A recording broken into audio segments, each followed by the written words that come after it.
Chapter 1. The Unprofessional Con. In the summer of 2002, at the film studio, Liu Yuan extinguished his cigarette and cast a glance at the script he had painstakingly crafted over the course of 5 hours, spitting disdainfully. He was determined to make a change. June in Hongdian was perpetually sweltering, the heat tinged with a hint of suffocation. Observing the bustling crowds of flamboyant, long-legged girls and the pretentious directors strutting around, Liu Yuan, as a time traveler, ultimately made a bold decision. He intended to swindle a fat sheep into investing in himself. A fraud? So be it. In this treacherous world, who else but honest folk could be deceived? If you don't con others, they will con you. At least Liu Yuan had been swindled out of a considerable sum in the past. Well then, just 5 hours prior, Liu Yuan was still an honest man, but 5 hours later, he resolved to shed his former integrity. Indeed, once donned in a suit, one looks quite dapper, even if it is secondhand, he mused. Liu Yuan glanced at his reflection in a nearby mirror, striking an ostentatious pose that he believed to be charming, nodding in satisfaction. You get what you pay for. The 200 yuan secondhand nubuck suit still had a decent appearance. After casting a brief glance at the Yanning director's undergraduate diploma in his hand, he smiled. The script was ready, the attire was prepared, and the lines for his con were also rehearsed. All was set, save for the unsuspecting investor. Hongdian was alive with the hustle and bustle, teeming with tourists and rushing actors and directors. This year, a film titled The Capital, with a staggering investment of 30 million, was being fervently shot in Hongdian. This project was a collaboration between the third-generation emerging director Xin Lianjie and the popular actress Lu Fangfei, making it a grand spectacle indeed. As Liu Yuan passed by the Capital filming crew, he instinctively lit his last cigarette.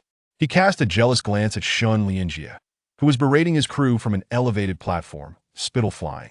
Wealth, looks, and talent were qualities that Liu Yuan, a mere pauper, could only envy.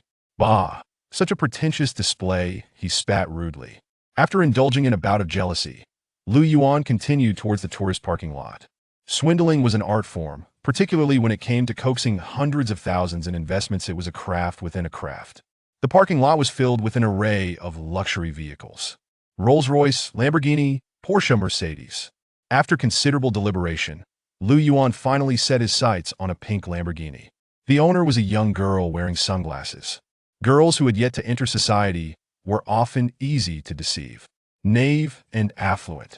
When she removed her sunglasses, Liu Yuan was momentarily taken aback. The girl was smiling, her delicate little canine teeth peeking through, exuding an innocent charm, clad in a matching pink floral dress that danced in the breeze, evoking an inexplicable intoxication. The air was infused with a fragrant floral scent. She appeared pure yet regal, imbued with the essence of youthful exuberance. An angel on earth?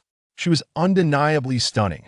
Liu Yuan, a penniless and somewhat awkward fellow, found himself at a loss for words to describe her beauty, settling instead on those 5 characters. After regaining his composure, Liu Yuan extinguished his cigarette, adjusted his attire, and approached the young girl without a second thought. The June sun was particularly harsh. To be honest, Liu Yuan felt a twinge of nervousness. He was, after all, a reclusive and inexperienced man, and this was his first earnest attempt at deception, causing his palms to sweat profusely. The thin script in his hand began to reveal faint signs of dampness. Yet, he had to make a change. He had to cease being an honest man. Come on, Liu Yuan, complete this con, and you shall prosper. Liu Yuan continuously encouraged himself, a plethora of flirtation strategies from his pre-transmigration TikTok memories flooding his mind, instilling within him a sense of confidence as a romantic savant. He quickened his pace. The prospect of success seemed to lie just ahead. Stop. Huh? Erase my director's certificate. Erase my script. A gust of wind lifted Wang Jingshua's long dress. Wang Jingxue looked curiously at the suddenly breathless young man before her, instinctively accepting his director's certificate and script. Take a look at my script. Liu Yuan wished he could slap himself hard and flee. He was flustered. He stuttered.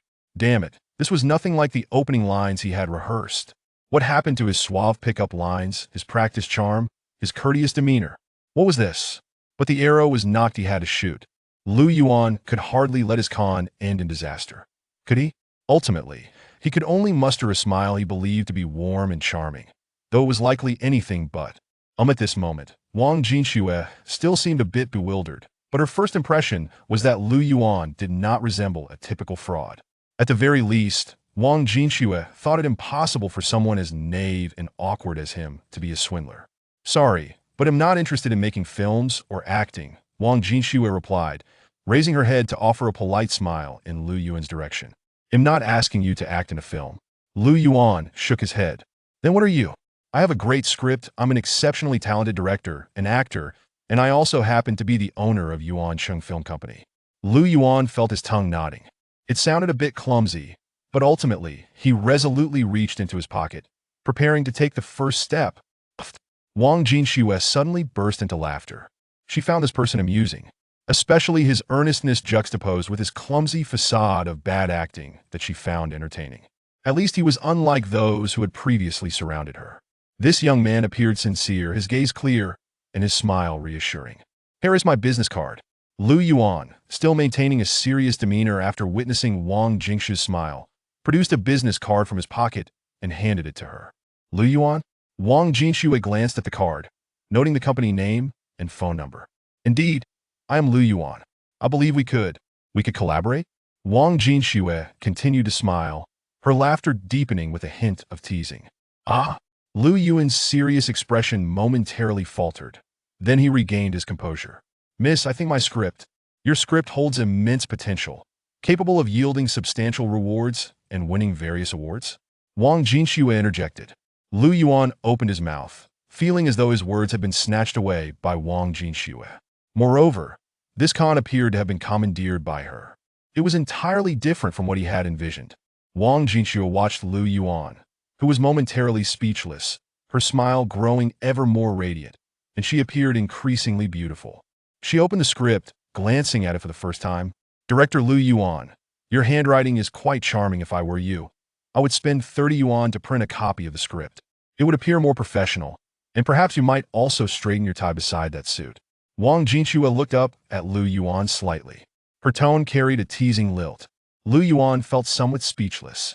He suddenly found himself at a loss for words. His handwriting was indeed rather poor. Perhaps he should print it? Damn, what an eye-opener. You're unprofessional. Moreover, if you wish to deceive others, you need better props, like this script riddled with typos. Props? The script isn't a prop. Do you think this beautiful lady is naive and easily fooled, like a simple-minded fool? Swindle. You insult my integrity. I appreciate the authentic artistic essence. Some things cannot be valued merely by words. Good things can only be appreciated by those with discernment. If you lack understanding, do not dismiss its worth. Return my script. I'm leaving. Lu Yuan felt that his con had been openly exposed, leaving him somewhat embarrassed. Yet he stubbornly maintained a serious facade.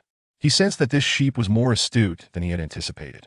He felt his attempted deception might come to a dismal end. He resolved to reclaim his script and seek another target. He intended to make his escape. Damn, he wouldn't make such mistakes again. Get in the car. Wang Jinxue cast a glance at the script, her smile abruptly turning serious as she cradled the script in her arms, opened the car door, and settled into the driver's seat of the Lamborghini.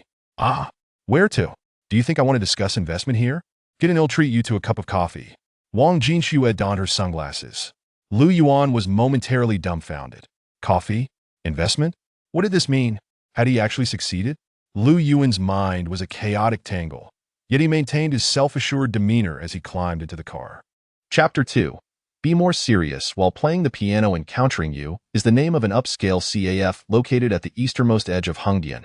Lu Yuan had previously cycled past this CAF, observing the elegantly dressed patrons within, and he could not fathom how many times he had spat in disdain behind their backs. In his mind, he often fantasized about the possibility of one day stepping into this CAF with his goddess, clad in a tailcoat, much like a prince, playing the piano to captivate her heart. However, today, Lu Yuan's dream had finally come to fruition. Wang Jinxue was indeed a goddess-level beauty, embodying a blend of innocence and tranquility, with a hint of wisdom interwoven within her serene demeanor. Yet, Lu Yuan dared not harbor any improper thoughts about Wang Jinxue. In his eyes, she was a perilous figure, one that warranted utmost vigilance. A cup of civet coffee, please. All right, just a moment, sir. Blue Mountain, then. Lu Yuan had never visited a CAF of this caliber before, and upon glimpsing the price list, he was taken aback. The price of Blue Mountain coffee was an astonishing 300 yuan per cup. Such a price was indeed astounding. Nevertheless, Lu Yuan was resolute in not allowing Wang Jinxue to perceive him as a rube. Thus, he composed himself and seated himself behind her, donning a subtle, elegant smile reminiscent of a leading man in a television drama. "You needn't feel constrained," Wang Jinxue remarked, smiling at Lu Yuan. "I'm not constrained." Lu Yuan shook his head. "Is this your first time drinking coffee with a girl?" Wang Jinxue did not pursue Lu Yuan's line of inquiry. "Absolutely not," Lu Yuan vehemently denied. "The civet coffee here is quite good, very authentic, and reasonably priced at only 600 yuan a cup. You should try it," she suggested. "I won't drink coffee that I don't like," Lu Yuan replied, shaking his head as he gazed into Wang Jinxue's slightly profound eyes. "I've said I will treat you. Even if you treat me, I still won't drink it." Lu Yuan stood firm. He perceived this as a contest. He could not afford to be at a disadvantage. Even though it was his first visit to such an unfamiliar place, he felt it imperative to maintain his composure. This was the bearing of a true man. "Oh, since you don't like it, I won't insist." Wang Jinxue nodded, then took out her script. In the dim light, she turned to the second page and read through it once. As Lu Yuan watched Wang Jinxue peruse her script, he sat upright in his chair, casting glances at the young girl playing the piano below. The girl exuded tranquility. Her fingers danced deftly across the keys, producing music that was enchanting, evoking a sense of longing within Lu Yuan. "Is the piano piece pleasant?" "Quite so." "What makes it enjoyable?" Lu Yuan turned back to the inquisitive Wang Jinxue, finding her somewhat irksome. Yes, irksome. It was vexing how this woman had taken the lead in their interaction, while he felt as though he were at a disadvantage. Lu Yuan yearned to passionately critique the landscape of music, offering a professional assessment of the young girl's technique, the essence of the piece, and his own interpretation, ultimately impressing everyone with his insights. However, regrettably, Lu Yuan was unfamiliar with the piece and could not fully grasp it. He knew better than to feign sophistication. Should he misspeak, it would result in a failure of pretense, leading to an exceedingly awkward situation. Unable to articulate, Wang Jinxue provocatively questioned Lu Yuan, or rather, "Do you not comprehend?" "I understand." "Then tell me, what have you discerned?" A profound smile graced Wang Jinxue's lips. She aimed to compel Lu Yuan to shed his stubborn facade and confront the grim reality. Why should an honest individual feign otherwise?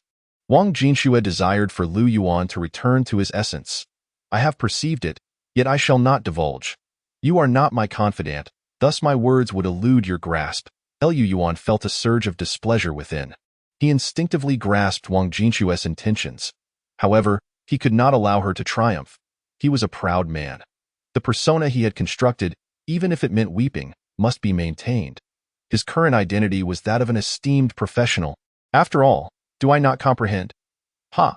This piece is titled The Girl of the Near River. 4 years prior, it was ranked third in CCTV's Top 10 Musical Compositions. 2 years ago, it was included on the third page of the Yanning textbook Entering the Piano, and it consistently held the top spot across various piano platforms."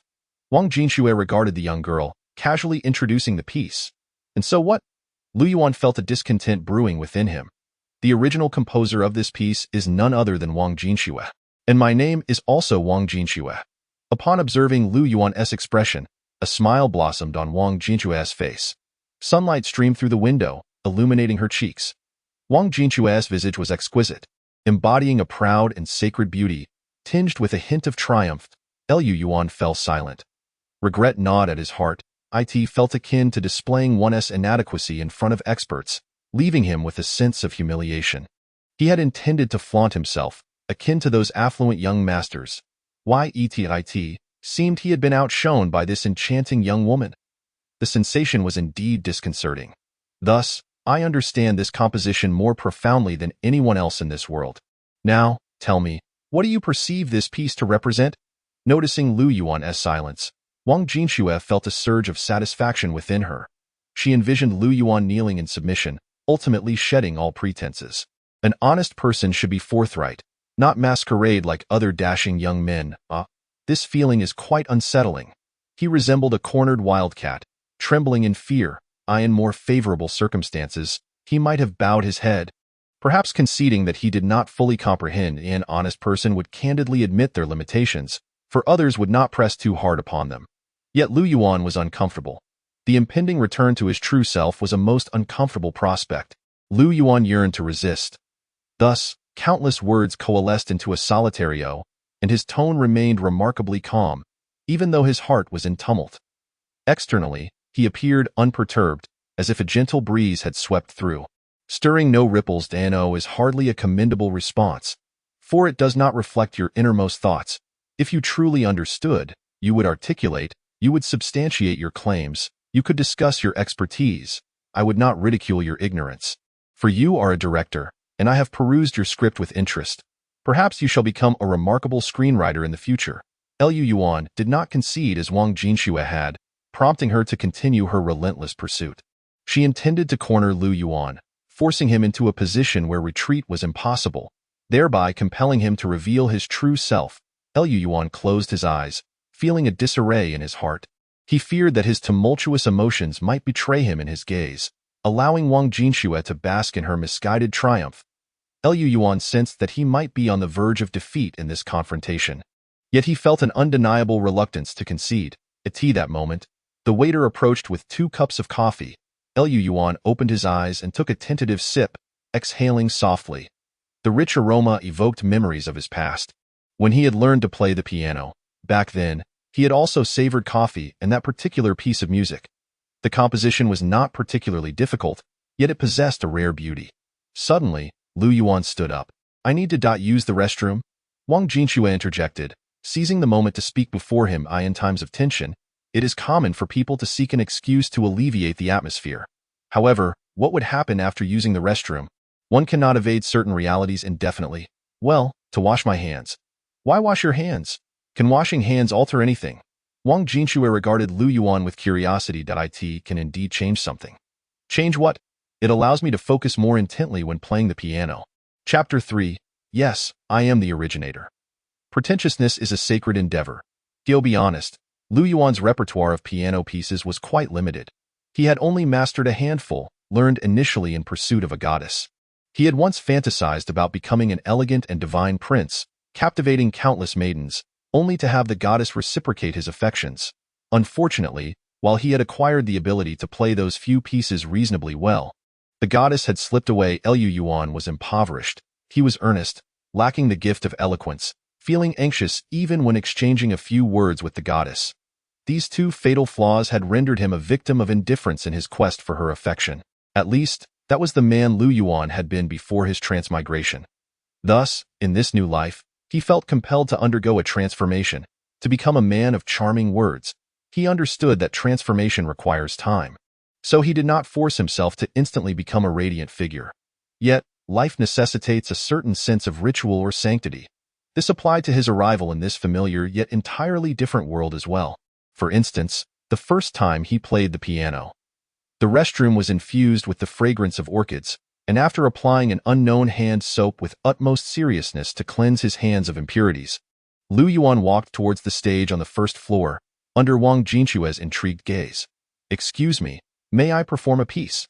The CAF boasted an exquisite ambience, with couples dotting the space and elegantly attired individuals who exuded affluence casting their eyes towards Lu Yuan. The piano music below came to an abrupt halt. The young woman observed Lu Yuan with a perplexed expression. It was unusual for anyone to interrupt her performance in such a manner, and it left her feeling quite uncomfortable. This is a splendid piano, and it is not meant for just anyone to play. My apologies. Yet, there was no trace of dissatisfaction on her face. She merely regarded Lu Yuan with polite interest. Indeed, it appears that Lu Yuan has encountered a setback. Let him give it a try. Wang Jinxue followed suit, descending the stairs while observing the young girl. You are. The girl paused, recognizing Wang Jinxue, her excitement palpable. Let him give it a try, Wang Jinxue added. All right. The girl eagerly nodded and stepped down from the piano platform. Lu Yuan surveyed the crowd surrounding him, then exhaled softly. To be candid, he felt somewhat intimidated. This was his first experience playing the piano in such a public setting.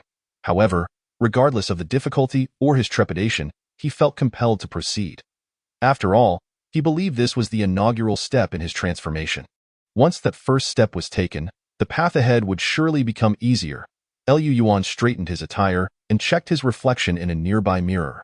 Once he was satisfied with his appearance, he took a seat. He closed his eyes once more, seeking to find his rhythm. Wang Jinxue observed Lu Yuan's silhouette, a faint smile gracing her lips. She sensed that Lu Yuan had willingly ensnared himself in his own predicament. To her, his earlier bravado seemed little more than empty boasts.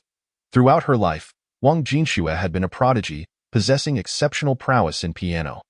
The composition The Girl of the Nile was a rare gem among piano pieces. Birthed from her extensive consultations with renowned pianists, countless revisions, and the relentless infusion of new elements. Ultimately, this endeavor had required immense dedication and effort from her.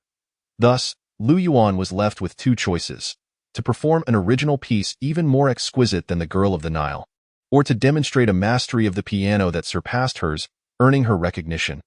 Only then could he claim victory on this battlefield, which, though not a conventional one, still bore the weight of competition. Yet, it was evident that either option was akin to scaling the heavens in difficulty. A smirk played at the corners of Wang Jinxue's mouth. She was now genuinely curious about how Lu Yuan would conclude this performance, for all present possessed a discerning appreciation for the piano. Attempting to deceive with mere rudimentary skills would surely fail. The hall felt vast and empty, as if all eyes were fixed upon him. Lu Yuan realized he had backed himself into a corner. There was no turning back. Thus, he could only play. Opening his eyes, he gently brushed his fingers across the keys, producing a melodious sound that resonated beautifully. At least, Lu Yuan had never played so splendidly before. The instrument must have been quite costly. After Lu Yuan pressed the first key, Wang Jinxue slightly shook her head. It was unprofessional, and he had not accurately found the pitches. Each movement and detail revealed numerous flaws. It seemed that Lu Yuan was destined for embarrassment. Wang Jinxue suddenly felt a lack of interest. The earlier novelty of her teasing had vanished in an instant. It turned out he was merely an amateur. She averted her gaze. However, moments later, something began to shift. Lu Yuan started to play, initially tense and fearful of misplaying the piece, but soon he discovered a certain flow in his performance. His music teacher had once proclaimed him a gifted individual. Whether it be guitar or piano, he could effortlessly grasp the fundamentals. There are two regrettable points. Firstly, the motivation for learning music is rather impure. And secondly, the age factor renders any significant achievements unlikely. Music demands a sincere approach. Lu Yuan wholeheartedly agrees with his teacher's words. Thus he earnestly strives to embody a certain ideal. Presently, Lu Yuan finds himself grateful toward his teacher and to the goddess who has departed from his life. Whenever he recalls the goddess, he is reminded of his former self. Without her, he would not be who he is today, and without his current self. Well, there are no hypotheticals in this world. That year, the flowers were exceptionally beautiful. That year, the sun shone brightly. That year, he experienced the stirrings of first love. That year, so many memories surged forth like a torrent. Lu Yuan suddenly closed his eyes once more. This piano piece was so familiar to him that he could play it entirely from memory. A girl, who used to play the piano a few meters away, suddenly froze. She clearly observed Lu Yuan shutting his eyes. Wang Jinxue halted in her tracks and turned around, somewhat incredulous. She had never heard this piano piece before, yet from the notes, it was evident that it could not possibly be a mere random performance. Lu Yuan's silhouette stood tall, exuding a sense of stubbornness. He was indeed a determined young man. Initially, his playing technique was rather unpolished, awkward, and even shaky at times, but as time passed, he gradually became more adept, ultimately achieving a flow that resembled effortless grace. The tempo began to accelerate. The sunlight outside was exquisite, and the CAF's lighting was soft and inviting. Lu Yuan's smile radiated warmth. At times, this sensation felt peculiar. As he delved deeper into this feeling, he realized that his mind was devoid of any distractions, no anxiety, no inferiority, no sighs, no discomfort. Nothing at all, only the music, only the melody, and that stubborn heart yearning for transformation. The pace quickened, so much so that Lu Yuan himself found it astonishing. The murmurs within the CAF subsided. Several young women took out their phones to record Lu Yuan at the piano. A few middle-aged men in suits observed him pensively, slightly entranced in a corner. An elderly gentleman nodded intermittently, occasionally sighing, sometimes closing his eyes. Although their actions differed, everyone remained quietly attentive, seemingly savoring the moment. An unprecedented melody, never before heard, enveloped the audience's ears. Could it be that I was mistaken? Wang Jinxue suddenly felt a slight tightening in her chest. Perhaps what he said was true. Does he truly understand the piano? How could someone who plays the piano claim otherwise? The music surged in waves, from the beginning to the middle, gradually approaching its conclusion. No one wished for this piece to end so soon. They yearned to hear more. Wang Jinxue felt the same. However, all gatherings must eventually part. It was destined to conclude. As the final note abruptly ceased, Lu Yuan stood, opening his eyes to meet Wang Jinxue's gaze. He felt a bit fatigued. It had been a long time since he last played the piano. Yet this performance had exceeded his expectations. I can play the piano, Lu Yuan stated simply. A straightforward declaration, devoid of any embellishments, yet imbued with an unprecedented seriousness. What is the name of this piece? Wang Jinxue gazed at Lu Yuan, her expression more serious than ever. Hurriedly. Who is the composer? If you have not heard this piece, allow me to enlighten you. The composer is Lu Yuan.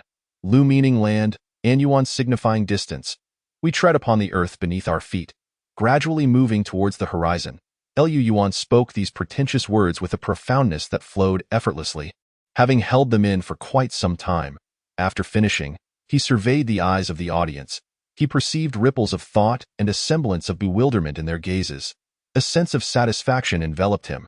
He felt triumphant in his performance. He reveled in the art of pretension, feeling utterly at ease. Should you deem it plagiarism, feel free to gather evidence and report me. Shameless? In the realm of intellectuals, can it truly be deemed shameless? Chapter 4. An abundance of wealth. Lu Yuan had once been plagued by insecurities. Hailing from a rural background, raised in a single-parent household, and impoverished, he had often been looked down upon, ostracized and isolated. How could one not feel inferior? Yet, the human psyche is a curious enigma, rife with contradictions. The more insecure a person is, the more prideful they tend to become. Lu Yuan embodied this paradox. Inside the CAF encounter, after a spell of silence, a round of applause erupted. However, no one cheered. The atmosphere surrounding Hurriedly lingered, prompting the patrons to refrain from disturbing the tranquility. Lu Yuan picked up a nearby napkin to wipe the sweat from his hands and brow, then carefully tossed it into the wastebasket, bowing elegantly to the crowd. Perhaps it was the enhancement of the piano piece that rendered Lu Yuan, who did not appear particularly handsome, to Wang Jinxue as if he radiated a soft, ethereal glow. Wang Jinxue joined in the applause. Indeed, the piano piece was worthy of such acclaim. Inwardly, Lu Yuan felt an overwhelming sense of pride, to the point of being blissfully lost. Yet, he understood the importance of humility. He needed to project an aura of sanctity and reverence, as if performing a trivial task. If there was a singular flaw, it was that Lu Yuan was not adorned in a tailcoat, which dulled the overall effect slightly. Lu Yuan regretted this choice. There had been a second-hand tailcoat in the clothing store that, though somewhat antiquated, had an appealing appearance. Alas, he had opted for a suit instead. Why? Because it was 100 yuan less. Well, a penny saved is a penny earned. Pretentiousness aside, Lu Yuan faced a rather unfortunate dilemma. He was in dire need of funds. Another piece. Play another piece. Play this one again. The applause gradually subsided, but soon someone initiated another round of cheers, and the CAF erupted once more. The young lady who had just played the piano looked up at Lu Yuan, eager for him to perform another piece. Wang Jinshue's gaze mirrored that sentiment. Lu Yuan looked back at the crowd and shook his head. Not today. I have matters to attend to, and I am not particularly skilled at playing the piano. He offered a sheepish smile, honest and sincere. Lu Yuan believed that revealing a hint of genuine nature did not detract from his pretentiousness. Rather, it could serve to enhance it. This moment, Wang Jinxue was filled with an overwhelming desire to remove her shoes and deliver a resounding slap to Lu Yuan's face. One that would render him unrecognizable even to his own parents. Not particularly skilled at playing the piano. What does that even mean? What did you mean by that just now? Do you think I am incapable of playing the piano? Suddenly, Wang Jinxue found Lu Yuan's visage utterly abhorrent. The faint glimmer of brilliance he once held dissipated, leaving behind a grotesque figure. And then you truly are not very adept at playing the piano? Wang Jinxue stepped forward, her gaze fixed intently upon Lu Yuan. Indeed, I am not particularly skilled. Then what are you proficient in? I mentioned that I am a screenwriter and director. Wang Jinshue's gaze was as sharp as a dagger, piercing enough to compel Lu Yuan to instinctively consider retreat. However, He could not allow himself to do so in front of the gathered crowd.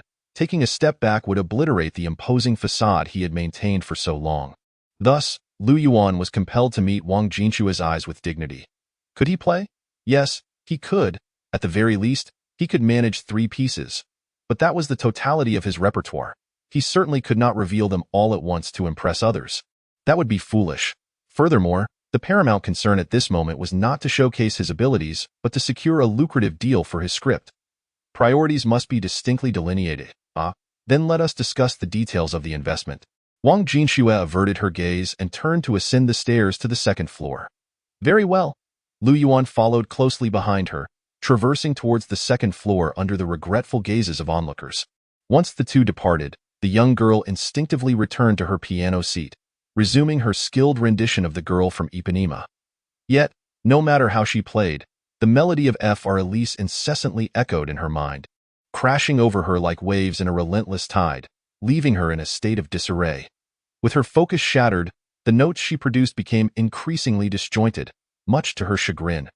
However, Lu Yuan, perched on the 2nd floor sipping coffee, remained oblivious to any shift in melody. He was entirely unconcerned. Exhilaration coursed through him. He was finally poised to ensnare a lucrative patron for his script, seemingly on the verge of earning his first pot of gold. Remain low-key, remain composed, he reminded himself repeatedly. How much do you think it will cost to produce this film? Naturally, the more, the better. You won't regret it. Are you confident that the film you create will be a commercial success? Or at the very least, break even? I am. Allow me to caution you. The current film market is quite bleak, with 80% of films incurring losses. That may be true for them, but it does not apply to me. You are quite self-assured. Wang Jinxue sensed that glimmer of brilliance radiating once more from Lu Yuan. Indeed, confidence, it was something that had never truly existed within Lu Yuan, for he had no comprehension of the current market or the film industry. If one were to be honest, he barely grasped the basics. Yet, Lu Yuan felt unconcerned. All he desired was money. A sum of money would suffice. Whether it succeeded or failed was of no consequence to him. Upon hearing that 80% of films were financial failures, Lu Yuan ironically felt a sense of reassurance. If everyone else was losing money, then it was perfectly acceptable for him to do so as well. He felt justified in his stance. Nevertheless, he could not allow such sentiments to manifest outwardly. Moreover, he must project an aura of unwavering confidence and sagacity. Wang Jinxue fixed her gaze upon him, and he, in turn, met her eyes. 1 million, then, I shall invest 1 million. 1 million. Lu Yuan was somewhat taken aback. Indeed, my available funds are limited to just 1 million. Observing Lu Yuan's somewhat dazed expression, Wang Jinxue momentarily wondered if she had underestimated her investment. A faint flush graced her cheeks before her resolve solidified. A mere million for a film is undoubtedly insufficient. The quality of the production is one aspect, yet marketing constitutes another. Both elements are interdependent and indispensable. 1 million. It truly is a challenge to produce a remarkable film with such a sum. It is simply inadequate. I understand now. Lu Yuan's fingers trembled slightly. Initially, he had aimed to coax out 20 or even 10,000. To his astonishment, he had managed to secure 1 million. This had far exceeded his expectations. In fact, he had never encountered such a substantial amount of money in his life. Suddenly, he felt the thrill of impending wealth. He recalled that evening when he had sprinted beneath the setting sun. It represented his fleeting youth. In the future, he envisioned himself racing in a car at sunset, no longer reliant on his own 2 feet. This, indeed, is the essence of success. At that moment, he felt an overwhelming urge to curse, lamenting his lost youth. The concept of a successful individual? It is precisely this notion. Can you truly bring this to fruition? Wang Jinxue suddenly expressed concern. What if I borrow some funds? Do you believe in talent? Lu Yuan abruptly turned his gaze to Wang Jinxue. Wang Jinxue was momentarily taken aback. What was this all about? 1 million, combined with my talent, is sufficient to make this film shine. Here is my bank account number. Lu Yuan flashed a smile, swiftly producing an agricultural bank card. He was adept at presenting a polished facade. Once, he had been a naive, honest, and somewhat pathetic individual, blushing at the mere utterance of a lie. But from this moment onward, he would no longer be that person. He was poised for transformation. The piano music continued to resonate from downstairs. The patrons of the CAF remained quietly absorbed in the melodies. Liu Yuan beamed with brilliance, convinced of his own sagacity. Yet, the remnants of vegetables lodged between his teeth betrayed him. What about the contract? Wang Jinxue inquired, glancing at Liu Yuan. Contract? Liu Yuan paused slightly, bewildered. You haven't prepared a contract for the investment? I have, indeed. It's at the company, and it is quite comprehensive. Liu Yuan's face flushed, his heart racing. Could you provide me with a phone number? I can bring it to you tomorrow. There is no need for such inconvenience. I shall accompany you to the company to retrieve it. Is that not permissible? As an investor, I believe I have the right to inspect the company associated with the contract, don't I? Wang Jinxue regarded Liu Yuan with a newfound flicker of interest. Liu Yuan panicked. A company? How could a person who could barely afford a meal possibly own a company? At that moment, Liu Yuan gazed pensively out the window, where sunlight streamed in. He recalled his youthful sprint beneath the sunset. Memories of his lost youth flooded his mind. Reflecting on youth, he thought of .2 blooming flowers. No. Others might thrive, but it felt as though he was destined for 2 explosions. I am Liu Yuan. I feel utterly lost. What am I to do? Chapter 5. Swiftly establish a company. The sun dipped below the horizon, and the evening glow gradually ascended the mountaintops. Liu Yuan spun a tale, claiming that the company had closed its doors and that he had left the keys inside, with the receptionist having already departed for the day. After weaving his web of deceit, he gazed earnestly at Wang Jinxue as he spun his fabrications. Liu Yuan's face remained unflustered, his heart steady, even leading him to feel as though he had crafted the most exquisite lie of his life. If he could, he would have applauded himself. The glow of the setting sun was enchanting. Wang Jinxue, too, fixed her gaze upon Liu Yuan, neither uttering a word nor displaying any other emotion, merely observing him with a calm and tranquil demeanor. Thus, the two remained in a silent standoff for what felt like an eternity. It was unclear how much time had passed when a flicker of profound insight crossed Wang Jinxue's eyes. Accompanied by a subtle curve of her lips, Liu Yuan's skills in deception were, to put it mildly, lacking. Wang Jinxue was fully aware that Liu Yuan was attempting to mislead her.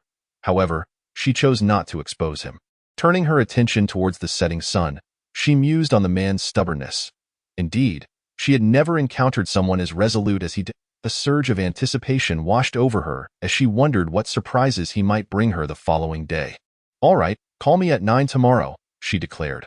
Rising to her feet and leaving behind a series of digits before striding away, Liu Yuan exhaled in relief as he watched Wang Jinxue's retreating figure, quickly jotting down the sequence of numbers and saving them in his phone. Outside, the sound of a Lamborghini echoed as it departed, and once the roar of the engine faded into the distance, Liu Yuan savored the last sip of his coffee, descending the staircase with a self-assured gait.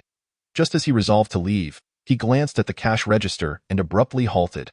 His breath caught in his throat as he recalled that Wang Jinxue had seemingly neglected to settle the bill.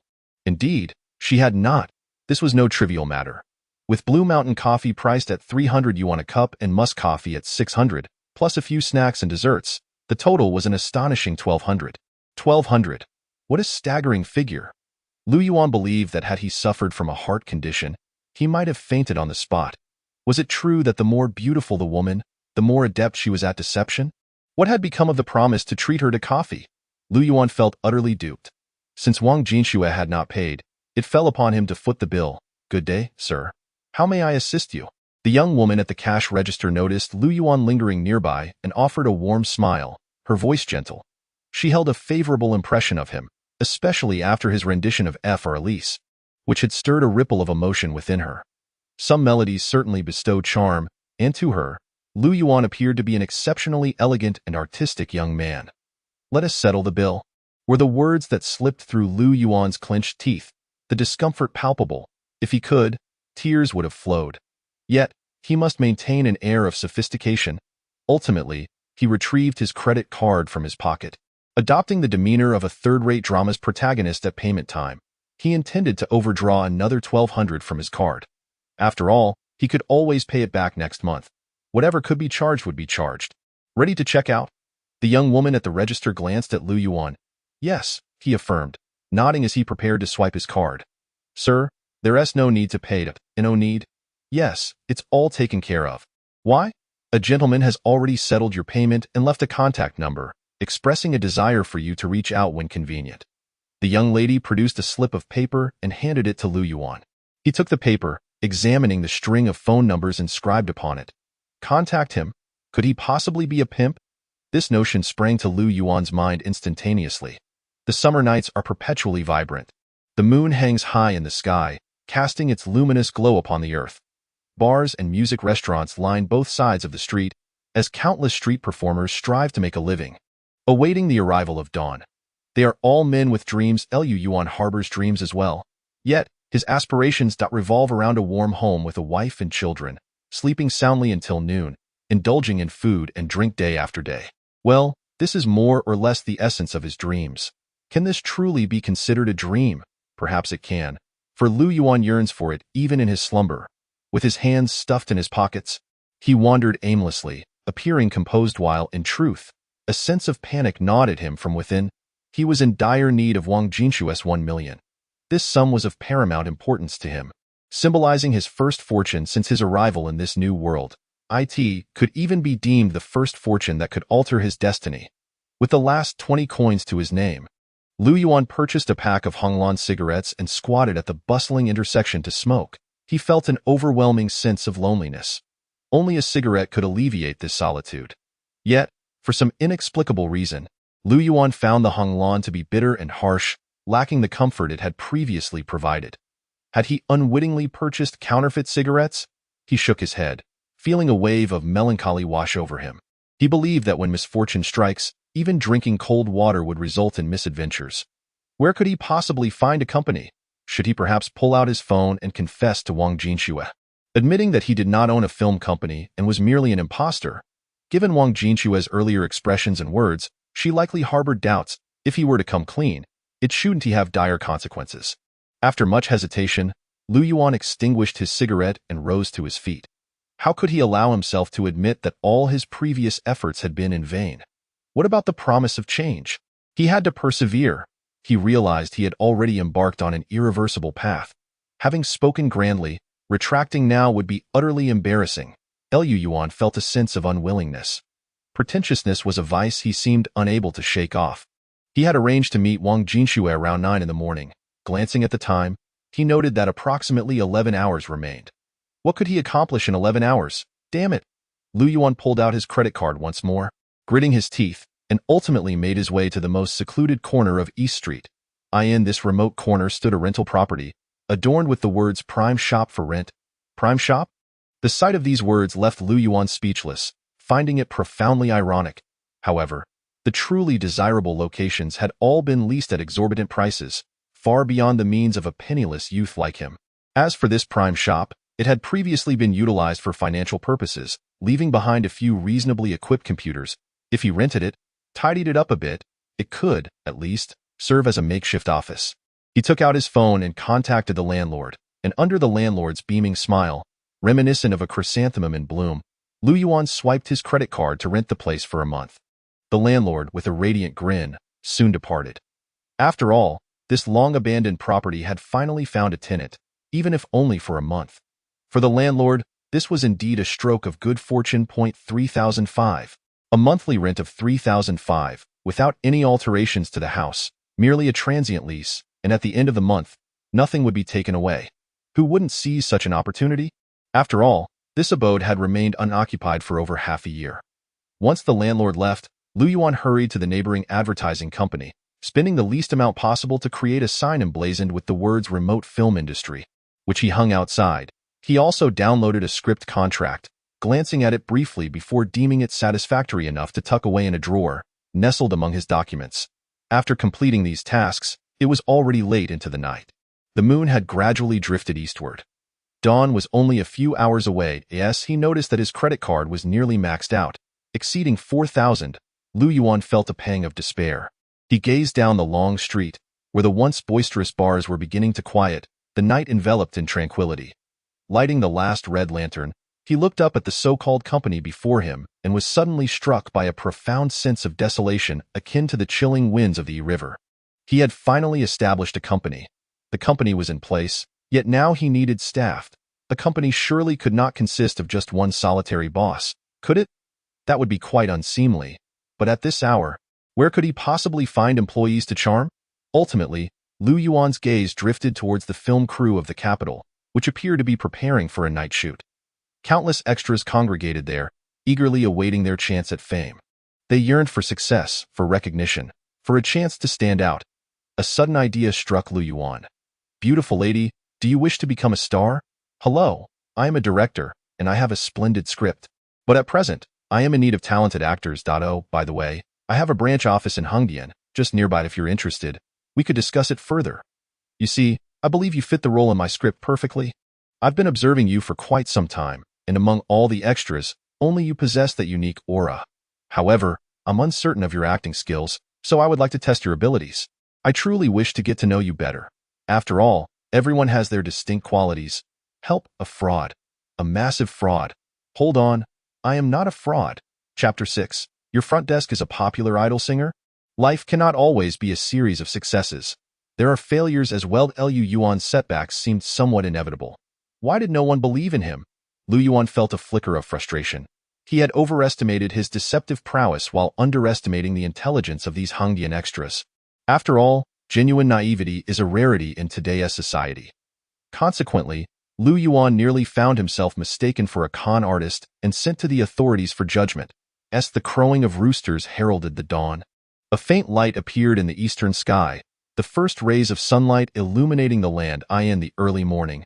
Stepping forth from the shadows with a buoyant stride, the night scenes of the capital concluded. With a suave gesture, director Shan Lianjia waved his hand, prompting the cast of the capital to disperse.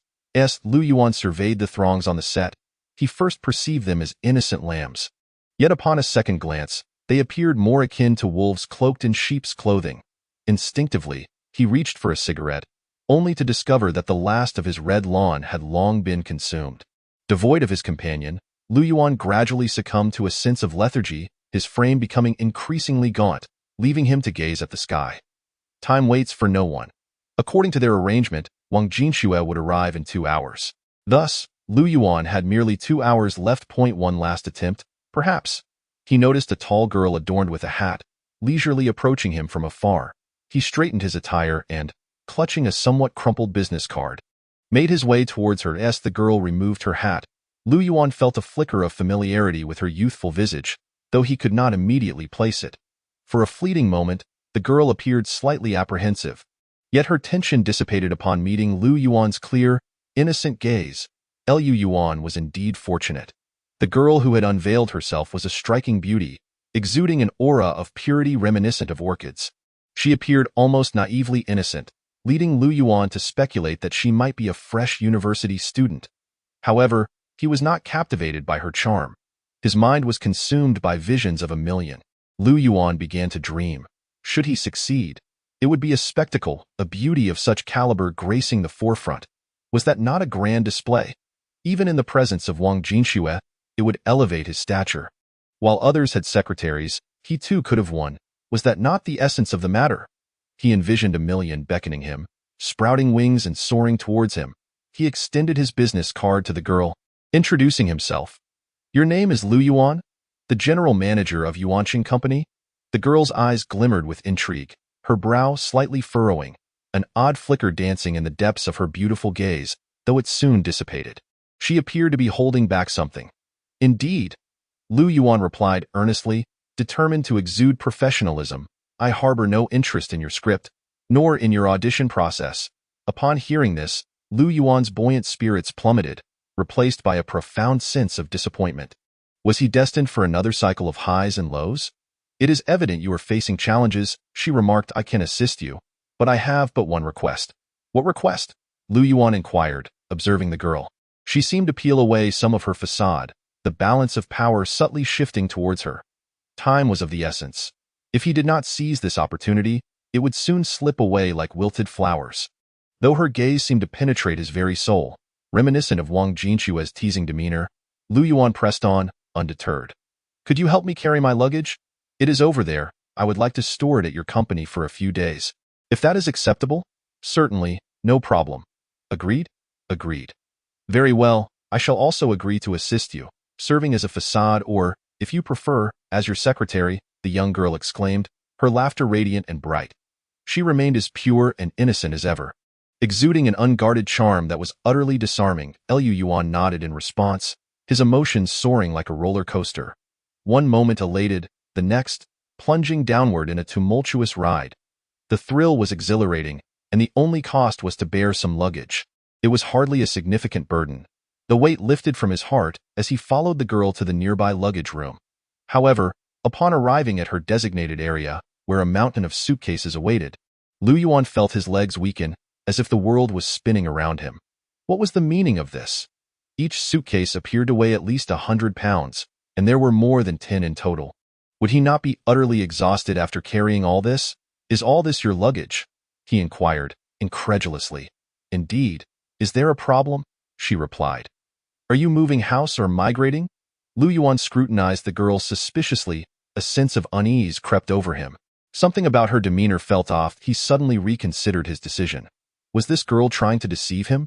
Why are you asking so many questions? Are you going to help me or not? Can you, as a strong man, really bear to let this delicate girl carry all this luggage alone? Her voice dripped with feigned vulnerability, akin to that of a helpless kitten, evoking sympathy. Yet, this was an excessive amount. Liu Yuan opened his mouth, momentarily at a loss for words. So, with all this luggage, can you truly expect me to bear it all alone? Liu Yuan giggled. There's no disadvantage in helping me. Perhaps there will be a delightful surprise, she implored, tugging at his sleeve with a beseeching gaze that suggested that refusal would be a grave moral failing. The scent of orchids lingered in the air. Intoxicating and delightful, Liu Yuan felt a desire to decline, to stand firm against such a plea. As a man, he believed he should not yield to such emotional manipulation. He ought to be a man of resolve. Liu Yuan found himself softening. He was, after all, the type who succumbed to gentleness rather than force. When pressured, he would retract. When approached with kindness, he could not resist. All right, I will carry it, but please, let go of my sleeve. This is quite unbecoming. Ah, if only you had agreed sooner, she exclaimed, her expression shifting from that of a sorrowful waif to one of disdain, as if she regretted her previous display of vulnerability. The sudden change was jarring. Liu Yuan, still processing the bewildering turn of events, felt as though he had fallen into a trap. Wait a moment, wasn't he supposed to be the one pulling the wool over someone else's eyes? How had he ended up as the one doing the labor? For $1 million. All for $1 million, damn it. He was all in. The poetry and distant horizons he once dreamed of seemed to vanish into thin air. Life is not merely about the present struggles. It also encompasses the distant ones. This is the truth. Liu Yuan feels that this sentiment resonates profoundly with his current mindset. Only after Liu Yuan had moved the last piece of luggage, filling the back room to the brim, did he finally exhale in relief. He had endured this for more than an hour. Here, have a drink, the girl offered, handing him a can of milk, which Liu Yuan gulped down without hesitation. After finishing, he instinctively patted his pocket again, only to find it still empty. He felt that his life was as hollow as his pocket. Don't smoke. It's detrimental to your health, and more importantly, I simply dislike it. The girl confidently perched at the front desk, manipulating the computer as if she were the owner. Is this a temporary rental? Why bother with so many questions? You'll know how to speak later. Right? Of course, but at the very least, you should let me see the contract. Oh, fine. Is this what you call a contract? Huh. Doesn't he account? Given how hard you're trying to help me, I'll draft a proper contract for you. Honestly, what kind of company can't even draft a contract? Oh, but I want to pay you. Liu Yuan suddenly grew wary, sensing that the girl's kindness was too good to be true. Who cares about a few bucks? I'm not short on cash. The girl shot Liu Yuan a disdainful glance. Oh, well, that's good. Liu Yuan nodded. The girl worked efficiently, tapping away at the computer for a few minutes before producing a contract for Liu Yuan. He reviewed it and found himself quite satisfied. It was far superior to the one he had casually downloaded online. Just then, the sound of a Lamborghini echoed outside. Liu Yuan hurried to greet it. Wang Jinxue, wearing sunglasses, stepped out of the car and surveyed Liu Yuan's company. Is this your company? Yes, indeed. It's mine. Why are you drenched in sweat? I was exercising in the morning. Oh, quite diligent. I see it, of course. Morning exercises for the rise of China is something everyone should do. Is this the front desk girl you mentioned? Wang Jinxue pushed the door open and saw the girl standing up with a smile. Indeed, no deception here. A flicker of pride crossed Liu Yuan's eyes. The popular idol singer, KP and Xiao, is your front desk girl? What? At the mention of this, Lu Yuan's gaze turned blank, as if he had seen a ghost. Staring at the girl in disbelief. What? How is this possible? Sister Jinxue, I've been waiting for you for ages. Come here. Give me a hug. The girl rushed towards Wang Jinxue, arms wide open. Wang Jinxue appeared utterly exasperated, while Lu Yuan stood there, mouth agape. Who am I? Where am I? What am I doing? Chapter 7. Go help me buy a pack of cigarettes. Lu Yuan had been deceived. In that moment, he recalled the childhood memory of being tricked by a little girl into giving her candy. That year, the little girl was innocent and carefree, as was he. Then, in his memory, he found himself swindled out of candy, watching the girl walk away. This left a profound impact on him. Growing up, Lu Yuan resolved to become a slick, silver-tongued trickster, a pretentious show-off.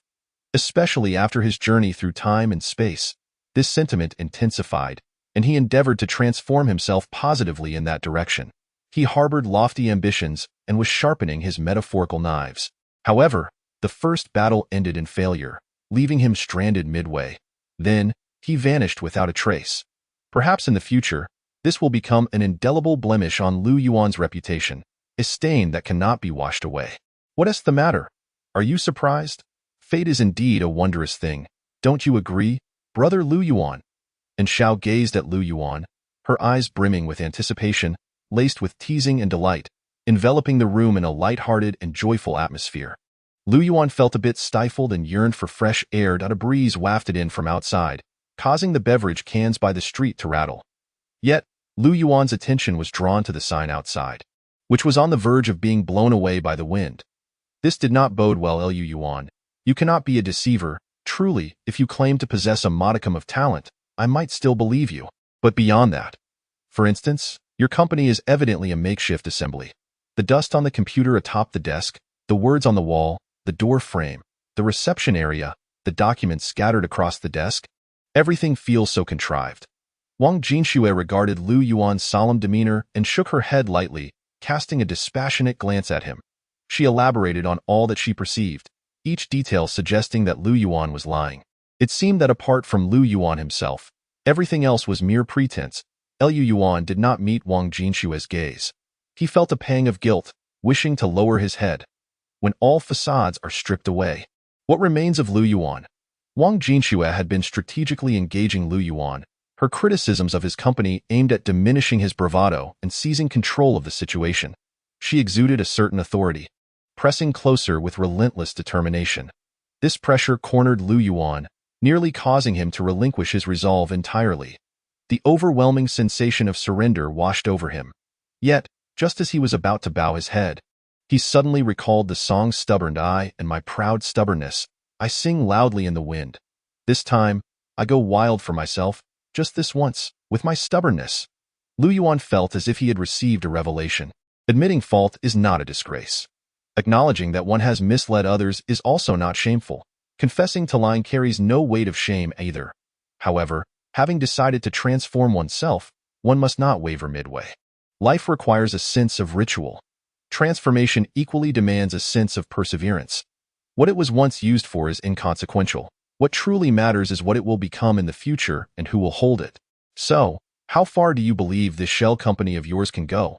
Wang Jinxue was taken aback by Lu Yuan's voice. To the distant shore, the morning sun shone exceptionally bright, radiating warmth amidst the heat waves.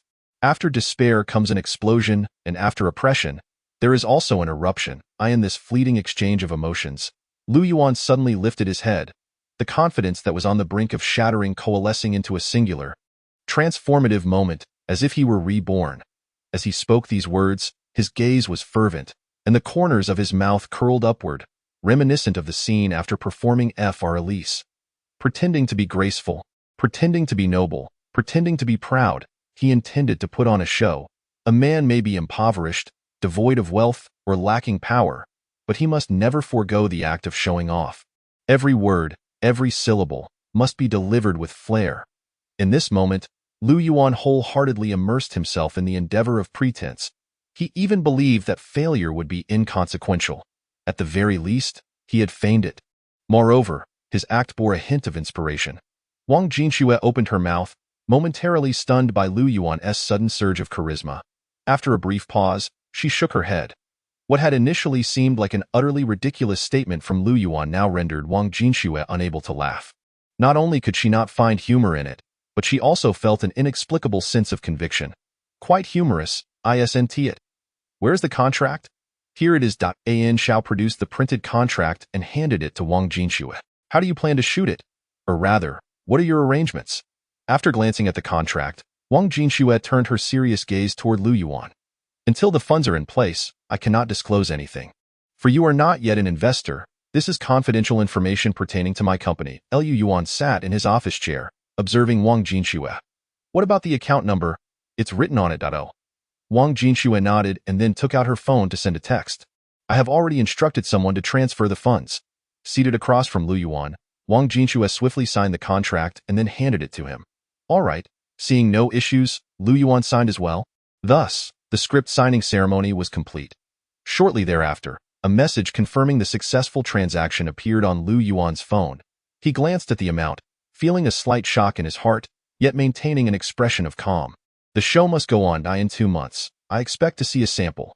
Wang Jinxue noticed Lu Yuan's pinky finger tremble slightly and understood. Certainly, after signing, Lu Yuan carefully placed the contract aside. A tempest of emotions swelling within him, yet his demeanor remained serene, modest, composed, humble, and courteous. This was the gentleman he envisioned himself to be. In contrast, the duplicity of a charlatan loomed in his mind. Are you preparing to go solo? Yes, indeed. I find it difficult to connect with the others in the group, and there always seems to be a barrier. Everyone has different thoughts. What direction do you intend to pursue after going solo? Perhaps singing. I enjoy it, and maybe in the future, I will act as well. The first album after going solo is crucial. Indeed. So I plan to fly to Chengdu tomorrow to visit Senior Linyu. If fortune smiles upon me, perhaps he could help me write a song. Many have sought out Senior Linyu in recent years, but all have ended in failure. His lyrics are not so easily obtained. Yet, one must still attempt, don't you think? Indeed. After signing the contract, Lu Yuan initially anticipated that Wang Jinxue and An Xiao would take their leave. He intended to rush to the bank immediately to verify the authenticity of the 100,000. In his lifetime, he had never experienced the sensation of holding such an amount in cash. However, to his dismay, the two showed no intention of departing. Instead, they lingered to engage in casual conversation. Lu Yuan brewed a pot of pu'er tea and poured each of them a cup. The two individuals leisurely sipped their tea while engaging in conversation, which continued well into midday, discussing matters pertaining to their circle. Lu Yuan felt a pang of hunger and a hint of drowsiness. However, neither seemed inclined to leave, and he could not do so either, as it would be impolite. Thus, he remained in their company. Lu Yuan, I heard from Sister Jean Shui that your piano compositions are quite remarkable. Would you consider composing a piece for my new album? You compose, and Sister Jean Shui plays. As their conversation unfolded, An Xiao suddenly cradled her chin in her hands, gazing at Lu Yuan. Her cheeks were slightly flushed, glistening as if one could squeeze water from them. She was genuinely delighted.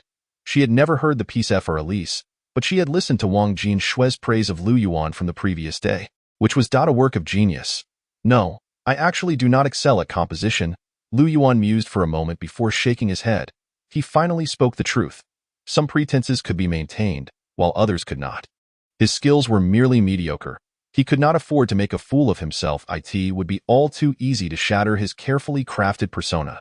A failed attempt at pretense could lead to an irretrievable situation. You are not a modest person, so do not use this lack of expertise to irritate others, Wang Jinshue remarked, her beautiful eyes narrowing slightly in discontent. I am not believed when I speak falsely, and I am also not believed when I speak truthfully, Lu Yuan lamented from the depths of his heart. Did you compose Fr. Elise? Yes, Lu Yuan nodded. Although it felt hypocritical, he acquiesced in his heart. However, he had already apologized to a certain illustrious pianist countless times and had engaged in self-critique repeatedly. Do you know why I effortlessly transferred 1 million to you? Is it because the script is good? Certainly not. Even if the script were exceptional, we are not well acquainted. While I do not lack 1 million, I do not dispense it lightly. Moreover, I have scrutinized your credentials and your directing license. As for the authenticity of your credentials and license, I shall refrain from commenting. Then why? Lu Yuan narrowed his eyes, a hint of danger flickering within their slits. He would not concede to any insinuation. He held steadfast to his principles, even if others deemed him insincere. He could not allow himself to be false. The value of FR far exceeds 1,000,000, Wang Jinshui remarked, shifting her posture slightly, releasing a profound sigh. Lu Yuan fell silent abruptly. The piece FR was both terrifying and timeless. Its power indelible in any realm. He could attempt to plagiarize it, yet he could not deny its essence. Therefore, he chose to remain silent. If it truly is your composition, I have great faith in your talent. Wang Jinshui fixed her gaze upon Lu Yuan. So, could you assist her? In the future, we may also be of help to you. It is always beneficial to have a few more allies in this world. Is it not? Indeed, Lu Yuan replied. Dear brother Lu Yuan, please help me. An Xiao shamelessly began to pout, even reaching out to tug at Lu Yuan's sleeve. It felt as though this were a transaction. Lu Yuan instinctively averted his gaze, retracting his hand. He felt as if he were sinking into a quagmire from which there was no escape. Yes, one could describe it as a transaction. Wang Jinshui smiled. A brilliant smile that illuminated her face. She felt that in their previous encounters with Lu Yuan, she had been at a disadvantage, yet this time it seemed she held the upper hand. The sun shone brightly, radiantly, and splendidly. Everyone is doing well. I can assist you in composing music, and, in fact, I can help you write a hit song, and I assure you it will be a splendid piece, rendering you free from the need to seek help from others, with a considerable chance of becoming immensely popular. Are you so confident? And Xiao ceased her playful demeanor and began to question. First, go outside and buy me a pack of cigarettes. If you cannot do anything else, at least I am confident you can procure that. What? What do you mean? For me to buy cigarettes? And Xiao was taken aback, her beautiful face reflecting disbelief. This sudden twist is rather significant. I want the red lawn fong for 8 yuan. You? You're being unreasonable. And Xiao abruptly stood up. You can choose not to go, and I can forego writing. This is a gamble. So will you take the bet? Lu Yuan asserted, casting a bold gaze at Wang Jinshui. I would rather die than buy cigarettes for anyone. An Xiao responded defiantly. Heh, suit yourself. Oh, by the way, if you do go, please bring back some food. I am quite hungry, Lu Yuan remarked with a nonchalant smile. What did you say? Chapter 8. Well, I fear it would be wasteful, so the streets of Hengdian are bustling. Humans can be rather petty at times, and Xiao would never admit to such a notion. Yet, she still departed the house, of course. As she stepped outside, she was filled with frustration, stamping her feet in anger. The sunlight remained bright and cheerful. She was filled with hatred. Hatred for her own inadequacy. How could an ordinary person bully her so easily? What is this? How could she possibly accept such treatment? She could not bear it. Yet, ultimately, she capitulated to reality. She did not trust Lu Yuan, this stranger, but she believed in Wang Jinshui at the very least. Wang Jinshui would not deceive her, at the least. That piece, FR Elise, would not betray her. Perhaps life is merely a gamble. If you win, you profit. If you lose, well, you might just end up running a bit. It is not a grave matter. Do you have paper and a pen? For what purpose? To write a song. Can you truly write? Indeed, no need for contemplation. Those of exceptional talent do not require such. Lu Yuan's demeanor was quite arrogant. Yet for a moment, Wang Jinshui found herself unable to suppress his audacious spirit. Never has anyone described themselves with the term exceptional talent, and no matter how you look at it, it seems like mere self-aggrandizement. Wang Jinshui could only retort with a derisive he to express her disdain for Lu Yuan. Nevertheless, she ultimately returned to her Lamborghini to fetch a pen and a notebook. The notebook exuded a faint fragrance. The scent of orchids. Lu Yuan accepted the notebook and deliberately ran his fingers over it. The texture was pleasing. If you are drafting, do not scribble in the notebook. I do not draft. Oh, you will write directly? Yes. Are you certain? Those of exceptional talent do not need to draft, at most a few typos. Lu Yuan displayed the same arrogant expression as before. An Xiao requires a good song. This is not a joke. Wang Jinshui's expression turned slightly frosty. She felt Lu Yuan was being frivolous. Writing a song has never been this effortless. The process may be quite lengthy and demand a great deal of inspiration. She has indeed encountered a multitude of genius creators, yet none of them achieved success overnight. Accumulation is essential. Yes, a considerable amount of accumulation is required. Some of it necessitates experience, while other aspects demand the passage of time. Why expression is grave. I am not jesting. I shall await the outcome with great anticipation. Wang Jinshui crossed her arms, gazing coldly at Lu Yuan. Lu Yuan picked up his pen and began to write rapidly on the first page of his notebook. Wang Jinxue lowered her gaze to observe Lu Yuan's hand. His speed was remarkable. It appeared less as though he were composing lyrics and more as if he were copying them. However, the quality of his handwriting was quite poor. Wang Jinxue stared at the characters for quite some time, struggling to recognize them. Is this the handwriting of a truly talented creator? Surely, this must be a jest. The chill in her expression deepened. Approximately 3 minutes later, Lu Yuan completed a page, exhaling in relief as he waved his hand. Having not written for a long time, he felt somewhat unaccustomed. Are you done? Yes, so soon? Wang Jinxue suppressed her displeasure. 4 minutes. From the moment he picked up the pen to the completion of a song, Lu Yuan took merely 4 minutes. This is absurd. The lyrics must be utterly chaotic. A frosty expression crossed Wang Jinxue's face. She now perceived Lu Yuan as entirely frivolous.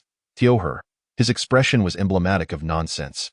Take a look, Lu Yuan said, handing the notebook to Wang Jinxue, his previously arrogant demeanor replaced by a hint of humility. 1 must remain low-key. Wang Jinxue accepted the notebook, initially glancing through it hastily. However, upon reading a portion of the lyrics, her eyes widened in disbelief as she stared at Lu Yuan. Did you truly write this? As you can see, from beginning to end, it is all my work. Lu Yuan rubbed his hands together, his gaze drifting towards the street, appearing somewhat profound and contemplative, as if harboring countless untold stories. Silence enveloped them, though not speak. Refrain from unnecessary words. We must simply await the moment. Now, all that remained was to anticipate the flowers, applause, and those adoring glances. A song, riddled with 5 typos. What on earth are these characters? Wang Jinxue pointed at the writing. Is this the handwriting of an elementary school student? The adoring glances she had envisioned did not materialize. Instead, she was left speechless. Lu Yuan felt somewhat exasperated. The lyrics were acceptable, but the key factor lay in the composition. Lu Yuan looked at Wang Jinxue, only to see her expression suddenly soften. She appeared indifferent, yet she clutched the notebook tightly, as if it were a precious treasure, exhibiting a touch of excitement. Lu Yuan couldn't help but smirk slightly, a smile gracing his lips. This was a quintessential case of someone verbally rejecting something while their body spoke the truth. Creak. Your takeout has arrived. At that moment, and Xiao entered, carrying 3 bags of takeout and a packet of red chips. Her tone tinged with irritation, and unceremoniously tossed the food onto the table in front of Lu Yuan. Lu Yuan nodded, then cautiously glanced at Xiao, whose expression was somewhat sullen. You didn't happen to spit in it, did you? What, could you repeat that? Xiao's face turned pale upon hearing this, and she lunged at Lu Yuan, ready to confront him. Was she truly such a lacking individual in decorum? Stop, I was merely jesting. Please. Lu Yuan quickly surrendered. I am a person of refinement, unlike your despicable self. I too possess refinement. I am not despicable. Heh. Now that Hong Lan has also arrived, and the food has been procured, when shall I compose my song? It is already written. Lu Yuan picked up the takeout and began to eat, casually responding. What? I said the lyrics are complete. Complete. Where are they? In Wang Jinxue's possession. Really? And Xiao turned to Wang Jinxue, who nodded in affirmation. Wang Jinxue was not typically a quiet person, yet at this moment, she appeared unusually subdued, exuding an air of tranquility. Upon observing Wang Jinxue's expression, and Xiao felt a twinge of curiosity. It seemed as though there was a strong consensus. Jinxue, let me take a look. All right. As Wang Jinxue handed the notebook to Xiao, she opened the first page and her eyes widened in disbelief, staring at Lu Yuan as though she had seen a ghost. A tempest of emotions surged within her. As a professional singer, she could effortlessly discern the quality of a song. The success of a song is profoundly influenced by its lyrics. Is this truly your creation? Did you really compose this during the brief moments I was outside? And Xiao stammered, overwhelmed with astonishment. What had initially been a frown transformed solely into shock. Yes, nothing but shock. She gazed at Lu Yuan as if he were a specter. Indeed, Lu Yuan nodded. You, and Xiao continued to stutter. This song's score, provide me with a guitar, and I shall return you a world. Lu Yuan took a bite of his meal, savoring the extraordinary flavor, particularly that of the chicken leg, which appeared exceptionally appetizing. No, don't eat, and Xiao instinctively exclaimed as she watched Lu Yuan pick up the chicken leg. What? Is this chicken leg unappetizing? Huh? In any case, do not eat it. What could possibly be wrong with it? Really? Lu Yuan shook his head and brought the chicken leg to his mouth, promptly chewing on it. The sound of crunching teeth resonated throughout the room. Lu Yuan covered his mouth. The chicken leg fell on the floor. I fear wasting it. An Shao gazed at Lu Yuan with a feeble expression. Lu Yuan's face shifted through shades of blue and purple, appearing remarkably vivid. He even felt the urge to utter a curse. Chapter 9. I'm sorry. I've got you figured out, I'm sorry. Within the room, and Zhao's voice rang out, melodious and reminiscent of a magpie's song. Pretty girls are all big pigs trotters. They are all villains. Lu Yuan etched this phrase deeply into his memory. The midday air began to grow oppressive, heavy enough to cast a shadow on one's mood. This is a sorrowful, poignant narrative. Ultimately, Lu Yuan was unable to retain his teeth, spitting them onto the table. The teeth lying on the table were akin to Lu Yuan's lost youth, irretrievable. Unless one opts for dental implants. Unless one is reborn. While a person may be reborn, teeth are unlikely to regenerate. Lu Yuan felt a tinge of sorrow, contemplating what kind of ritual he could employ to commemorate his injured tooth. Yet, upon gazing into Zhao's regretful, watery eyes, he ultimately chose to close his own. He acknowledged that he was a soft-hearted individual. Deep down, he was a good person. Ultimately, he could not harden his resolve.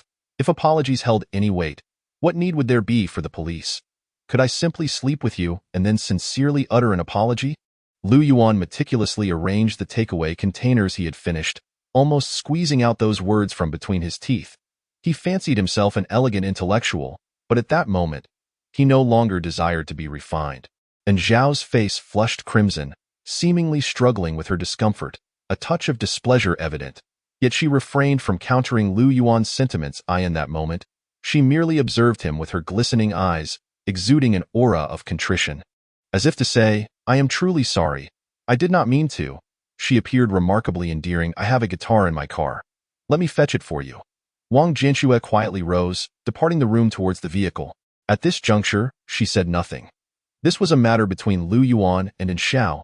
Oh, not look at me with such eyes. The potency of her gaze was formidable. Upon meeting Zhao's innocent eyes, a flicker of guilt surged within Lu Yuan. He spat in the trash can with disdain. This sensation was unsettling, as if he were the one at fault. Was he truly in the wrong? You shattered my tooth, and yet you feel justified? Humph, brutish man. And Shao shot a glance of disdain at Lu Yuan, seemingly mocking his lack of sensitivity. Humph. Lu Yuan crossed his arms, letting out a huff, uninterested in engaging with her. The two remained in a silent standoff.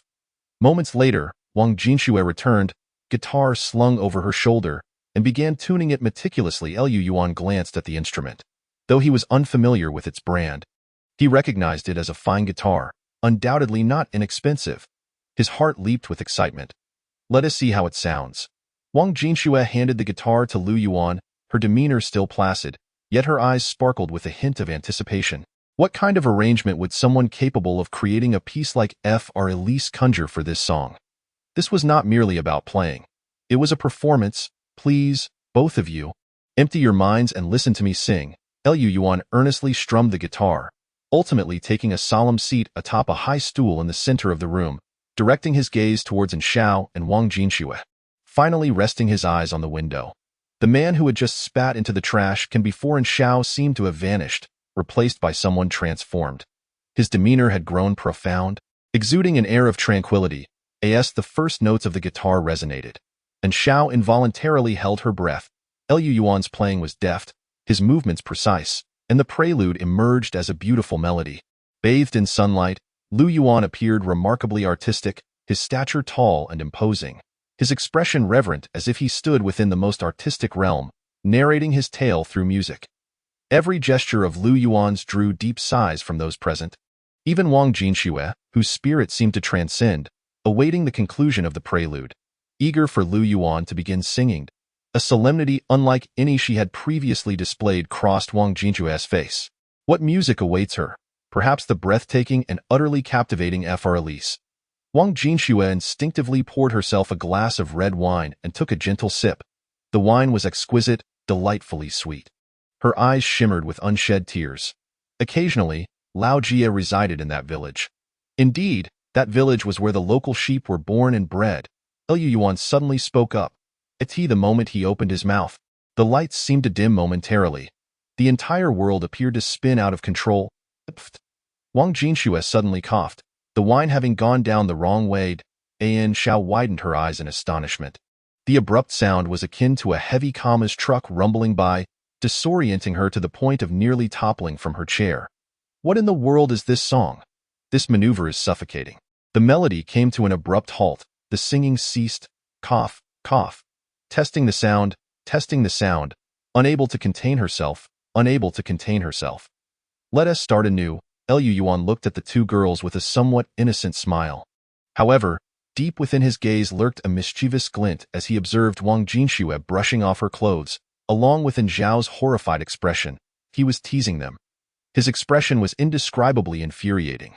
Wang Jinxue took a deep breath, poised to stand and say something to Liu Yuan, only to find his demeanor suddenly turn grave. The music resumed once more. Each time, I stand strong amidst the solitude. Each time, even when deeply hurt, I do not shed a tear. I know I have a pair of invisible wings, carrying me beyond despair.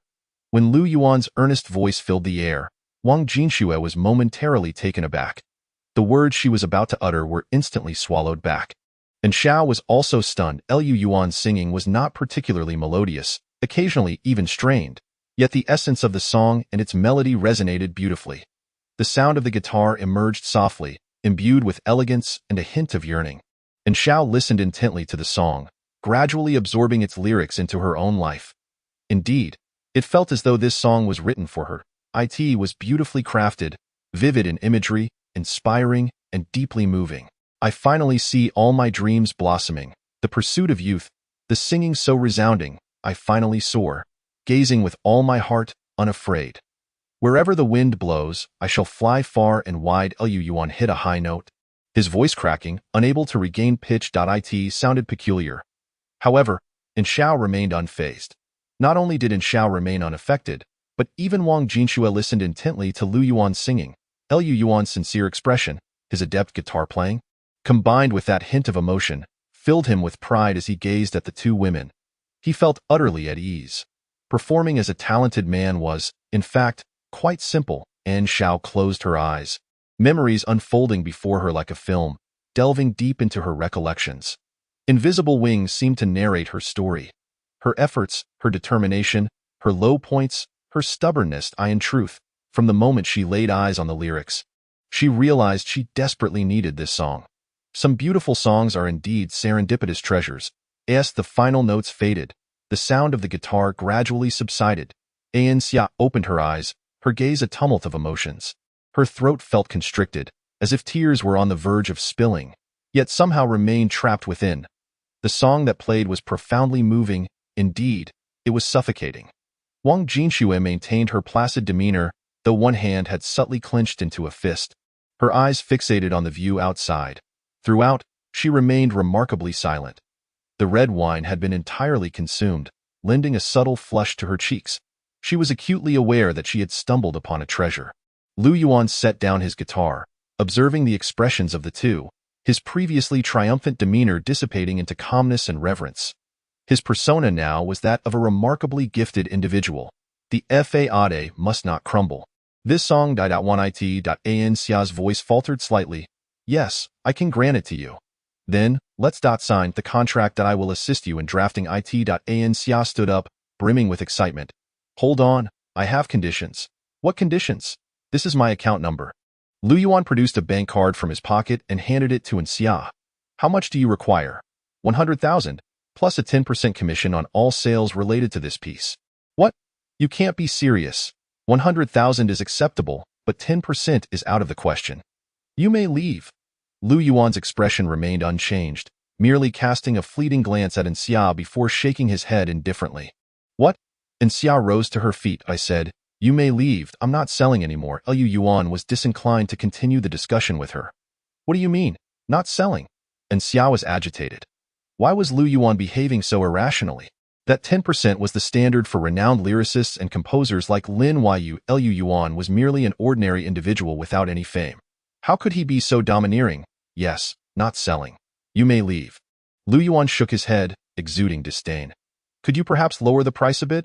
Or I could offer a bit more for the song, but the commission. I am a remarkably talented creator. I apologize. But I am not a merchant. I do not negotiate. Either sign or leave. Lu Yuan remained obstinately unyielding. He could indeed afford to be more lenient, even consider it a favor. However, he could not allow himself to do so. He sought revenge for the affronts he had suffered. He had never been a gentleman.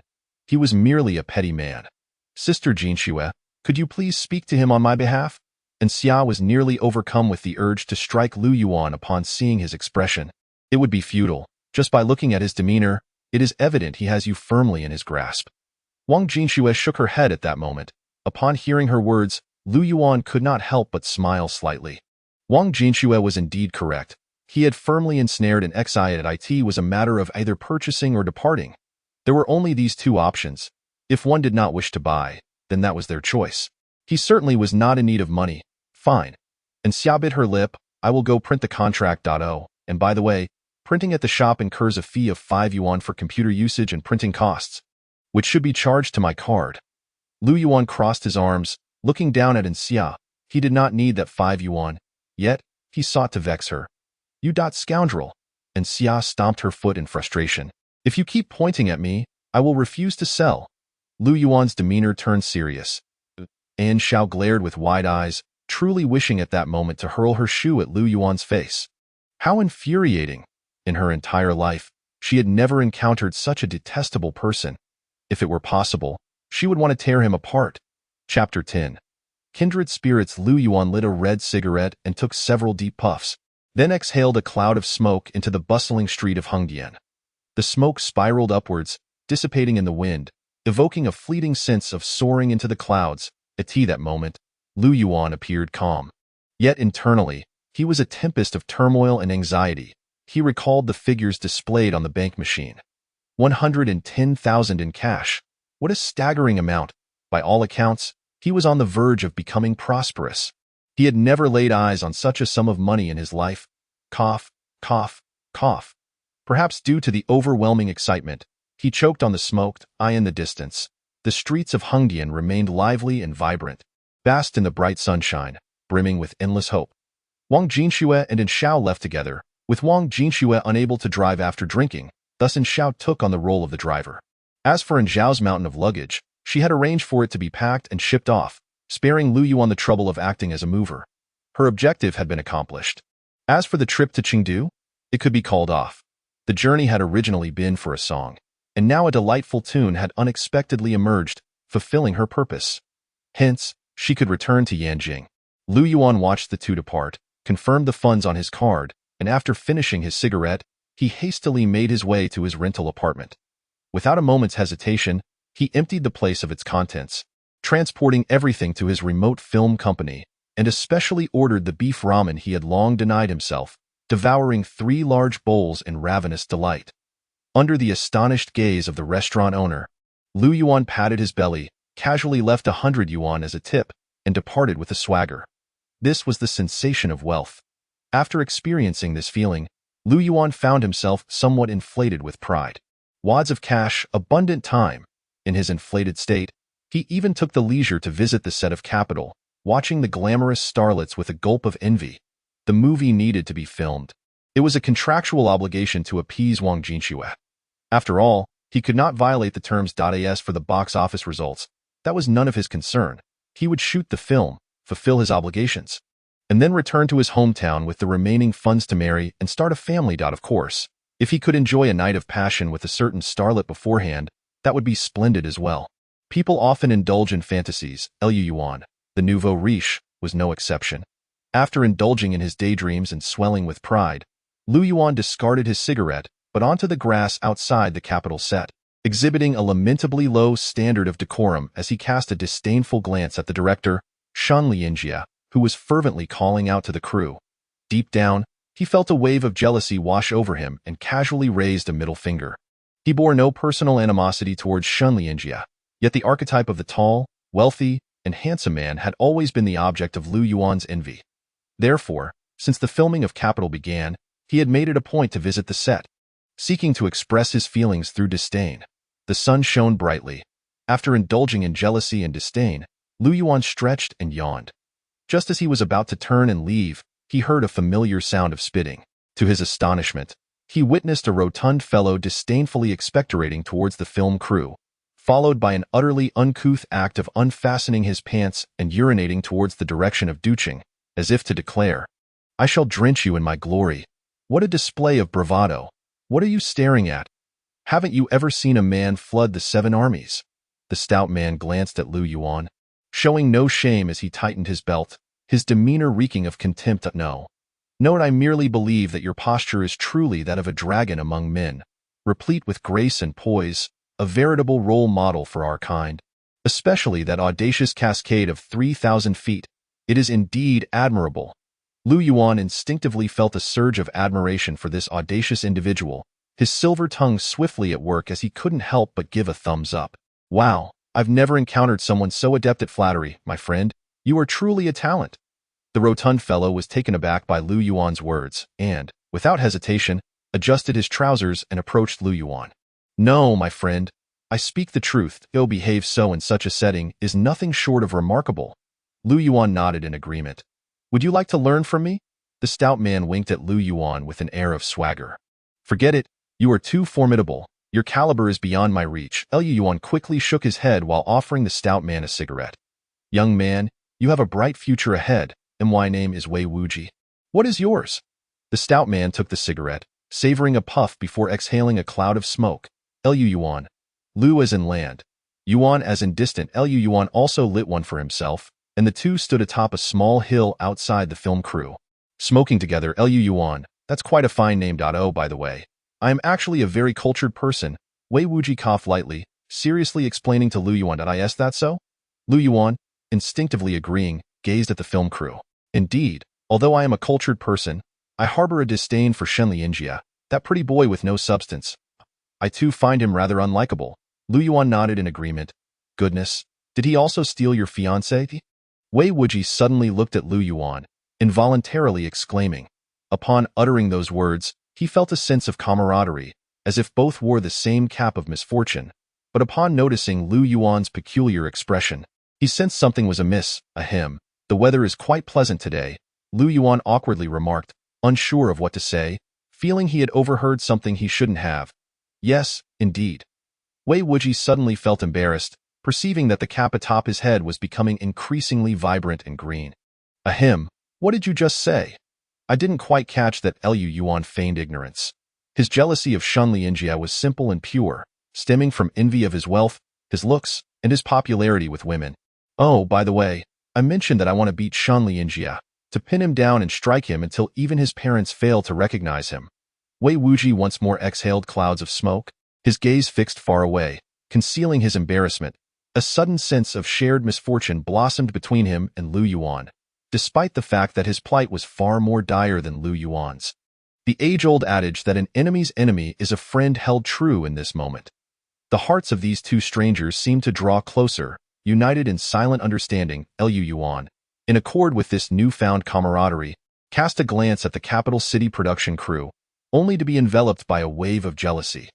Damn it, I wish I could be that handsome too. I am a director, brimming with talent, and I could very well become a prominent filmmaker in Huaxia, yet alas, I find myself in a state of disarray.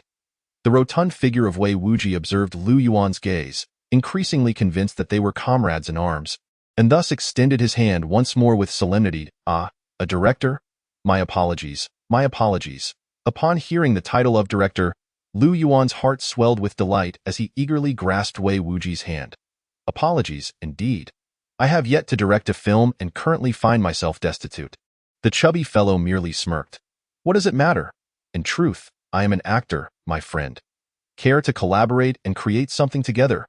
Lu Yuan, donning a facade of insincerity, began to smile warmly, enthusiastically introducing himself while refusing to release Wei Wuji's hand.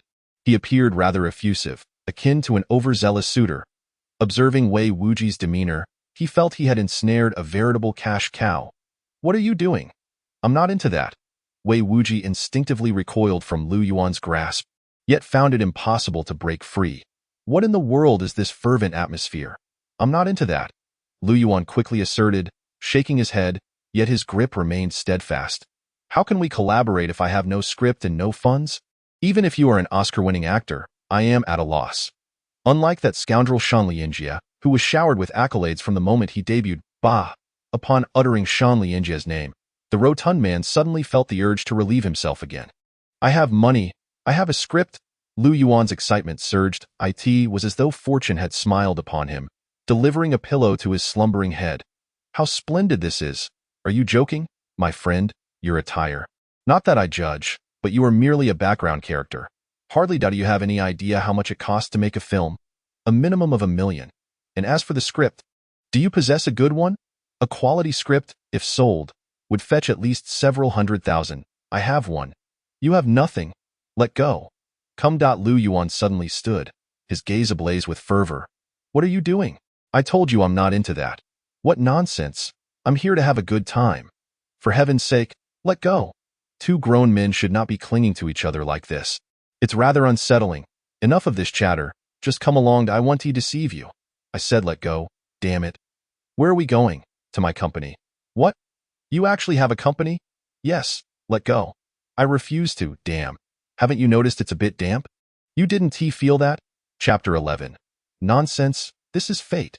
The afternoon sun streamed through the window, casting a warm glow upon the small room, infusing it with a hint of heat.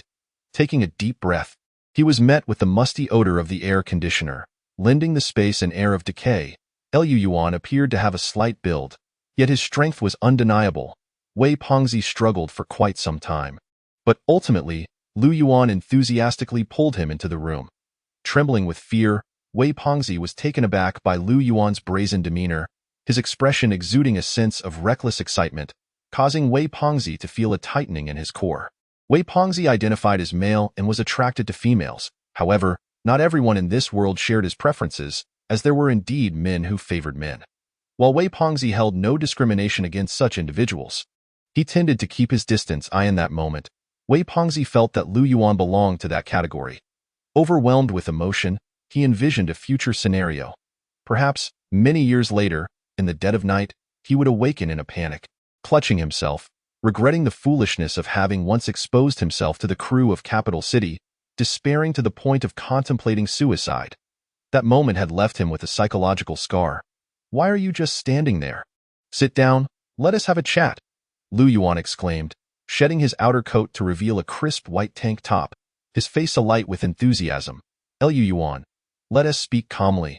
Wei Pengzi's heart raced, his legs trembling, his hand gripping his phone, poised to call for help. Yes, let us have a proper conversation, but why do you look like that? Just be natural, relax, and enjoy yourself. You must understand that what we are about to do might leave an indelible mark on history. Lu Yuan observed Wei Pengzi with bewilderment, recalling the latter's earlier lascivious demeanor, which hardly matched his current anxiety. What has changed? Well, my idea of relaxation and happiness seems to differ from yours. Wei Pengzi sighed deeply. Huh? How so? Lu Yuan was even more puzzled at Lu Yuan. I assure you, I'm not that kind of person. If you truly desire it, you can visit a club. Besides, we aren't even acquainted. What kind of person? Club? I've told you multiple times. I'm not into that. I like women. You must be out of your mind. Upon witnessing Wei Pengzi's awkward and flushed demeanor, Lu Yuan stood up in exasperation, a wave of disgust washing over him. He felt on the verge of vomiting and nearly slapped Wei Pengzi across the face. Even if Lu Yuan were blind, it would be inconceivable for him to be attracted to a man, especially one weighing over 200 pounds. Had he lost his mind? It was indeed a rather perplexing misunderstanding. However, when Lu Yuan handed Wei Pengzi the revised script, the latter finally exhaled in relief and sat down. He could tell that Lu Yuan was indeed serious about making a film. The script was concise, significantly shorter than typical dialogue scripts for recordings.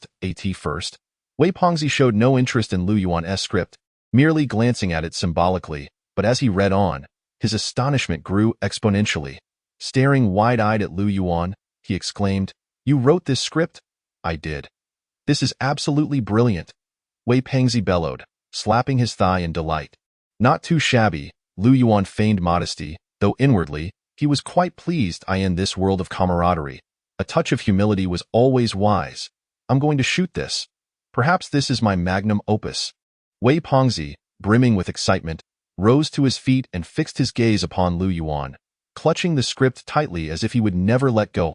I've prepared the contract. Upon hearing this, Lu Yuan promptly produced the contract, a smile dawning upon his face akin to that of a hunter ensnaring his prey.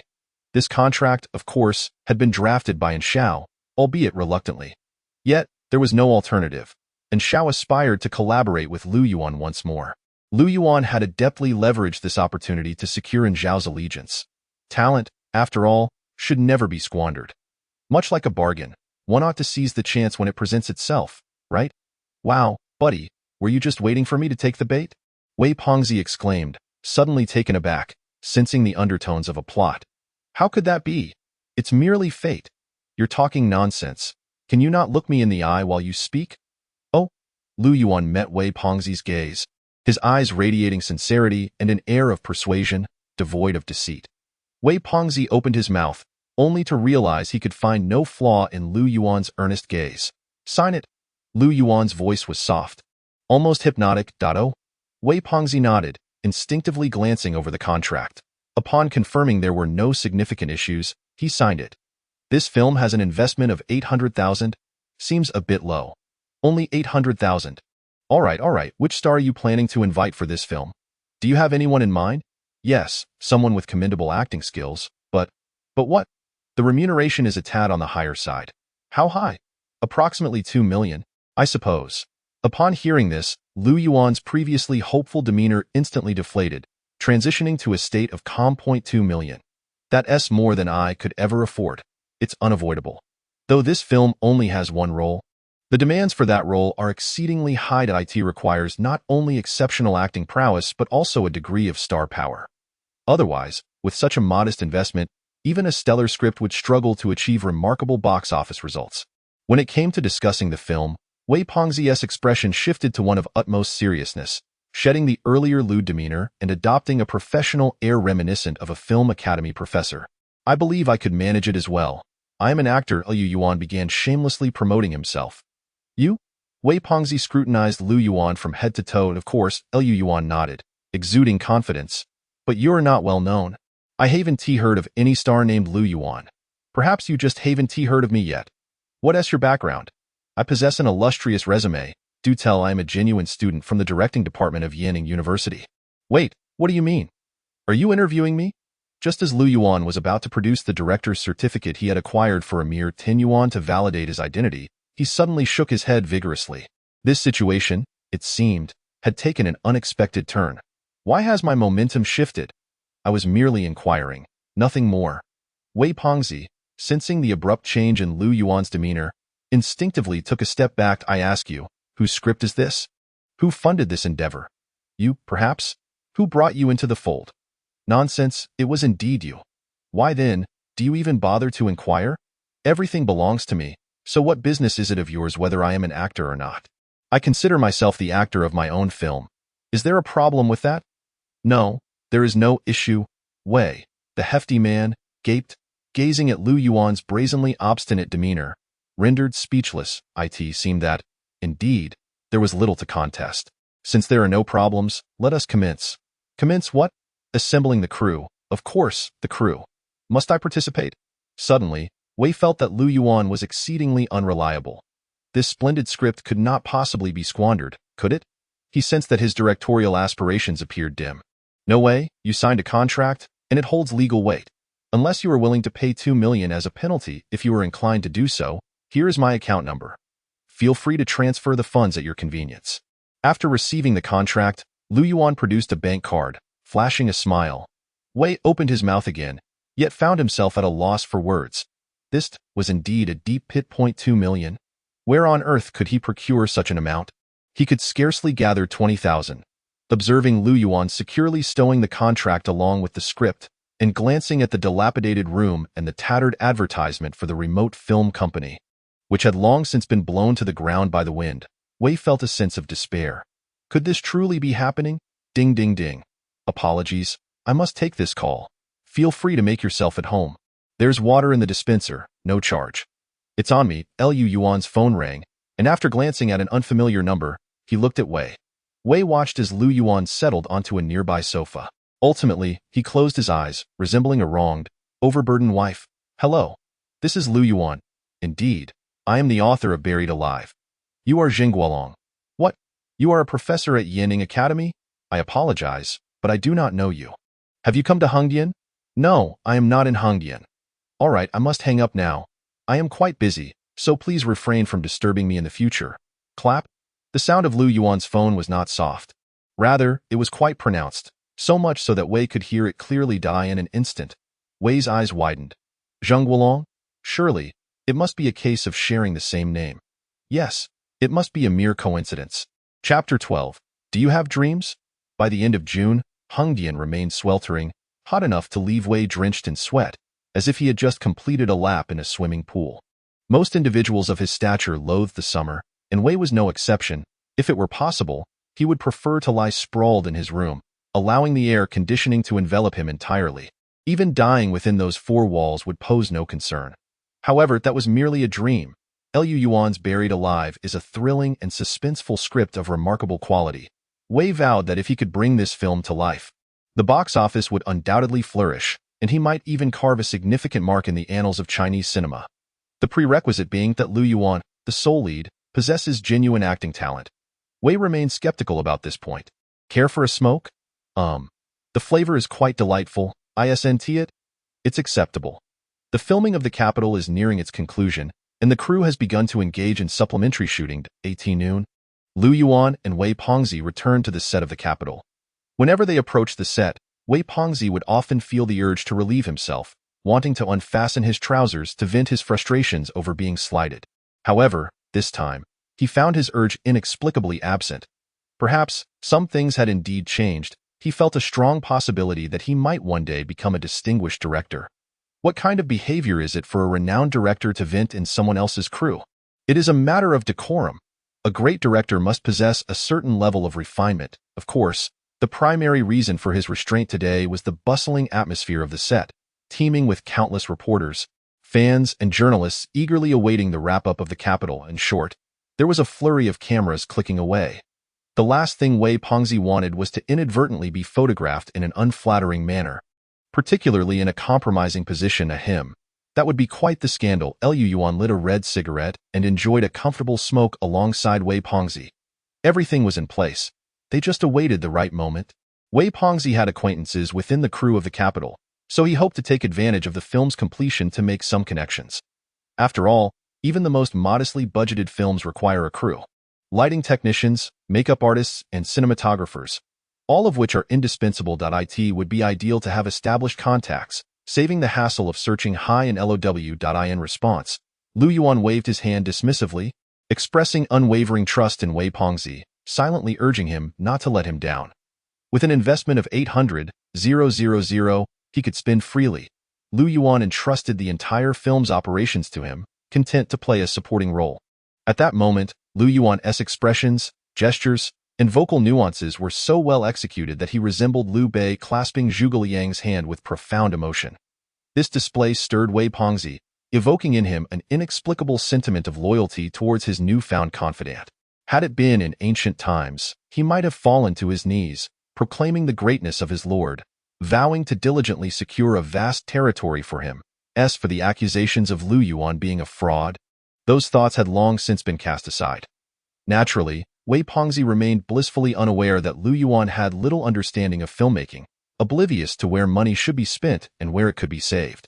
Lu Yuan, who was entirely inexperienced in cinema, sought to persuade others to assist him in producing a film. Surely, he could not rely solely on superficial sentimentality. That would simply not suffice. Thus, he endeavored to persuade and collaborate seamlessly. Ultimately, as long as the film could be produced within the budget of 800,000, that would suffice. As for the quality, as long as it met the basic requirements, it would be acceptable. Box office returns were of no real concern. Are there not enough films that flop at the box office? What difference would one more make? At most, it would merely contribute to the proliferation of subpar films within the Chinese film industry. The distant horizon was breathtaking, the sky vast and boundless. Wei Pengzi sat atop a small mound at the entrance of the set, suddenly overcome by an inexplicable emotion. Lu Yuan, do you have dreams? He extinguished his cigarette and spat out a thick gob of phlegm. Dreams? Indeed, dreams. Are you feeling unwell? Have a smoke? Lu Yuan found it quite disconcerting to see Wei Pengzi, who was squatting on the ground with a lewd expression, suddenly adopt a serious demeanor. The notion of dreams emanating from Wei Pengzi's lips seemed rather absurd, even bordering on the ludicrous, and no more smoking. Let me ask you, do you have a dream? Wei Pengzi abruptly stood up, gazing at the sky before casting his eyes upon the cast of Duqing. His back was turned to Lu Yuan, and his voice resonated with remarkable depth and gravitas. Yes, I have a dream. Lu Yuan, observing Wei Pengzi's earnest demeanor, felt a profound discomfort and stood up, clenching a cigarette that bore a hint of pretentiousness. My aspiration is to become a great director, to make the whole of Huaxia. No, to ensure the entire world recognizes me, Wei Wuji. Wei Pengzi, with his hands clasped behind his back, gazed into the distance, as if speaking to himself or perhaps addressing Lu Yuan. Hold on a moment. I need to relieve myself. Lu Yuan suddenly looked up at the sky, feeling the oppressive heat. He surveyed the looming dark clouds and the seemingly self-absorbed Wei Pengzi, fearing that a bolt of lightning might strike him down. He had no desire to accompany this rotund figure to the afterlife. Lu Yuan, what is your dream? Wei Pengzi called out to him. My dream is vast, indeed, boundless. Lu Yuan shook his head, trying to distance himself from Wei Pengzi. From starting a company to directing films and crafting scripts, I have discerned. Discerned what? Lu Yuan, poised to sit in a lower spot, was momentarily taken aback. Your ambitions must be considerable. You wish to conquer Hengdian, to dominate Huaxia, to seize Hollywood, to conquer the world. Wei Pengzi suddenly turned to lock eyes with Lu Yuan. Lu Yuan felt a jolt of surprise, his arm twitching as he nearly burned his hand on the cigarette. He was profoundly shaken. What do you mean by that knowing look? Have I ever thought such things? Or perhaps you have not. Wei Pengzi, sensing Lu Yuan's silence, felt unsure of how to proceed, and thus his tone grew more grandiose. He hinted at Lu Yuan to continue his thoughts. He believed Lu Yuan should follow up with something along the lines of, "Our journey is towards the stars and the sea," or other similarly stirring phrases. Young people lack many things, but not confidence and ambition.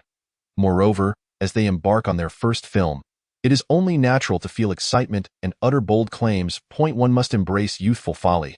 He turned away again, continuing to face away from Lu Yuan. In this moment, if it weren't for the increasing number of reporters, fans, and crew members in the distance, along with the mounting footage being captured, he might have been tempted to express his emotions by facing the wind and relieving himself. As the sun dipped towards the west and the clouds gradually enveloped the sky, the once bright horizon took on a gloomy hue. Witnessing Wei Pengzi's theatrics, Lu Yuan felt a surge of emotion and could not resist delivering a swift kick in an attempt to vent his feelings. Smack! What the hell? Why kick me? Why the pretense? Hurry up and gather the people. They've wrapped up over there. What? It's done already? So soon? Damn it, Wei. The chubby fellow staggered momentarily, on the verge of anger. However, upon hearing a chorus of whistles from the crew of the capital, he promptly retrieved his phone and hurried down the small hill. Hello, Laoli, it's Xiao Wei. Yes, yes. Can we meet? You're tired? I have work, a brilliant script, funding. Yes, everything is in place, except for your makeup and filming teams. Nonsense? How could that be? I assure you it's genuine. Let's grab a drink and have a good chat. I'm truly going to make a film, I wouldn't deceive you. Can you still doubt me? Lu Yuan observed Wei's retreating figure, then glanced at the sky. He lit another red cigarette, it seemed. The dark clouds had dispersed somewhat. Professor Zheng, Lu Yuan claims he is not in Hengdian. That cannot be. I just invested in his film. He must be busy assembling the crew now. Where is his company located? The company? Oh, right. It's at the end of Samba Street, the second to last storefront. I'll go meet him personally. He probably thinks I'm a fraud over the phone. Thinks you're a fraud? Huh. That fellow, I'll give him a call right now and set him straight. I no need. It's wise for young people to be cautious. When I was young, I was also quite vigilant. Hee. Talented individuals tend to be that way. Are you really? I think I should pay a visit. I need to ascertain whether this talented young man is actually at his company. Some matters are better discussed in person. After all, they are quite significant. Very well. Chapter 13. What? Included in the textbook, brother, care for a smoke?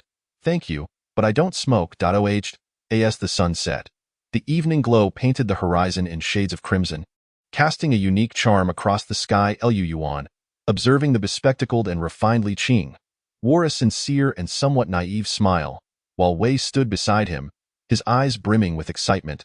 occasionally rubbing his hands together. "Are you truly going to make a film?" Li Qing scrutinized Lu Yuan, his gaze laden with skepticism, and no matter how one looked at it, Lu Yuan, clad in a second-hand suit with an unidentifiable hairstyle, hardly resembled a filmmaker. Indeed, Lu Yuan nodded.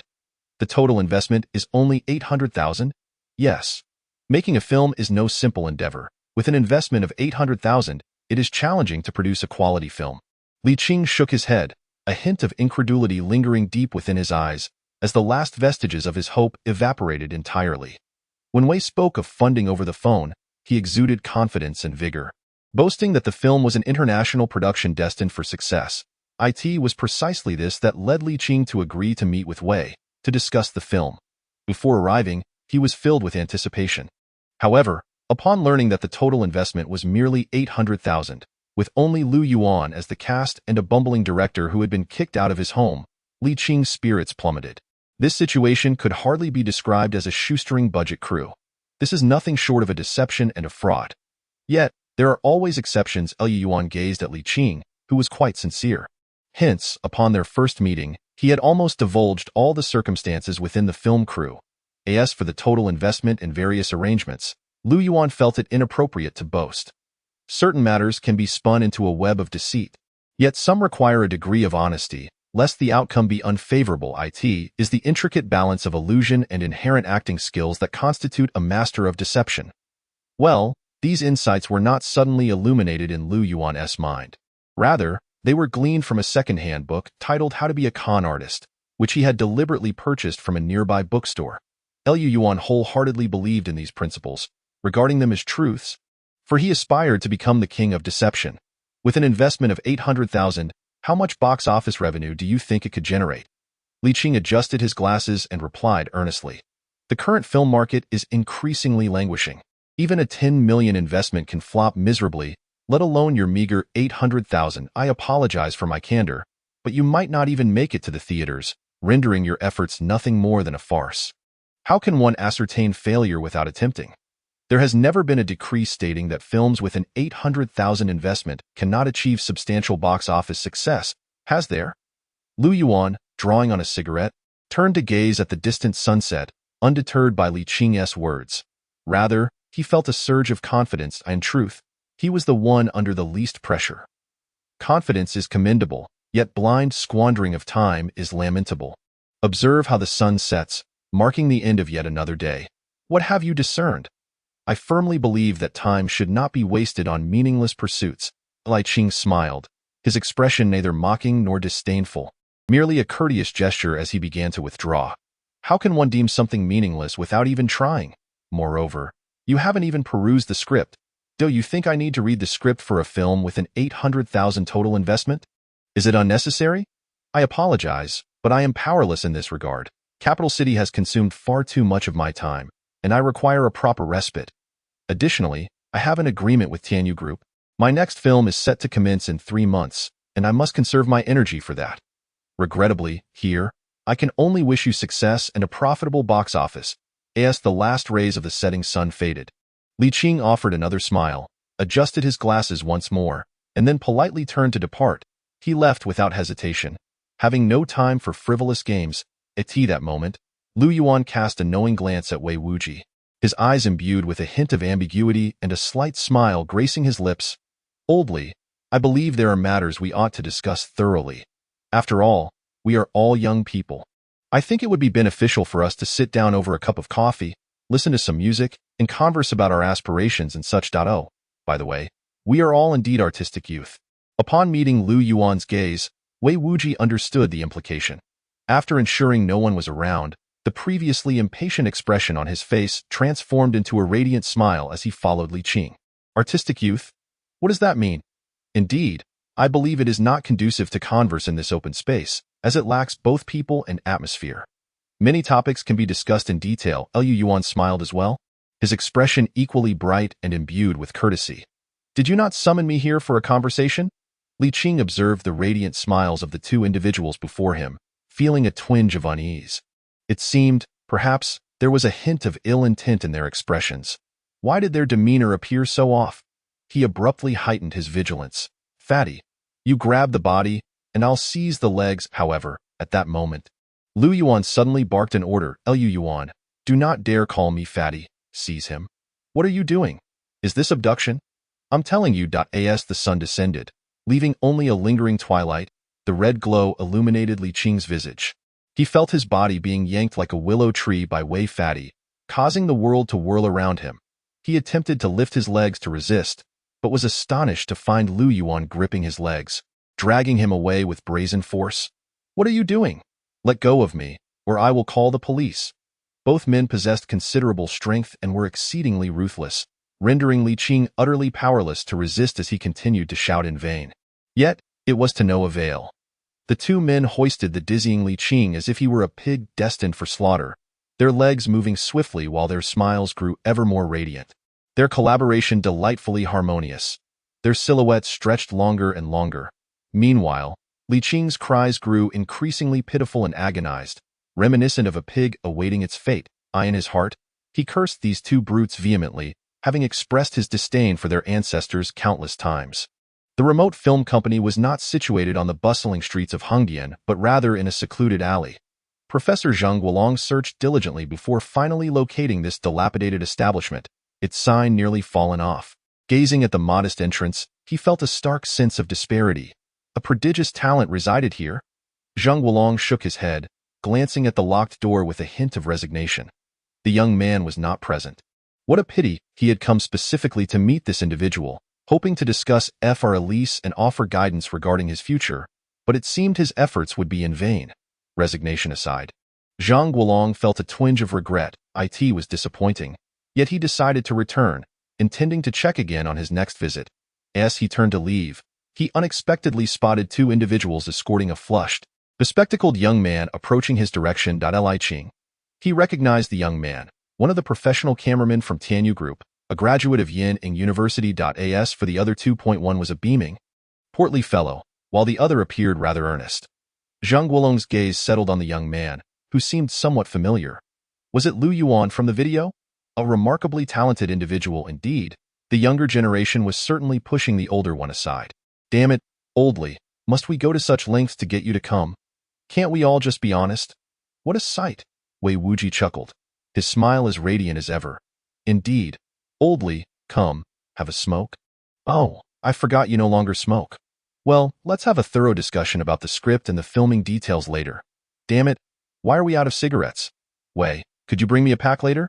Lu Yuan pulled out an empty cigarette box and shook his head in silent exasperation. Damn, don't order me around. I am the director you hired, not your subordinate. I ask you, can you let me go? We'll release you once we're back inside. Upon hearing the voices of the two and seeing Li Qing's expression of utter despair, Zhang Guolong was momentarily taken aback. Could this foul-mouthed young man truly be the prodigious talent behind Alice? Something feels amiss. Stop right there. Are you Lu Yuan? Just as Lu Yuan brushed past Zhang Guolong, the latter finally called out to him. Old man, you know me? Lu Yuan was momentarily startled, eyeing the bespectacled elder who bore a striking resemblance to a landlord collecting rent. You. Excuse me, are you? Wei's previously radiant smile suddenly twitched.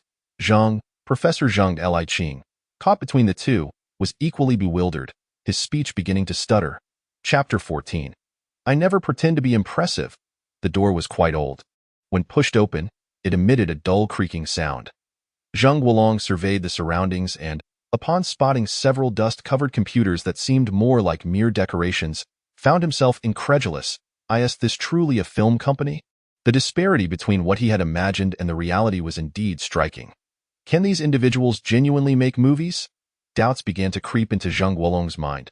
Wei, bustling about, eagerly wiped the table with a cloth and then brewed a cup of somewhat moldy pu'er tea, placing it on the bar. Watching the steam rise, he felt a mix of anxiety and absurdity, as if the heavens were playing a cruel joke on him. Initially, he thought Lu Yuan was merely a namesake. But this brute actually knows Professor Zheng. This is utterly terrifying. Meanwhile, Li Qing sat quietly at the bar, barely daring to breathe. His head bowed low. He felt disoriented, utterly bewildered. Why was such an esteemed professor like Zhang Guolong here? This dilapidated little room certainly did not seem to be his rightful place. Professor Zheng, we were just. Lu Yuan cleared his throat lightly. After learning of Professor Zhang Guolong's identity, he felt a chill run down his spine, his heart racing with anxiety. Could it be that his purchase of a fake certificate had been exposed? Was he destined for prison? No, that didn't seem right. I heard you are a graduate of the directing department at Yinying? Zhang Guolong suddenly inquired, observing Lu Yuan's feigned nonchalance. What does my alma mater have to do with your purpose here? Let's have some tea. It will be unpleasant if it cools down. Lu Yuan's response was remarkably calm, though he felt a rising sense of panic within. Indeed, starting off with such a bombshell, how is one to withstand it? Lu Yuan's breathing grew slightly heavier. Yes, that is indeed unrelated. Zhang Guolong nodded, and although he sensed something peculiar in Lu Yuan's expression, he refrained from probing further. He lifted his teacup, intending to take a sip, but upon observing the color of the tea and detecting a faint musty odor, he ultimately shook his head and set the cup down. He had consumed aged tea before, yet had never encountered moldy tea. Wei Pengzi, what are you still dawdling for? Upon seeing Zhang Guolong's exasperated expression, Lu Yuan instinctively rummaged through his pockets, intending to offer a cigarette, yet after a protracted search, he found nothing but emptiness. Turning his gaze back to Wei Pengzi, he conveyed an implicit message with his eyes. What? Wei Pengzi, taken aback by Lu Yuan's exaggerated gestures and pocket-searching antics, was bewildered. What is he hinting at? Go to the side and buy me a pack of cigarettes, Lu Yuan finally specified, gesturing towards a better brand. Just get one of the Huaxiao brand. We mustn't neglect Professor Zhang. Oh, I'm on it. Wei Pengzi understood and promptly prepared to head towards the nearby convenience store for cigarettes. Hold on, I don't smoke, and I also dislike it when others smoke in my presence. Zhang Guolong, feeling an overwhelming sense of disbelief, shook his head, perceiving that Lu Yuan's demeanor bore no resemblance to the young man who played the piano in the video. Rather, he appeared akin to a rogue? Indeed, at that moment, Lu Yuan could only be described as such. Upon hearing Zhang Guolong's aversion to smoking, Wei Pengzi, who had initially intended to leave, paused. Oh, actually, I don't particularly enjoy smoking either. Sometimes, when inspiration eludes me, I resort to a couple of puffs. He chuckled. Lu Yuan, sensing the opportunity, quickly adorned his face with a smile, projecting an image of someone who was not of that ilk. When Wei Pengzi heard Lu Yuan's words, he was astounded, thinking that this fellow had truly mastered the art of outrageous fabrication. Can one stretch a lie to such an extent? Li Qing, upon hearing Lu Yuan's statement and observing his earnest expression, nearly succumbed to the temptation of hurling a shoe at his face. You don't like smoking, yet who was it that kept insisting I have a puff just now? Who? The more Li Qing pondered, the more humiliated he felt. Had it not been for Professor Zhang's presence, he would have likely erupted in anger right then and there. Did you truly compose the piano piece for Elise? Zhang Guolong, having caught a whiff of cigarette smoke and noting the charred tips of Lu Yuan's fingers, chose to disregard the previous conversation and directly address the matter at hand. Such a shameless young man. Is he truly the author of Fr. Elise? It seemed implausible. Yes, I composed it. So what? Lu Yuan replied nonchalantly, nodding in agreement, unfazed by the accusation of shamelessness. Do you know the worth of Fr. Elise? I do, Lu Yuan nodded affirmatively, as it was self-evident. After all, anything composed by Beethoven possesses extraordinary value, potentially elevating it to the status of a classic worthy of inclusion in textbooks. Lu Yuan was momentarily taken aback. Your piano technique is rather unrefined. It is hard to believe that you could have composed such a piece, which piques my curiosity regarding whether you are indeed the original author. Zhang Guolong scrutinized Lu Yuan, his gaze seemingly capable of penetrating through facades. Does my proficiency in playing correlate with my ability to compose? Lu Yuan faced Zhang Guolong with unwavering certainty.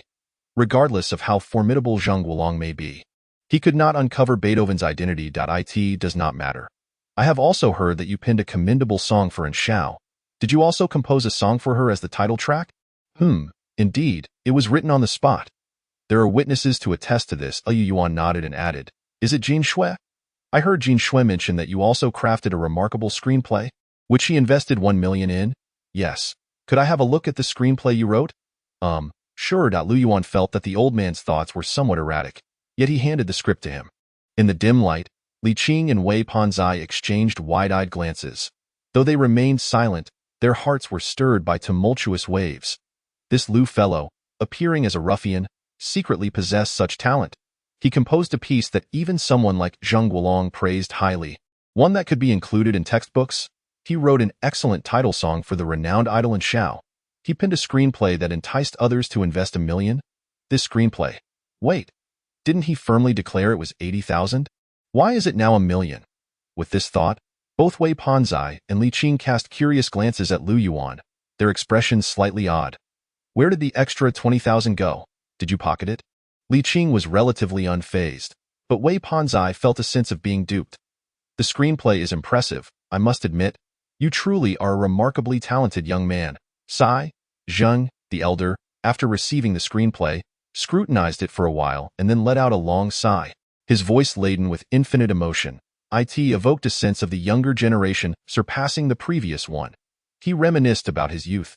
When compared to Lu Yuan, his younger self, aside from being superior in demeanor, was outshone in other aspects. However, after his moment of reflection, Zheng felt somewhat speechless, and no matter how one looked at it, Lu Yuan appeared to be a mere ne'er-do-well. Why would fate bestow such talent upon someone like him? It's utterly absurd. As for Li Qing, upon hearing Professor Zheng Guolong's sentiment, he was suddenly engulfed by a tidal wave of curiosity. Initially disinterested in the screenplay, he now yearned to see it. A script that could evoke such emotions in someone like Professor Zheng must surely be exceptional. Flattery, pure flattery. Lu Yuan feigned humility, waving his hand dismissively. How much more investment does the film require? Zheng Guolong found Lu Yuan's excessive modesty rather off-putting, so he continued, none. Actually. Then you must be lacking actors? Actors? No, we have enough. Your film needs someone exceptionally professional, with considerable acting prowess, and such actors are quite rare throughout Huaxia. Zheng Guolong grew increasingly serious. You have any recommendations? Lu Yuan, sensing Zheng Guolong's demeanor and implications, suddenly understood. This old man wants to introduce someone? There is someone. Let me call that fellow, he will definitely come, and you need not worry about his fees. How much? To be honest, Lu Yuan was unconcerned about other matters. Only the remuneration. 0 fees. What? So generous? Lu Yuan was taken aback. 0 fees? How is that possible? Free labor? Indeed. Then he is. Lu Yuan shook his head. Surely Zheng Guolong wouldn't be recommending some run-of-the-mill film school graduate? He shares your surname, Lu, and is called Lu Yihong. Lu Yihong? Professor Zheng. Is he not the best actor at the Golden Bull Awards last year? Wei Pengzi exclaimed in shock. Yes, that's him. Zheng Guolong nodded. What do you think? This, Professor Zheng, you are well aware of the considerable effort I have invested in this film. Thus selecting actors cannot be a haphazard affair.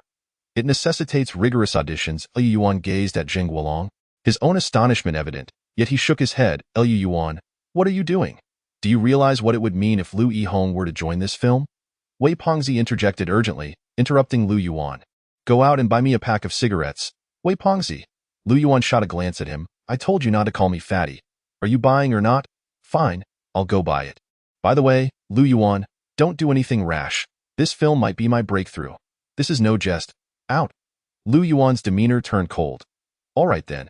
After Wei Pengzi had reluctantly exited the room, Lu Yuan turned to Zheng Guolong. He felt the need to assert himself, at the very least to negotiate terms. Auditions were acceptable. After all, every film deserves meticulous attention. Zheng Guolong was not angered. Rather, he found Lu Yuan's youthful spirit somewhat intriguing. Furthermore, I will determine how the film is made. No one else shall have the final say. That is of no consequence. I can't agree to that on his behalf. Huh. Professor Zheng, is your purpose today merely to insert people into my film? Upon witnessing Zheng Guolong's swift acquiescence, Lu Yuan found himself momentarily at a loss for words. Oh, right. I almost forgot my purpose for coming today. Zheng Guolong shook his head, appearing somewhat absent-minded. I came to discuss Fr. Elise with you. Ah? What is there to discuss about Fr. Elise? I am currently involved in the compilation of piano textbooks for universities, and I wish to include Fr. Elise in the curriculum. I would like to know if you are amenable to that. What? Lu Yuan was taken aback. What the hell? Li Qing's eyes widened in disbelief, nearly fainting. Included in the textbook? No way. Am I hearing this incorrectly? Chapter 15. What on earth have I done? Oldly. Bring me something white. No that I can't take it anymore. Drink up. Let us all enjoy ourselves tonight, and Wei Pengzi, you should eat less of those skewers. You're already so hefty. Lu Muanzi, if you call me fatty one more time, I swear I'll fight you. Come on, let us fight then. Oldly, Don't be such a coward. Drink up, fatty. You should also have some spirits. Beer lacks the kick that I've told you. Don't call me fatty. Ha ha. As the midnight chimes resonated through the barbecue street of Hongdian, a cacophony of shouts, vendors' calls, and car horns filled the air, mingling with the dense smoke wafting from the charcoal grills. Ata Wang's barbecue stall. 3 youths were reveling in merriment. Liu Yuan was not particularly skilled at drinking, yet he possessed a remarkable talent for persuading others to indulge. With just a few boisterous calls, he managed to render Li Qing, an artistically inclined yet somewhat reserved young man, flushed and disoriented. Bottoms up. As for Wei the fatty, he was particularly resistant to Liu Yuan's influence, pouring out his beer and revealing a broad grin. Ready to challenge Liu Yuan to a drinking duel. Cheers. With eyes ablaze, Liu Yuan fixed his gaze on Wei the fatty, instantly filled with a surge of bravado. The two did not engage in any further antics. After savagely biting into a skewer, they exchanged a fierce glare and downed a bowl in unison. Following this, Liu Yuan immediately felt an intense spiciness, an indescribable sense of exhilaration and dizziness. There was a distinct difference between white liquor and beer. Well, count me in. Here's to the future, here's to success. All right, cheers. Witnessing the exuberance between the two, Li Qing, the literary young man, glanced at his half-filled beer bottle and, emboldened, decided to join the fray. The glowing embers of the charcoal fire seemed to transform the trio into a band of merry revelers, evoking disdain from those around them, yet the 3 remained oblivious. Their spirits soared high. Professor Zhang Guolong departed, thoroughly satisfied, having even skipped dinner. Liu Yuan's piano composition had been selected for the university piano textbook, earning him a commendable prize of 200,000 yuan and a certificate from Yin Ying. Wei the fatty was equally elated, his mood buoyant. With a stellar script and a leading actor of renown, despite the somewhat lackluster investment, the prospect of a zero-fee appearance from the star was undeniably exhilarating. With such momentum, how could the film possibly fail? At that moment, he envisioned a grand avenue unfolding before him, leading to renowned directors in Huaxia. Li Qing was also filled with joy. Initially fearing he had stumbled into a den of thieves, he was pleasantly surprised to discover such a treasure in Liu Yuan, who had composed a piano piece now included in the university's curriculum. What does it mean to be featured in a university textbook? It was a realm reserved for erudite professors, renowned foreign historians, and the masterpieces of ancient luminaries. Collaborating with such a gifted individual promised boundless prospects, regardless of whether the film flopped. In fact, it might just succeed. Thus, Li Qing was elated. An hour later, he declared, "Forget about the change. Consider it a tip." After consuming an indeterminate amount of barbecue and an unknown quantity of alcohol, Liu Yuan tossed several red bills onto the table with grand flair, belched heartily, and staggered out of the barbecue stall, draping an arm around the shoulders of his companions. He savored the thrill of extravagance, relishing the joy of spending. While some magnates might be indifferent to money, Liu Yuan found it immensely captivating, especially the act of spending. Life, after all, should be lived with such exuberance and delight. So perfectly. The trio swayed out of the lively street and collapsed onto a flower bed near the Hongdian scenic area, expelling a hearty bout of vomit. Care for a smoke? No, I don't. Come on, oldly, have one. This red lawn is quite pleasant. Fine, I suppose I'll partake. After expelling their stomach contents, the 3 lit up cigarettes, gazing drunkenly at the moon above, their spirits surprisingly buoyant. I once dreamed of being a wandering minstrel. He chuckled. Li Qing let out a hearty belch and suddenly burst into laughter, his hand gesturing with the cigarette in a manner reminiscent of an elegant orchid, exuding an air of restrained flamboyance. Under the influence of alcohol, Li Qing found himself lost in contemplation. "So what now?" Wei the fat chuckled. Now I just want to buy a house in Yinjing and marry my girlfriend. Such aspirations. Oldly interjected. One must not be too restrained in life. If you wish to do something, then do it. Liu Yuan patted his shoulder in encouragement. Huh? Li Qing gazed at Liu Yuan, his expression slightly dazed. What does that look? As if he's about to deliver some motivational drivel. Mean, did you see that singer playing the guitar ahead? Liu Yuan laughed. Somewhat tipsy, I did. Didn't you want to be a wandering musician? Liu Yuan inquired. And then? Li Qing asked, puzzled. Borrow a guitar? Experience the thrill of being a wandering singer? I think that's feasible. Wei the Fat nodded, his eyes glazed with intoxication, instinctively gripping Li Qing's shoulder, casting a sidelong glance at Lu Yuan. That might not be a good idea. Wait. What's wrong with it? I think it sounds wonderful. Huh. Before Li Qing could fully comprehend, he was hoisted to his feet by Lu Yuan and Wei the Fat, and they charged toward the guitar-playing young man. Charge?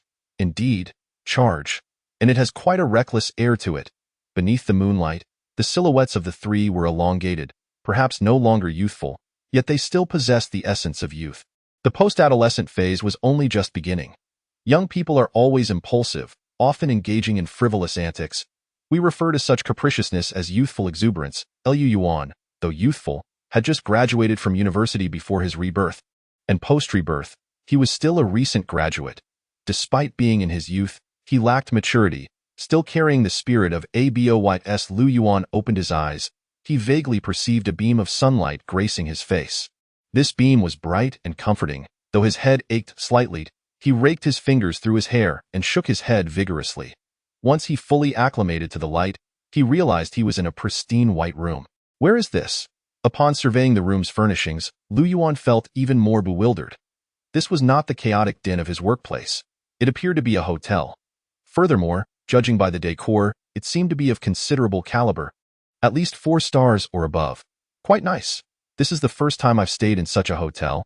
It looks rather clean. When I have money in the future, I want to stay in such a clean hotel every day. After indulging in these musings, Lu Yuan felt a nagging sense of unease. Wait, something isn't right. How did I end up in a hotel? Wasn't I just drinking and boasting with Wei the Fat and Oldly at a barbecue stall? How did I end up in a hotel? Did I get so drunk that I randomly found a hotel and started reveling? Lu Yuan shook his head again but found his mind clouded. Unable to recall what had transpired afterward, a hangover. Well, it seems I indeed have a hangover. At that moment, a soft beep sounded from the door, followed by a waft of fragrant orchid scent filling the air. Upon hearing the sound, Lu Yuan instinctively lifted his gaze towards the direction of the enticing fragrance, only to find a familiar figure. Wang Jinxue, dressed in a pristine white gown, tall and slender, she exuded an aura of purity that was tinged with an air of aloofness. Lu Yuan was left even more perplexed. What was Wang Jinxue doing here? What had transpired? Was he dreaming? Had he awakened? Indeed. He resolved to refrain from consuming alcohol in the future. Wang Jinxue cast a fleeting glance at Lu Yuan's somewhat pale and bewildered face before furrowing her brow slightly. Did you bring me here? Lu Yuan hesitated momentarily before voicing his curiosity. Yes, Wang Jinxue nodded. How did you? Lu Yuan was at a loss for words, struggling to articulate his thoughts. Are you asking how I came to encounter you? Wang Jinxue replied coolly. Indeed, Lu Yuan found the situation rather extraordinary. His imagination seemed woefully inadequate, unable to conjure this scenario no matter how hard he tried. It appeared devoid of any logical explanation. You do possess a certain talent, she remarked. Huh? Lu Yuan was further confounded. What did his talent have to do with any of this? Your rendition of Old Boy was quite commendable, but really, you ought to avoid drinking, she advised. Old Boy? Lu Yuan was utterly bewildered. When did I sing Old Boy? Observing Lu Yuan's dazed expression, Wang Jinxue finally shook her head and opened a news article on her phone, handing it to him. Lu Yuan accepted the phone, only to find 3 headlines displayed. According to our report, early yesterday morning, 3 mysterious men forcibly seized the guitar of the wandering singer A Jia while intoxicated. One of the suspects is believed to be Li Qing, a cinematographer from the Metropolis production team. The wandering singer A Jia. I will sue these 3 robbers. Original song Old Boy? How many hearts does this original Old Boy resonate with? Staring at the 3 headlines, he was momentarily taken aback. Instinctively, he clicked on the video beneath the title, and when he beheld a disheveled man with a guitar, throwing his head back to howl, he was instantly dumbfounded. Lu Yuan was in shock. What on earth have I done? Chapter 16. A talent indeed, dude. Check out the pin video on suka.com. Pin video? What is that? Just take a look. I guarantee you won't regret it. Oh, what is so special about a singer? An isn't just a singer who lost his guitar. Be patient and watch that. Oh, wow. This guy has some serious vocal skills. Wait, I've never heard this song before? Neither have I, but the lyrics are quite poignant. It's clear this guy has a story to tell. Must one wither before blooming? I once had dreams. That line is so heart-wrenching. It's utterly tear-inducing. As a man from the 80s, I felt this for quite some time. Tell me, where can I find the original artist of this song? I'm a fan now. Dude, are you also part of the original for this song? Yes, do you know? Please, I beg you. I haven't found it. I've never even heard this song before. What? You've never heard of it? Indeed, I have been searching through the Penguin software, Starlight Music, and Tideo's new songs. Yet I have found nothing. So, the title of this song is Old Boy, as mentioned by the singer. Wait a moment. Why did the singer leave before finishing the song? Huh. Who was that woman who pulled the singer away? She is truly stunning. Indeed. What on earth happened? Did that singer just vomit all over her? Such a disgrace, utterly disgraceful. How could this happen? It shows a complete disregard for gentle sentiments, leaving one speechless. My goodness. Have you noticed that it seems there is an Easter egg in this video? What Easter egg? It appears there are two individuals next to the trash can engaged in what? Bowing to heaven and earth? Oh my. Two men? Around 5 in the morning, a video titled Mysterious Singer appears on Hungdian Street, surged to the top of the search rankings on Suku. The video quality is rather unclear, even somewhat blurry. Yet its viewership skyrocketed from mere hundreds to thousands, and then from thousands to tens of thousands, by around 8 in the morning. The view count astonishingly surpassed 50,000, propelling it to the very top of the trending list, even overshadowing a certain celebrity's divorce scandal in just a brief 4 to 5 minutes. The video was filled with captivating moments. Initially, it featured a song Old Boy, which seemed like a typical scene of snatching a guitar. Yet, unexpectedly, the performance by the singer was exceptional. Just as the audience anticipated a routine singing session, a stunning young lady driving a Lamborghini burst onto the scene, pulling the singer away, leaving viewers drooling at their screens. Just when one thought it was over, post-departure, the trash can become the stage for an unexpected turn of events, stealing the spotlight. My goodness. This video is simply overflowing with intrigue. Wei Fatty ignited a red cigarette while sitting despondently on a small stone slab at the entrance of the remote film company. He felt like a solitary figure after a storm, a desolate soul after a climax. The smoke was somewhat harsh, yet Wei Fatty found solace in it, allowing him to momentarily forget certain memories that ought not to linger. Unlike Lu Yuan, who drank himself into oblivion, although he too was in a hazy state, he still retained a shred of rationality. Last night was a frenzy. From the initial sparse silence to the crescendo of voices and cheers. What transpired in between? Too many things. Far too many to contemplate. A glory unparalleled yet reputations utterly tarnished. The conclusion of this desolation is one that cannot be savored. Perhaps, this life is destined for ruin.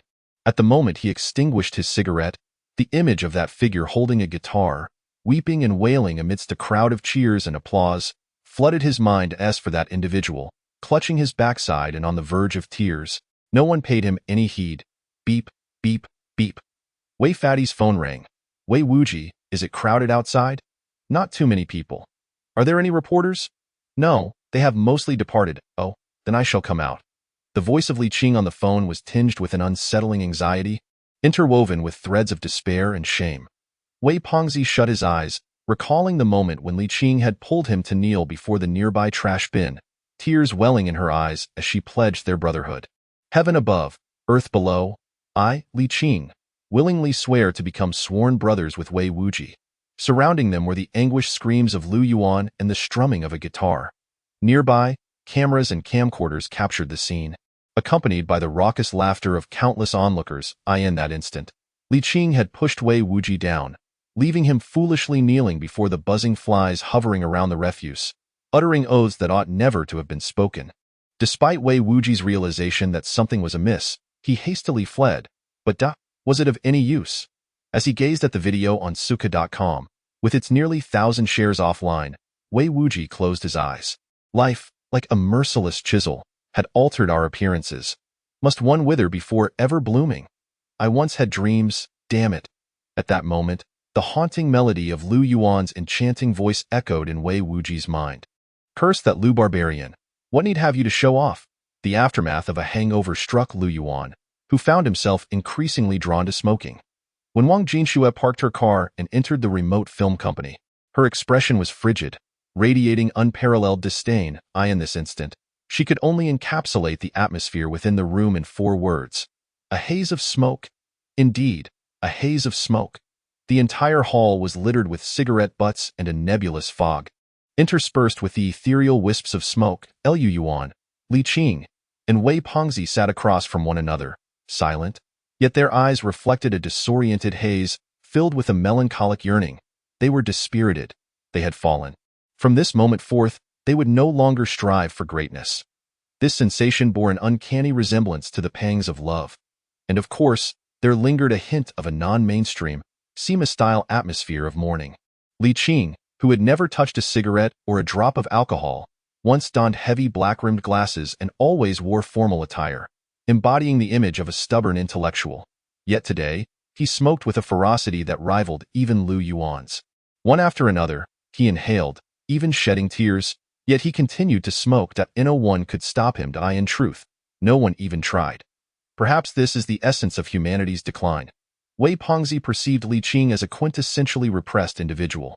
On the surface, he appeared just like anyone else, but in reality he was wild. Otherwise, why would he have dragged him to the trash bin to declare, "Heaven above, earth below"? What else could this be but repression? Nonetheless, at that moment, Wei Pengzi refrained from casting blame upon Li Qing. They were all in the same predicament, indistinguishable from one another, awaiting judgment. All were anticipating the moment of infamy.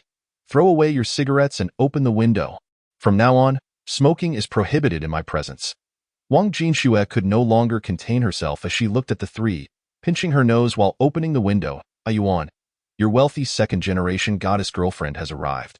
Wei Pengzi briefly lifted his gaze to spot Wang Jinxue, then lowered his head, lost in thought. Stop the nonsense. Whose girlfriend? She is our film's investor. Don't twist the narrative. Liu Yuan spat disdainfully and shot a glare at Wei Fatty. His voice somewhat hoarse, he had sung too fervently yesterday, to an extent that was almost absurd. When the goddess abandoned us, you were not so composed. Spare me the pretense. Wei Fatty chuckled with a hint of sarcasm. Get lost. Li Qing had no inclination to listen to the banter between Liu Yuan and Wei Fatty. He was still mired in the anguish of his bruised ego. One by one, the windows swung open, releasing a plume of smoke that had yet to dissipate. Wang Jinxue, pinching her nose, coldly scrutinized the trio, her gaze ultimately resting on Liu Yuan. What do you intend to do? Smoke yourself to death? No, I merely wish to enjoy some quiet.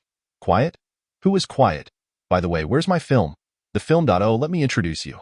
This is the assistant director, Wei Fatty, a genuine top student from Yining. Not quite as good as me, but acceptable. Liu Yuan. Must you belittle me? And him? Don't tell me he asked the cameraman. Yes, he has an entire crew behind him. When will you start filming? I was thinking of discussing it when that Golden Bull award-winning actor arrives. Liu Yihong will be here this afternoon. So you want him to see three smokers puffing away? No, I refuse to associate with you too. I have standards. Liu Yuan shook his head, discarding the cigarette and straightening his clothes, eliciting a chorus of eye rolls from Wei Fatty and Li Qing. Bang. I said no smoking. An assistant director should uphold the decorum of the role. After the eye rolling, Wei Fatty pulled out a cigarette, ready to light it, only to have Wang Jinxue slam her hand on the table, her face icy as she snatched the cigarette from him and crushed it underfoot, her presence exuding an overwhelming authority that nearly made Li Qing lose control of himself. Wei Fatty gaped at the shattered cigarette and the cracked table, utterly stunned. How terrifying must that force be? What should an assistant director be like? Wei Fatty stammered, suddenly at a loss for words. His previous bravado vanished. He realized that if that force had struck him, he would have likely collapsed instantly. Chapter 17. Quitting smoking is utterly impossible. Since Yuancheng Film Company is a film enterprise, it must also present itself as such that it is unacceptable to let others see a shabby office. After all, we are dealing with a film emperor. Thus, places that needed cleaning were tidied, and surfaces that required polishing were polished. Meanwhile, Liu Yuan instructed someone to replace the outdoor sign with illuminated letters and add some decorations. Once the faade was complete, Liu Yuan stood at the entrance, nodding in approval. Although it still appeared rather shabby, its presentation was infinitely better than the previous sign that could be blown over by a gentle breeze. At the very least, it resembled a semblance of a legitimate company. Liu Yuan felt a sense of satisfaction. Inside, the head of the crew's cinematographers wondered why he had to undertake such tasks. Am I a janitor for this impoverished crew? Li Qing held her nose as she scrubbed the filthy toilet in the room. nearly retching from the unbearable stench. It was uncertain how many years had passed since this toilet was last cleaned, and the odor was enough to provoke a crisis of existence. This was, indeed, Li Qing's first encounter with such a repugnant restroom. The assistant director was busy cleaning the windows, muttering under his breath, "What are you even doing here? Hurry up, I need to use the bathroom." Wei, the rotund figure outside wiping the glass, overheard the commotion and cursed in response, feeling utterly exasperated. "What the hell? There's a public restroom next door. I have no toilet paper," Li Qing retorted. "Bring me a few sheets quickly. I'm in a bit of a rush. Don't you have some newspapers? Just make do with that," Wei replied, his tone dismissive. "Damn. How am I supposed to manage with newspaper?" Li Qing exclaimed in frustration. Others have used stones before. Their dignity remained intact, didn't it? Get lost. Inside, the two brothers continued their banter while laboring away, oblivious to the world outside. Meanwhile, outside, Lu Yuan inspected the building's wiring with an electrician's knife in hand. A few bulbs in the hall had gone dark, and with his modest knowledge of electrical work, Lu Yuan felt it imperative to rectify the situation. The Golden Bull award-winning actor had arrived at the company, and everything must be in order. While firecrackers could not be set off in celebration, it would be utterly disgraceful to have guests seated in dim lighting sipping on moldy tea. Lu Yuan believed that he must present himself as someone of stature and talent, no longer allowing himself to be so nonchalant. "I told you, do not smoke in my presence." Wang Jianxue stood 5 meters away, observing Lu Yuan's industriousness, her expression icy. "Then you could simply turn your back and not look at me. That way, I wouldn't be before you," Lu Yuan retorted.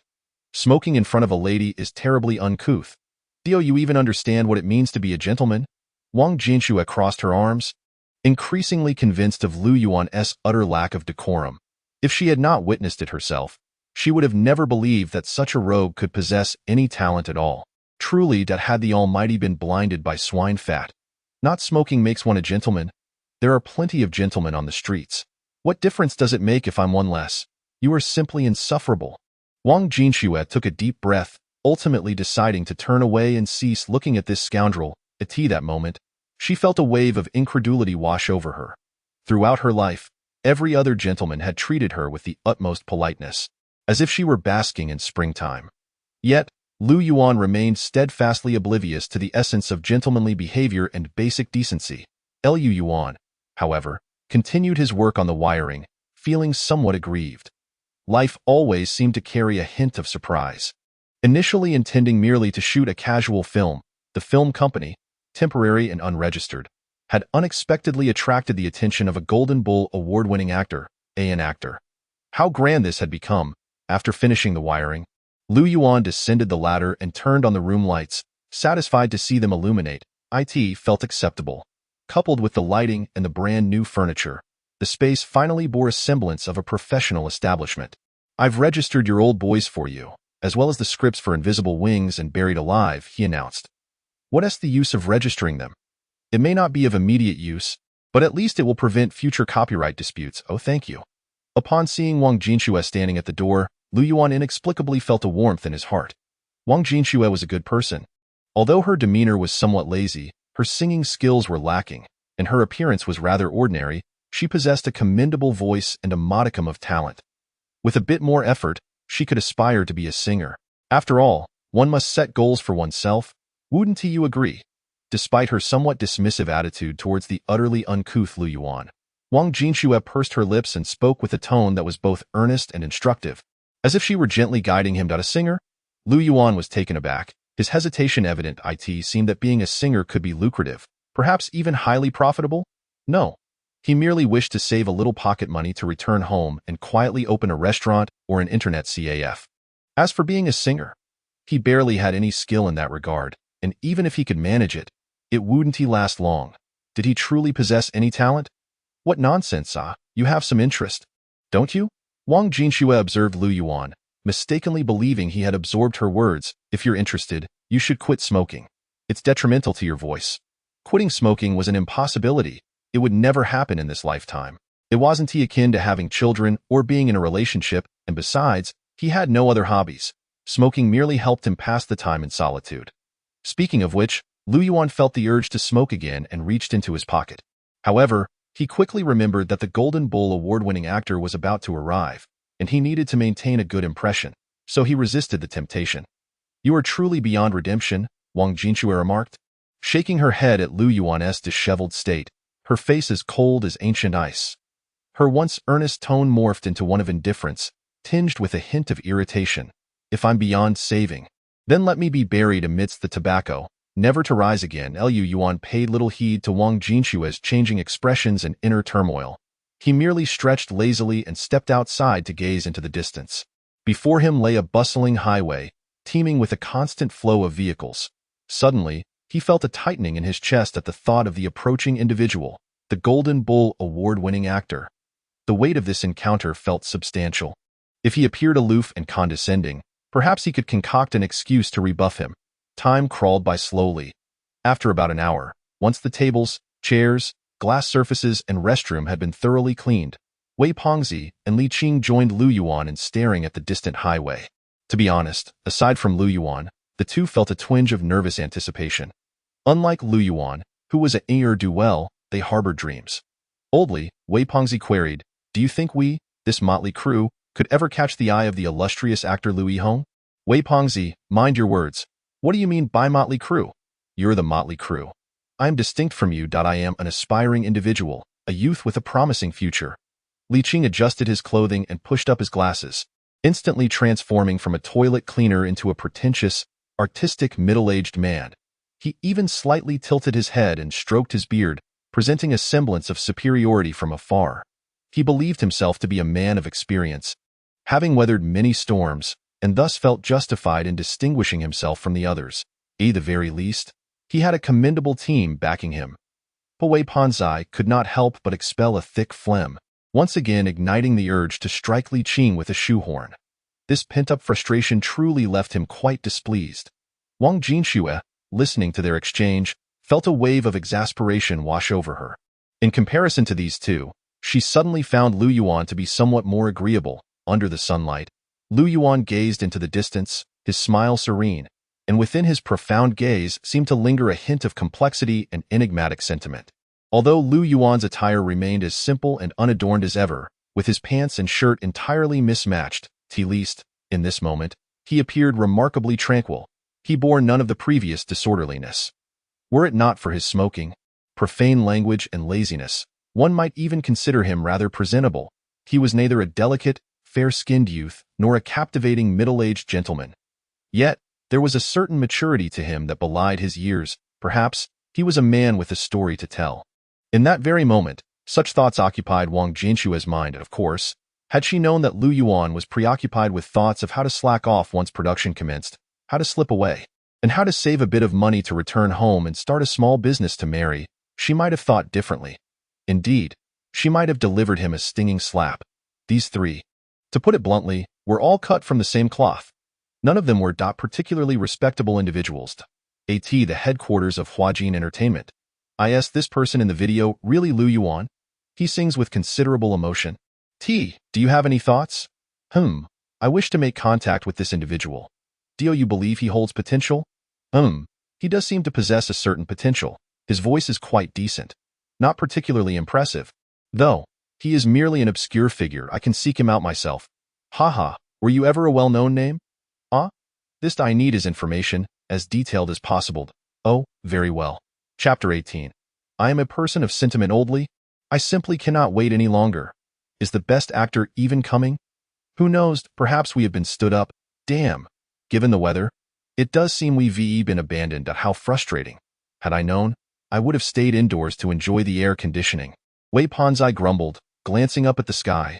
Regret etched across his plump face. Sigh, let us wait a bit longer. By the way, Yuan, do you have any cigarettes? I do have some. Would you like one?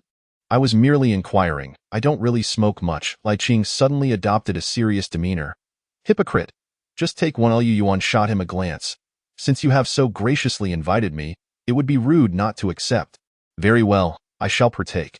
Though Li Qing feigned disinterest, his hand was already poised in anticipation for a cigarette. Ugh, if you wish to smoke, just do it.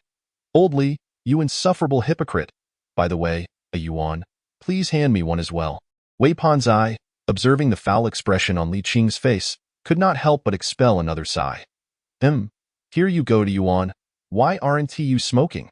As the sun dipped below the horizon, and the evening glow painted the sky, I suddenly felt that the beauty of the scenery was far more pleasurable than smoking. Perhaps I should amend my ways. Yuan continued to gaze quietly into the distance, his eyes more enigmatic and profound than before. He had taken on an air of solemnity. This demeanor, this expression, this posture left Li Qing and Wei Pengzi momentarily dumbfounded. Was this fellow experiencing a lapse in judgment? They even suspected that the person before them was not Lu Yuan at all, but rather an insufferable show-off. Or perhaps he had truly turned over a new leaf? I told you, do not smoke in my presence. Do you treat my words as mere whispers in the wind? Just as the two were about to look down on Lu Yuan, an unexpected chill swept through the previously sweltering air. Wang Jinxue emerged from the building, her expression frosty as she seized the cigarettes Li Qing and Wei Pengzi had just lit, throwing them to the ground and extinguishing them with a vicious stomp. Her voice was as cold and lethal as ancient ice. Fixated on the two, instinctively, Li Qing and Wei Pengzi shuddered. They then glanced at the extinguished cigarettes on the ground and caught a glimpse of Lu Yuan, who appeared to be a cultured young man lost in thought. Suddenly, they comprehended it was not that Lu Yuan had reformed. He simply recognized that this was destined to be a futile struggle. Aware that the mute envoy, Wang Jinxue, would emerge to deliver a well-intentioned warning, he understood that lighting up would be a waste.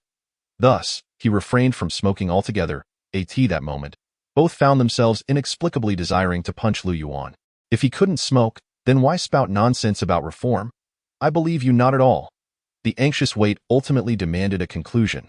As the clock struck 6 in the evening, and as Wei Pengzi prepared to concede defeat, the distant sound of roaring engines broke the silence. Is it finally here? The trio craned their necks in anticipation, only to see a formidable wrangler approaching. Their hopes swiftly faded into disappointment. This could not possibly be Lu Yihong's vehicle. Surely, he would drive a Lamborghini, being the youthful and charming film star that he was. Yes, he owned a Lamborghini 711, a vibrant green one, utterly ostentatious. It seemed he would not be arriving today. Yet, the wrangler came to a halt at the company entrance. A rugged yet charming middle-aged man stepped out of the vehicle, his disheveled beard only adding to his allure. A gust of wind billowed his trench coat, and as he tossed his hair back, the few strands of white at his temples danced slightly, coupled with the fluttering of his coat. He exuded a hint of flamboyance and charm, the epitome of ostentation, a veritable embodiment of testosterone. It truly was Lu Yihong. Li Qing and Wei Pengzi were once again left speechless. They had assumed Lu Yihong would maintain his youthful demeanor, yet he now appeared as this distinguished gentleman, his style completely transformed. What had transpired in this past year? You are Lu Yuan. Yes, you are Lu Yihong. Indeed, a pleasure to meet you. Upon exiting the vehicle, Lu Yihong warmly embraced Lu Yuan, the hug powerful and exuberant, even laden with a hint of intimacy. Lu Yuan, taken aback by this unexpected display, found himself momentarily at a loss. The Lu Yihong he remembered was as aloof as Wang Jinxue, exuding an air of superiority that could make one feel inferior. To gaze down upon others was hardly an exaggeration. Yet the reality that was difficult to articulate. Could it be that he had turned out to be a homosexual? Upon this realization, Lu Yuan suddenly empathized with the sentiments of Wei Fatty from earlier. Instinctively, he shivered, glancing at Lu Yihong's ambiguous gaze, and an unsettling feeling stirred within him. Perhaps the visitor bore ill intentions. Lu Yihong had already perused the script, thus saving time when he took his seat. The conversation swiftly transitioned to discussing the screenplay. This marked the first occasion for Wei Fatty to converse so closely with Lu Yihong, and as such, he felt a twinge of nervousness, hesitating to initiate dialogue. Li Qing, acting as the behind-the-scenes worker, possessed no experience in conversing with actors of such caliber, so he opted to simply sit and serve tea.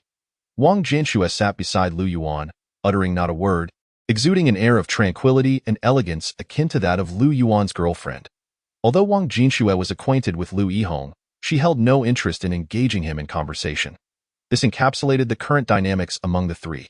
Lu Yihong did not recognize Wang Jinxue, only aware that she was an investor in the film. However, an investment of 800,000 was hardly substantial. Regardless of her beauty, it did not pique his interest significantly. Instead, he found himself intrigued by Lu Yuan, whose slightly flushed yet peculiar visage, coupled with a seemingly calm yet evasive demeanor, captivated him. Thus, he focused his gaze upon Lu Yuan. Lu Yuan, in turn, met his gaze, growing increasingly apprehensive, feeling an inexplicable sense of unease. The more he looked, the more he sensed something peculiar. Care for a smoke? No, thank you. I do not smoke. Indeed, I do not smoke. I have never smoked. What if the film requires you to smoke? Then I might give it a try. Oh, splendid.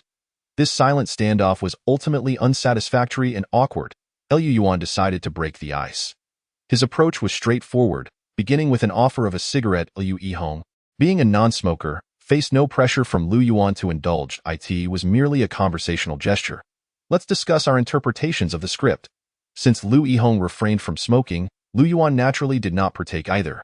He simply asked Li Qing to pour a cup of tea for Lu Yihong. The fragrant aroma of tea wafted around them, evoking a sense of clarity. The flavor was delightful, at least devoid of any mustiness. A promising start, wouldn't you agree? This morning, I listened to your song. Lu Yihong suddenly smiled knowingly. He did not delve into the script or its interpretations, nor did he continue Lu Yuan's line of conversation. Instead, he posed an unrelated question. Oh? Lu Yuan was taken aback. Is there a complete version of this song? Yes. May I have the fortune of hearing the full version today? Do you wish to hear it? Indeed, I am quite eager. Please share your reasoning. Lu Yuan gazed at Lu Yihong, feeling an inexplicable curiosity arise. A decade ago, I was a singer, residing beneath a bridge on the third ring road of Yanjing, dreaming of achieving fame while standing before a television with my guitar. You have now attained fame, and notably so. Yes, however, I did not pursue the path of a singer but rather that of an actor, for I possess neither a commendable voice nor any creative talent. There must be numerous inspirational songs, indeed, yet never has a single song led me to drive incorrectly. Was your tardiness a result of a wrong turn? Indeed, I captured the singing segment of that video and played it in the car, which evoked a deep sense of emotion. As I indulged in the music, I inadvertently took a wrong turn. Surely, you must have an agent? Why do you drive yourself? I do, but she tends to be rather talkative, and I prefer not to have her accompany me. Well, I am a person of sentiment. I believe there are stories woven into your voice, and narratives imbued within your songs, and the scripts, too. There are tales to be told. I have always maintained that those endowed with talent are inherently storytellers, and thus, I feel we are kindred spirits, united in our emotional depth. Lu Yihong's gaze was profound and enigmatic, his stubble untidy yet infused with charm. His voice, tinged with ambiguity, resonated with yearning. The unexpected compliment from Lu Yihong left Lu Yuan feeling disoriented, even wishing to find a hole to hide in. Embarrassed, wasn't the plan to discuss scripts? How did it veer into a conversation about sentiments? This was not the right approach. Moreover, this flurry of praise did not afford Lu Yuan the comfort of feigned modesty. Rather, it heightened his sense of unease. In truth, he possessed no remarkable talent, nor did he embody any profound sentiments. He was, in fact, a rather crude, mercenary individual, merely seeking to make a quick buck. Everyone has a sense of shame. And at this moment, Lu Yuan was overwhelmed by it. Of course, there were also chills running down his spine. I wish to be the first listener of this song. I have a premonition that I will fall deeply in love with it. I have a guitar in my car. Wang Jinxue stood up, gracefully retrieving a guitar from the vehicle and handing it to Lu Yuan. He accepted the guitar, glancing at Lu Yihong, whose face was brimming with anticipation. Lu Yuan closed his eyes, while Li Qing and Wei Pengzi merely gaped in astonishment. The unfolding events were rather unexpected. The acclaimed actor seemed far removed from the persona of a typical star. Wait, has the esteemed actor become a fan of Yuan? Surely, this must be a dream. While I can accept listening to the complete version of this song, I must clarify one thing. What is it? I, Lu Yuan, male with a penchant for the fairer sex. I do not engage in same-sex relationships. Lu Yuan took the guitar, declaring those 4 words with utmost seriousness, reverence, and sanctity. Do not engage in same-sex relationships either. Initially, Lu Yihong was perplexed, questioning the connection between listening to music and such matters. But upon witnessing Lu Yuan's expression, his countenance shifted dramatically, turning a shade akin to liver. He took a deep breath and finally managed to articulate this sentiment. Chapter 19. There are vegetable leaves caught between your teeth. Every individual possesses a story. Some tales are mundane, others riveting. Some unfold seamlessly, while some are convoluted and extraordinary. Naturally, Liu Yihong, the recipient of the Golden Bull Award for Best Actor, has his own narrative. He once aspired to be a singer. From a young age, he harbored a passion for singing, dreaming of becoming a superstar who could command the stage and elicit screams from adoring fans. Regrettably, his voice was akin to that of a broken gong, and regardless of the song, he would invariably sing off-key, rarely managing to complete a song without faltering. Perhaps influenced by the motivational speeches broadcasted on the airwaves, or perhaps deceived by the self-help books proclaiming that dreams should not be defeated by reality and must be pursued, he inexplicably swelled with confidence, never acknowledging his lack of vocal prowess. Then, at the age of 18, he had dabbled a bit in guitar and resolutely ventured into the grand city of Yanjing, aspiring to become a wandering singer like his predecessors, fantasizing about being discovered by a talent scout from the music industry and achieving instant fame. Naturally, he had penned a song titled Dream Chaser, which now sounds utterly nonsensical, and he reveled in his own delight. Of course, dreams are often beautiful, while reality tends to be harsh. After 3 years as a wandering minstrel, experiencing a myriad of ups and downs, he finally found an opportunity, but it was bestowed upon his companion S for him. That talent scout merely appraised his face, stroked his chin, and ultimately inquired whether he would accept 300 yuan for a night's company. He indignantly refused, outraged at the thought of selling his dignity and integrity. Consequently, he faded into obscurity. The scout left him with the remark, "A person like you could only succeed in singing if every other singer were to perish." Nonsense. What talent scout would be swayed by someone with a voice like a broken gong and lacking in talent? It's not as if they were suffering from tinnitus or senile dementia. Liu Yihong was profoundly disheartened. After earnestly listening to his own songs, he smashed his guitar and succumbed to the cruel reality that had betrayed him.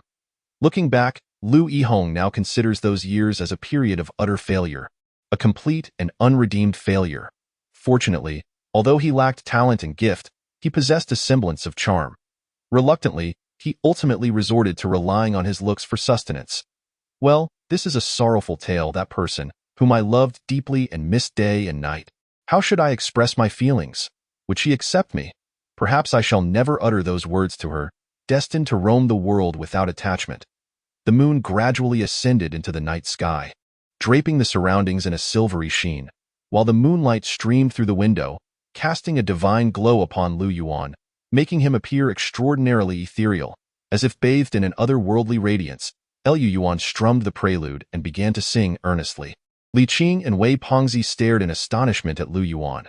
The Liu Yuan of this moment was utterly transformed from the one who had been reveling wildly on the streets the previous night. Now, Liu Yuan was serious, singing with remarkable vigor, and coupled with his naturally rich voice, it left the two utterly astounded. Was this guitar-playing youth truly that unruly Liu? The one who smoked, drank, and behaved outrageously? What an international joke. In any case, their impression of Liu Yuan had been that he epitomized the most mundane and debased of characters. They even felt somewhat noble in comparison to him. However, as Liu Yuan picked up the guitar and adopted the demeanor of an earnest artist, his entire aura began to shift. His guitar skills were proficient, and his singing resonated with familiarity. Initially, Liu Yuan merely intended to complete this song. Yet as he sang, memories of the past flooded back. That damned first love. To be honest, Liu Yuan had never truly been an artistic soul. At best, he was merely a foolish youth. Even the song Old Boy was learned solely to impress the goddess he admired. A fade of artistry. Yet, college life is fleeting, and reality is unforgiving. The journey to win the heart of a goddess is long and arduous, and Liu Yuan found himself faltering along the way. Everyone has experienced youth and love. Liu Yuan, too, had once been young, had experienced love, and had tossed and turned in sleepless nights. It is precisely because of these experiences that he became immersed in the song Old Boy, transforming from a casual and skillful strumming into a poignant reminiscence of the past. This wave of nostalgia brought forth genuine emotions. Wang Jinxue gazed at Liu Yuan under the moonlight in the vast hall. She began to feel a sense of disorientation, as if she were witnessing a young man's aspirations and dreams, navigating through the trials of life, only to sigh in reflection and melancholy. Indeed, this is a song imbued with sentiment. Liu Yuan is undeniably a talented young man. Perhaps she would witness the rise of Liu Yuan, a brilliant star, firsthand? Meanwhile, Liu Yihong shut his eyes, feeling a slight sting in his nose. Others might perceive the song as merely pleasant and emotional, but for him, it pierced deeply into his heart, evoking memories of his former self. All is struggle, all is despair, all is disappointment, yet there remains an unwavering persistence and tireless effort. And then, the reluctant surrender. Youth flows like a rushing river, never to return, too swift for farewells, leaving behind a numb self, devoid of the fervor of yesteryears. Behold the flowers drifting away, wilting at their most beautiful moment. Who will remember that this world once existed? In the climactic portion, Lu Yuan sang with such fervor that his voice became hoarse. He even stood up, gripping the guitar, his hands trembling slightly, displaying a remarkable voice, a beautiful song, and a poignant story. Completely unlike the previous performance of Invisible Wings, which had been marred by vocal flaws. Though his singing skills were not exceptional, this song was rendered with complete sincerity. At that moment, Wang Jinxue held her breath. As if fearing her own breathing would disturb Lu Yuan's voice, Liu Yihong's hands trembled slightly, overwhelmed with emotion, his eyes glistening with unshed tears. Wei Pengzi and Li Qing remained in disbelief, as if they had seen a ghost. Unable to comprehend the performance, my goodness, Lu Yuan, are you aiming for the heavens? Will we still be able to remain a ragtag bunch in the future? Every beautiful song, no matter how long, must eventually come to an end. As the final notes faded, Lu Yuan exhaled deeply, carefully placing the guitar aside, and then raised his gaze to the window at a 45-degree angle. The night enveloped him, the moonlight perfect, a moment of exquisite beauty bestowed by fate. This series of actions left Lu Yuan immensely satisfied. Having poured out his emotions, he carried with him a hint of artistic flair and a touch of pretentiousness. He reveled in portraying a gifted and artistic youth with unabashed exuberance. Were it not for the presence of others, he might have even given himself a thumbs up in approval. Before his rebirth, he had envisioned this moment of self-indulgence countless times. However, before his rebirth, Old Boy had been sung to death. With an abundance of talent showcasing their abilities, and at that time, Lu Yuan's voice had been rather ordinary, lacking any distinctive flavor. Thus, such moments of pretension had remained mere fantasies, incapable of causing any ripples of surprise or astonishment. But now, everything was different. At the very least, Lu Yihong, Wang Jinxue, and the duo of Wei Pengzi and Li Qing were profoundly captivated by him.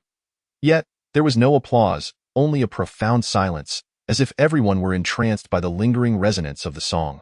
Everything felt so utterly perfect. Liu Yuan maintained his posture, a slight smile gracing his lips as he awaited the tide of praise to wash over him. Naturally, when the accolades erupted, he would modestly respond with phrases such as, "Oh, it's nothing, just standard procedure, nothing extraordinary. I'm not that remarkable." His humility, a fade, would only serve to amplify his pretentiousness. Of course, his expression could not betray too much pride. It had to remain genteel and composed, as if he were merely engaging in trivial affairs. This was the epitome of perfection. At that moment, Wei Pengzi swallowed hard. "What? Did you forget to brush your teeth this morning?" I'm not sure if I should say this." "What do you want to say? I seem to see some vegetable leaves stuck between your teeth. It's quite, heh." The moonlight remained resplendent and beautiful. The anticipated exclamations of awe and praise remained unspoken. Lu Yuan shut his mouth tightly, turned his head, and his face flushed with a mix of embarrassment and anger as he glared at the bewildered Wei Pengzi. He closed his eyes. In that moment, all of Lu Yuan's emotions coalesced into a singular, exceedingly polite remark. Were it not for the constraints of decorum, he would have expressed, "I bought a watch last year." Chapter 20. God is incredibly unfair in the hazy night. Under the cool, silvery moonlight, a gentle breeze brought with it a refreshing comfort. God is indeed unjust. Lu Yihong, having returned to reality from the song, observed Lu Yuan, who was somewhat vexed yet still managing to walk into the bathroom to brush his teeth, his heart heavy with a sense of desolation. First came the complaints, followed by a deep sigh. The old boy's song resonated with his innermost feelings, profoundly moving him. Yet behind this, how much imbalance lay hidden? Some individuals can casually sing or write and create classics, while others languish beneath overpasses for 3 years with no discernible impact. Why is God so unfair? Li Qing asked instinctively. Why bestow upon Lu Yuan such a splendid voice and astonishing talent? He is truly favored by the heavens. Liu Yihong. Reflecting on this, couldn't he help but offer a wry smile. Li Qing adjusted his glasses, wishing to articulate something, yet momentarily at a loss for words. He was inherently a reserved individual, only able to loosen up when encouraged by drink, and Lu Yuan's recent actions had utterly caught him off guard. In short, he found himself at a loss to describe Lu Yuan. That hidden gem of flamboyance. I actually believe that God is fair, remarked Wang Jinxue, standing nearby, her expression revealing a hint of admiration. Do you think this is fair? Lu Yihong questioned, perplexed. At least he possesses an ordinary appearance. One could say he's merely pleasing to the eye. Even with great effort, he could never ascend to the status of a popular young star. Yet you, on the other hand, you could thrive on your looks, but he cannot. Lu Yihong fell silent. Although Wang Jinshue's words unsettled him, he had to concede that, in terms of appearance, he was indeed far more handsome than Lu Yuan. After all, prior to being awarded the Golden Bull Best Actor, he had relied solely on his looks for success. Even after receiving the accolade, there were countless rumors circulating within the industry suggesting that he had taken shortcuts rather than genuinely showcasing his acting prowess, leading to claims that his reputation was unearned. The Golden Bull Best Actor, after all, is not an award of particularly high esteem. To put it plainly, it merely serves as a stepping stone from being a flashy star to becoming a seasoned actor. Thus, is it not fair? After Wang Jinxue finished speaking, she bent down carefully to stow away her guitar, casting a glance towards the restroom. Even if I never become a singer in this lifetime, I am not someone who relies on my appearance. Wang Jinshue's words stirred a pang of pain within Lu Yihong. He had initially believed that winning the Golden Bull Best Actor would affirm his status as a serious actor rather than a mere pretty face. Yet he later realized he still fell short. Unless, of course, he could secure the Golden Horse Award from Taiwan. Wang Jinxue nodded in acknowledgement, and after tidying up her guitar, she stepped outside at tea that moment. Lu Yuan emerged from the restroom, his expression tinged with a hint of embarrassment. What had begun as a successful display of bravado had been utterly ruined by a mere leaf of vegetable. The feeling of a failed pretentious act was disheartening. He harbored no ulterior motives. He simply wished to maintain an air of sophistication in front of others. Was that too much to ask? Can we begin now? Lu Yuan sat across from Lu Yihong, his mind resolute against engaging in any further trivialities. Yes, we can commence. Allow me to present the current situation. The total investment for my film, Buried Alive, is not substantial, merely 800,000. I understand. Are you certain you wish to act? Yes, I wish to take part. Should you choose to act in my film, you must adhere to the directives of both myself and the assistant director. In my domain, there are no esteemed actors or celebrities. Thus, you will capture whatever details I request, and you must follow my arrangements without question. Can you accept this? Lu Yuan continued to gaze at Lu Yihong. Adding one more remark, Lu Yihong hesitated momentarily, his uncertainty eventually solidifying into resolve. Certainly. Is that permissible? Yes, indeed. Furthermore, your compensation will be minimal. At most, you will receive a share of the box office earnings. Lu Yuan observed Lu Yihong with some curiosity. Why did the Golden Bull Best Actor appear so compliant and devoid of ambition? Was it truly akin to the tales in certain novels, where a mere song, "Old Boy," captivated him to the point of pledging allegiance to me as his lord? That seemed utterly absurd. I have no objections, Lu Yihong replied, shaking his head. May I inquire why you are so fervently dedicated to this film? You are an acclaimed actor, while I am merely a novice director with limited filming experience. As for the assistant director, Fatty Wei, well, you wouldn't even know from which corner he emerged. Ugh. What do you mean by that, Lu Yuan? Repeat yourself. Upon hearing the term corner, Fatty Wei became quite displeased, rising to roll up his sleeves, ready to confront Lu Yuan. Get lost. This is no place for you to speak. Lu Yuan shot a glare at Fatty Wei, infuriated by the disruption. Why are you glaring at me? I am, after all, a distinguished student of Yin Ing Wei. Fatty, feeling a mixture of stubbornness and timidity, replied weakly upon receiving a fierce glare from Lu Yuan. The moment he considered Lu Yuan's somewhat overbearing nature, he sank back onto the sofa. I am a person of quality. I shall not stoop to engage with this ignorant individual. As for Li Qing, for reasons unbeknownst to her, she increasingly regarded Lu Yuan as shameless. Professor Zhang has called me, and I have perused the script, which I find quite appealing. Lu Yihong disregarded everyone else and focused his gaze on Lu Yuan. Is it truly so? Lu Yuan narrowed his eyes. Do you have a cigarette?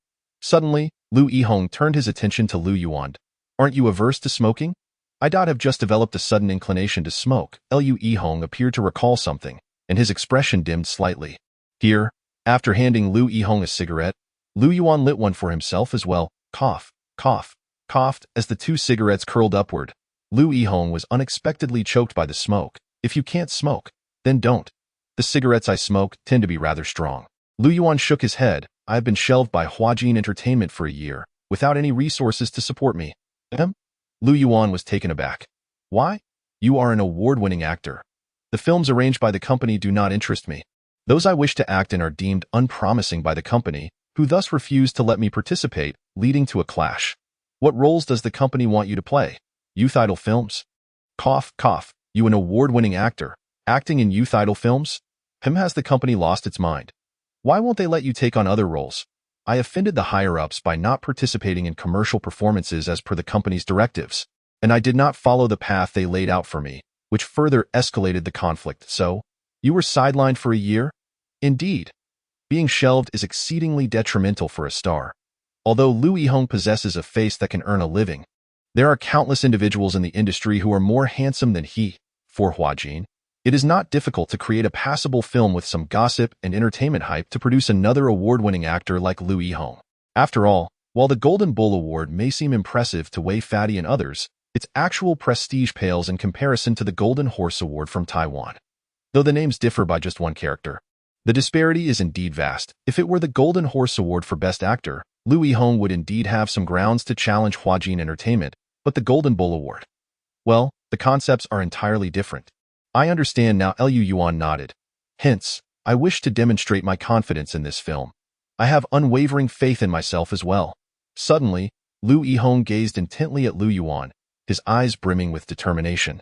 Lu Yuan nodded. In that moment, he realized he could not refute Lu Yihong. If that is the case, then, agreed.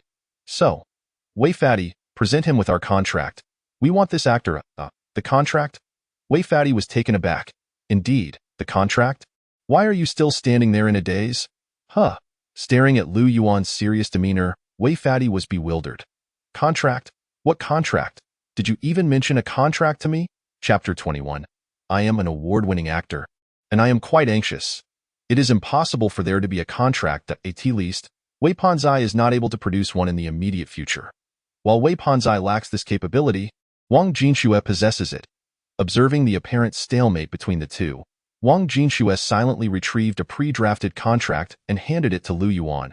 Her gaze imbued with a hint of helplessness, Lu Yuan perused the contract, then glanced at Wang Jinxue out of the corner of his eye, feeling a mix of gratitude and a slight unease. It was not that he was dissatisfied with the contract.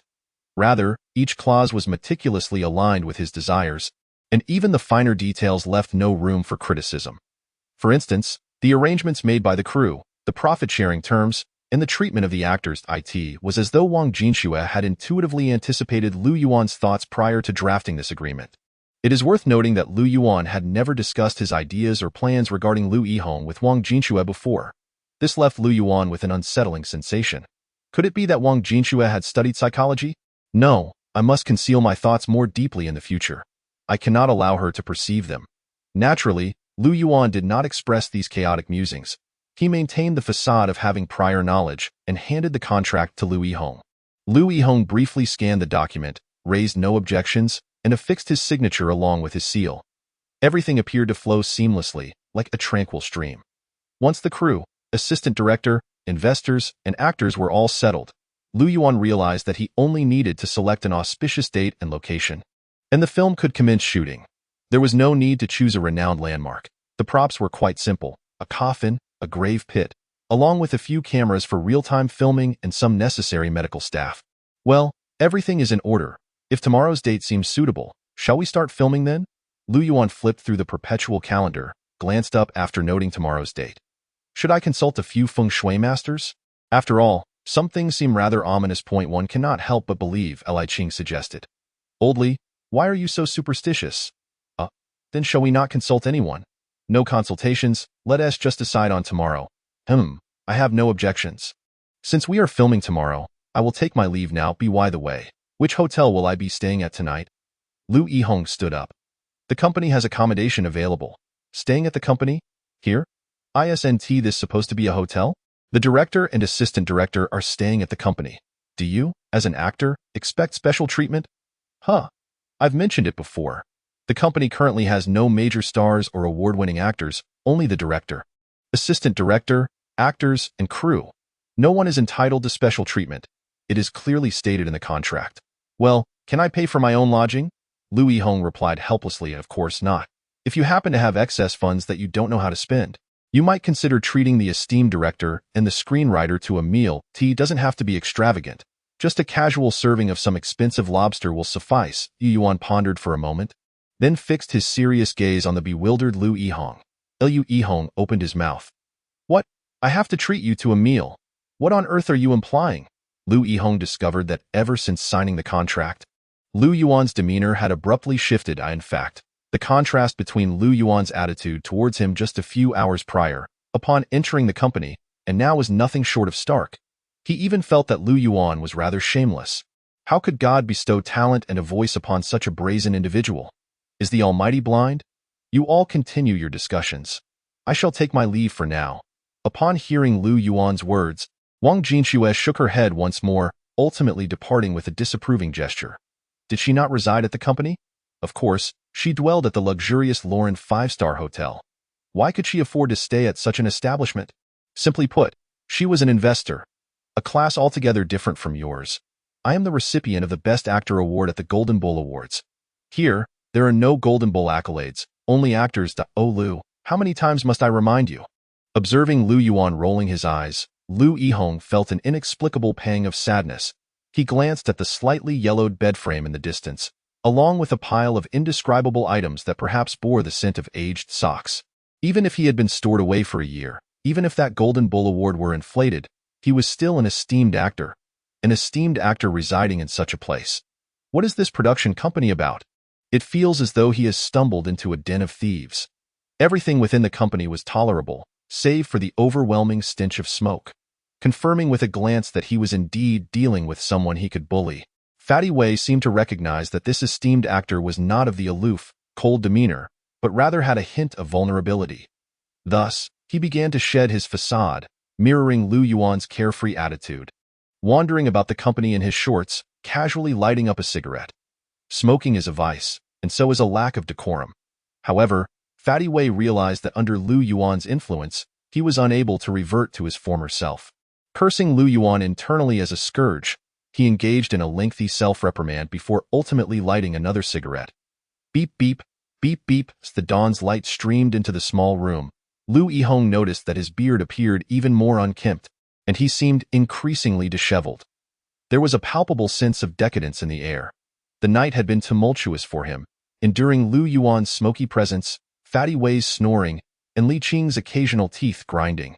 This torment rendered him restless, longing for sleep yet unable to find it.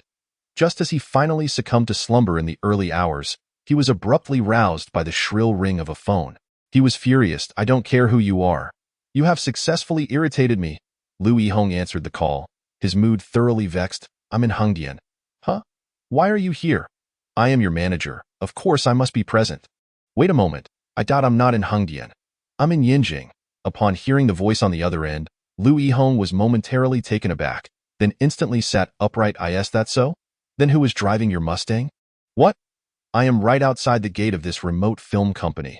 What on earth is happening? Upon hearing the sound, Lu Yihong executed a somersault, colliding with the upper bunk where Lu Yuan lay, startling him to the point where he momentarily believed an earthquake had occurred, his complexion shifting dramatically as he shook off his drowsiness. Once assured that no tremors were afoot, he cast his gaze downward at the flustered Lu Yihong, who was hastily donning his clothes and rushing out of the room, and he couldn't help but feel perplexed. This film emperor is quite the submissive. Indeed, on the day of the wedding, who do you think will be on top, and who will be below?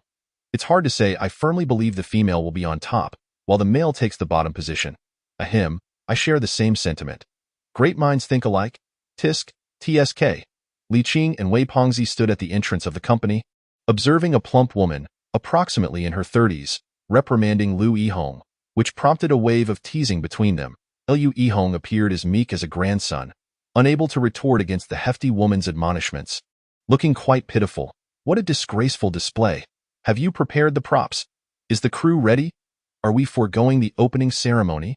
As they engaged in their banter, a solemn Lu Yuan emerged from within, fixing a stern gaze upon the two.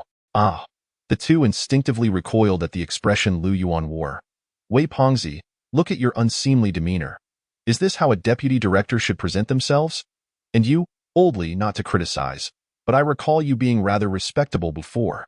How have you devolved into such a lewd and reclusive state? That smoking posture. Who did you learn it from? Ahem. Li Qing, caught off guard by Lu Yuan's serious demeanor, began to cough awkwardly. Wei Pengzi, meanwhile, felt an inexplicable sense of absurdity. Has this Lu fellow begun to feign seriousness again? As if we could ever compete with you. Oldly has been completely led astray by you, you know? What are you all staring at? Such a lack of decorum. Let me clarify. It's evident that Lu Yihong is the submissive one, while the agent is dominant. There's nothing left to discuss, so hurry along to your work. Li Qing maintained his stern facade as he scrutinized the two, then glanced at Lu Yihong, delivering another serious reprimand. We never implied anything about Lu Yihong and his agent, Yuan. No wonder you're capable of pinning scripts.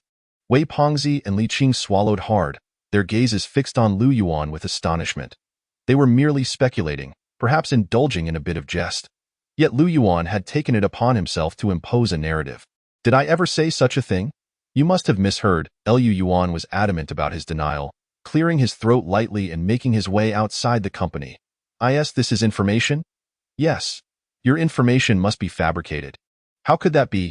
How could a student majoring in forestry possibly take on the role of a director? Moreover, he has never written a song, sung a note, nor does he possess any record of learning the guitar or piano. Do you truly believe he could compose a piece like Elise? Do you honestly think that holds any credence? I find it hard to believe that's so. Do you consider your information to be authentic? Are you suggesting this data is false? Use your limited reasoning. Does such a nonsensical notion seem plausible to you? Who checked the data? That little Wang did. Let him take a day off work. He has once again resorted to using some fabricated information to deceive. Never mind. You need not look into the data any further. I shall meet him in person. Yes, Chapter 22. The film emperor is meant to bear the burdens. Wang Jinxue departed after reviewing the filming schedule, leaving instructions for the shoot to be completed before she would return. She entrusted the entirety of the filming to Lu Yuan.as for where she would go. Lu Yuan did not inquire. Everyone is entitled to their privacy, and Wang Jinxue is no exception. Furthermore, he regarded his relationship with Wang Jinxue merely as that of an investor and an investee. They were hardly well acquainted. I look forward to your performance. Do your best. Once inside the Lamborghini, Wang Jinxue's previously cool and detached expression softened slightly. She caressed the guitar. Lu Yihong's agent, named Xia Hong, is affectionately referred to as Sister Hong within the industry. She is tall and robust, exuding a formidable presence, with arms as thick as Lu Yuan's thighs. Upon encountering such a figure, Lu Yuan's first thought was that a mountain loomed before him, blocking out the sun and rendering him breathless. Utterly suffocating. Although Xia Hong expressed her discontent regarding Lu Yihong's participation in a project helmed by an obscure director and of such low budget, chastising him for his apparent decline, Lu Yihong, in an unexpected display of resolve, produced the contract to reveal that he had already signed it. After perusing the terms inscribed on the document, Sister Hong exhaled deeply, wishing she could deliver a sharp reprimand to Lu Yihong. You, Lu Yihong, a renowned film emperor, have stooped to signing such a contract? Have you lost your senses? No wonder you were sneaking off for some soul searching the other day, without telling anyone. It seems this was your intention all along. Sister Hong was seething with frustration.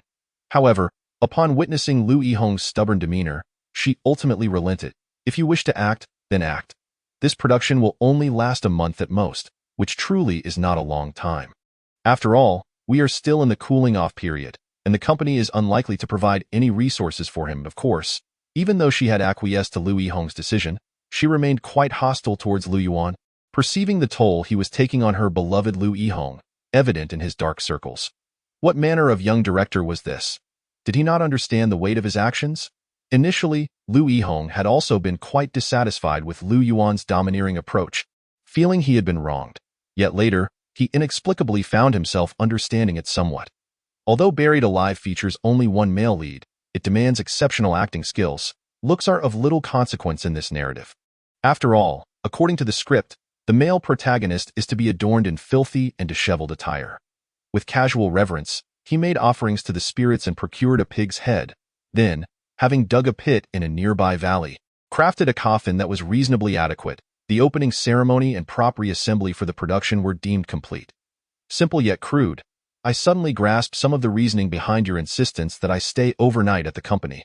After finishing his makeup, Lu Yuan gazed into the mirror at his haggard reflection, and as he contemplated the script, an inexplicable sense of disorientation washed over him. This production held immense significance for Lu Yihong. Should he excel in this role, it would serve as a testament to his prowess as an actor rather than merely a pretty face. This was a story that demanded no superficial charm. Oh, and why is that? He pondered, observing others in the filming location as they busied themselves with props and equipment, subconsciously inquiring about the costs without turning his head. His thoughts were consumed with finding ways to economize, to conserve resources.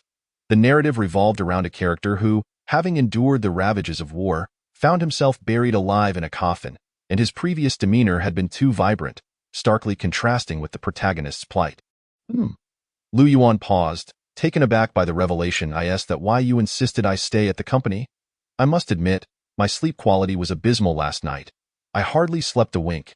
Consequently, I appear quite fatigued and somewhat drowsy, which aligns perfectly with the protagonist's awakening in the script. I apologize for my misunderstanding. Lu Yihong sincerely expressed his remorse, feeling a twinge of guilt for the misinterpretation. Coughed, I'm glad you understand. This film is of paramount importance to me. Hence my stringent expectations for the actors, which may become even more rigorous in the future.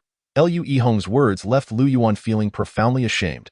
To be candid, his insistence on Lu Yihong residing at the company was merely a cost-saving measure. Surely, even if Lu Yihong were to pay for a hotel, he would still need to cover his transportation expenses, wouldn't he? Lu Yuan was unwilling to skimp on necessary expenditures, but where savings could be made. Cough, he would not shy away from it. Earning a living is no easy feat, after all. Naturally, Lu Yuan would never admit to such thoughts. Since Lu Yihong had graciously provided him with an excellent excuse, bolstering his own image of sagacity, why not seize the opportunity? He wholeheartedly acknowledged his foresight and meticulous planning. This film is equally important to me. I will commit myself to its success and ensure you are not disappointed.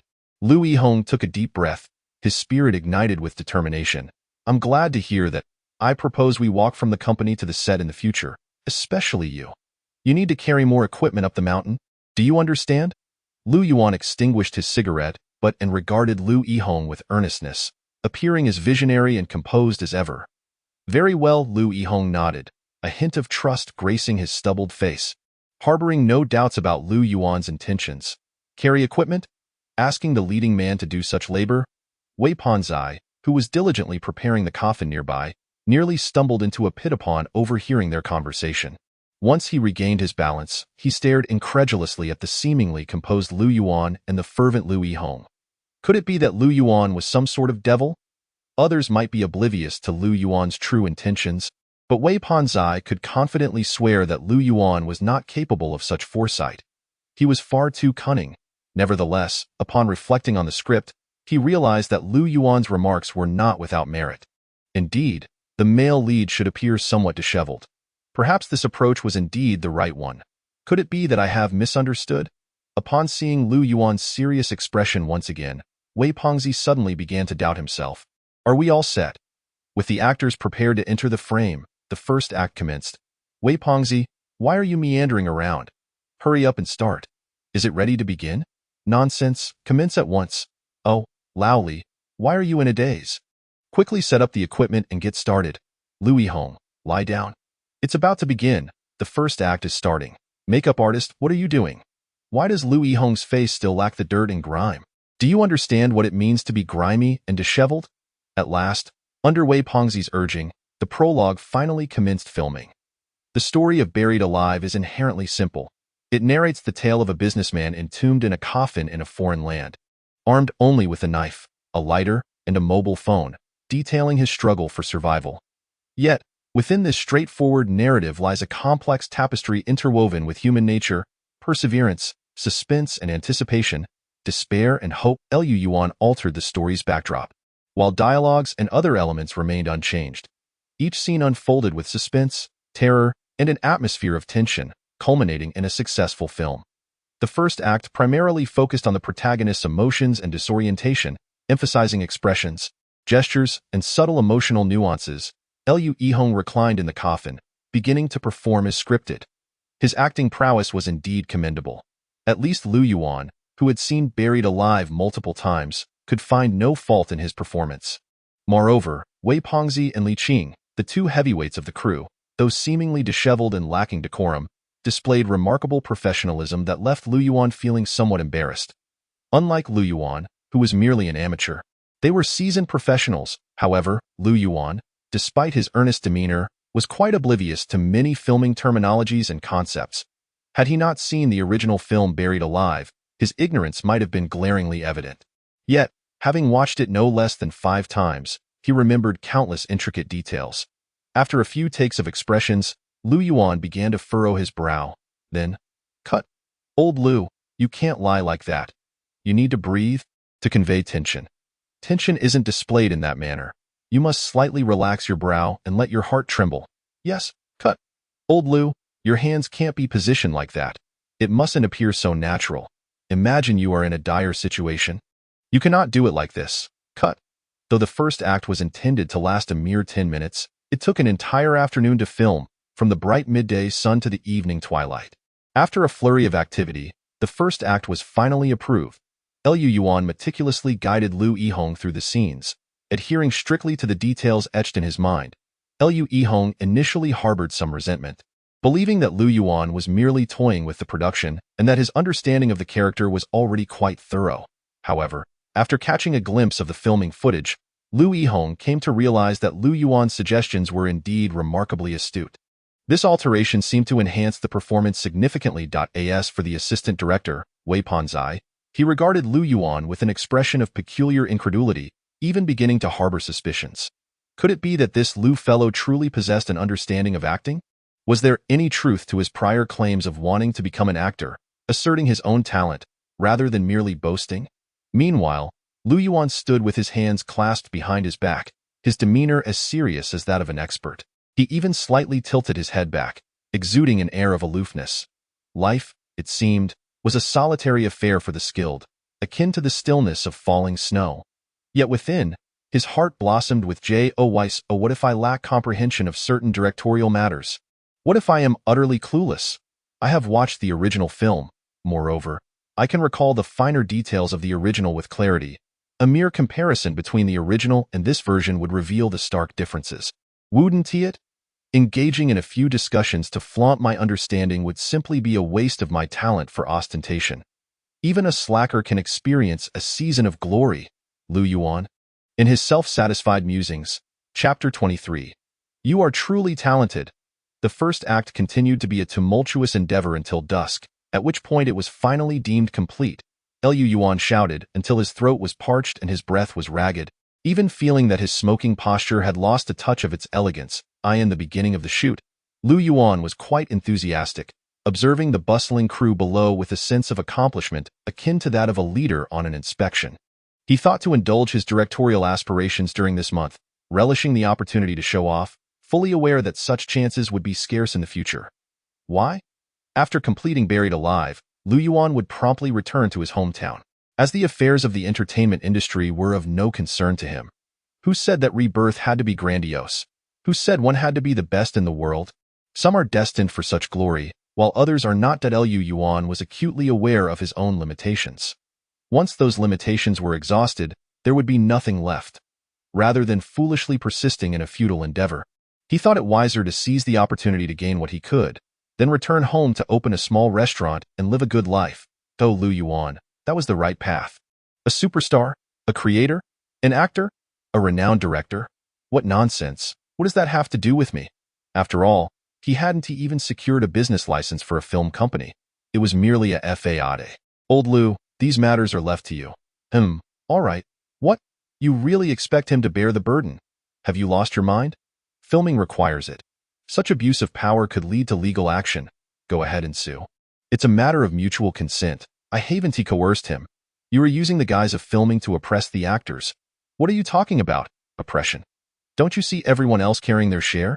In this crew, everyone is in the same boat, treated equally. And you?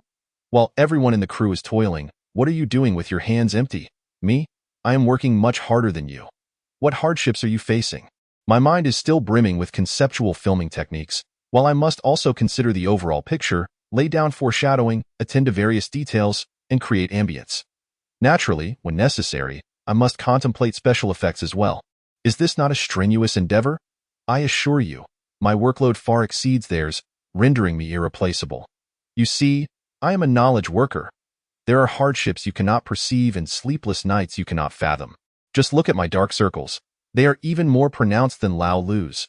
Following the dialogue between Lu Yuan and Xia Hong, Li Qing and Wei Pengzi exchanged exasperated glances, almost wishing to kick Lu Yuan. At that moment, Lu Yuan's demeanor appeared particularly insufferable. He seemed overly earnest and serious, and aside from the essential props transported by vehicle, everything else was carried by hand.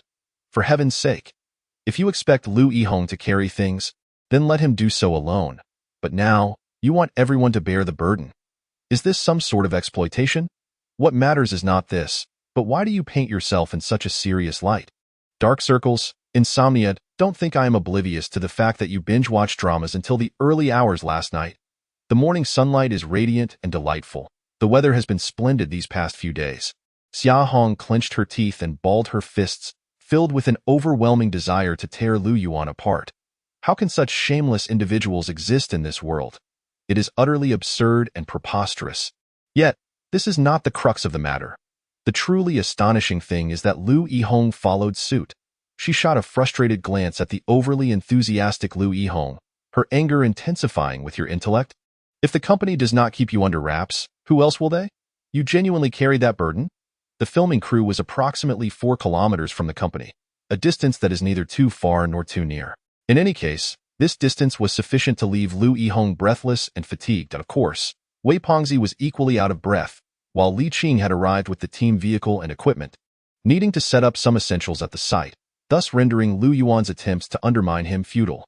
After more than half an hour, as Lu Yuan and the others gradually arrived at the mountain, Li Qing had likely finished his preparations. Lu Yihong exhaled deeply, utterly exhausted. He yearned for a place to lie down or sit. Seizing the momentum, let us begin. The filming the following morning left Lu Yuan feeling somewhat disheartened. Holding the microphone and focusing on Lu Yihong, he suddenly realized that after yesterday's coaxing, Lu Yihong's acting had become impeccably flawless, leaving him with no grounds for critique. For instance, the breathlessness, the sense of fatigue, the thrill of suspense. Everything felt so reasonable, so perfect. In fact, Lu Yuan found himself with no opportunity to call for a cut or offer any remarks, rendering him akin to a mere ornament. Standing idly by as the filming progressed, this left Lu Yuan feeling somewhat stifled. However, lacking professionalism in other areas, he could only feign ignorance and remain silent. At noon. Cut. Quite satisfactory. Everyone, let us take a brief respite and enjoy a lunch before filming the third act. Very well.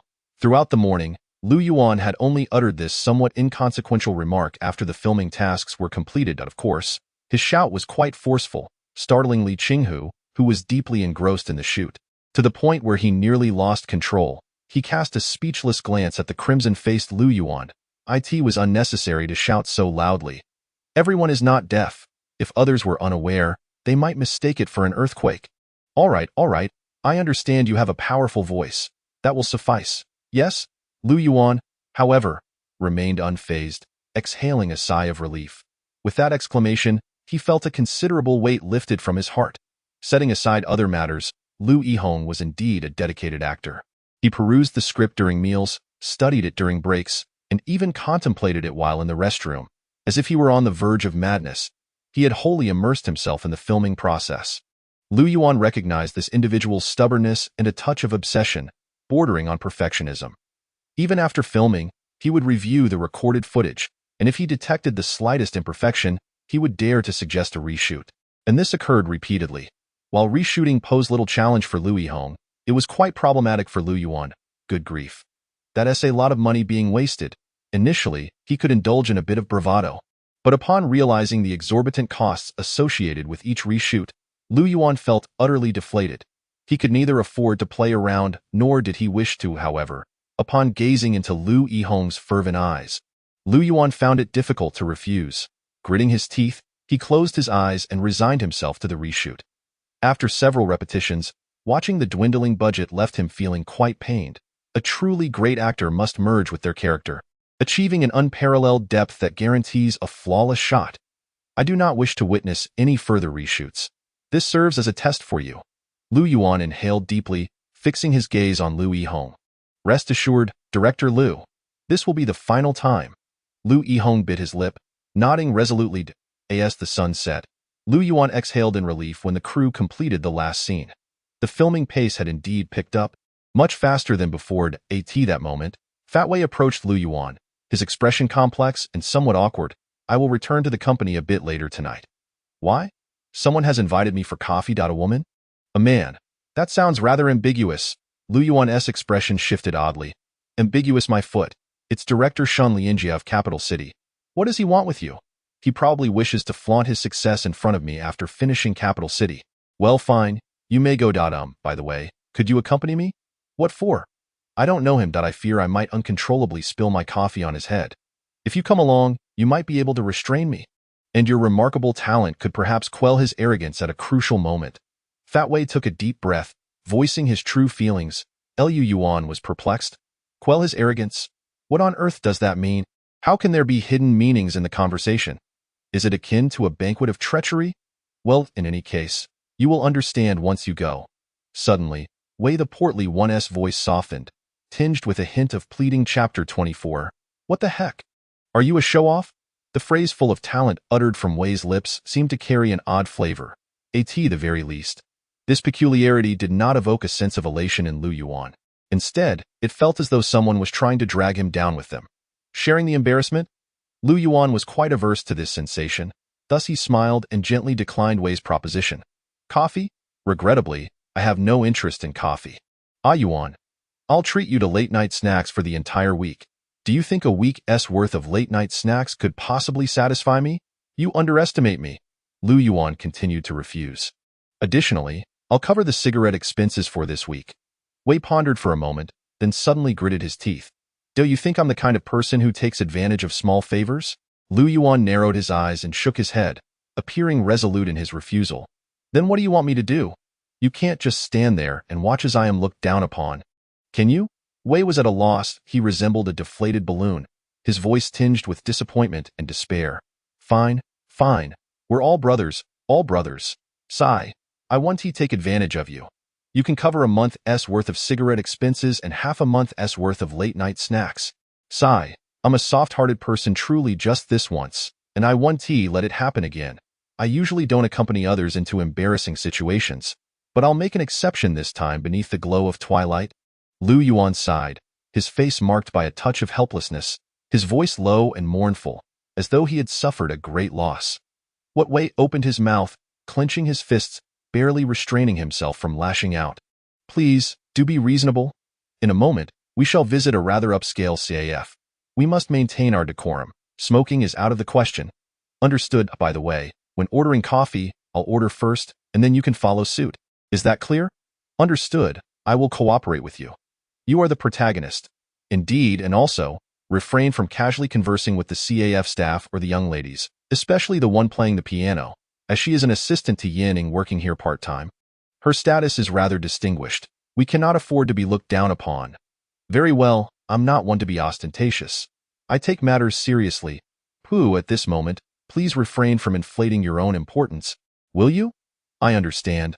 I will cooperate with you in your pretentiousness. Do you truly understand? I truly understand. As long as you grasp that. Throughout the journey, Wei chattered incessantly like a gossiping woman, particularly anxious that Lu Yuan, the rascal, might cause some trouble. Am I really that kind of person? Lu Yuan felt rather speechless. However, he truly comprehended Wei's intent. Wei's message was quite simple. Tonight is his time to shine, and he must do everything possible to overshadow Shan Lianjia while maintaining his own pretense. Lu Yuan fully understood this. Tonight, he was merely the supporting character, there to provide contrast. He would play the role of the sidekick as best as he could. Wei led Lu Yuan through a labyrinth of streets until they finally arrived at Hongdian East Street. Is this the place? Lu Yuan raised his gaze to the name of the CAF, his expression somewhat peculiar. Yes, this is the place. Very well. The CAF is called Encountering You. Lu Yuan was not unfamiliar with Encountering You CAF.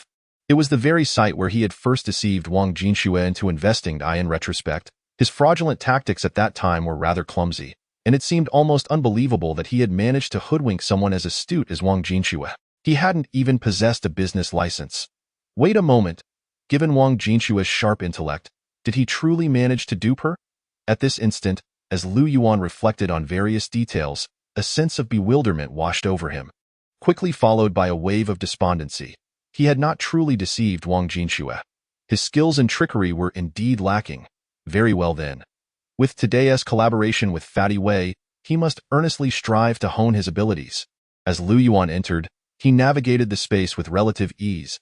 He deliberately trailed behind Fatty Wei, suppressing the urge to pull out a cigarette. This was a high-end CAF, and he considered himself a person of refinement. At the very least, he should refrain from smoking in such an establishment. The CAF exuded warmth, with dim lighting complementing an elegant piano melody that flowed like a gentle stream, embodying an artistic ambience. Although it had not been long since his last visit, Lu Yuan sensed a shift in his feelings. Previously, he would remind himself not to embarrass himself, to be cautious and deliberate. Yet now, he found his mindset considerably more relaxed. Perhaps it was the confidence that wealth instills. Maintain a low profile at that moment. Brother Lu, you've arrived? Are you two together? Please proceed upstairs, I have an appointment. Oh, no worries, you can wait upstairs for a bit. There are available seats. No, that is not right. Someone has indeed made an appointment with him. I'm merely accompanying him. Oh, sir, may I inquire who made the appointment for you? As the receptionist turned to glance at Fatty Wei, her expression lacked the warmth of before, replaced by a faint, almost polite smile. This stark contrast was quite disheartening. Fatty Wei had intended to ask the front desk where Shen Lianjie was situated. But to his surprise, upon entering, the receptionist's eyes had lit up with enthusiasm as she approached Lu Yuan, as if she had encountered a celebrity. Yet, when it came to him, her demeanor was perfunctory. Rather ordinary? What could this mean? It's Shen Lianjie, Director Shen, who made the appointment for me. Fatty Wei exhaled deeply. Oh, he hasn't arrived yet. Please proceed to the second floor and wait there. Follow me, please. All right. Fatty Wei followed the receptionist up to the second floor, while Lu Yuan trailed behind, embodying the guise of a low-key, quietly handsome gentleman. He could not fathom why the receptionist had been so enthusiastic. After all, they had only met once. It was not as if they were well acquainted. Upon reaching the elegant seating area, Fatty Wei fixed his gaze intently on Lu Yuan. Yuan, do you frequent this place often? Not at all, I've only been here once. Then how come the receptionist is so familiar with you? I have no idea. You have no idea? Indeed. Wei Pengzi fixed his gaze upon Lu Yuan's innocent expression and the serene ambience of the upscale private room. Shaking his head in disbelief, he found Lu Yuan increasingly reminiscent of those pretentious characters in novels who feign simplicity while cunningly outsmarting others. Yet, Lu Yuan was genuinely innocent. He had no such intentions. Suddenly, a knock resonated at the door of the private room. Come in. Brother Lu, you must be thirsty. I've prepared a cup of Blue Mountain coffee for you. Oh, thank you. Huh? Why is it you? Hee. As soon as I heard that Brother Lu had arrived, I came right over. I'm waiting for someone here. We don't know when Director Shen will arrive, so you might as well enjoy the coffee to pass the time. Well, Brother Lu, is it convenient for you right now? Yes, it is. Lu Yuan gazed at the young lady who had entered, momentarily at a loss for words. Meanwhile, Wei Pengzi's eyes widened in astonishment. This piano-playing girl was precisely the one Wei Pengzi had warned Lu Yuan not to engage with. The legitimate assistant of Yin Ying, possessing a certain status, Lu Yuan had indeed refrained from initiating conversation. However, it seemed the tables had turned. Everyone was approaching Lu Yuan instead. What about him? Upon observing the coffee before Lu Yuan and the emptiness before himself, Wei Pengzi was taken aback. This isn't right. Yours? Aren't people going to treat you later? You can drink then. What about him? He'll also have someone treat him. Brother Lu is different. This cup is my treat for Brother Lu.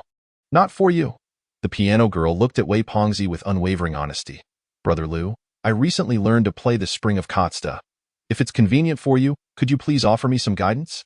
I'll go down and play it for you. Oh, okay. Wei Pengzi felt an immediate sense of imbalance. What was the meaning of this? Why was there such a disparity? Wasn't this a form of discrimination? Once the piano girl departed, Wei Pengzi glared at Lu Yuan. Yuan, tell me, what on earth is going on? It's nothing much, nonsense. Tell me, are you or are you not a VIP of this CAF? I never expected your ability to feign simplicity could be so impressive. I truly don't know what's happening. Lu Yuan innocently shook his head. I merely played a piano piece. Is it really that simple? Yes, well, damn. You're such a pretentious show-off. You must be doing this on purpose. I swear I'm not. Damn it. I wasn't outshone by Shin Lianjia, but here I am, overshadowed by you, you scoundrel. Wei Pengzi felt as though 1,000 alpacas were trampling through his mind. You've outdone me in this act. I give you a perfect score. Chapter 25. Could you not be so blunt? A cascade of elegant and melodious piano notes filled the air. The previously boisterous patrons fell silent. Captivated by the enchanting melody, it was a profoundly poignant piece, imbued with longing, narrating the love story between a blind girl pianist and a wealthy young man. Wei Pengzi had heard this story before, as well as the accompanying piano piece. The melody produced by the young girl was undoubtedly impeccable, imbued with a profound sense of melancholy and beauty. Wei Pengzi listened with rapt attention, utterly captivated. She plays remarkably well. What do you think, Yuan? Wei Pengzi gazed dreamily at the girl playing the piano below, his eyes filled with longing. The piano has the power to cultivate one's emotions. Generally, individuals who understand and can play the piano possess refined sensibilities. Well, it's quite good, Lu Yuan remarked, taking a gentle sip of coffee and nodding slightly. The rich, aromatic coffee mingled with the music, creating an air of elegance.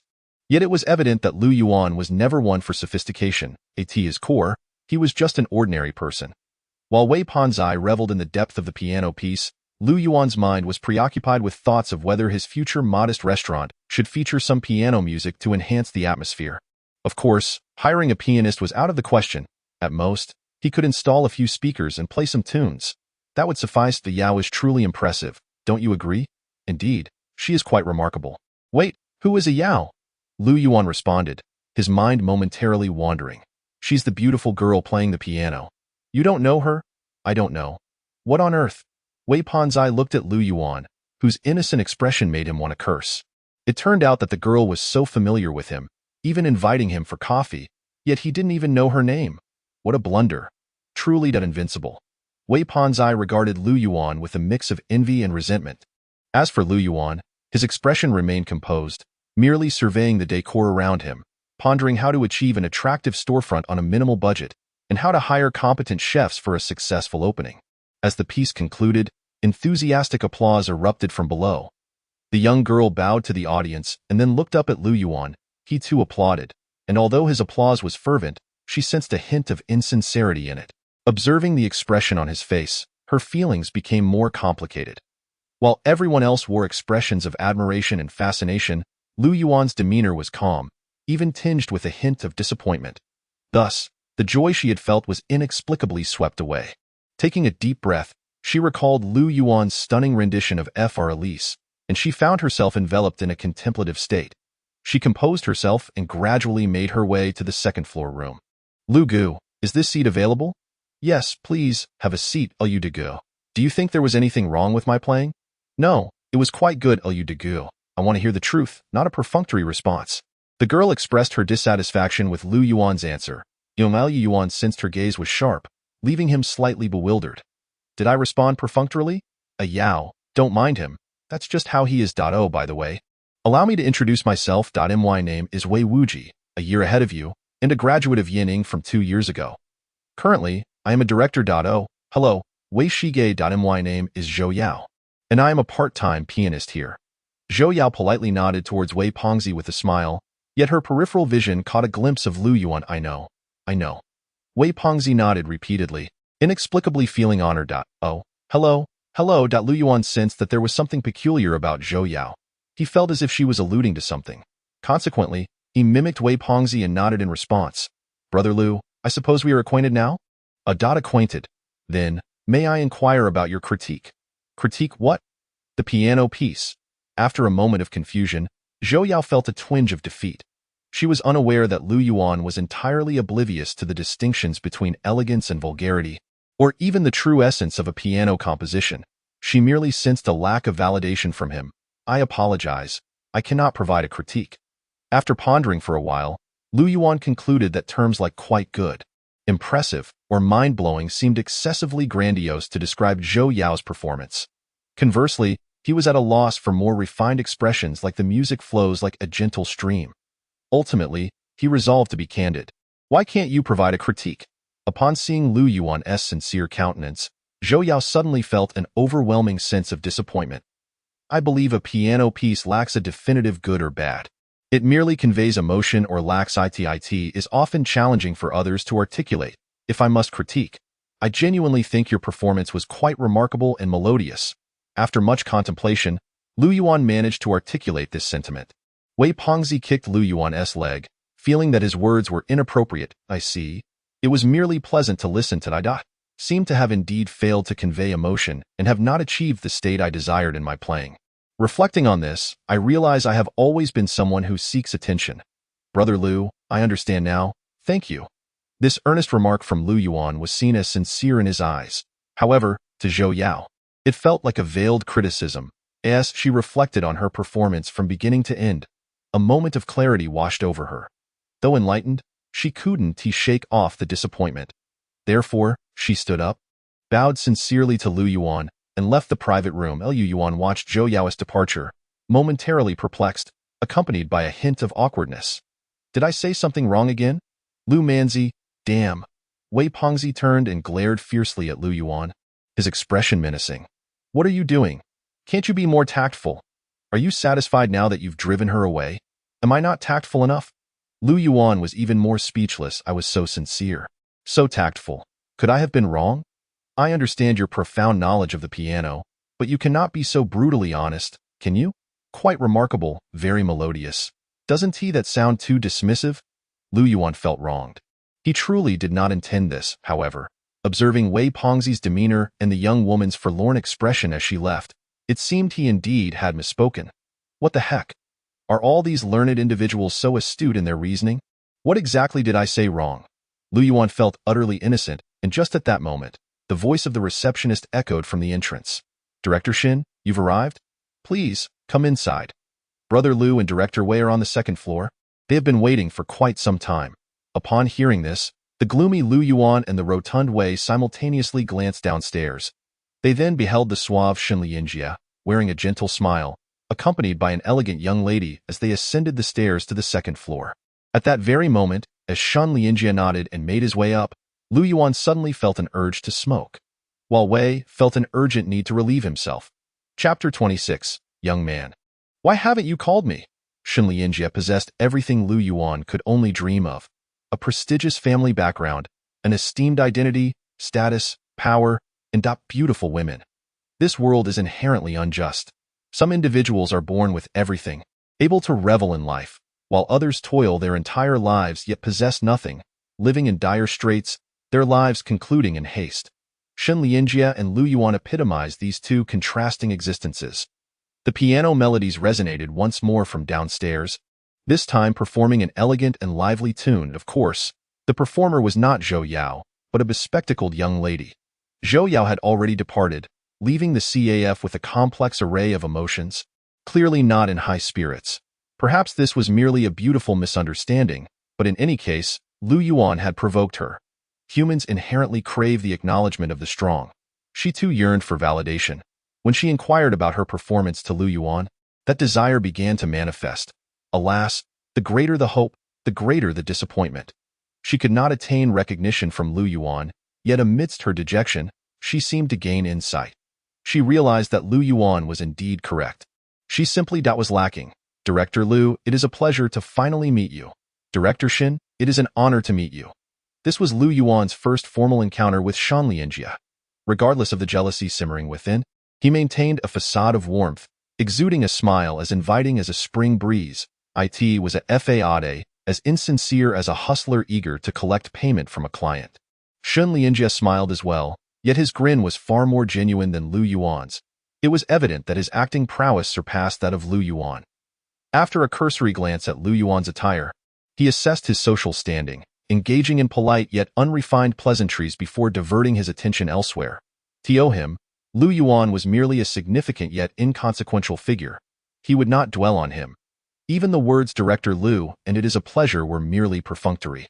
With an investment of 800,000 in a film, a once prominent idol now blacklisted, and an obscure director, what waves could they possibly create? Whether the film would even be released was questionable, let alone achieving resounding success. Thus, Lu Yuan could never be of concern to him. Lu Yuan understood this indifference and remained remarkably composed, devoid of any tumultuous feelings. The two individuals were akin to parallel lines, destined to diverge further apart, their paths distinctly divergent. Therefore, a touch of insincere courtesy sufficed. It allowed for mutual respect and maintained appearances, and so, it was not quite satisfactory. Sipping his coffee in quiet contemplation, occasionally listening to a piano piece whose meaning eluded him, Lu Yuan continued to ponder the grand design for his restaurant's decor, finding it quite satisfactory. If things become truly untenable, do lend me a hand, he remarked, as the post-production of Capital will require a plethora of work. As a friend of Lu Tingting, I trust you with this. Shun Lianjia, however, paid little mind to Lu Yuan. After ordering a cup of musk coffee, he took a delicate sip and cast a languid glance at Wei Pengzi. I am faring quite well, so there is no need for your concern, esteemed director. As for my trustworthiness, it is irrelevant to anyone, especially to those who are not involved. In the depths of Wei Pengzi's eyes lay a flicker of disdain. Intermingled with a hint of anguish, he struggled to avert his gaze from the elegant woman beside him, striving to regard her as mere air. Youth is invariably splendid, while heartbreak is perpetually agonizing. His fists clenched tightly beneath the table, trembling with intensity.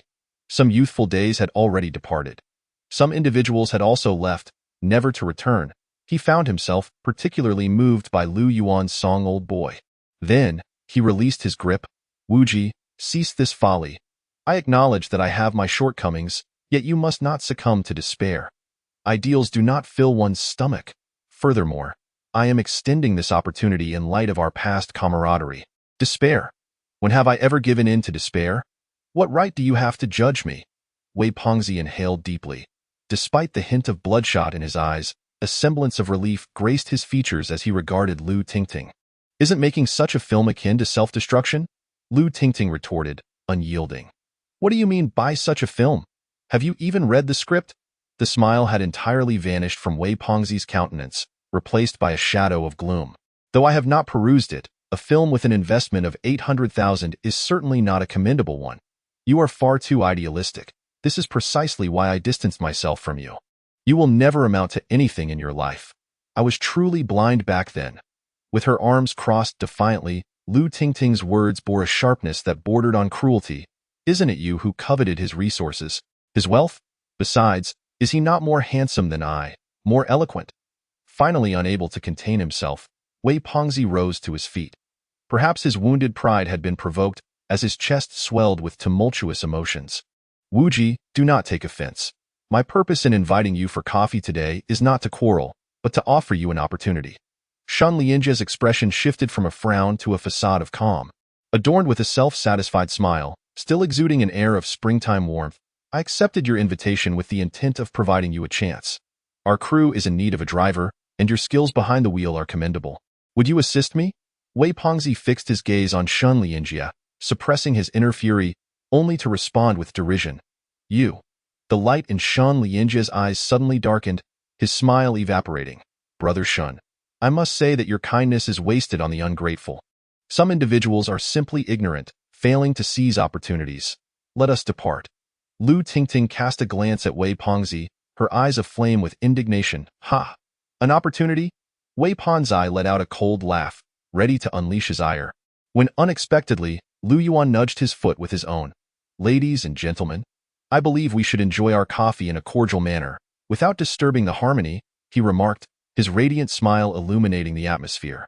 With a calm demeanor, he finished his Blue Mountain coffee, exuding tranquility, even casually lighting a cigarette. Everything appeared remarkably natural indeed. Your foresight is commendable, my friend Shun.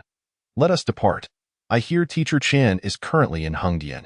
We should pay him a visit, as composing music can be quite taxing, and it is unnecessary to waste time with trivial matters. Lu Tingting rose, shaking her head in disgust. She could not tolerate Wei Panzai's demeanor or the stench of Lu Yuan's smoke. It made her feel nauseous. What uncouth lower-class individuals, she muttered under her breath. Well, Director Lu, please take your time with your coffee. Just put it on my tab, Shun Lianjie said, also standing, offering Lu Yuan a slight smile, radiating warmth and charm, even gracefully allowing Lu Tingting to link arms with him, displaying an air of refinement. Take care, I want to see you off.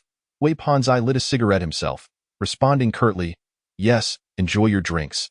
Just add it to my bill. All right then, Lu Yuan said, his brilliant smile lingering as he watched the two depart, showing no signs of anger or other emotions. That moment. By the way, I wanted to tell you, when is your capital scheduled for release? My Buried Alive will premiere around the same time. Wei Panzai suddenly took a deep breath. Oh, good luck, bang. After the two had left, Wei Panzai downed his coffee in one gulp, slamming the cup onto the table in frustration. Yuan, why did you stop me just now? I didn't stop you. Why wouldn't you let me speak to that woman properly? What business does a grown man have yelling at a woman? Didn't you notice it was Shen Lianjie pulling the strings all along? You don't understand. This woman. I truly do not. But do you not sense how pretentious Shen Lianjie is, as if he were watching a farce with utter nonchalance? So what? If this were a contest, you lost. Miserably, at least in terms of decorum, at this moment. What do I care for decorum? Calm down. What are you getting worked up about? We are people of refinement. You know, the ridicule you are facing now will be returned tenfold in the future. The harsher the mockery, the more severe the retribution. Yes, a slap in the face. No, wait, a Yuan. You are even less refined than I am. Didn't we agree to refrain from smoking? Nonsense, I've always been quite refined. I don't believe you don't wish to order the most expensive coffee now, drink one cup after another, and charge it to Shen Lianjie, leaving him questioning his life choices. I would never. Waiter, bring me 20 cups of musk coffee. 20 cups. When did I say to wait? Are you implying I have uttered nothing? For I am a person of refinement and elegance, and thus I shall indulge in the finest offerings. If one wishes to flaunt, one must first collect a bit of interest. Damn. I shall have 40 cups. A brief exchange of glances between the two revealed mutual understanding just as a flurry of hurried footsteps approached from outside the private room. Ah, Teacher Chen, what brings you here? I was just contemplating a visit to you, Xiao Xian.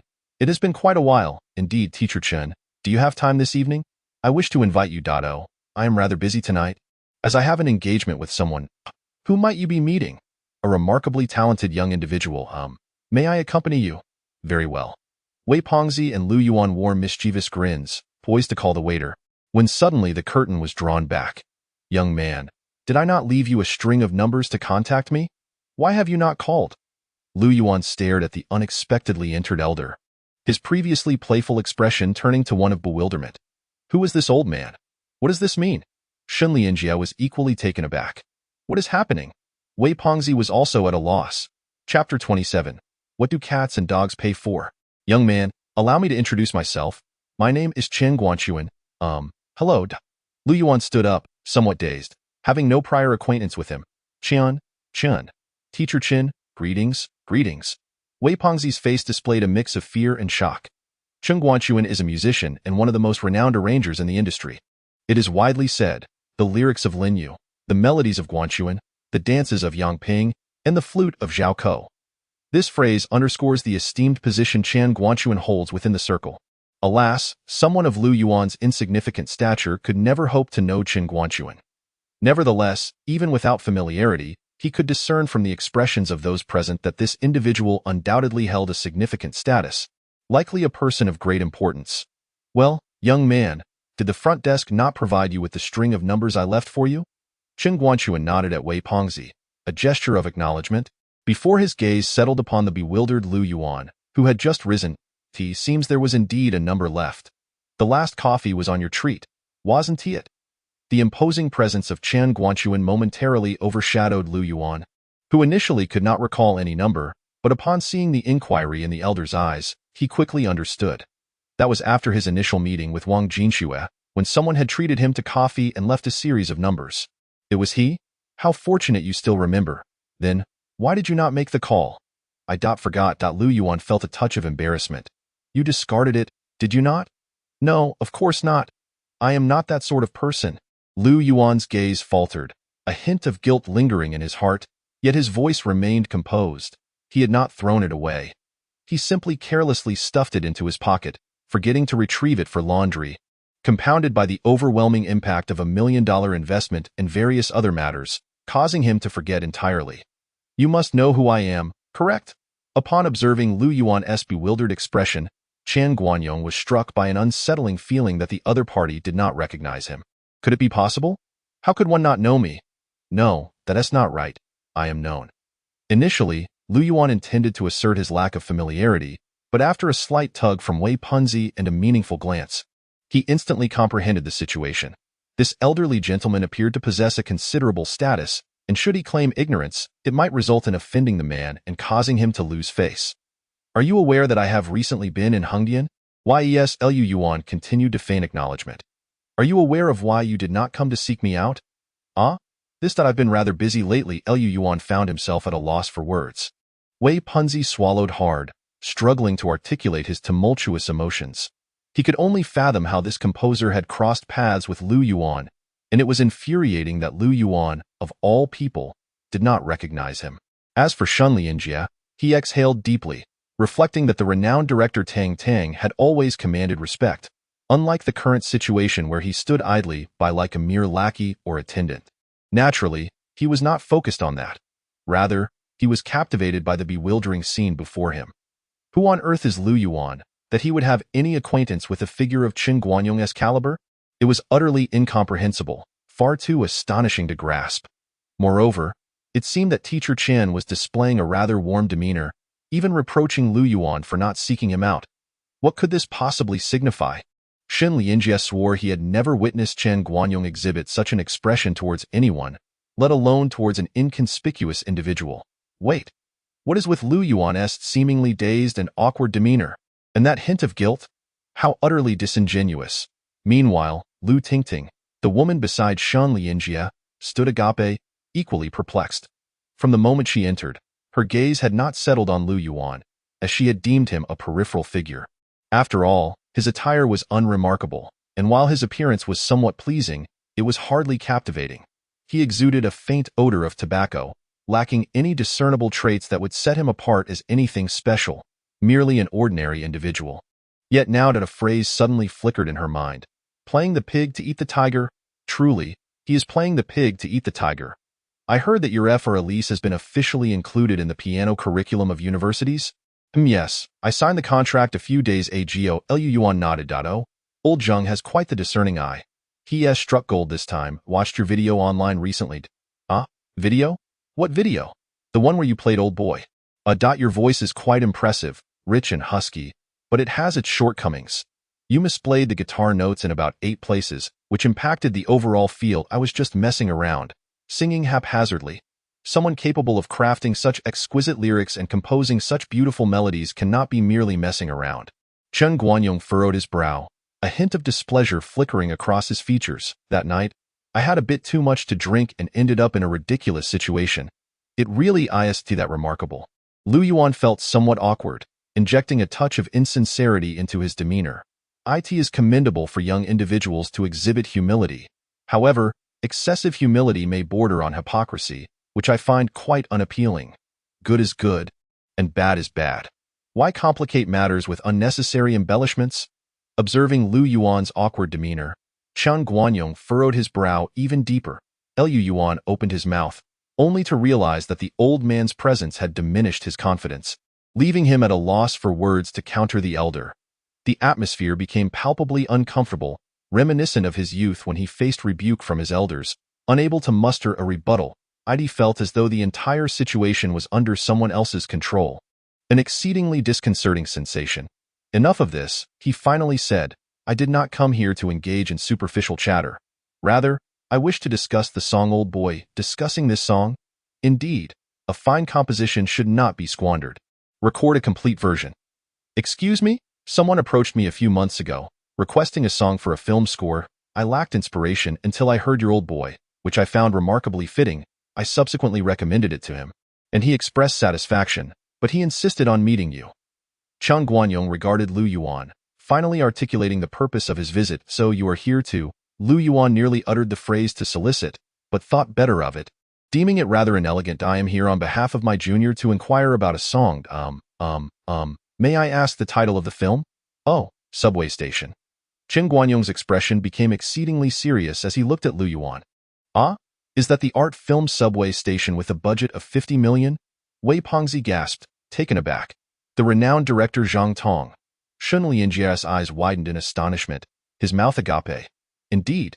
At times, comparisons between individuals are futile. Wei Pengzi's gaze reflected a tangle of emotions, a burgeoning sense of complexity in society, and even a hint of inferiority.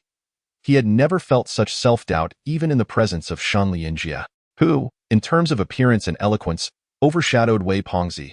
However, tonight's encounter with Lu Yuan unveiled the true essence of cunning talent, the supremacy of artistry, and the zenith of pretentiousness.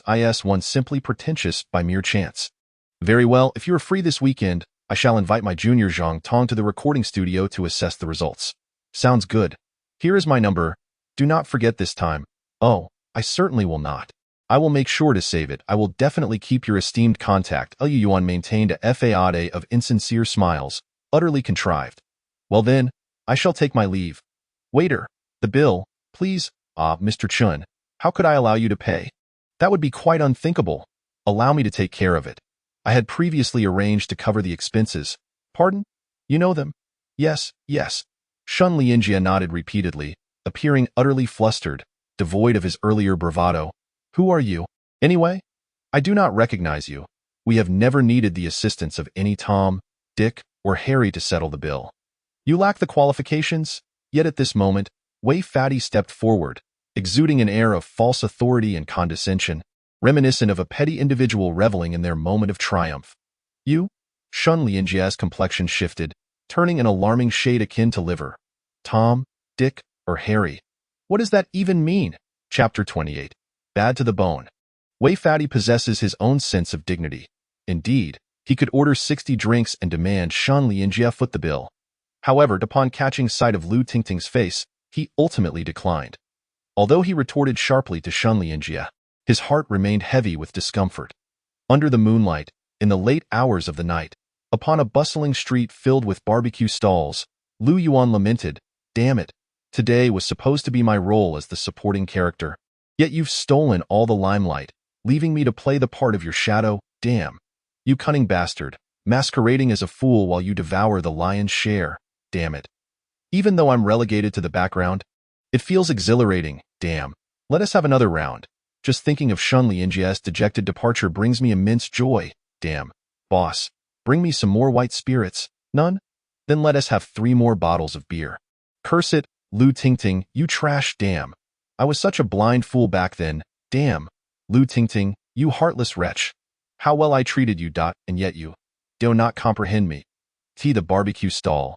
The proprietor cast a peculiar glance at Wei Fatty, who was oscillating between tears and laughter, resembling a madman in their eyes. Lu Yuan lit a cigarette, observing Wei Fatty's flushed face, his eyes brimming with tears, and understood that Wei Fatty was in dire need of an outlet for his emotions.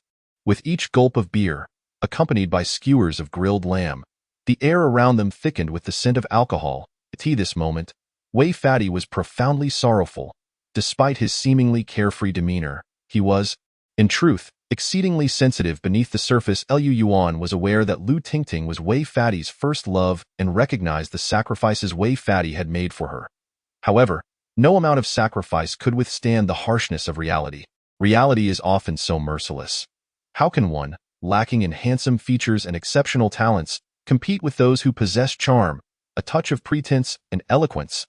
Thus, Lu Tingting unceremoniously cast Wei Fatty aside, decisively and without hesitation.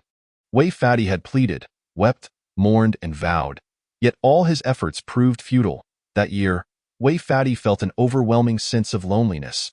That year, he was still an innocent, good-hearted youth. After that year, Wei Fatty never sought another girlfriend, relying solely on his diligent hands to sustain him until they became calloused, without a hint of regret. Having finished his cigarette, Lu Yuan gazed into the night. Perhaps this encapsulates the essence of Wei Fatty's youth. Lu Yuan awaited the moment when Wei Fatty, thoroughly intoxicated, would settle the bill. Then he would drag him toward the company. 200 pounds of weight proved quite a struggle for Lu Yuan to manage. Yuan, I'm not drunk. I truly am not. I can still drink. I can indeed hold my liquor. Huh. That car looks somewhat familiar to is that Shun Lianjie's Hummer? Yin JT82. It is indeed him. I in a state of confusion. Wei Pengzi lifted his gaze to a car parked at the street corner, observing its unsteady movements. Clearly, someone within was engaged in some unspeakable activities. Initially, Wei Pengzi was consumed by sudden fury, but then he became lucid. He yearned to rush over and confront the couple in a violent manner. However, he was stopped by Lu Yuan. What do you intend to do? Do you seek revenge? Yes, Yuan, do not restrain me. In your inebriated state, how do you plan to exact revenge? We must remain calm and refrain from impulsive actions. You should learn from me. I am a cultured and respectable citizen. Well, actually, I have some unused firecrackers stored in my company's warehouse. Firecrackers? Wei Pengzi expressed confusion, unsure of their relevance. Indeed, firecrackers, Lu Yuan nodded. Yuan, you. Suddenly, Wei Pengzi was overcome with excitement. What do you mean by that? Am I the type to throw firecrackers into someone else's car? I am a person of great talent and refinement. Of course, I would never do such a thing. You, however, are quite different. How am I different? Wei Pengzi, with his intoxicated eyes, managed to retain a semblance of reason. Because you lack refinement? Damn. You? Wei Pengzi glared furiously at Lu Yuan. Then, without needing assistance, he scampered off towards the company, exuberant as if he were a child weighing 200 pounds. Lu Yuan shook his head. Youth is a wonderful thing. Approximately half an hour later, under the cloak of night, the Hummer remained enmeshed in its revelry. After consuming a blue pill, Shun Lianjie felt an unprecedented surge of vitality, channeling all his frustrations into this encounter. The more he fought, the more exhilarated he became. This was his battlefield. He felt destined to become a formidable and enduring warrior. Regardless of the circumstances, he was a victor. Yet, at that moment, Brother Shen at IT seems something has entered the car. Close the window. Close it. Do not speak. I am about to commence. But do not speak. I am prepared. Oh, bang. Bang, bang, bang, bang. Snap. The moonlight was resplendent, casting a wondrous glow from the void above.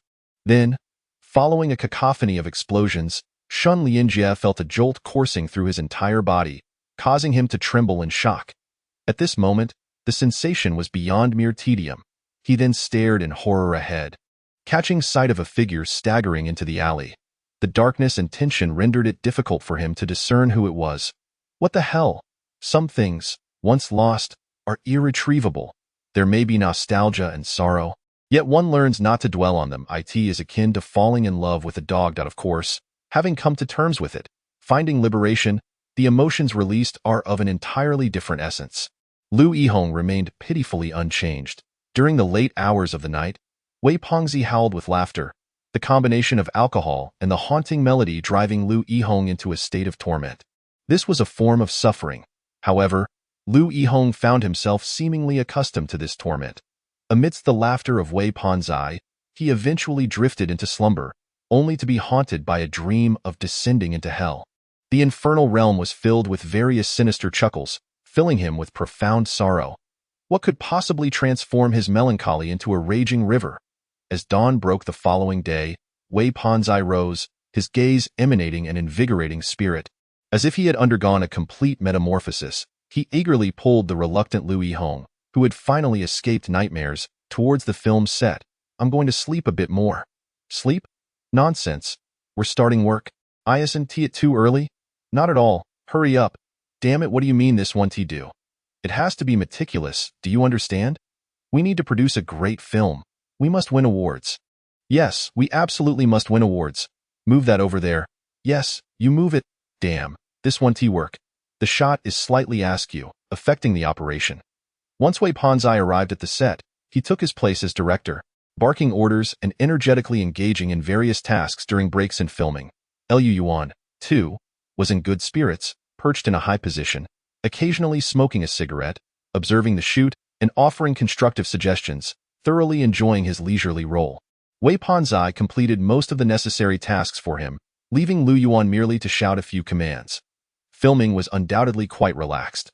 The shooting progressed remarkably quickly. By the evening of the second day, 1/5 of the storyline had already been filmed.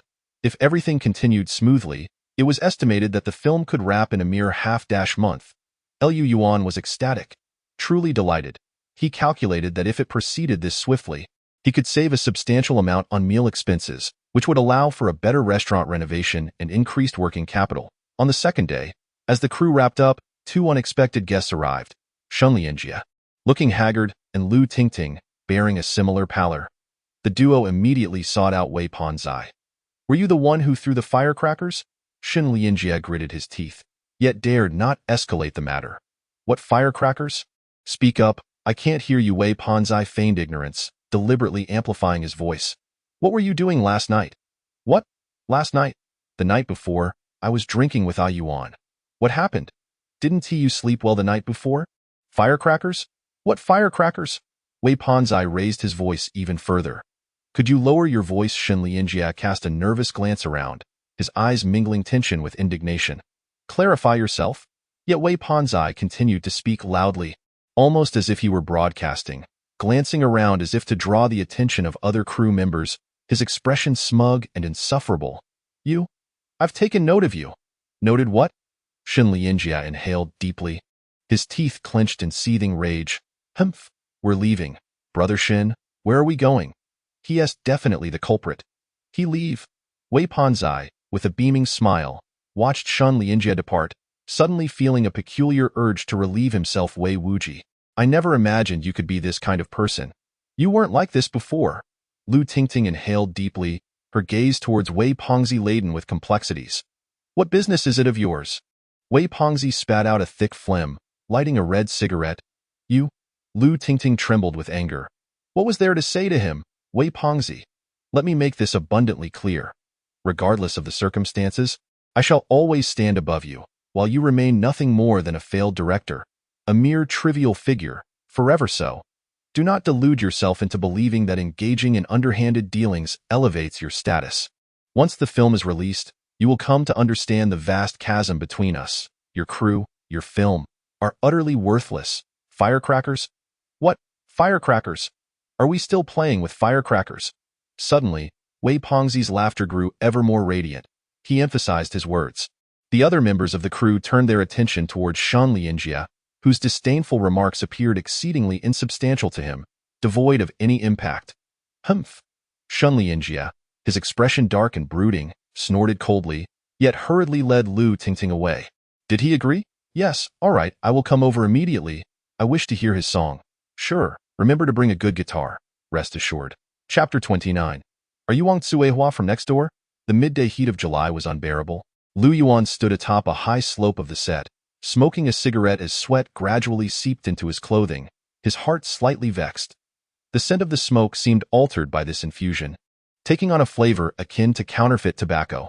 "Did Wei Pengzi purchase a fake cigarette for me?" Lu Yuan shook his head, dismissing the thought. The conditions of filming had become increasingly arduous, yet there was a sense of fulfillment. Lu Yuan had been quite diligent these past few days. He was not a man devoid of learning. While feigning the role of a director, he secretly absorbed some professional knowledge from within the crew. Although his progress was not swift, Lu Yuan felt a significant improvement, far more effective than any book titled How to Be a Director. It appeared that practical experience far outweighed theoretical content. If Lu Yuan were to direct another film, he would position himself more adeptly and emulate more convincingly. However, what main dish should I serve at my restaurant? Rice bowls? Fried rice? Perhaps I should add some pastries? Of course, during his leisure moments, Lu Yuan would often find himself online, exploring various culinary pages and interior design styles. He was planning to open his own little eatery, curating his perfect life to Yuan. "Would you like to attend in Zhao's new album launch?" "What for?" "I'm not interested. Didn't you write a song for her?" "So what? Aren't you curious?" "I'm quite busy. Why bother with such trivialities?" "Trivialities, Brother Lu." "You're impressive." Just past noon, Wei Pengzi bustled over to Lu Yuan, brandishing a smartphone video with uncontainable excitement, his eyes sparkling with enthusiasm. It was evident that he was a fan of Anshao. Meanwhile, Lu Yuan yawned disinterestedly, continuing to smoke. What was so fascinating about a new album video? According to the contract, He merely needed to await his payment. Everything was proceeding smoothly. Lu Gu, are you truly certain you do not wish to watch? This is, after all, an interview video with Xiao. Are you really so indifferent to the reactions your composition might elicit? Quiet, allow me some peace. Very well then, Lu Gu. Should you decide to view it, you can log on to Sashanet, as it is currently being live-streamed. Go away. Wei Pengzi's words interrupted Lu Yuan's contemplations about his shop's decor, leaving him momentarily perplexed as to what style had inspired his earlier epiphany. Consequently, Lu Yuan displayed a measure of impatience. Upon observing the expression on Lu Yuan's face, Wei Pengzi sheepishly retreated, unsure of what he had done wrong. Was it an excess of confidence in his own song, or something else? Could it be that all talented individuals possess such peculiarities? Wei Pengzi could only scratch his head, feeling that he had little understanding of Lu Yuan. Faced with Lu Yuan's brusqueness, he could only offer such explanations. Indeed, Zhao's interview video was replete with captivating highlights, featuring numerous celebrity appearances, along with a renowned host adeptly managing the program's atmosphere, not to mention some upscale offstage lottery events offering signed memorabilia. It was evident that Tianyu Company was quite invested in this solo debut of the young maiden and held high hopes for her future, aspiring to cultivate her into the next star of the company. Wei Pengzi was thoroughly entertained, occasionally erupting into boisterous laughter and applause, nearly bursting to join the audience in exuberantly shouting declarations of love. Akin to mindless adoration, Lu Yuan furrowed his brow in annoyance, keeping his distance, finding Wei Pengzi's exuberance rather tiresome. After completing his tasks within the production team, Li Qing joined the group, gathering with Wei Pengzi to watch the release conference for Zhao's new album. Both appeared to be in high spirits, utterly defenseless against the allure of a beautiful young woman. From a distance, Lu Yuan felt helpless as he glanced around the production team. Aside from Lu Yihong, the aspiring leading actor engrossed in the script, and the busy staff, the rest were fixated on their phones, each emitting sounds from the interview.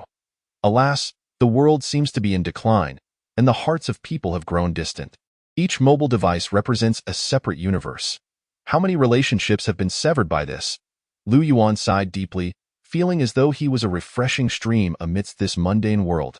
Lu Yuan, with an air of self-importance, clasped his hands behind his back and gazed into the distance. That moment, his phone rang.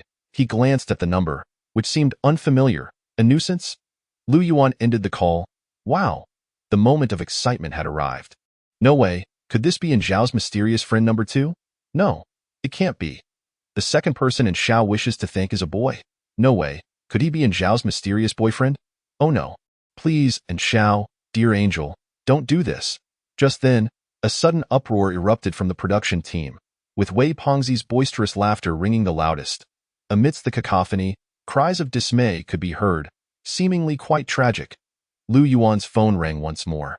What is all this noise? For heaven's sake, can you all be quiet? Do we still want to eat our boxed lunches? The recent uproar startled Lu Yuan, severely disrupting his self-indulgence. Without a moment's hesitation, he seized the megaphone and let out a furious roar. In an instant, the entire crew fell silent, clearly intimidated by Lu Yuan's words. At the very least, Wei the Fat glanced at Lu Yuan. His face flushed crimson, yet he found himself at a loss for words. Other directors might not dare to act in such a manner, but Lu the Barbarian, this fellow has never adhered to conventional norms. When he says he wants to feed you, he might just mean it. Beep beep beep. At that moment, the phone rang once more. Hello? Hello, Lu the Barbarian. You finally picked up. Are you busy? Not too much. Who is this? You don't recognize me. Hello? Hello? Is the signal bad? I'm hanging up now. Can't you tell who I am? Who are you? Guess who I am. The voice on the other end sounded somewhat chaotic. Mingled with strange calls. I have no money. I don't need a loan. I certainly don't need to buy a house or a car, and I don't have a girlfriend, nor any female friends, so please refrain from calling me with such scam calls in the future. I'm hanging up. Lu Yuan's eyes reflected his impatience. He often received such fraudulent calls and was utterly fed up with them. Wait, I'm not a scammer. The voice on the other end suddenly sounded urgent, the tone a mixture of anger and forced gentility. Lu Yuan thought the voice seemed somewhat familiar and momentarily abandoned the idea of hanging up. You figured out who I am now, haven't you? The voice from the other end turned quite gentle. Could it be you are? Yes, I am. The voice on the other end suddenly became very animated. Wang Tsuehua from the village next door? Lu the Barbarian. I'm currently at a press conference. Could you please be a bit more serious? The voice on the other end was evidently at a loss for words. And then a hint of irritation surfaced, the pretense of gentility fading away. I am quite serious. You're really not Suehua? Lu Yuan frowned in contemplation. I am not. I am in Shao. The voice on the other end was nearing a breaking point. Oh, I'm so sorry. How did you get my number? You gave it to me, didn't you? You didn't save my number? I dotted not. You forget it. You should be busy filming now, right? Yes, indeed. I am filming. How is it going? Not bad. Do you have something to say? If not, I'll hang up now. My phone is almost out of battery. Today I just wanted to say thank you. An Xiao was momentarily taken aback by Lu Yuan's interruption, her irritation bubbling beneath the surface, yet she continued to feign warmth and gratitude. Thank me? Well, you go ahead. I'm hanging up. I'll support the film when it's released. And Xiao even added a playful tone. Beep, beep, beeped. Lu Yuan stared at his phone, utterly perplexed. That last statement of support sounded exceedingly insincere, akin to mere babble. What on earth was she doing? Just thanking me out of the blue? Is her mind a bit muddled? He shoved the phone into his pocket. At that moment, the entire crew erupted into another bout of wailing. Alas, who is this Lu Manzi, and why is he so utterly impolite? Indeed, Wang Tsuehua, what on earth is this? Is he trying to act more high and mighty than our angel and Shao? Such rudeness. Just who is this Lu Manzi? A chorus of exasperated curses erupted from the crew. Only Wei Pongzi and Li Qing approached Lu Yuan with expressions of mixed emotions. Yuan, what are you doing? Did you just receive a phone call? Yes, but how did you know? Was it in Shao who called? What the hell? Are you eavesdropping on me? Lu Yuan's eyes widened in shock as he stared at Wei Pongzi, suddenly feeling a chill run down his spine. And Shao is at the new album launch. Didn't I just mention it to you? Then, Lu Yuan's expression turned innocent. This is a segment to express gratitude, and you bring out a Wang Tsuehua, you. Wei Pongzi took a deep breath, feeling inexplicably inclined to punch him. Actually, I feel the same, Li Qing chimed in, nodding in agreement. Chapter 30. What? Am I caught in the crossfire? What the hell? Who is this Lu Manzi that Shao spoke of, and why is he so arrogant over the phone? Even our angel and Shao spoke to him so gently. Does he not realize how fortunate he is? Bah, I initially thought he was in Zhao's rumored boyfriend, but it turns out he is just a coward. Invisible Wings is indeed a beautiful and enchanting song, but the author, this KTSK, how could they be so crude? It completely subverts expectations. Haha, wait a moment. Wang Tsuehua. Goodness, this is hilarious. Who exactly is this Lu Manzi? How talented he is. I support in Shao. And Shao, next time I will help you write a song. Do not collaborate with such a crude man who fails to appreciate you. From their earlier tone, I could discern they are not a couple, but seem more like adversaries. Lu Manzi, Lu Manzi? Isn't there a lyricist with the surname Lu in the industry? Could it be Lu Hua? No, weren't they discussing a film shoot? Lu Hua has recently been spotted in a court drama. I believe it is indeed him. But who could it be? I can't think of any well-known lyricists in the industry. The voice doesn't quite match. This Lu Manzi sounds quite youthful, whereas Lu Hua's voice is somewhat aged. Indeed, just who is Lu Manzi? Comments on the search site surged at an astonishing rate of hundreds per minute, and in an instant. The video of the album launch topped the search site, with Shao, Lu Manzi, Lu Hua, and Invisible Wings becoming trending search terms. Most netizens expressed their outrage towards Lu Manzi, especially in Zhao's fervent fans. They vented their frustrations, claiming this Lu Manzi brought shame to their angel and Shao, not to mention his abominable demeanor. Rude, boorish, and lacking any semblance of gentlemanly grace, it is as though God has turned a blind eye in bestowing such talent upon this individual to create a masterpiece like Invisible Wings. In summary, a cacophony of disparaging remarks about Lu Yuan resounded, with the moniker Lu Manzi becoming utterly reviled among Zhao's fans. While there are indeed rational fans, they are vastly outnumbered by the irrational ones. They are nothing more than mindless zealots, merely seeking an outlet for their discontent. After someone drew attention to an article titled Goodbye, Lover, the fans suddenly experienced a revelation. Lu Hua is a talented lyricist and composer within the industry. Over a decade ago, he created well-loved songs such as Kite, Sweet Invitation, and Love River, which enjoyed considerable popularity. However, as time passed and he aged, his talent began to wane, and his works gradually declined in quality. Yet, this has not tarnished his reputation in the industry.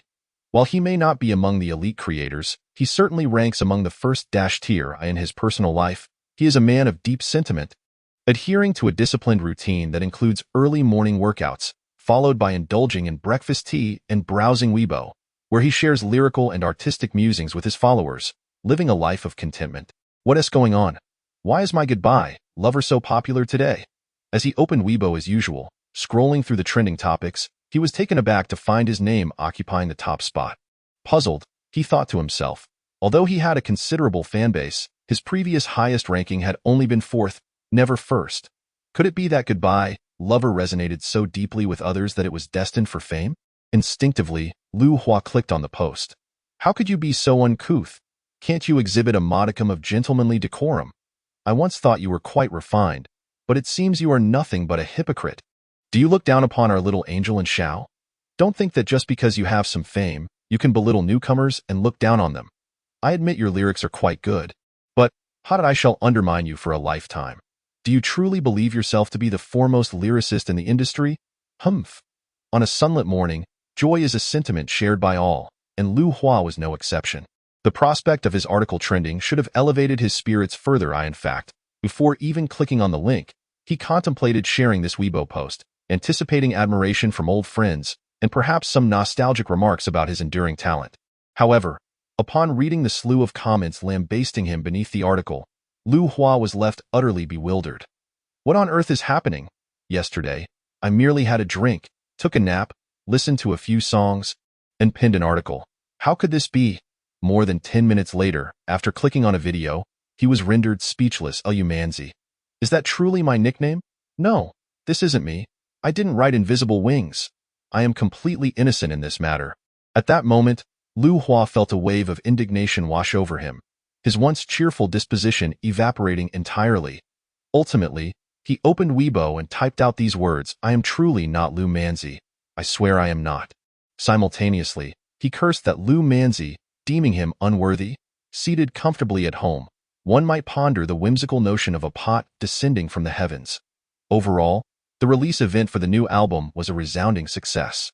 Following the performance of the song Invisible Wings, thunderous applause and cheers erupted from the audience, including commendations from industry insiders regarding the piece. Initially, Xiao felt a sense of gratitude towards Lu Yuan. However, ever since that fateful phone call, her appreciation for him vanished without a trace. That scoundrel, Lu Yuan, is nothing short of a rogue. She felt as if he had been sent by the heavens to torment her, exhibiting not an ounce of the gentlemanly decorum one would expect. The mere mention of Wang Tsuehua incited a visceral reaction within her. As soon as her mind conjured up the name, Xiao gritted her teeth in frustration. She even knew what Wang Tsuehua looked like, a rustic hat, a simple hairstyle, coupled with an unpretentious smile. The very thought of such an appearance enraged Xiao to the point of near explosion. How dare he associate me with a name that screams of rural simplicity? Yet, before the interview, she found herself powerless against Lu Yuan's bullying, unable to express her indignation. She could only maintain a facade of composure while awaiting the conclusion of the album release event. While the event was indeed a triumph, her pride suffered a significant blow. Xiao, you have several variety shows to attend to this evening. Take a moment to rest. Yes, Sister Chen. What? I believe that the credit for Invisible Wings on the new album should not be attributed to Lu Yuan. Oh? To whom, then? How about changing it to Lu Manzi, or Lu Big Pig Head, or perhaps Lu Ergo? Ah, this. The new album is already in production, changing it at this stage. Moreover, it might be difficult to explain to Lu Yuan as the author. There's nothing to explain. He is just a scoundrel. Let us change it to Lu Erguzi. I think it sounds splendid. Yes, Lu Erguzi it is, Lu Erguzi. The manager cast a peculiar glance at the gritting Xiao. Is this name not a tad too rustic? Yuan, there's something I'm unsure whether to express or not. Spit it out. It seems someone is taking the blame for you. What? Blame? For what? You might want to check Weibo. I don't have time right now. I'll look at it later. I'm off to record a song. I'm quite busy. All right then, I just feel inexplicably sorry for that Lu Hua. Chapter 31. Lu Yuan, join my company. Happy International Women's Day. After finishing his last cigarette beneath the telephone pole on East Avenue, Lu Yuan discarded the spent stub into the trash bin. Casting a glance at the nearby tobacco shop, he hesitated before resolutely extracting 100 yuan to purchase a pack of soft-shell Huaxia cigarettes. The taste of huaxia was reminiscent of the zhonghua he had enjoyed prior to his journey through time. And the price was comparable. On a regular day, Lu Yuan would have never indulged in such a purchase, as he found the flavor unfamiliar and the cost exorbitant. However, today was somewhat special. Lu Yuan had heard from Wei Fadi that the director of subway station, Zhang Tong, was a smoker and a connoisseur of fine cigarettes. Considering Zhang Tong's reputation as a formidable director within the industry, Lu Yuan felt that handing him a pack priced at 8 yuan would be rather inappropriate. Wouldn't he it? It is truly a matter of great embarrassment. After all, I am now a director of some standing, and I cannot allow my reputation to falter. Thus, Lu Yuan procured a luxurious bag from Huaxia to bolster his image. After a wait of approximately half an hour, a Volkswagen Phaeton came to a halt at Lu Yuan's feet. Xiao Lu, indeed, it's me, old man. Get in. Why have you suddenly changed your attire? The elder, Cheng Guanyong, lowered the car window, squinting slightly at Lu Yuan. The sunlight was quite intense, rendering Lu Yuan somewhat indistinct, especially since he was dressed in a suit and adorned with glasses today, which made him even harder to discern. This ensemble appeared rather formal. Lu Yuan adjusted his glasses, feeling quite pleased with his appearance. Prior to his arrival, he had scrutinized himself in the mirror, believing that he exuded a charm tinged with scholarly elegance. Unmistakably the visage of an intellectual, he felt that a slight transformation was warranted. Lu Yuan was also engaged in self-reflection.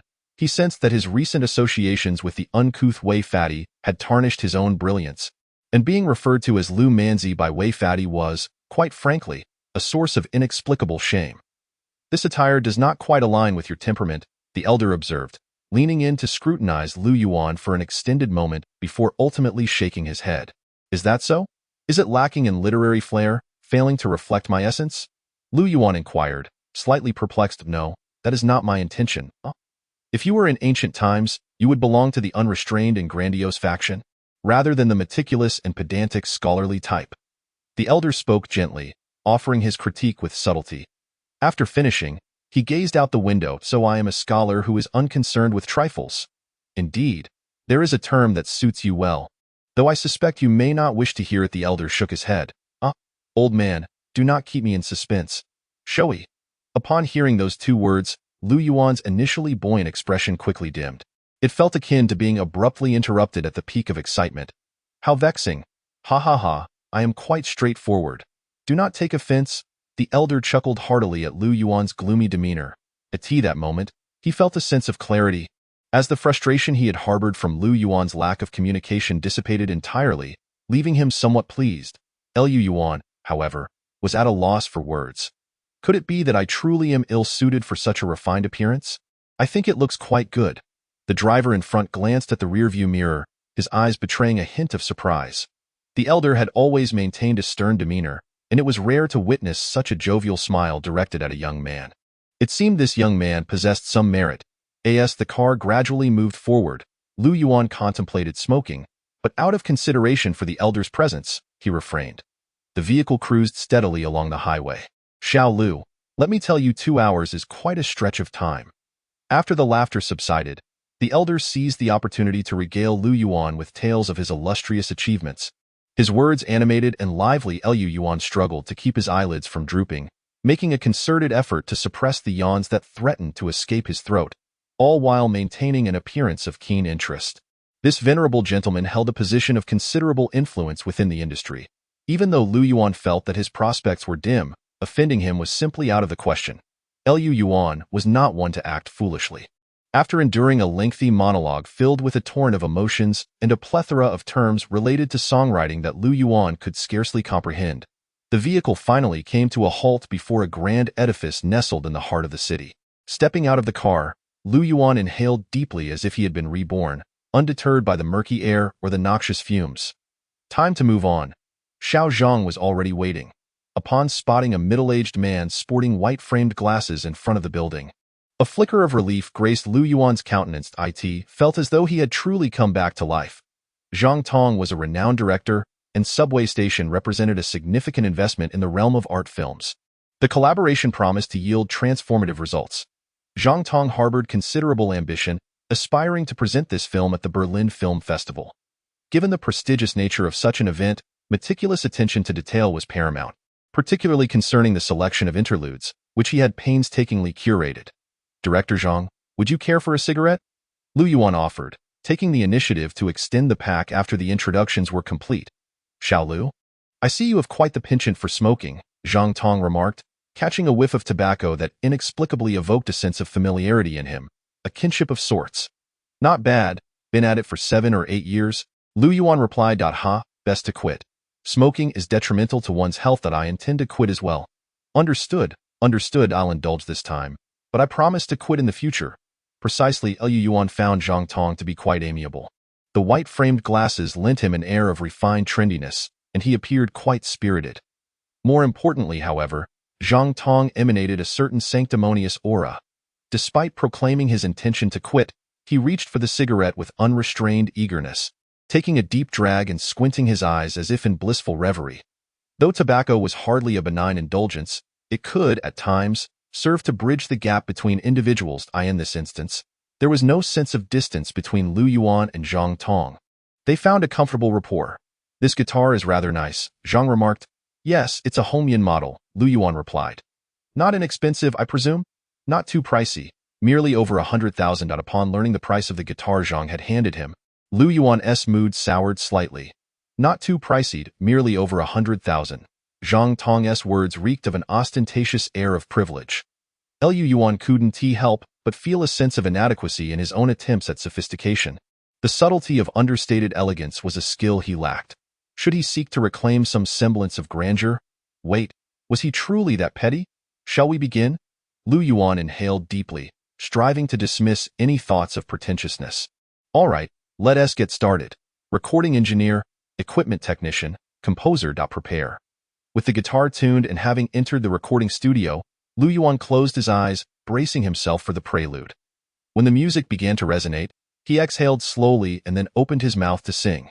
"Ah, how I yearn day and night for the one I deeply cherish," Lu Yuan sang with profound emotion. Zhang Tong listened intently, and as the song reached its climax, an inexplicable pang of sorrow welled up in his nose. Old Master Chen Guanhong stood outside the recording studio, absorbing the sound, his gaze a tapestry of complex emotions, occasionally shaking his head and letting out a long sigh. It was not that he found Lu Yuan's singing lacking. Rather, it was the depth of emotion in Lu Yuan's performance that resonated so profoundly. Everyone has experienced youth. Everyone has fought fiercely. Beside Zhang Tong, a young man adorned with gold-rimmed glasses was palpably excited. His gaze towards Lu Yuan grew ever deeper. Almost with a hint of greed, as the song concluded, Lu Yuan cleared his throat. "Xiao Lu, that was splendid. I believe we can discuss matters further." Zhang Tong gazed at Lu Yuan with fervor. "Yet, at that moment, Lu Yuan, join our company. We will undoubtedly prioritize your development. We will allocate the greatest resources to elevate your career. I shall call my uncle right away." Just as Zhang Tong had uttered half his words, a gust of wind swept through as a young man burst into the recording studio, interrupting Zhang Tong. Zhang Tong opened his mouth in astonishment, watching as this newcomer seized Lu Yuan's hand. As if wishing to engulf him entirely, a tremor coursed through him. "I haven't even spoken yet. What is a guest doing intruding? Are you trying to steal my talent? How did you greet me upon entering? You said you would merely observe and listen quietly. What now? Have you discarded all pretense?" Chapter 32. Come back for matchmaking. Life is invariably tinged with a modicum of uncertainty. Lu Yuan initially believed that after recording the song, he would simply enjoy a meal and return to the filming set without any further upheaval. However, he did not anticipate the sudden emergence of a chatterbox, a veritable Cheng Yaojin. "My name is Tang Chong. You may call me Brother T. I have been following your journey for quite some time. Our company, Huajin, is surely known to you. We are one of the foremost entertainment conglomerates in all of Huaxia, boasting an impressive roster of A-list stars, and we are actively expanding our overseas channels and nurturing folk singers. Choosing us would be a wise decision. Regarding compensation, you need not hesitate. Once you nod and sign the contract, I can secure resources that would elevate you to a quasi-A-list singer status, granting you the opportunity to grace the big screen and achieve instant fame. Do you doubt me? I can call right now. Beep, beep, beep. Hello, uncle? I wish to sign a singer." "What? Not just any random singer, but the creator of Old Boy Anta Alice." "Yes, uncle, please submit a request to the company. I want to apply for an S-level contract." "Where is the singer?" "The singer stands right before me." "No, I must sign him. This time, I absolutely must sign him. Yes, the finest resources. Do you hear that now? You can rest assured. Here is my business card. I have signed many talented young singers such as Su Huishan, Chen Jiayu, and Su Guanfeng. You are familiar with them, are you not? Currently, there is a fervent buzz within the circle, with an overwhelming abundance of resource announcements. The future entertainment market will undoubtedly have a significant share for them. By the way, I believe that once you sign with us, I can assist you in making your formal debut on a variety show. Lu Yuan, still bewildered by the current situation, found himself bombarded by the enthusiastic young man, leaving him utterly perplexed. When he instinctively turned to glance at Zhang Tong, he noticed Zhang's face was clouded with discontent. A similar expression of bemusement was evident on the elder Qin Guanhong, who simply shook his head in silence. It appeared to be a rather amusingly exasperating situation. In truth, I am not a genuine singer. I am a director. Lu Yuan finally cleared his throat and, with a polite demeanor, declined the young man's advances. I understand that for someone as talented as you, engaging in any endeavor is inconsequential. You should refrain from pursuing such low-budget films. They lack promise. Instead, come with me, and I assure you, I will elevate your career. With your vocal prowess and creative talent, I can guarantee that within a year, you will emerge as the foremost rising star of Huajin. After that, the films you desire to make will be at your fingertips, with major investors eagerly seeking you out. Tang Chong continued to exuberantly articulate his enthusiasm, his excitement palpable. I apologize for your misplaced affection. I am truly just a director. I only excel in this particular song. I am not adept at singing otherwise, rest assured. We can cultivate your talent. Ahem, Zhang Dao has been standing there for quite a while. This behavior of yours is rather inappropriate, isn't it? Lu Yuan took a deep breath, gazing at the young man's resolute and defiant expression, feeling increasingly at a loss for words. Oh, right? I almost forgot. Uncle Zhang. Upon hearing Lu Yuan's words, the young man's expression shifted slightly before he instinctively glanced at Zhang Tong, who was approaching. How fortunate that you are aware of my presence here. Do you comprehend the difference in our statuses? Zhang Tong glared at Tang Chong, his voice laced with reprimand. I am currently collaborating with Tianyu on a film. Even their agents have not permitted me to bring you along. My bringing a mere staff member from Huajin here is already quite inappropriate, and I apologize to my colleagues at Tianyu. What was your assurance to me before your arrival? Look at this. What are you attempting to do, poaching talent right before my eyes? Have you no regard for my reputation? What will happen if the higher-ups at Tianyu find out about this? Where will I place my dignity? This? Uncle, I apologize, that was not my intention. I merely became overly excited. Leave now. Zhang Tong waved his hand, clearly unwilling to engage further. Uncle, I think that. Get out. Zhang Tong's temper flared slightly. Yes, by the way, there's a number on my business card. I'll be waiting outside for you. Be sure to find me when you come out. Tang Chong sheepishly cast another heated glance at Lu Yuan before, under Zhang Tong's dark expression, he sheepishly exited the recording studio.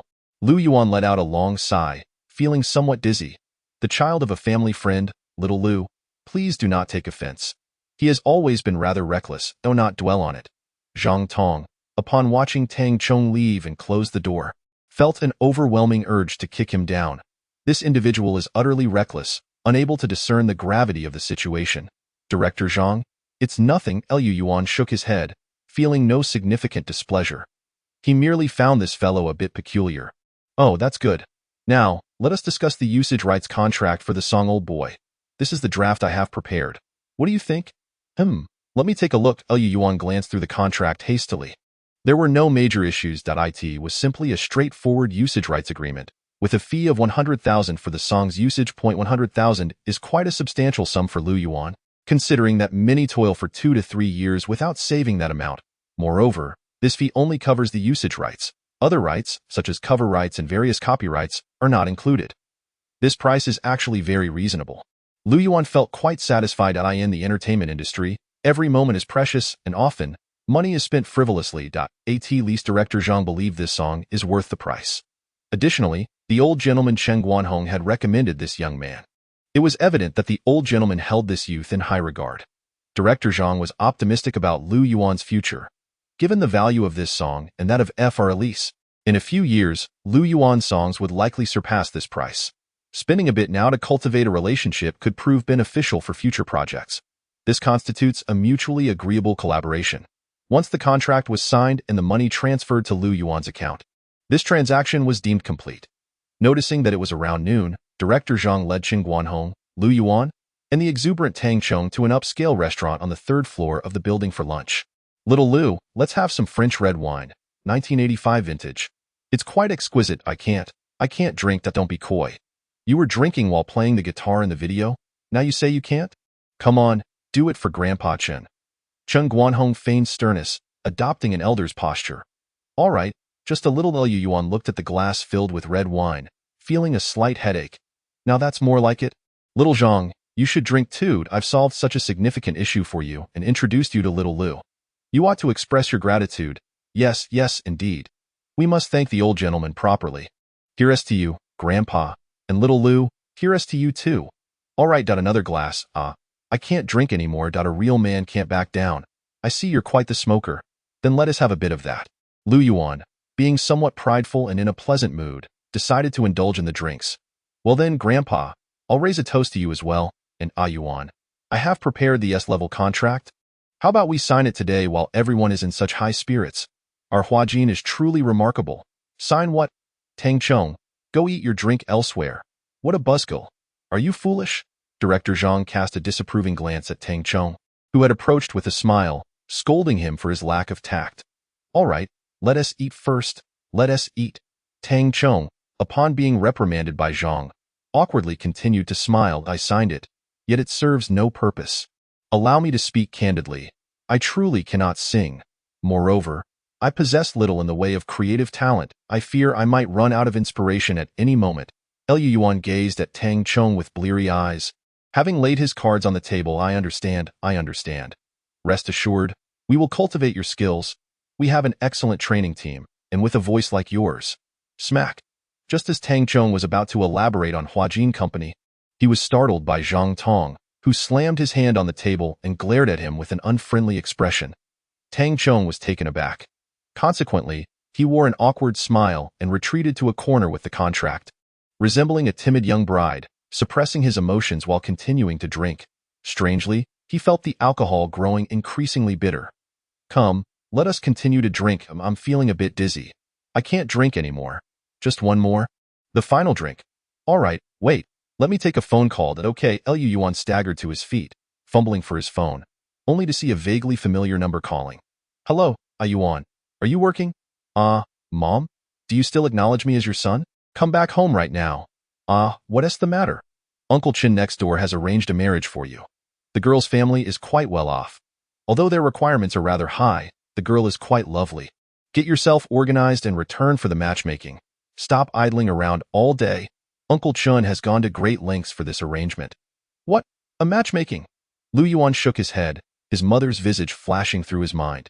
His mother from this world. A few minutes later, Lu Yuan returned to his seat, his expression slightly off. Is it about a girlfriend?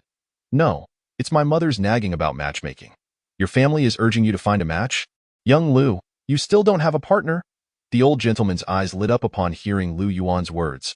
Well, I do not. Good bang. The old gentleman suddenly slammed the table. What? Tang Chong, who was drinking, was startled and ended up spraying a mouthful of wine onto the floor. Fearing he had once again angered Zhang Tong, he instinctively glanced at Zhang Tong, who was equally perplexed as he stared at the old gentleman. Lu Yuan was also bewildered. What is going on? I have a granddaughter nearby. I can introduce you. The old gentleman, realizing his reaction was somewhat excessive, awkwardly attempted to cover up. Chapter 33. This operation is beyond my comprehension. Lu Yuan is 24 this year. While this age may not signify much in a big city, merely labeling him as a young lad in the countryside, it is a significant age that weighs upon the hearts of parents and relatives.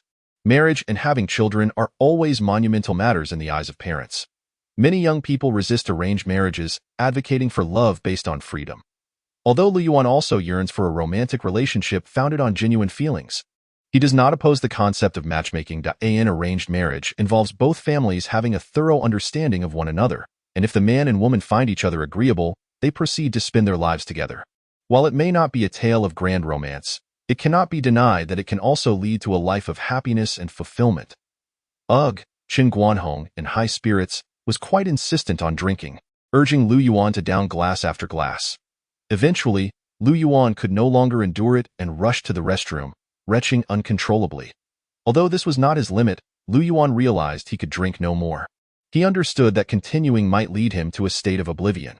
Losing consciousness is indeed a most regrettable affair, as under the influence of alcohol, one might find themselves engaging in the most absurd actions without remorse. Thus, after emptying his stomach, no matter how much Qin Guanhong and Zhang Tong insisted, Lu Yuan resolutely refused another sip. The previous incident with the old boys had provided him with a brief thrill and a modest gain. Yet it also served as a stern warning. Especially when he recalled the ludicrous antics of Li Qing and Wei Pongzi, Lu Yuan felt a shiver run down his spine. While this occasion was fortunate, who could say what the next might bring? What if he found himself singing into a trash bin next time? How utterly embarrassing that would be? Young Lu, my granddaughter is quite accomplished. She is the youngest female PhD at Yin University and possesses a profound literary appreciation. I believe you young people should engage in more conversations and exchanges, don't you think? Old Sir. Cough. I possess only mediocre skills. In truth, I have exhausted my talents. Young people should not be so modest. Really? When I was your age, I had no concept of modesty. What say you, young Lu? Shall I introduce you one day? Oh, by the way, next month, the Chinese department is hosting a poetry gathering. You should come and see. No, old sir, I truly lack any talent. I would only embarrass myself. Why are young people so lacking in confidence? You must stand tall and not shy away from your gifts, understand? I truly'd. At the dining table, the composed Lu Yuan observed the somewhat inebriated elder, who continued to speak candidly. Lu Yuan was just an ordinary person, so ordinary that it permeated his very being, and he possessed a keen self-awareness. While it might be acceptable to flaunt certain things, he knew that if one were to truly lay bare their inadequacies, it could lead to a most humiliating downfall. Therefore, Lu Yuan preferred to withdraw gracefully after a modest gain rather than face the ignominy of being exposed. Some things could be desired, but others must remain unattainable. Lu Yuan had always managed to navigate these boundaries quite adeptly. However, while Lu Yuan thought thus, Elder Chun had a different perspective. The more Lu Yuan spoke the unvarnished truth, even declaring himself out of ideas, the more the bleary-eyed elder perceived him as genuine and humble. Perhaps under the influence of alcohol, Elder Qin increasingly found Lu Yuan quite agreeable, and he fancied that this young man might indeed be a suitable match for his granddaughter. The meal lasted a full 2 hours, concluding in the early afternoon. Lu Yuan staggered out of the building, bidding farewell to Zhang Tong and the elder before getting into the car for Tang Chong, who had initially hoped to shamelessly accompany the elder. He ultimately refrained under Zhang Tong's piercing gaze. Uncle, I am aware that my actions today were less than honorable, yet you must also consider my position. I fear my standing in Huajin is precarious, and my subordinates wish to bring forth more individuals. I believe Lu Yuan possesses remarkable potential, and I am willing to invest my efforts. What about you? Hee. Zhang Tong shook his head, stating, I understand your intentions, but you lack the necessary weight. Uncle, what do you mean? Despite being relatively unknown at present, Lu Yuan's future achievements are likely to be extraordinary, and have you not noticed his consistent refusals? Remember, talented individuals are often proud. Those who can create masterpieces like Invisible Wings, Old Boy, and To Alice in such a short span of time are certainly beyond your reach. That Lu Manzi the one who. Tang Chong was momentarily taken aback, his eyes suddenly igniting with fervor. Do not speak nonsense. This is under a confidentiality agreement. Oh, I see. I understand. Tang Chong nodded fervently, overwhelmed with excitement. Wow, a Yuan. Is it all wrapped up so quickly? Of course, it's just a song. It's not like we're constructing an aircraft carrier. What's so surprising about that? Damn. I heard Zhang Tong has rather high demands for the interludes. It seems it was all just talk. What do you mean by that? Nothing. Did you discuss anything in particular? Wei Pongzi, upon seeing Lu Yuan's intoxicated gaze, instinctively recoiled and forcibly shifted the topic. Not much, really. Just a Huajin agent wanting to sign me with an S-level contract. Wow. A Yuan. Is that true? S-level? That's the contract for nurturing future star potentials. Did you sign? Wei Pongzi's eyes widened, trembling, causing the cigarette he had been holding to fall to the ground. No, you know I'm a director and not particularly interested in singing. So I declined. Lu Yuan shook his head, lying on his bed as he gazed at the setting sun. What? You turned it down? Wei Pongzi's mouth gaped in astonishment. Yes, I turned it down. Have you lost your mind? Do you realize what signing an S-level contract signifies? It means a smooth path to stardom, with endless offers coming your way. I'm just not interested. All right, I suppose a lack of interest is understandable. Once our film is released, we might just carve out a niche for ourselves in the entertainment industry. Why then? We'll be winning awards left and right, and make Shen Lianjia kneel and call us father. Wei Pengzi, being rather petty, harbored a grudge against Shen Lianjia after their last encounter and was eager to see him brought to tears, having spoken ill of him behind his back. A typical small-minded individual. Liu Yuan nodded nonchalantly. In truth, he had grown considerably indifferent to the idea of winning awards or engaging in ostentatious displays. As he calculated the time, he realized that the completion of the film was just around the corner. With the 20,000 saved from the total investment, coupled with earnings from song sales, he was nearing a cash reserve of 500,000. Well, returning home would certainly position him as a wealthy and promising youth.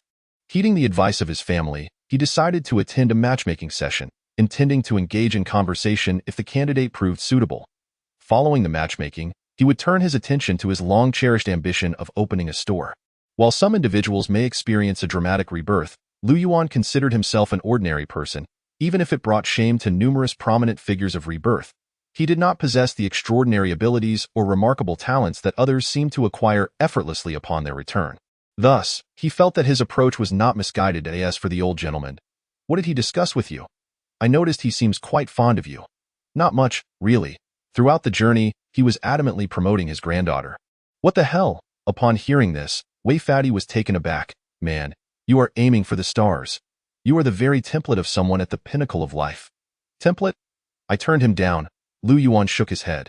Goodness, are you out of your mind? No. Wei Fatty fell silent, at that moment unsure of what to say. By the way, I will be absent from the crew tomorrow and the day after. I need to step away for a bit. For what purpose? Matchmaking. My family has introduced a girl, and I intend to have a look. What? Upon hearing this, Wei Fatty nearly burned his lips on his freshly lit cigarette. What kind of operation is this? You decline the granddaughter of Qin Guanyong but are going to meet a woman introduced by your family? Wei Fatty was utterly bewildered. Then he shook his head. Wait, Yuan, is the girl your family introduced exceptionally beautiful? The kind of breathtaking beauty often depicted in novels? Who Yuan? Who Yuan? Hearing Liu Yuan's faint call, Wei Fatty felt that this was the only explanation for Liu Yuan's actions. Otherwise, it was incomprehensible that he would reject a granddaughter as talented and beautiful as Qin Guanyong's. Wei Fatty suddenly became immensely curious about Liu Yuan's matchmaking prospect. Chapter 34. Liu Yuan went matchmaking. Early the next morning, as dawn broke, Liu Yuan packed his belongings and departed from Hengdian. The remote film company, a mere shell, had little to offer him. With Wei Fatty and Liu Yihong busy with their scenes, Liu Yuan's absence would hardly make a difference. Thus, he slipped away from Hengdian as he boarded the vehicle and glanced back at the still bustling Hengdian. Teeming with extras and crew members, a satisfied smile crept across his face. His time spent in Hengdian had been quite pleasant. He enjoyed the camaraderie while earning some money, which, in retrospect, seemed rather agreeable. However, this industry was not where he envisioned his future. Beneath the facade of prosperity and splendor lay numerous shadows. It is crucial for one to possess self-awareness.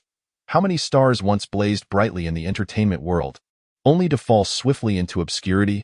How many prodigies ended up indistinguishable from the masses? Liu Yuan was acutely aware of his own limitations. Ascending to great heights is challenging, yet plummeting into the abyss is alarmingly simple. If one fails to recognize their own standing, they alone will be condemned to the depths. Although Liu Yuan could be somewhat rough around the edges and a bit headstrong at times, he harbored a reasonably stable and long-term plan for his future. Although this long-term plan may lack grandeur, it suffices to ensure a lifetime free from the worries of sustenance. What kind of woman is the blind date? To be honest, Liu Yuan harbors considerable admiration for the production team of Buried Alive. Where is Liu Yuan? He has left. Where has he gone? He has returned to his hometown. What could he possibly be doing there at this time?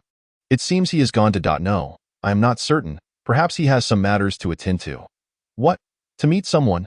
No, I am not aware. He did not confide in me, merely stating he would be away for 2 days. You are not one to fabricate stories. Tell me the truth. What has he abandoned the production team for? Will you speak? I do not wish to ask again, though not know. Wei Fatty, upon observing Wang Jianshua's frosty demeanor, felt a slight shiver, but then he took a deep breath, realizing he may have uttered something inappropriate. Although he was unaware of the relationship between Lu Yuan and Wang Jinxue, certain words should indeed be withheld. I heard he went on a blind date? What is the matter?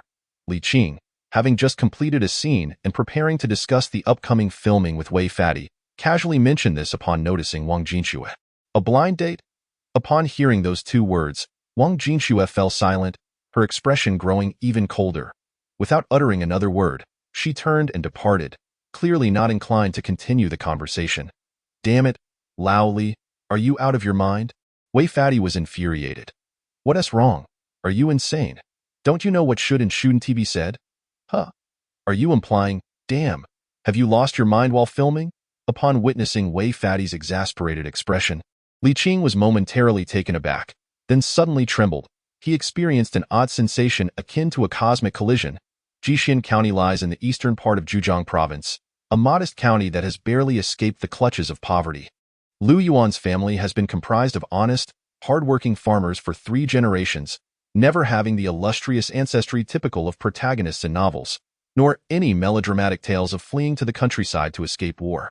After disembarking, Lu Yuan gazed upon this familiar locale, his heart brimming with the sentiments of a learned scholar. Prior to his rebirth, he had graduated from university and found a job near Hengdian, diligently working and hoping for promotion and salary increases. Unfortunately, due to poor management, the company, recognizing his earnestness, continuously delayed his wages through various means. After 4 months of unpaid salary, one fateful morning, the company abruptly vanished. Leaving the bewildered Lu Yuan standing in a daze, he had been abandoned. Abandoned in a foolish manner.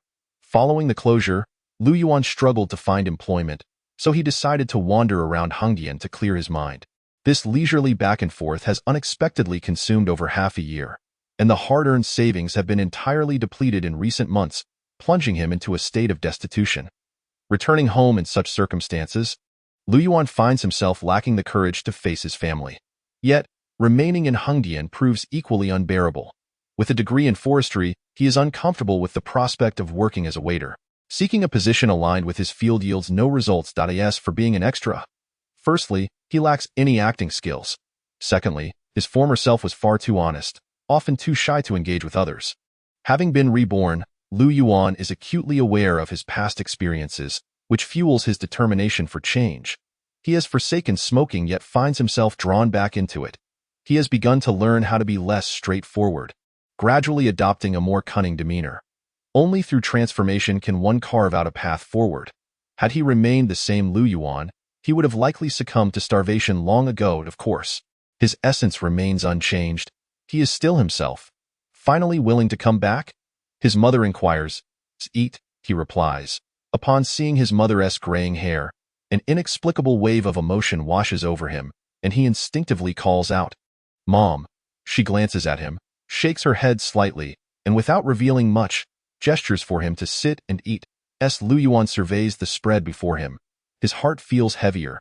His family's financial situation has always been modest, typically limited to 1 or 2 simple dishes. In his memory, only during the New Year or when relatives visited did they enjoy a feast. Yet today's meal rivals that of a festive occasion. The kindness of parents often goes unspoken, manifesting in the most natural of ways. Mind your manners, at your age, still eating like a child. Eat properly. His father remarks sternly, observing Lu Yuan's ravenous appetite. Are you all right? Yeah, just don't choke. Him care for a little drink? A bit, I suppose. Pour yourself a glass, and don't forget to fill mine too. Okay. Tomorrow, this girl from the big city will be visiting. She is the daughter of the elderly man who runs the fried dough twist shop in the neighboring town. They are well off, and Uncle Chun next door has put in a significant effort to set this up. If it works out, it would indeed be a stroke of luck for our family. Regardless of the outcome, we must treat her to a nice meal afterward. Understood? Understood. What are your plans moving forward? I want to open a shop. Open a shop. Upon hearing this, Lu Yuan's father's serious expression falters momentarily as he pulls out a cigarette to smoke. Yes, a small restaurant. Can you cook reliably? I intend to hire someone to cook, and the funds for that? You have to pay wages. I have some savings. How much? It should be enough to start a business. Lu Yuan's father falls silent, casting a glance at Lu Yuan's mother, his facial muscles twitching slightly. There are numerous thoughts he struggles to articulate. Let us focus on the matchmaking for now. There's no rush regarding the shop. Lu Yuan's mother nodded, her eyes reflecting a hint of helplessness. However, she had always supported her son's endeavors. The following day, Lu Yuan rose early. After grooming himself and admiring his reflection in the mirror, he set off for the county town, urged on by his mother's countless reminders. The rendezvous was scheduled at a CAF in Jixian County. Lu Yuan arrived at the CAF ahead of time, positioning himself by the window, eagerly awaiting the fabled match. He felt a certain anticipation for the girl who might very well become an integral part of his future. He ordered a cup of Blue Mountain coffee and settled in to wait. As half an hour elapsed, he glanced at the clock, his brow furrowing slightly. She was already half an hour late. What could be causing the delay? He retrieved his phone and dialed the number scrawled on the note. Beep, beep. Hello? Hi there, this is Lu Yuan, Euro. Just a moment, I'll be there shortly. Okay, then beep, beep. Before Lu Yuan could finish his sentence, the call was abruptly disconnected. He stared at the number, his frown deepening as that inexplicable sense of hope began to wane. Another half an hour passed, and Lu Yuan checked the wall clock again. His patience wearing thin, he had already consumed 2 cups of coffee, yet still, she had not arrived. Shaking his head, he called for the bill. He was determined not to wait any longer. Over an hour late, what did that signify? He was no sycophant, and he certainly would not linger for a girl he had never met. At that moment, the sound of a car horn pierced the air, and a red BMW Series 3 pulled up. Out stepped a girl with a disdainful air, sporting a crossbody bag. Just then, Lu Yuan's phone rang again. Are you still there? Yes. Where are you? Number 8, okay. Could you order me a latte? No sugar? Oh, you can order it when you arrive. Otherwise, it'll get cold. Upon hearing her almost commanding tone, Lu Yuan's irritation flared. He contemplated hanging up and leaving without a word, but hesitated as he lifted his foot. He was curious to discover what made this girl, who was over an hour late and spoke with such an imperious tone, so special. Order a latte? With that kind of attitude, I certainly wouldn't be placing any order. Chivalry, that was something Lu Yuan had never possessed. Chapter 35. Who parked the car in the way? Hello, ma'am. May I inquire if Lu Yuan is here? Ah, hello. May I ask who you are? I'm a friend of Lu Yuan. Lu Yuan isn't home right now. Would you like to sit for a while? I can give him a call. No, it's fine. Lu Yuan is in the county town. Isn't he? Yes, but he might be busy at the moment on a blind date? Yes, how did you know? Lu Yuan mentioned it himself. Ma'am, I'll take a stroll around the county town and come back to visit him later. Oh, would you like to stay for a meal? I can call Lu Yuan. No, thank you, auntie. I have already eaten. The decor of the CAF is somewhat antiquated, lacking the charm of the encounter CAF. Moreover, there is an odd scent permeating the air, seemingly tinged with a hint of mildew. Even that cup of coffee is not to Lu Yuan's liking. Sunlight streams through the window, illuminating the girl's slightly haughty visage, exuding an inexplicable aroma. Lu Yuan adjusted his glasses, revealing a somewhat naive smile, seemingly unfazed by any displeasure. Your name is Lu Yuan? Yes, and you must be Lu Yuan, you are aware of my family background, correct? Lu did not engage in conversation with Lu Yuan, but instead allowed the corners of her mouth to curl upward slightly, displaying a hint of aristocracy, while presenting an air of superiority that Lu Yuan could not help but perceive. People are inherently different, at least, she believed that to be true. Well, I suppose I have a general idea. Lu Yuan nodded. You are rather pleasing to the eye, quite decent looking. I suppose that be why the way. Does your family own a car? A car? Not at the moment, Lu Yuan replied, shaking his head. What about a house? Yes, we have a single-story house in the countryside. Just one story? Has it been renovated? No, but if the need arises in the future, we will expand it. Lu Yuan gazed at Lu with warmth, showing no signs of irritation at her somewhat aggressive tone. Oh. Upon seeing Lu Yuan's earnest expression, Lu slightly shook her head, her demeanor shifting to one of mild impatience as she took a sip of her coffee. Noticing the girl's silence, Lu Yuan patiently sipped his own drink, although he found the taste increasingly peculiar, as if it were not authentic. Could it be a counterfeit establishment? He was not fond of this quiet moment. He yearned for a cigarette. Thus, he retrieved one from his pocket. Previously, he would have restrained himself in front of a girl, especially a potential match, as first impressions hold great significance, but at this moment, Lu Yuan felt little desire to conceal his habits. Perhaps, in the face of a blind date that neither party found appealing, pretense had lost its purpose. Do you smoke? Yes, do you smoke that kind? Lu Yu's eyes reflected disdain upon seeing Lu Yuan produce a pack of Honglan and light one, 8 yuan Honglan. This type of cigarette, in her mind, was only smoked by laborers. Indeed, what of it? Lu Yuan lit a cigarette and savored a deep inhale. The previous night, his mother had admonished him several times, insisting he refrain from smoking to avoid leaving a bad impression on the girl. Consequently, Lu Yuan had gone to great lengths to suppress his craving, enduring a sleepless night. The next morning, he even brushed his teeth meticulously, striving to eliminate any trace of smoke. In Lu Yuan's current perspective, all those efforts seemed utterly wasted. I do not appreciate men who smoke, particularly those who smoke this brand. Lu Yu's voice no longer concealed her disdain for Lu Yuan. She longed to express her thoughts on his lack of refinement, but ultimately held her tongue. Oh, I actually don't smoke much, only about half a pack a day. This brand isn't bad. It has a genuine flavor and is reasonably priced, Lu Yuan countered, shaking his head. The introducer described you as an honest individual, yet I find that hard to believe. Lu Yu shook her head slightly, distancing herself from Lu Yuan, as if he were something repugnant. She displayed a hint of disdain towards him. I am indeed quite honest. At least I do not deceive others. Everything I say is true, Lu Yuan asserted. After finishing a cigarette, he extinguished the butt and refrained from lighting a second, appearing somewhat more serious. How much savings do you have? Lu Yu continued her inquiry. Savings? I currently have little at my disposal, but I anticipate having a substantial amount in the future, Lu Yuan chuckled. When do you foresee that future? Perhaps in a few days or months, he replied. Lu Yu scrutinized his attire and demeanor, along with the cigarette he smoked, and questioned, Do you really think I would believe you? Her impatience grew deeper within her. This is merely a laborer. Surely, one wouldn't consider such a person as a backup partner. I am a very sincere person, Lu Yuan insisted, shaking his head and displaying a genuinely earnest expression. Thus you should trust me. I have heard you are currently unemployed?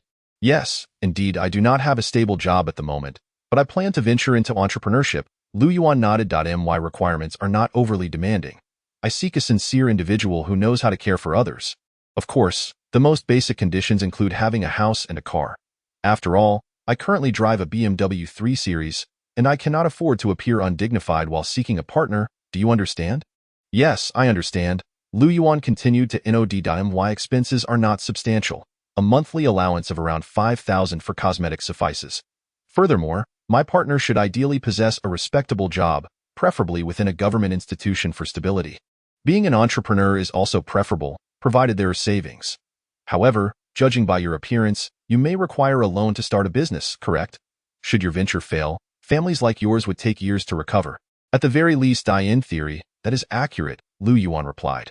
How many of my requirements can you fulfill? How many do you believe I can meet? Lu Yuan countered. Although the introducer had not mentioned any further details, it was evident to her that he lacked any of the qualities she sought. His attire was unimpressive, his family background inadequate, he possessed neither car nor house, and certainly no savings. The only attribute she could discern was his honesty. But do you truly believe you possess the qualifications to court me? Do you know how much a cup of authentic coffee costs in a major city? Lu Yu's voice dripped with scorn, her lips curling upwards slightly. I am not quite sure. I drink very little, Lu Yuan replied. A single cup of coffee would take you several days of work to earn. She scoffed. Lu Yuan fell silent, gazing at Lu Yu with a sense of detachment, akin to observing a jester. He felt utterly belittled, stripped of any semblance of dignity, yet he did not feel disheartened, for he recognized that this woman was far from virtuous.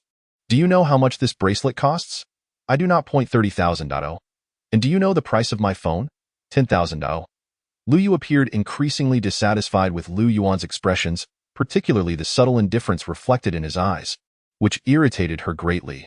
This was entirely different from what she had envisioned. In her imagination, Lu Yuan ought to embody the archetype of an infatuated admirer, utterly devoted and compliant to her whims. Thus, she might very well have relegated Lu Yuan to the role of a mere backup, considering that 3 months had elapsed. However, she soon discerned that from the very beginning, Lu Yuan had gazed at her with such intensity. Consequently, she sought to belittle him. She wished to see him bow his head in despair, engulfed by self-doubt and trembling. Pretending, by all means, continue your charade. I shall observe how long your pride can endure this masquerade. With that, she flaunted her handbag, bracelet, and other valuables before Lu Yuan's eyes. Altogether, they amounted to nearly 200,000. Do you truly believe you can compare yourself to me? Oh, and let us not forget the car. Parked right in the yard. I apologize, but we are simply incompatible. We inhabit different realms. She pointed towards the yard, her face adorned with mockery and a smile, radiating an innate sense of superiority akin to that of a wealthy patron surveying a beggar of no consequence. In truth, I hold little interest in such material possessions. Yet as Lu Yuan awaited the conclusion of this girl's ostentatious display, he managed a faint smile, preparing to subtly reveal his own financial prowess and retort in kind. Yet, unexpectedly, a resounding crash interrupted the moment. Boom. Whose car is that parked haphazardly? Do they not comprehend the concept of a parking space? It's obstructing the way. Upon hearing the commotion, he was momentarily taken aback, instinctively glancing out the window. There, a pink Lamborghini had collided with a BMW 3 Series, crumpling its door. That moment, a tall girl clad in sunglasses emerged from the vehicle, her expression icy and unyielding. My car! Lu Yu gasped, her eyes widening in disbelief as she dashed out of the house. Lu Yuan instinctively observed the girl in sunglasses, then rubbed his eyes. Am I mistaken? Is that Wang Jinxue? What in the world is she doing here? Chapter 36. What? You are going on a date with someone like this? Lu Yuan had always relished the art of striking back against pretentiousness. The longer he endured the suppression, the more gratifying the retaliation became. If the original plan had unfolded, Lu Yu would have persistently belittled Lu Yuan, driving him into the depths of despair, all while she reveled in her triumph. Then, at the height of her arrogance, Lu Yuan would rise, casually showcasing a text message, followed by a nonchalant apology. Oh, let me check this message. Another 100,000 has just arrived in my account? Wasn't it just 1 million a few days ago? Ah, the Blue Mountain is rather unscrupulous, yet I encountered the genuine Blue Mountain on your side. At least it's authentic. In a few days, another 100,000 will be credited. How shall I utilize this windfall to open a shop? Such were the words he envisioned, delivered with an air of effortless superiority. The silent act of striking back would be complete, concluding with a polite apology. I'm rather busy. I must take my leave. This coffee is on me. Having said that, he would turn and swagger away, leaving Lu Yu in a state of shock and regret. How delightful! However, following that cacophonous crash, Lu Yuan realized that everything had spiraled out of control.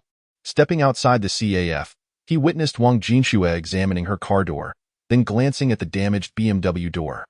You know what you're doing, right? You understand. Lu Yu glared furiously at Wang Jinxue, initially intending to exclaim how much her car door was worth.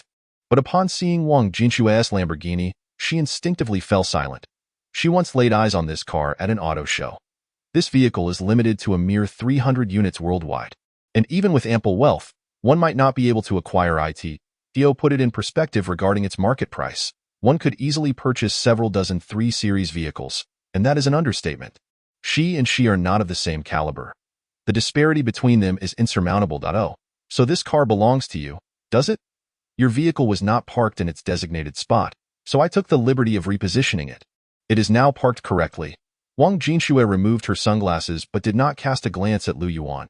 Instead, she directed her gaze towards Lu Yu and shook her head lightly. You moved the car like this? How could you? You owe me compensation. Compensation? Lu Yu instinctively glanced at the dented car, which indeed had been shoved into the parking spot. She turned to glare at Wang Jinxue. Her anger reached a boiling point. How much is this car worth? You owe me at least 50,000. With damage like this, the entire door is practically totaled. How much is this car worth? Wang Jinxue inquired, her eyes fixed upon the vehicle. What do you mean by that? Lu Yu was on the verge of losing her composure. Did this person not understand the severity of the situation? It's nothing much. I just suddenly found this car rather unsightly. What do you intend to do? I'll tell you, it's 300,000. Fine. Wang Jinxue nodded and then retrieved her phone to make a call. Are you even a man? Did you not see her crash into my car? What are you still doing here? You worthless fool. Can't you call the police? Still smoking? Why don't you smoke yourself to death? Wang Jinxue's commanding presence was overwhelming. Lu Yu was so enraged she could hardly contain herself. Spinning around to face the increasingly speechless Lu Yuan, unable to hold back her tirade. Smack! Upon hearing the term worthless fool, Lu Yuan felt a surge of anger rise within him. He took a step forward, frowning, ready to retort. After all, he was not known for his decorum. However, he was abruptly interrupted by a sharp sound. Lu Yuan opened his mouth, witnessing Wang Jinxue deliver a resounding slap to Lu Yu. The slap echoed loudly, sending Lu Yu stumbling back several steps, her face flushed, a trickle of blood seeping from her mouth. She covered her face in disbelief, staring at Wang Jinxue. How dare she strike her? She could not fathom that such a stunningly beautiful woman, who appeared somewhat naive and sweet, could possess such ferocity. Lu Yuan inhaled deeply, nearly choking on the smoke. He could hardly believe that Wang Jinxue could be so fierce. Who do you think you are to insult him? Wang Jinxue glared at Lu Yu, a hint of anger glimmering in her beautiful eyes. You all, Lu Yu stammered, looking from Wang Jinxue to the helpless Lu Yuan. In that moment, she felt dizzy. What on earth was happening today? Did this person actually know that woman? Lu Yuan, how could you be involved with someone like her? Are you wearing those glasses for show? Or pretending to be refined? What brings you here? Lu Yuan adjusted his glasses, finally looking at Wang Jinxue with a mix of exasperation and disbelief. What was meant to be a simple act of showing off had turned into a spectacle of humiliation. Yet it had nothing to do with him. He extinguished his cigarette, but pulled out another one. After witnessing Wang Jinxue and the series of events that had just unfolded, he felt an overwhelming urge to smoke. I merely came to observe our exceptionally talented prodigy, the renowned director, as he returns to his hometown to engage in matchmaking with some goddess. Little did I expect that while everything else about you is quite commendable, your taste leaves much to be desired. Are you perhaps blind? Wang Jinxue cast a disdainful glance at Lu Yuan, then at Lu Yu, her contempt palpable. This fat way, Lu Yuan spat, feeling rather vexed. What do you mean by that? Lu Yu's face flushed with anger, a mix of red and green, and her fury intensified upon seeing Lu Yuan. Even a fool would now recognize that Lu Yuan, the scoundrel, was merely playing the part of a pig to eat the tiger. It's rather meaningless. I just find you lacking in refinement. Your bracelet is the third model from the KX series, the one sold at half price a few years back due to numerous flaws.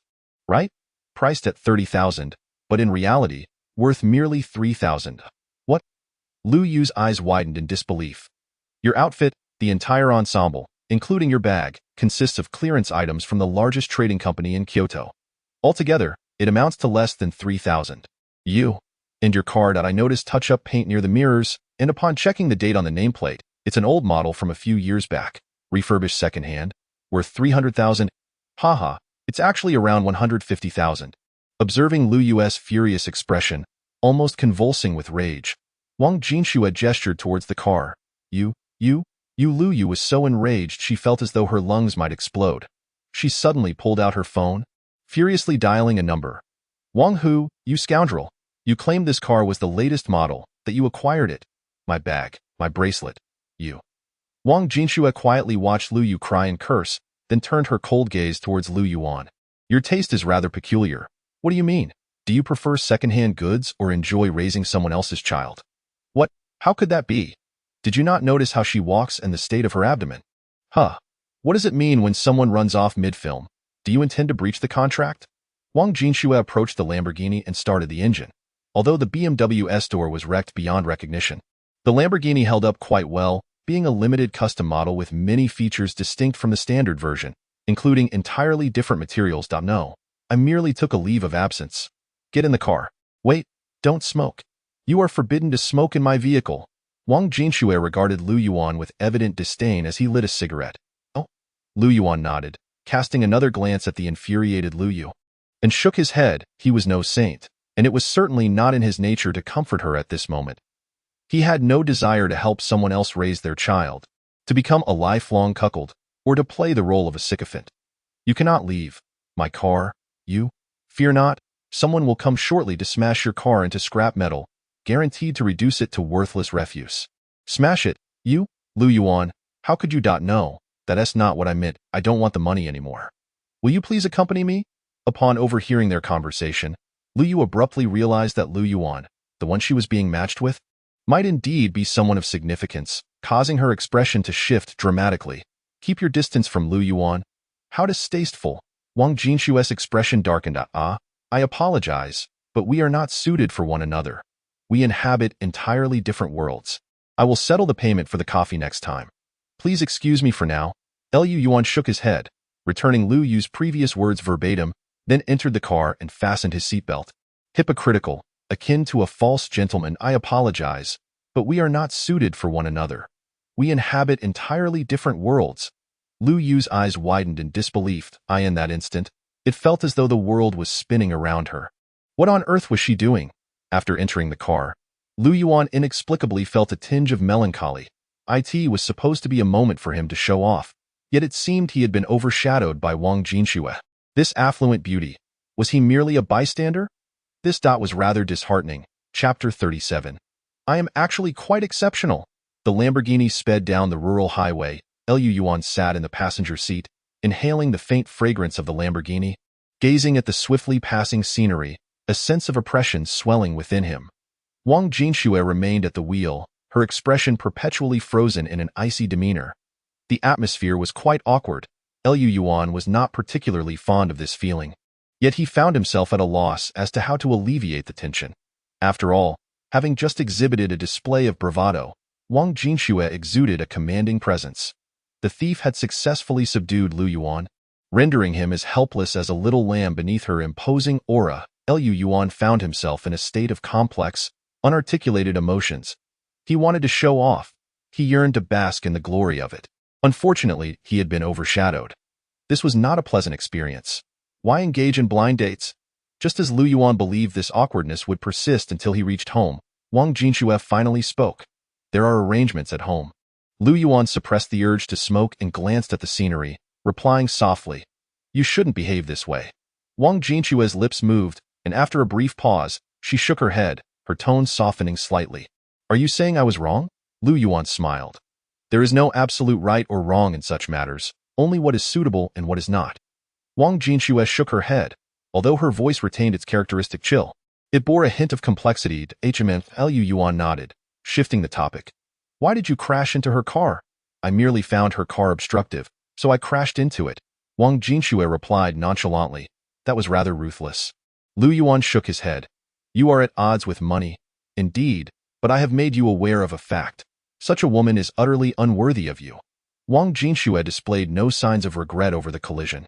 Rather, she spoke of it with a lightness that belied its severity. I understand. I am not a fool, in truth. I do not think my actions were superfluous. Seeing her act so arrogantly before you, as if she were so remarkable, made me somewhat uncomfortable. Wang Jinxue interrupted Liu Yuan before he could finish. I believe your way of addressing discomfort is rather violent and should not be condoned. Liu Yuan shook his head. Moreover, she was targeting me, not you. And we are individuals of refinement. Does refinement have anything to do with you? I am not a violent person, yet I am fiercely protective of those I care about. No one shall bully my people. I have invested in your film, thus you belong to me, and I must ensure that you do not suffer any grievances during the filming process. Otherwise, if the film turns out poorly, what will become of our investment? Wang Jinxue spoke candidly. I shall produce this film with utmost diligence and will not let you down. Liu Yuan found her words somewhat ambiguous, though he did not dwell on it. Well, that is quite good. In the future, do not abandon the production to pursue blind dates. I understand. Liu Yuan nodded. This journey of blind dates had completely shattered his idealistic notions regarding potential partners, leaving him not only disappointed but also quite disheartened. Blind dates, utterly vexing. What are your plans going forward? I have visited the film crew. Wei Wuji mentioned that the movie should be completed in about a week's time. Plans? I have none. Liu Yuan initially intended to mention his aspiration to open a restaurant but hesitated, feeling that discussing his intentions at this moment would be somewhat deflating. Are you not considering signing with a talent agency or an entertainment conglomerate? I have not contemplated such matters. Your voice and talent are too precious to be wasted on anything but singing. It is not a waste. I do not possess any innate talent. You have not obtained a business license? Have you? Liu Yuan opened his mouth, hesitated slightly, and then nodded. He understood that with his flimsy fabrications, he could never deceive Wang Jinxue. She is a perceptive individual, far superior to Liu Yuan in both observation and logic. How was I ever deceived into investing $1 million based on just a script by you? Wang Jinxue chuckled, her previously frosty demeanor transforming into a radiant smile. Wang Jinxue is truly beautiful. If her coldness exudes an aura of aloof elegance, her smile is like the blossoming of spring, warming the heart. She appears to possess a striking duality. I did not deceive you. I am a very sincere person. Upon hearing Wang Jinshue's playful jibe, Lu Yuan ultimately produced a cigarette and glanced at her. I mentioned that smoking in my car is forbidden. Very well, it was merely a habit. I have noticed a rather peculiar trait about you. What trait? When you lie, your gaze is remarkably sincere, and your tone, along with your gestures, is exceedingly convincing, leaving no room for doubt. This is a significant improvement, however. Wang Jinshue paused momentarily. However, what? When you deceive, you tend to pull out a cigarette and hold it with 2 fingers, which appears rather ostentatious and makes one want to smack you. Lu Yuan opened his mouth, suddenly at a loss for words. This was the second time he had been called ostentatious. Ostentatious, is that term used to describe me? Do I really pull out a cigarette when I am trying to deceive? Lu Yuan pondered. It seems that might indeed be the case. Upon this realization, he felt a surge of indignation, rendered speechless and quite uncomfortable. Wang Jinshue, observing Lu Yuan's expression of wanting to retort yet finding no words to do so, couldn't he help but laugh again. She took great pleasure in witnessing Lu Yuan's embarrassment, though she could not quite fathom why. It simply felt gratifying. This scoundrel. How could he abandon the film crew to go on blind dates? The mind is undoubtedly muddled. Upon returning home, one must be forthright and articulate what needs to be said. Wang Jinshue sat in the living room, attended to by Lu Yuan's mother, while Lu Yuan's father had taken him to a room to hear his confession. However, after Lu Yuan revealed certain details, his father found it hard to believe, as if he were dreaming. You claim to be a director? Yes, indeed. Do you think I've grown too old to discern truth from deception? You, a wayward student of forestry, have taken it upon yourself to make a film? Dad, I'm not quite sure how to explain it. I simply wrote a script, secured funding, and shot a movie in Hengdian. That girl is your sponsor? Yes, she invested in the film. She's quite affluent. You, a fool, understand cinema?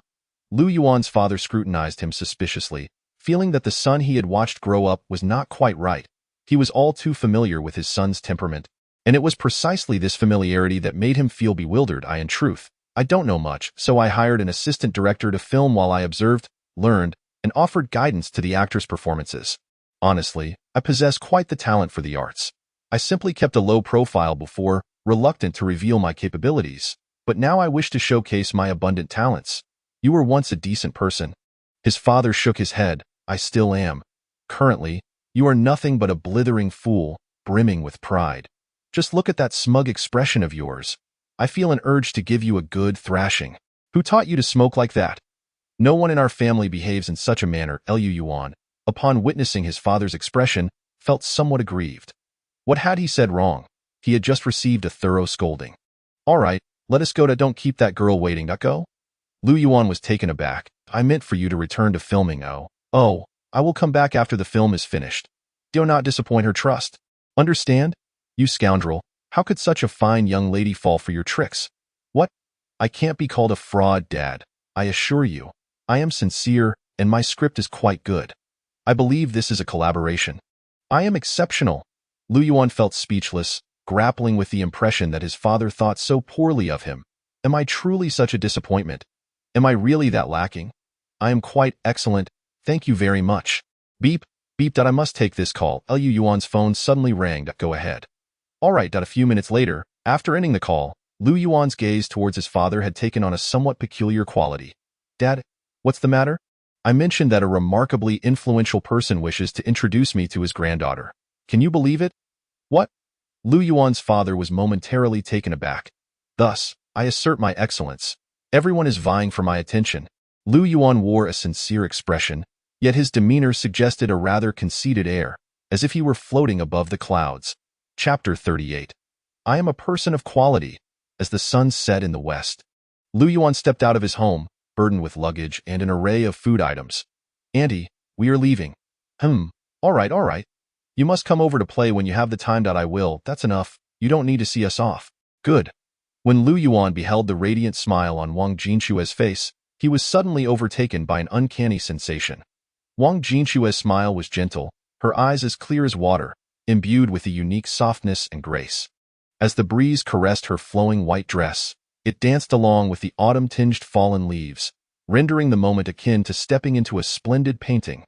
Liu Yuan was momentarily entranced, then abruptly shook his head, convinced it was merely an illusion. In his heart, he believed Wang Jinxue was not the kind of person she appeared to be.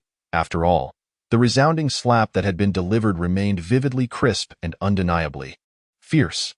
Just as Liu Yuan was about to enter the car, his mother grasped him firmly, delivering a lengthy admonition about not neglecting the young lady, emphasizing the importance of working diligently and not letting her kindness go to waste. She even lamented whether their ancestral grave was emitting green smoke, suggesting they should pay their respects during the upcoming Qiming festival. Meanwhile, Liu Yuan's father scrutinized him more closely, growing increasingly convinced that Liu Yuan was unworthy of someone as remarkable as Wang Jinxue, an unsettling mismatch in his eyes. Even the normally skeptical man began to wonder if their family grave truly was emitting smoke. After a while, Liu Yuan climbed into the car and bid farewell to his parents. "No smoking. I'm not smoking. That is good. In my car. You shouldn't even think about it." "All right then." How particular. Liu Yuan glanced at Wang Jinxue, who had once again adopted an icy demeanor, regarding him with palpable disdain, and he felt a slight sense of relief. The familiar dynamic had returned. "This isn't about being particular. I simply detest the smell of smoke, especially the scent that lingers on you. It's suffocating. I just took a shower." Liu Yuan sniffed and, finding no other scent aside from a hint of soap, shook his head. "The smell of smoke cannot be washed away in an instant. Even if you don't smoke in my car, I will still need to clean the interior thoroughly, or I might gag." Wang Jinxue shot him an exasperated glance, her voice tinged with disdain. "Could you repeat that?" Upon hearing her words, Liu Yuan felt a sudden irritation. "What do you intend to do?" "I wasn't planning on smoking. After all, I'm a gentle and kind man towards ladies. But not since you're going to wash the car anyway. I might as well indulge." With a smug expression, Liu Yuan rummaged through his pocket, suddenly intent on annoying Wang Jinxue. "You?" Wang Jinxue shot a cold glare at the scoundrel, wishing she could kick him out of the car. However, she soon realized that Liu Yuan's previously cocky demeanor had shifted dramatically. "Where's my cigarette? What the hell? Where did my cigarettes go?" After rummaging for a while, Liu Yuan discovered that his cigarette pack was inexplicably stuffed with chewing gum. He was momentarily dumbfounded. How had his newly purchased cigarettes transformed into this? Chewing gum? With a muffled laugh, Wang Jinxue, who had initially been somewhat annoyed, couldn't help but burst into laughter at the sight of Liu Yuan pulling out the gum. His expression utterly defeated. She recalled the enigmatic expression on Liu Yuan's mother as she stealthily exchanged his cigarettes. Suddenly, she felt an inexplicable understanding emanating from Liu Yuan's mother.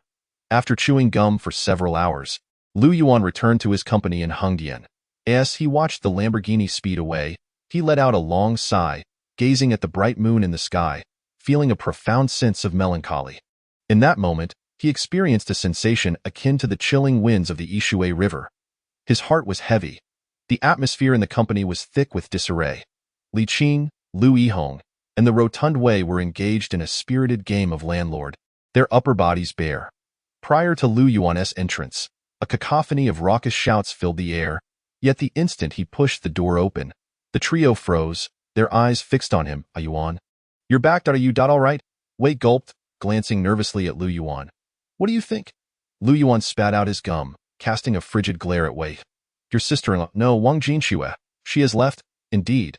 Liu Yuan set down his luggage, continuing to regard the unreliable group with an icy stare. How could Wang Jinxue possibly be in his hometown? Was that even a question? "It wasn't me. It was old Li who said that." Wei, sensing the intensity of Liu Yuan's gaze, instinctively shrank his neck and pointed at Li Qing. "I had no idea at the time." Li Qing stammered, quickly shaking his head. Upon seeing Liu Yuan's expression, he realized the gravity of the situation. He had indeed acted rather unreasonably. Thus, amidst the awkwardness, he felt a twinge of guilt. "Never mind, let's open a window. It's stuffy in here." Liu Yuan glanced at the three of them and ultimately shook his head. Oh. Also, from now on, I decree that smoking is prohibited in the dormitory. Where are the cigarettes? Hand them all over to me. I will confiscate them." "Huh? What do you mean, huh? Look at the state of this company. One of you is a director, another a renowned actor, and the last is the crew's leader. Just look at yourselves." Liu Yuan began to reprimand them without hesitation. "What do you look like? Wei surveyed the surroundings, then glanced back at Lu Yuan, his expression one of disbelief. Remember, you are individuals of distinction, cultured, the backbone of the future entertainment industry. Lu Yuan approached each person, shaking his head after accepting the cigarettes they offered, admonishing them as a concerned father might.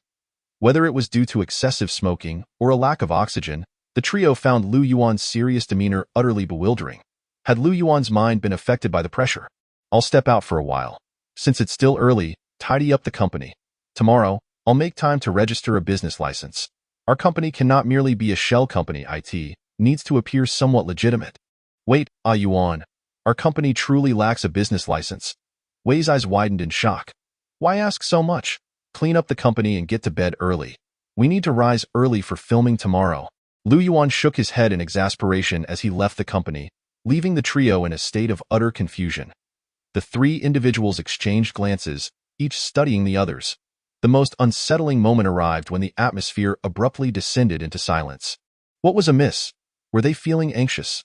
Goodness, that a wave of trepidation washed over me. Had Yuan lost his composure? Then, shall we commence the cleaning? Go ahead and tidy up.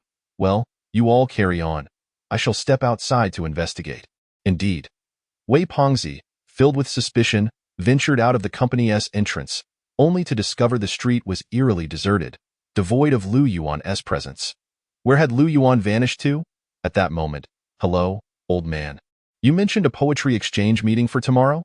The old man, I must confess, I am not of the scholarly sort. I am rather unsophisticated, to be frank. Such refined gatherings are simply beyond my reach. I am well aware of your granddaughter's remarkable talents, yet, excellence aside, I feel unworthy. I possess merely rudimentary skills, and truth be told, my creative well has run dry. Attending would only bring you embarrassment. I am preoccupied with filmmaking. Tomorrow evening, alas, I doubt I may not be able to attend. Old man, that is not my intent. I harbor no disdain for you. Very well, I shall go. Is that satisfactory? Wei Pengzi, upon hearing the phone ring, moved to a corner.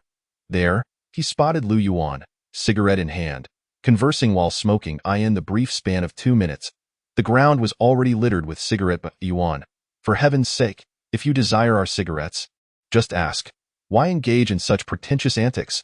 Wei Pengzi closed his eyes, fully aware of Lu Yuan's duplicitous nature.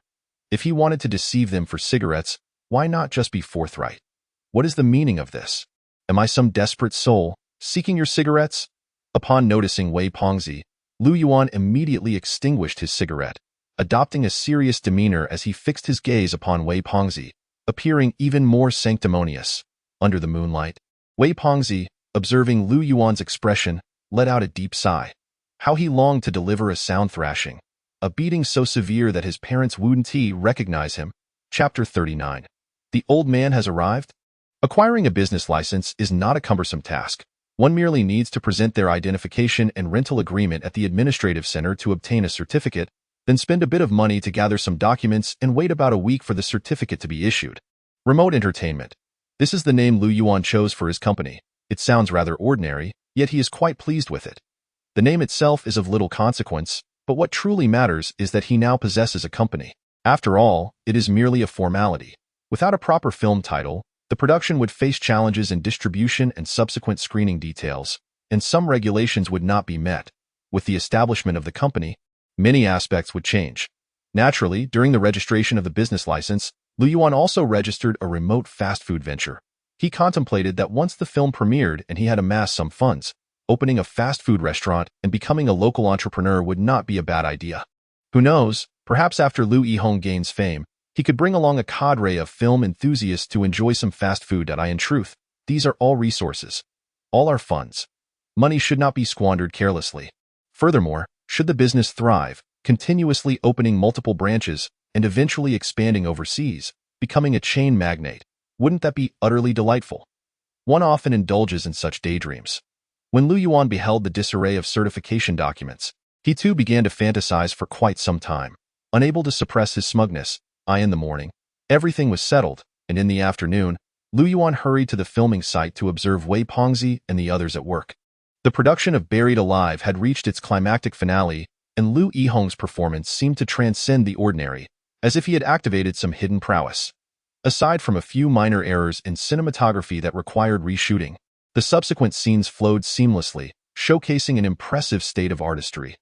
This left Liu Yuan feeling somewhat stiff and at a loss.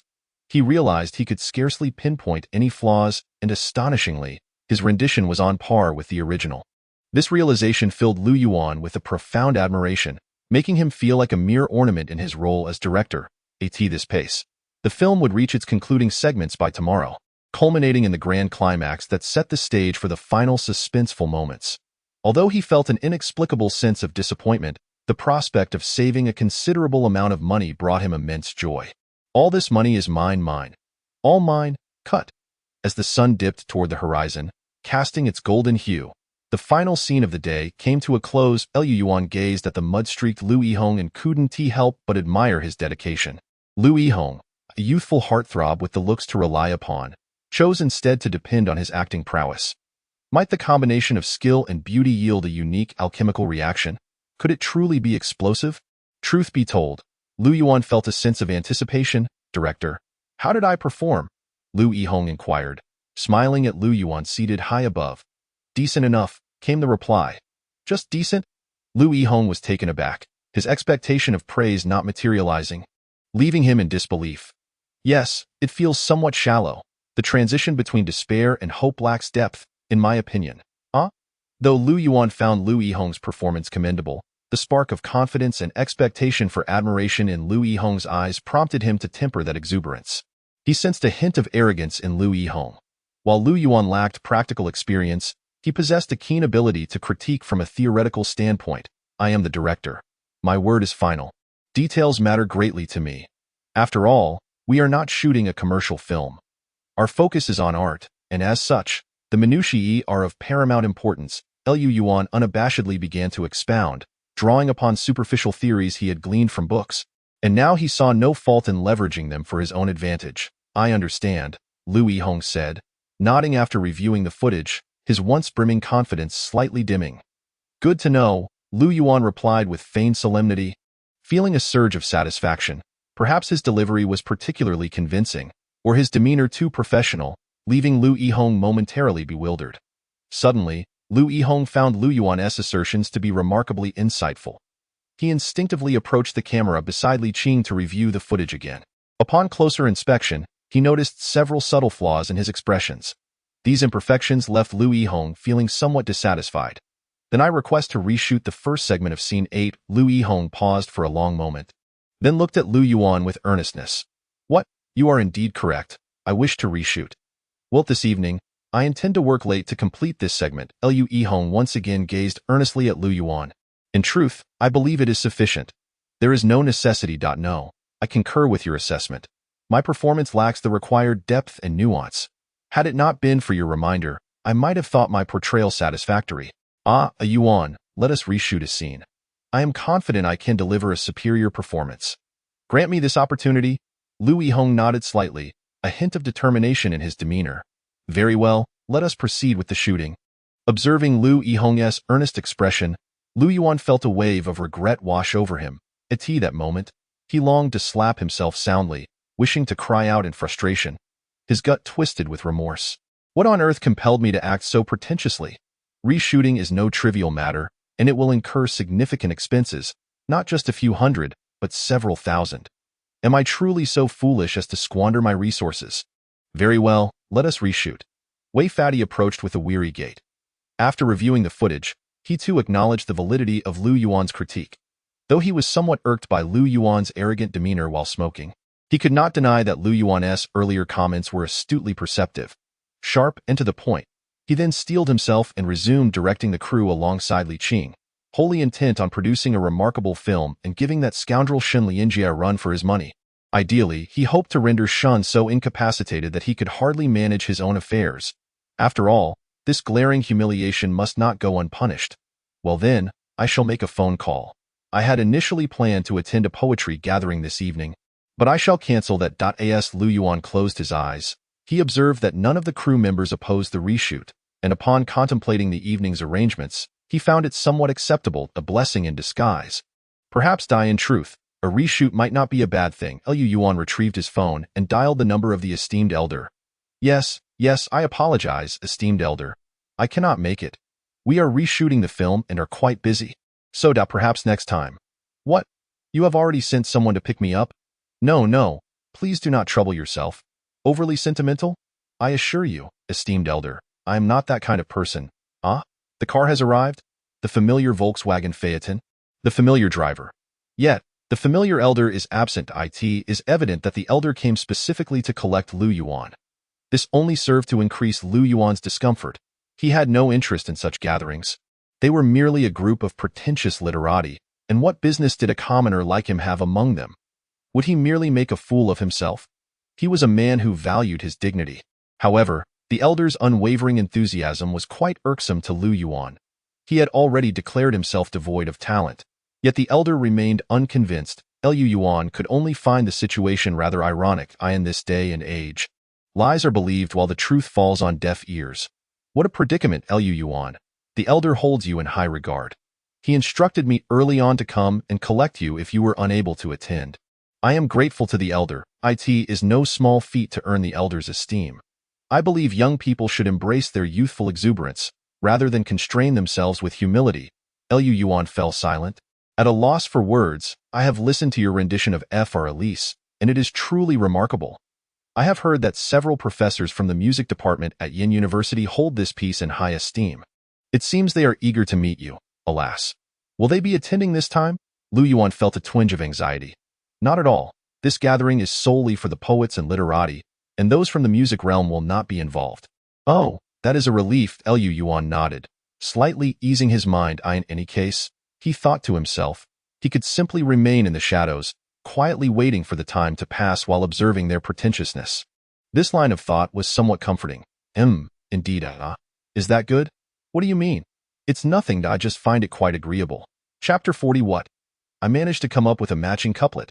Approximately 2 hours later, the vehicle brought Lu Yuan to the adjacent city of Hangzhou. The scenery of Hangzhou is delightful, with a refreshing atmosphere, particularly along the West Lake where a gentle breeze flows, bestowing a tranquil and elegant ambience. This locale has long been a favorite among scholars and poets for discussions of verse. Lu Yuan gazed out the window, where a full moon hung high in the night sky. Underneath it, lanterns floated by the lakeside, while young men and women encircled the West Lake. Exuding romance and happiness, a craving for a cigarette struck him. He yearned to smoke. However, thinking of his imminent arrival at the destination, he shook his head, suppressing the urge. Restraint is necessary. After all, he couldn't swagger into a poetry gathering with a cigarette in hand. Could he? How embarrassing that would be. Decorum. I am now a person of refinement. At the very least, I must feign sophistication and avoid disgrace. Lu Yuan sighed in relief. We have arrived. Just to turn ahead, and here is your entry pass. Keep it safe. I shall wait for you here. Aren't you coming in with me? Lu Yuan inquired as he accepted the entry pass from the driver, feeling its exquisite texture. Not just anyone is permitted entry here. Then what about me? Ha ha ha. If the old gentleman's repeated invitations are insufficient, then who else would qualify? The driver chuckled at Lu Yuan's bewildered expression, finding the young man quite amusing. This youth lacked the arrogance often found among scholars. Instead, he was humble and approachable. Such individuals are indeed a rarity in contemporary society. Oh, I see. Lu Yuan nodded, unfazed by the driver's remarks. Naturally, a place frequented by literati is not open to just anyone, a commoner like myself. TSK. After exiting the vehicle, Lu Yuan proceeded toward a grand edifice known as the Cultural Building, where the poetry gathering was taking place. Initially, he presumed the event would attract only a modest number of participants, perhaps a mere handful of literati. However, as he drew closer to the Cultural Building, he discovered a throng of people surrounding it, with numerous reporters conversing animatedly before their cameras. It appeared that this poetry gathering might even make it to television. Of course, Lu Yuan merely reflected on this.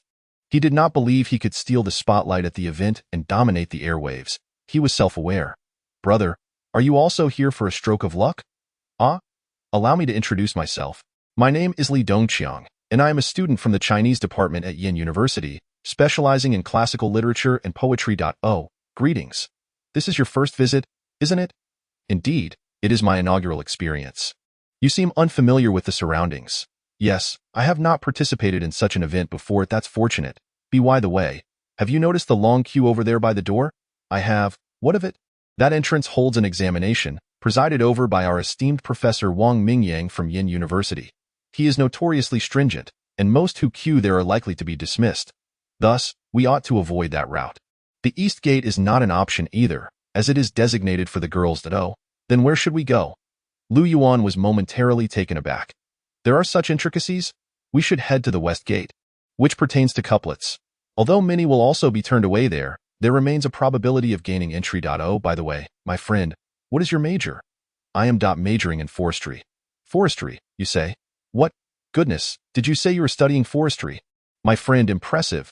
You, a forestry major, have the audacity to try your luck here? Are you a poetry enthusiast? Not exactly, but I am. Spare the details, my friend. I understand you. TSK. You are here to catch a glimpse of the goddess Chen Shi, aren't you? Not at all, then, my friend. Let us not beat around the bush. We are all men here.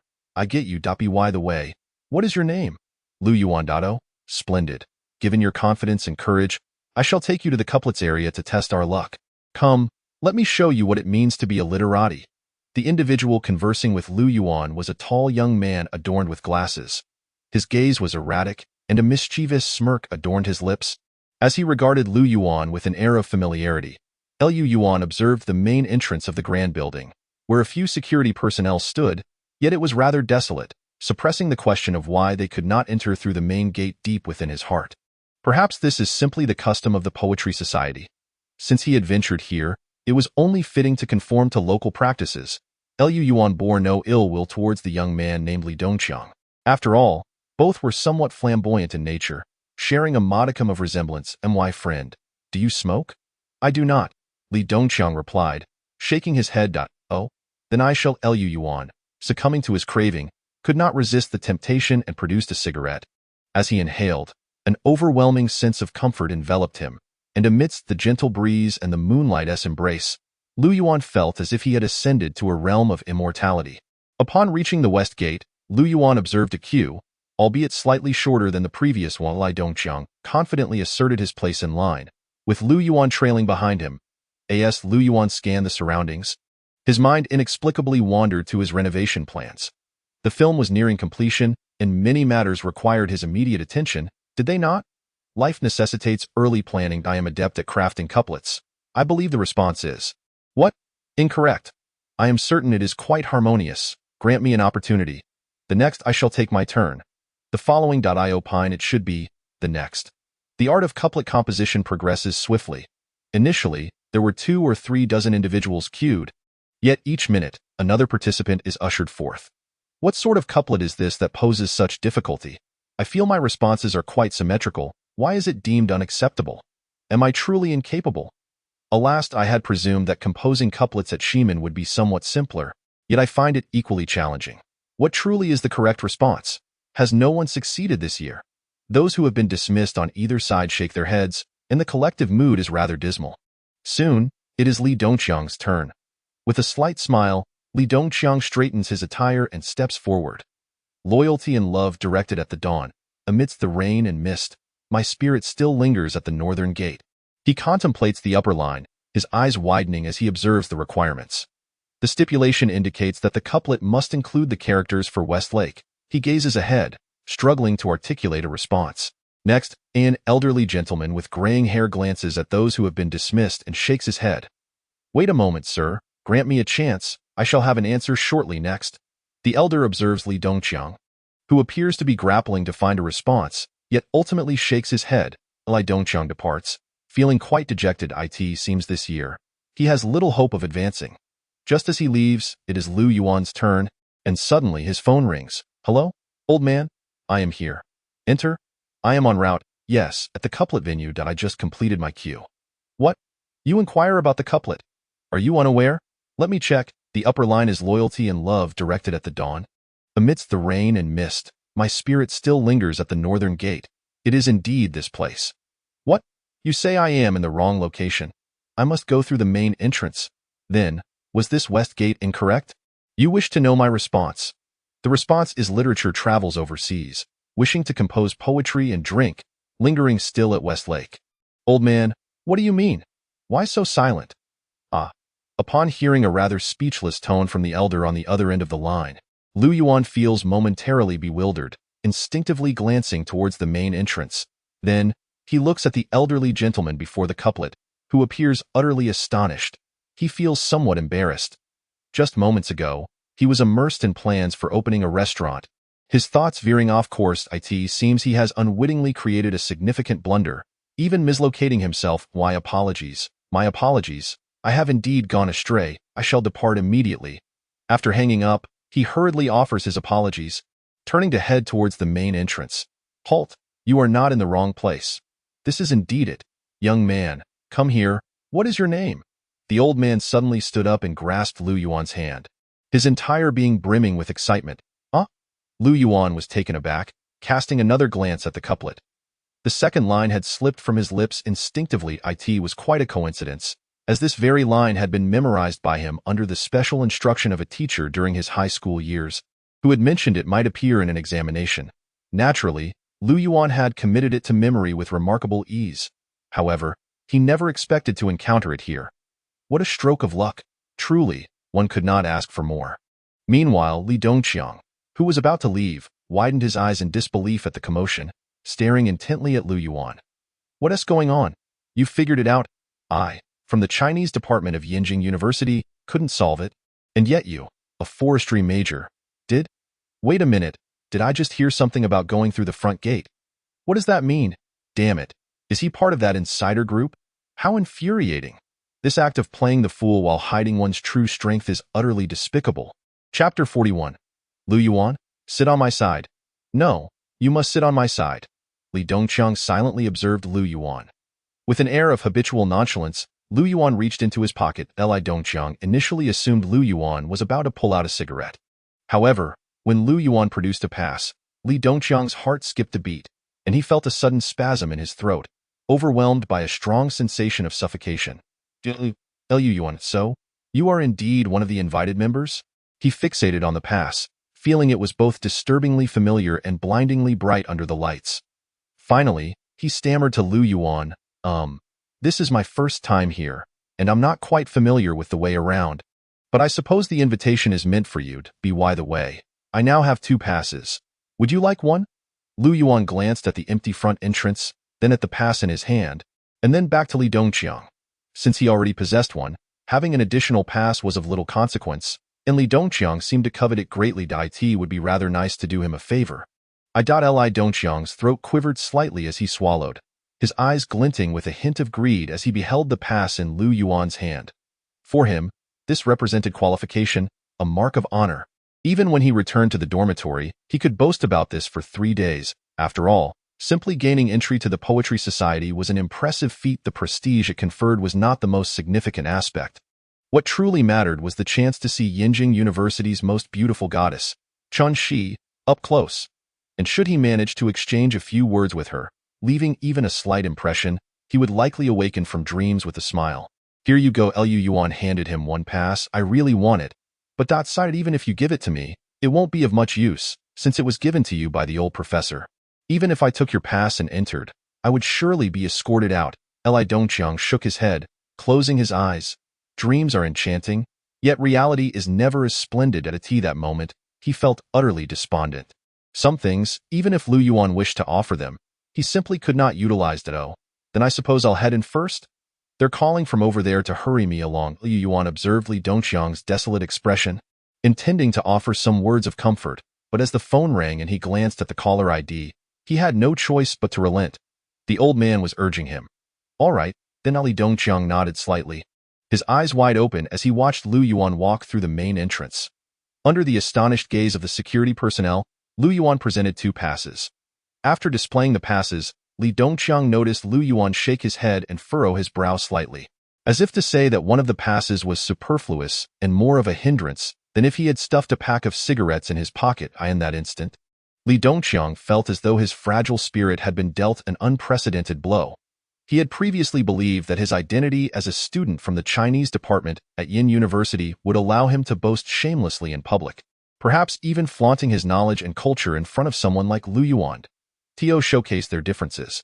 However, Everything changed after Lu Yuan made that phone call in front of the Western Gate. They were indeed not the same. Some people toil tirelessly to reach the finish line, while others are already standing at the finish line from the very beginning. How disheartening. No, wait, Lu Yuan. Just as Lu Yuan was about to step inside, Li Dongqiang suddenly had a thought and frantically chased after him. What? Lu Yuan halted. Are you really a forestry major? Li Dongqiang's voice was nearly a growl. Yes, why? Lu Yuan replied, puzzled, looking at Li Dongqiang. It's nothing. Li Dongqiang said, somewhat dazed. Oh. After casting another curious glance at Li Dongqiang, Lu Yuan turned and walked inside. After a brief pause of more than 10 seconds, I don't believe it, Li Dongqiang suddenly shouted in a fit of neurosis, feeling even more lost than before. Damn it. A group of exceptionally talented liberal arts students can't even produce a couplet, yet a forestry major can? The disparity is utterly disheartening. This is too much of a blow, isn't it? Lu Yuan, upon hearing the outburst, was left speechless. It wasn't a time for deceiving investors. He had no reason to lie. Yet, what did Li Dongqiang's incredulous expression signify? Why was it that no one believed him whenever he spoke the truth? Did he have an appearance that exuded dishonesty? What was wrong with society, where trust between individuals seemed so rigid? Suddenly, he thought, why am I craving a cigarette? Of course, Lu Yuan did not smoke, as it seemed he had finished his last cigarette outside. He instinctively glanced around, but upon failing to locate any vendors selling cigarettes, he had no choice but to give up. He felt a tinge of disappointment and a hint of melancholy. He only hoped that the poetry meeting would conclude soon, allowing him to step out and purchase a pack of cigarettes. For some reason, his craving had been intensifying lately. Sigh. This won't do. It appears I must quit. Smoking is detrimental to health. Perhaps I should limit myself to half a pack instead of a full one. Otherwise, it would be too unhealthy. After engaging in a moment of self-criticism and guilt, Lu Yuan finally entered the venue for the poetry meeting. After signing in, he prepared to take a seat according to the position indicated on his pass. As long as he remained quietly seated without drawing attention to himself, he wouldn't risk losing face. After surveying the hall filled with literary elites, he nodded slightly. Hello, you must be Lu Yuan. Professor Lu just instructed me that you should sit here. Oh, is this the place? Yes, your pass indicates your seat number. Oh, very well. A tall young man wearing glasses, upon noticing the pass in Lu Yuan's hand, hurriedly approached and gestured towards a seat beside him. You must be Lu Yuan, correct? Please take that seat over there. The position indicated on your pass is precisely that one. It has been reserved for you by Grandfather Chun.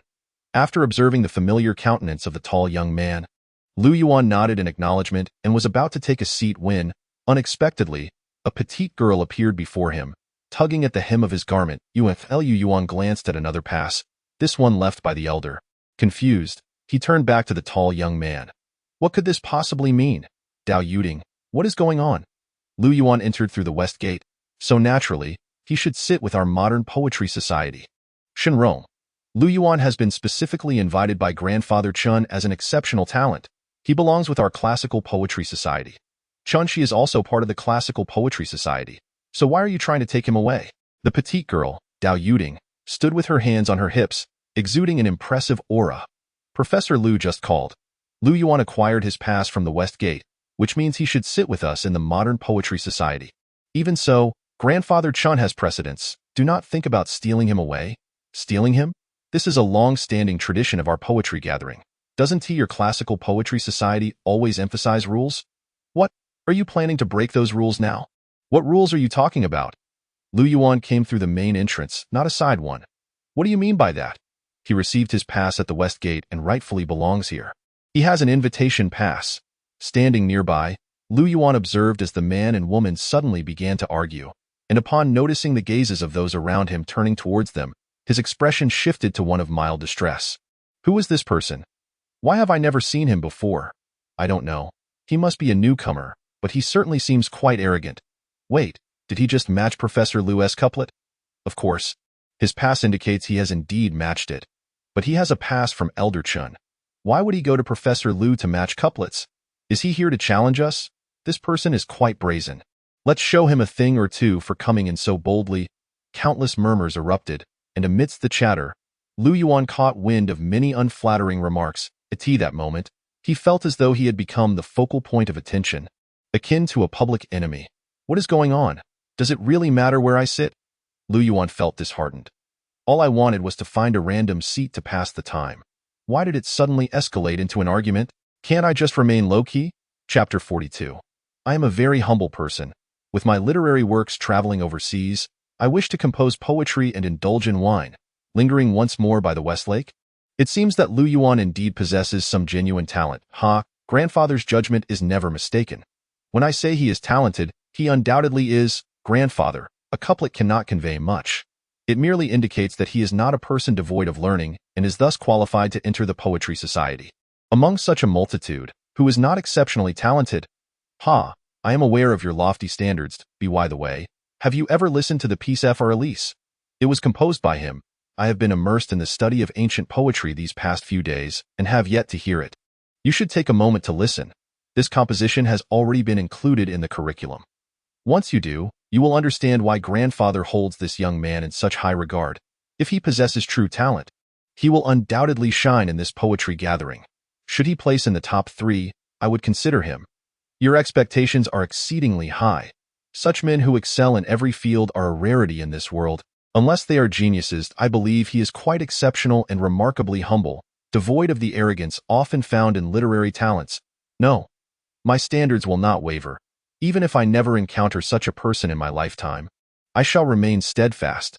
Spending a solitary life is quite acceptable. Alas, you truly are. How should I express my sentiments towards you? On the elevated platform of the second floor, old Master Chun gazed at his beautiful granddaughter, who held a book in her hands, and shook his head with a sigh. This granddaughter possesses many admirable qualities and great learning. Yet her mind seems flawed. In this world, where can one find a man so extraordinarily gifted? Is that not sheer nonsense? This poetry gathering is divided into 2 factions, classical poetry and modern poetry. Historically, literary figures have always looked down upon one another. Advocates of modern poetry deem classical supporters to be hopelessly antiquated, merely indulging in archaic expressions devoid of novelty. Conversely, classical poetry enthusiasts believe that modern poets lack depth and the brilliance exhibited by contemporary poets, rendering their work as mere empty lamentations. Each year, both factions engage in poetic contests at the gathering, each hoping to overshadow the other, yet results invariably end in a draw, with only the slightest margins separating them. After all, both classical and modern poetry hold equal standing in history. The true distinction lies only in the caliber of the poets themselves.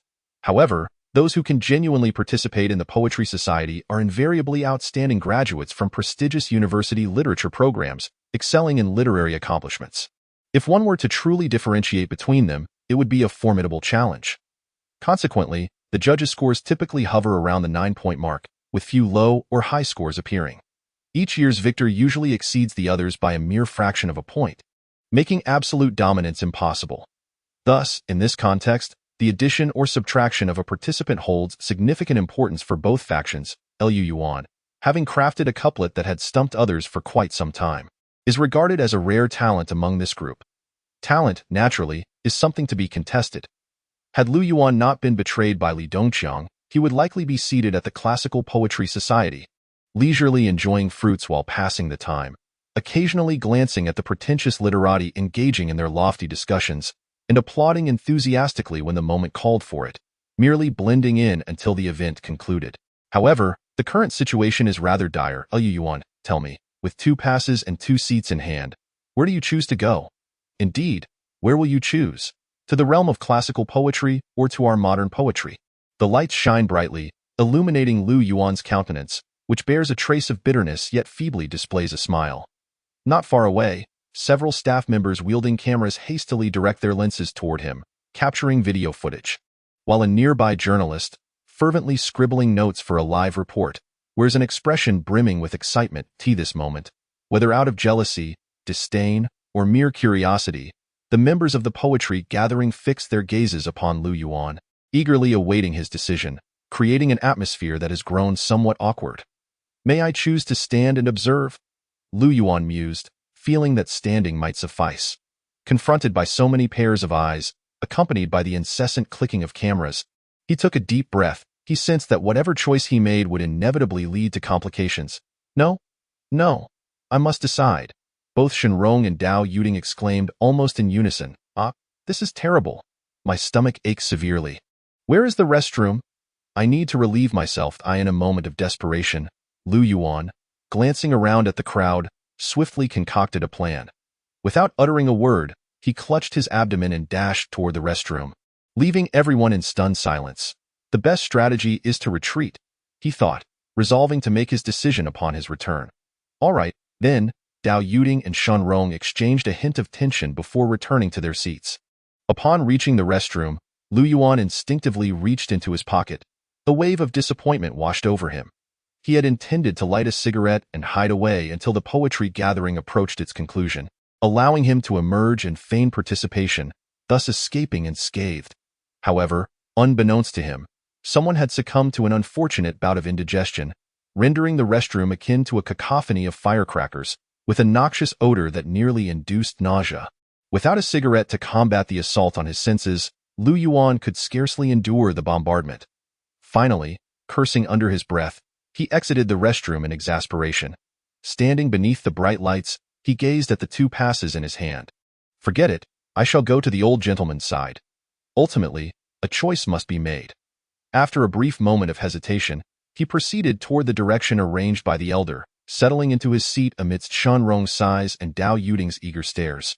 The talented individuals of the classical poetry faction observed this scene with expressions of satisfaction, while the modern poets regarded Lu Yuan with a mix of jealousy, disbelief, and indignation, their faces a tapestry of various emotions.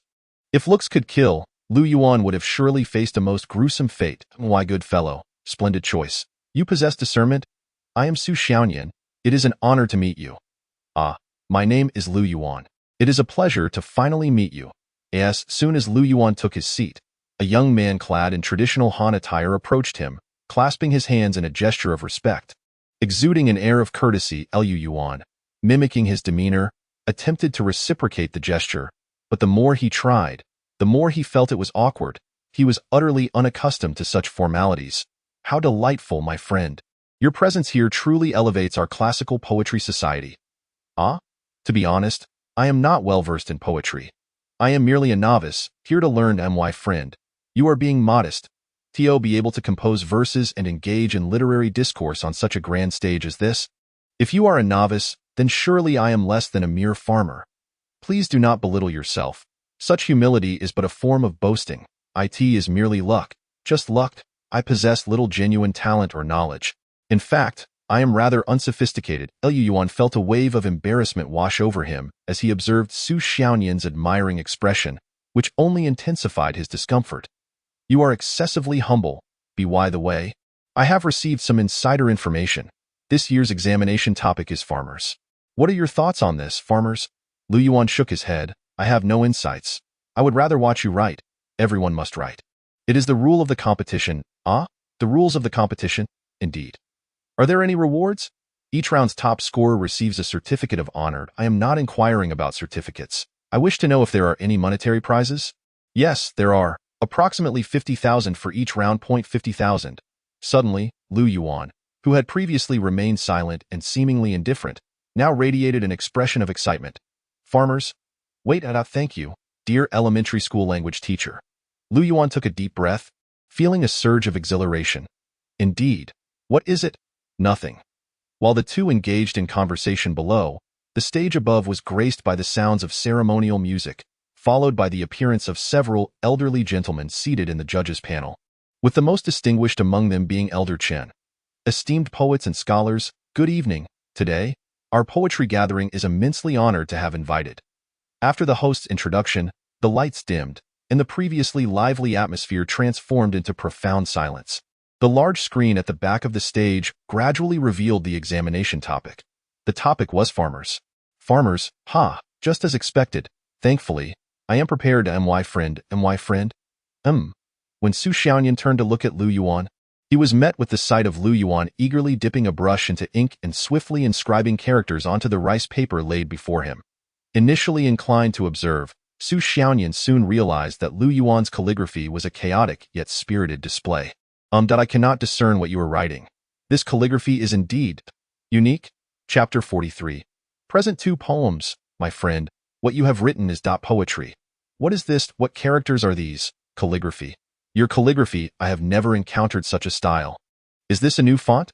Once Lu Yuan dried the ink and unfurled the rice paper, Su Xiaoyan's eyes widened as he stared at the characters inscribed upon it, struggling for quite some time before managing to utter these words. Lu Yuan's brushwork was imbued with a distinct flair, even as the strokes meandered chaotically, reminiscent of the wild cursive style of the Tang dynasty. Su Xiaoyan took a deep breath and exhaled it slowly. This style of writing sent shivers down his spine, as if he had glimpsed a ghost, and it took him a considerable while to decipher the two characters for farmer. For reasons unknown, a torrent of wild thoughts surged through his mind, leaving him questioning how Lu Yuan had come up with that couplet. A hymn. In truth, I am only proficient in writing with a fountain pen. I am not accustomed to wielding a brush, thus, my writing has inevitably turned out somewhat hasty. Upon examining his poem, Lu Yuan suddenly felt a wave of awkwardness wash over him. This is rather stiff. Your poem. That Su Xiaoyan surveyed his surroundings, observing others either deep in contemplation or writing fervently, only to find Lu Yuan seemingly devoid of any pressure, which further exacerbated his inner turmoil. Although he could not discern what nonsense Lu Yuan had penned, Lu Yuan's relaxed demeanor led him to believe it could not possibly be anything of merit. A hymn. I truly possess little talent and lack knowledge of poetry. I merely scribble a few lines at random. My friend, are you not writing? Why do you gaze at me? Lu Yuan cleared his throat, increasingly aware of how unsightly his writing appeared. Yes, I nearly forgot about myself. After a moment of shock at Lu Yuan's inexplicable behavior, Su Xiaoyan quickly refocused his attention on crafting his own poem. Lu Yuan feigned seriousness as he scrutinized his own calligraphy, then discreetly glanced at the writings of those nearby. Upon comparison, he felt his confidence plummet. Previously, he had watched individuals on television effortlessly produce beautiful calligraphy, and he had been filled with a sense of I could do that too. But now, as he held the brush himself, he realized how naive he had been. Alas! While one might produce a piece in a single breath, what emerged was, what on earth is this? A scribble. Can it even be read? Lu Yuan widened his eyes, unable to recognize the garbled mess he had created. If this were to be submitted, would it be an embarrassment of monumental proportions? He shook his head, crumpling the poem into a ball, and continued dipping the brush into ink, cautiously mimicking Su Xiaoyan's grip as he began to write at a leisurely pace. As Lu Yuan earnestly attempted to compose, he discovered he was writing at a snail's pace. The piece he had completed in mere minutes now took him 10 minutes without yielding a satisfactory result. Just as he reached the halfway mark, several individuals began to submit their papers. After observing those who had finished, Lu Yuan glanced down at his own writing and finally let out a sigh. How could one expect to master brushwork overnight? While it may be somewhat unsightly, at least it is legible, right? Surely it cannot be worse than the poetry itself. What if it were to be judged? Should I compose another piece? If the quality of my writing is lacking, perhaps I can compensate with quantity? Regardless, I have searched online for these two poems, and it appears no one has written them. So, perhaps if I were to compose them, no one would know him should I indulge in a bit of shamelessness. I cannot be so brazen. Lu Yuan glanced at the others again, and ultimately, with a firm resolve, he decided to go all out and took up his brush to inscribe another poem on the blank rice paper. How can I be so unprincipled? I am a plagiarist. Truly, I am a nefarious individual. Of course, Lu Yuan engaged in self-reflection for quite some time. Dao Yuding's calligraphy is robust and powerful. Though she is a woman, her writing exudes a remarkable masculinity. This poem, Busy Farming, is extraordinarily commendable. Indeed, it is deserving of an 8.5 rating. I believe that while this piece demonstrates considerable skill and maintains a pleasant rhyme, it somewhat lacks depth, appearing overly light-hearted and romantic. Such an impression does not resonate with me, so I would rate it an 8. For I would assign it an 8.3, as it ultimately loses its essence. Shen Rong's modern poem, In the Fields, is exceptional and imbued with a postmodern style. I believe it merits an 8.8 rating, as its meaning is quite profound. Why not an 8.8?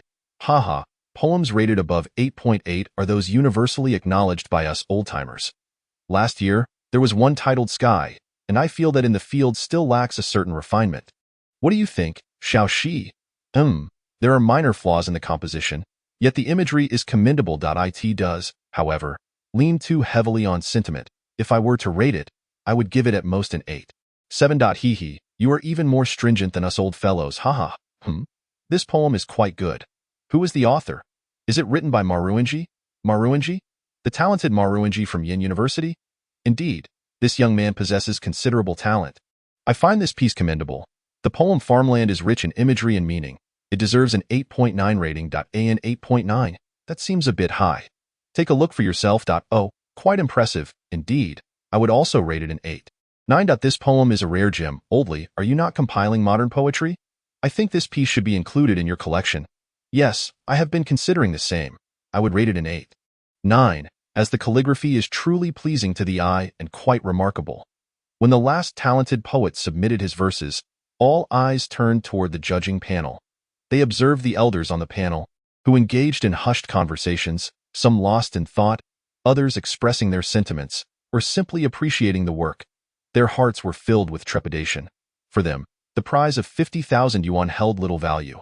What truly mattered were the evaluations and esteem from these venerable gentlemen.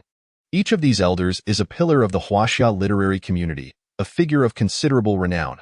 More importantly, one elder named Li Guanan is compiling a volume titled Selected Modern Poetry. If one's work were to capture their attention, it would undoubtedly bring great prestige, allowing one to hold their own in the literary world. Brother, are you feeling nervous? It is passable, Are you searching for something? Su Xiaoyan gazed curiously at Lu Yuan's hand. No, Lu Yuan took a deep breath and finally placed his hand on the table with sincerity. Out of habit, he attempted to reach for a cigarette, fully aware that he had not purchased any. Yet he instinctively mimicked the motion of retrieving one eye in this moment. The absence of a cigarette made Lu Yuan feel profoundly lonely. After all, waiting can be an isolating experience. As Lu Yuan cast his eyes towards the judging panel, he noticed an elderly gentleman with graying hair smoking while perusing words on a page. A wave of inexplicable envy washed over him, and he felt an impulsive urge to stand and approach the old man to borrow a cigarette. Brother, you really want one, don't you? Su Xiaoyan observed Lu Yuan. How did you know? Of course, because I want one too. Is that so? Can we go up there? How could we possibly go up? We can only wait. Can we really wait for this? Is it not possible to wait? Will he come over to hand us cigarettes? Originally filled with yearning, Su Xiaoyan shuddered at Lu Yuan's words, nearly losing his balance as he turned to look at Lu Yuan, his expression one of dismay. What are you? This. Are there really people here with such poor handwriting? Lu Yuan? Min no, 2 poems? This is rather excessive, isn't it? If the handwriting is poor, shall we compensate with quantity? Chua he ri dang wu? Chun zhong ili su? What, bang this? A resounding clap echoed throughout the vast venue. Suddenly, the elderly Li, who had been smoking, stood up, his eyes wide open, filled with astonishment, his entire being trembling with shock. Chapter 44. Make way, I need to go in and collect an award. A hush fell over the crowd. Silence enveloped the room.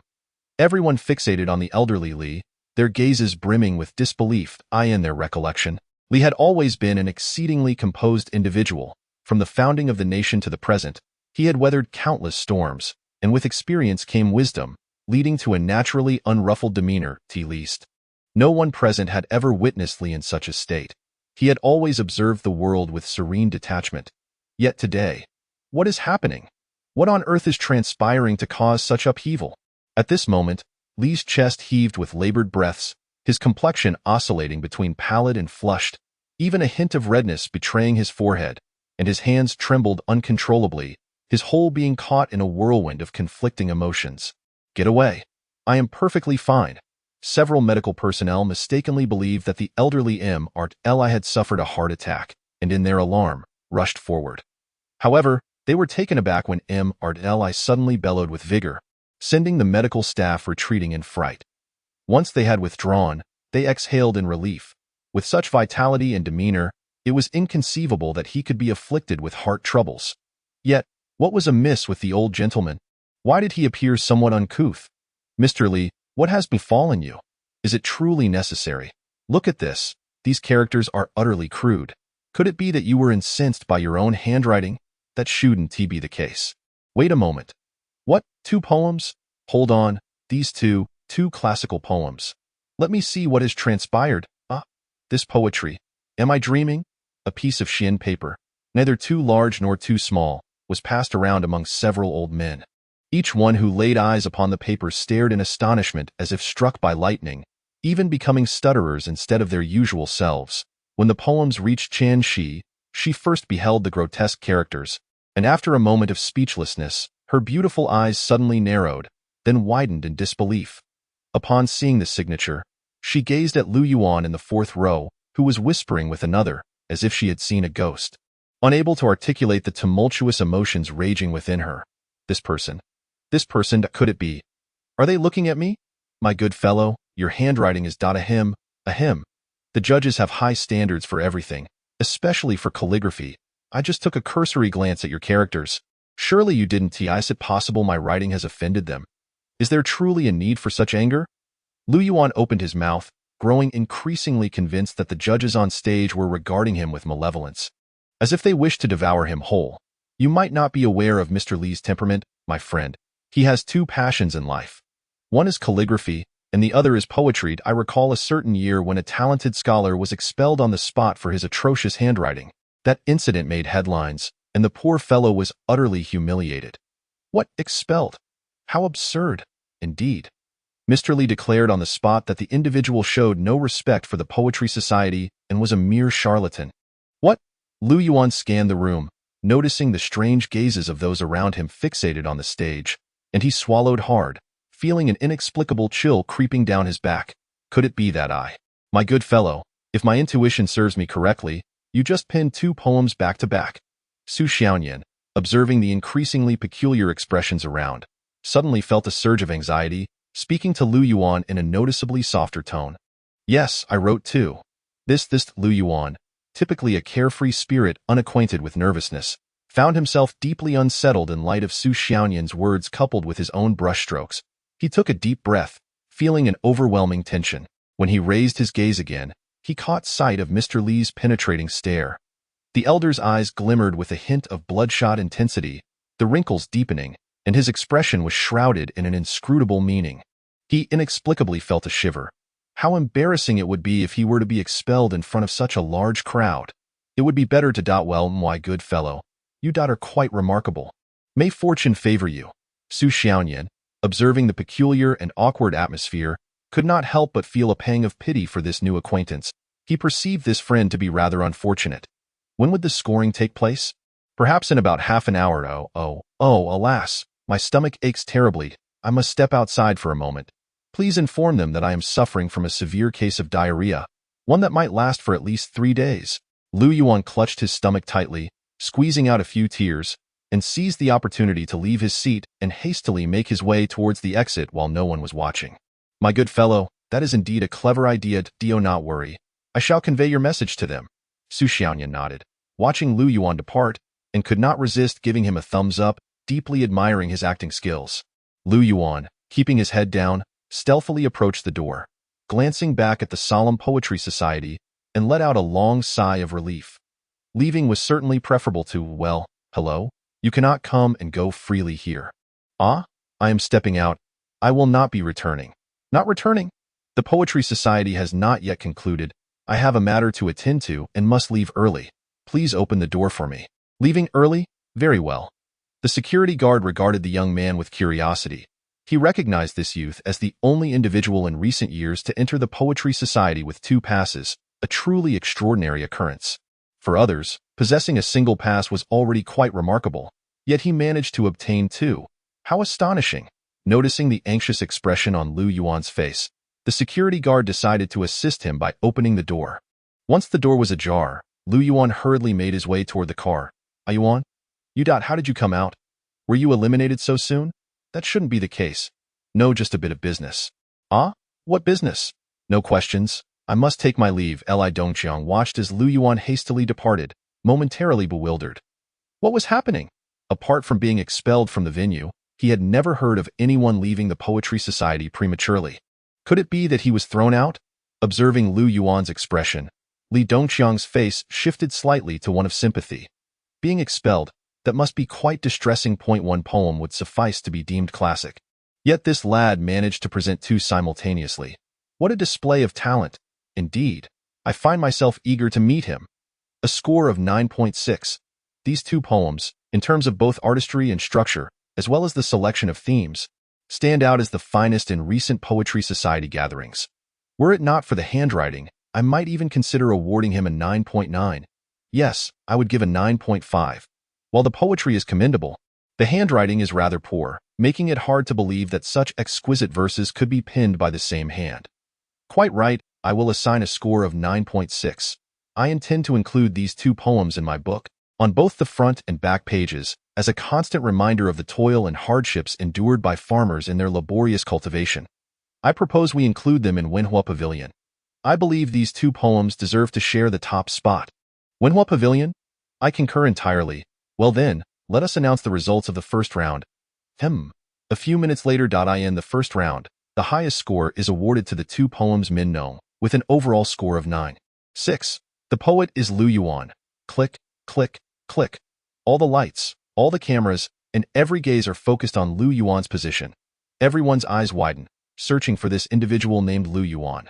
They find the name somewhat unfamiliar, momentarily struggling to recall it. However, when they glance towards Lu Yuan's spot, they discover it entirely vacant. That brother Lu Yuan is feeling unwell and has left early. Su Xiaoyan trembles as he stands up. What? Lord Chen, who had been brimming with excitement, suddenly wore a glum expression, hastily pulling out his phone. This rascal. What on earth is he doing? Is he always this unreliable? What? Old man, I have something to attend to. I must take my leave. Indeed, I am unwell. My stomach hurts and the film is still being shot. What? You say I? First place? No, I shall come right away. I shall come immediately. What? I must come? Very well. My stomach suddenly feels better. Yuan, you. Excuse me, I need to get through. You are not. Apologies, there is no time for explanations. I must fetch an award. Li Dongqiang gazes in astonishment at the returning Lu Yuan. Entering to claim that award? What does that mean? Chapter 45. As for the prize and such numerous lights, countless camera lenses, and a multitude of gazes converge upon the panting Lu Yuan. This moment, Lu Yuan has become the focal point of all attention. It is indeed his first encounter with such grandeur, and he feels an overwhelming sense of nervousness. Yet, when he thinks of the 50,000 yuan prize awaiting him, he takes a deep breath and strides toward the stage with an air of cultivated grace. Life is but a play, reliant on one's acting skills. I am now a performer of considerable talent. Why did you leave midway? Lord Chen regards Lu Yuan with an exasperated gaze. He truly cannot fathom what this rascal has in mind. It was a bit stuffy in here, so I stepped out for some fresh air, and my stomach was aching. Thus do you expect me to believe that? I indeed have a slight. Well, if I had not called, would you have just vanished? This is not the case. I merely went for some fresh air. Then why did driver Xiao Zhang say you were preparing to leave? The old man gazes at Lu Yuan with keen insight. How could that be? Did I ever say such a thing? Impossible. He must have misheard. Upon meeting the old man's piercing gaze, Lu Yuan hastily shakes his head. Go claim your award, and do refrain from such nonsense in the future. Oh, and you ought to practice your handwriting diligently. I shall certainly make time to practice. I will indeed. Off you go. After a brief exchange with the esteemed Mr. Chen, Lu Yuan turned to walk towards Chen Shi.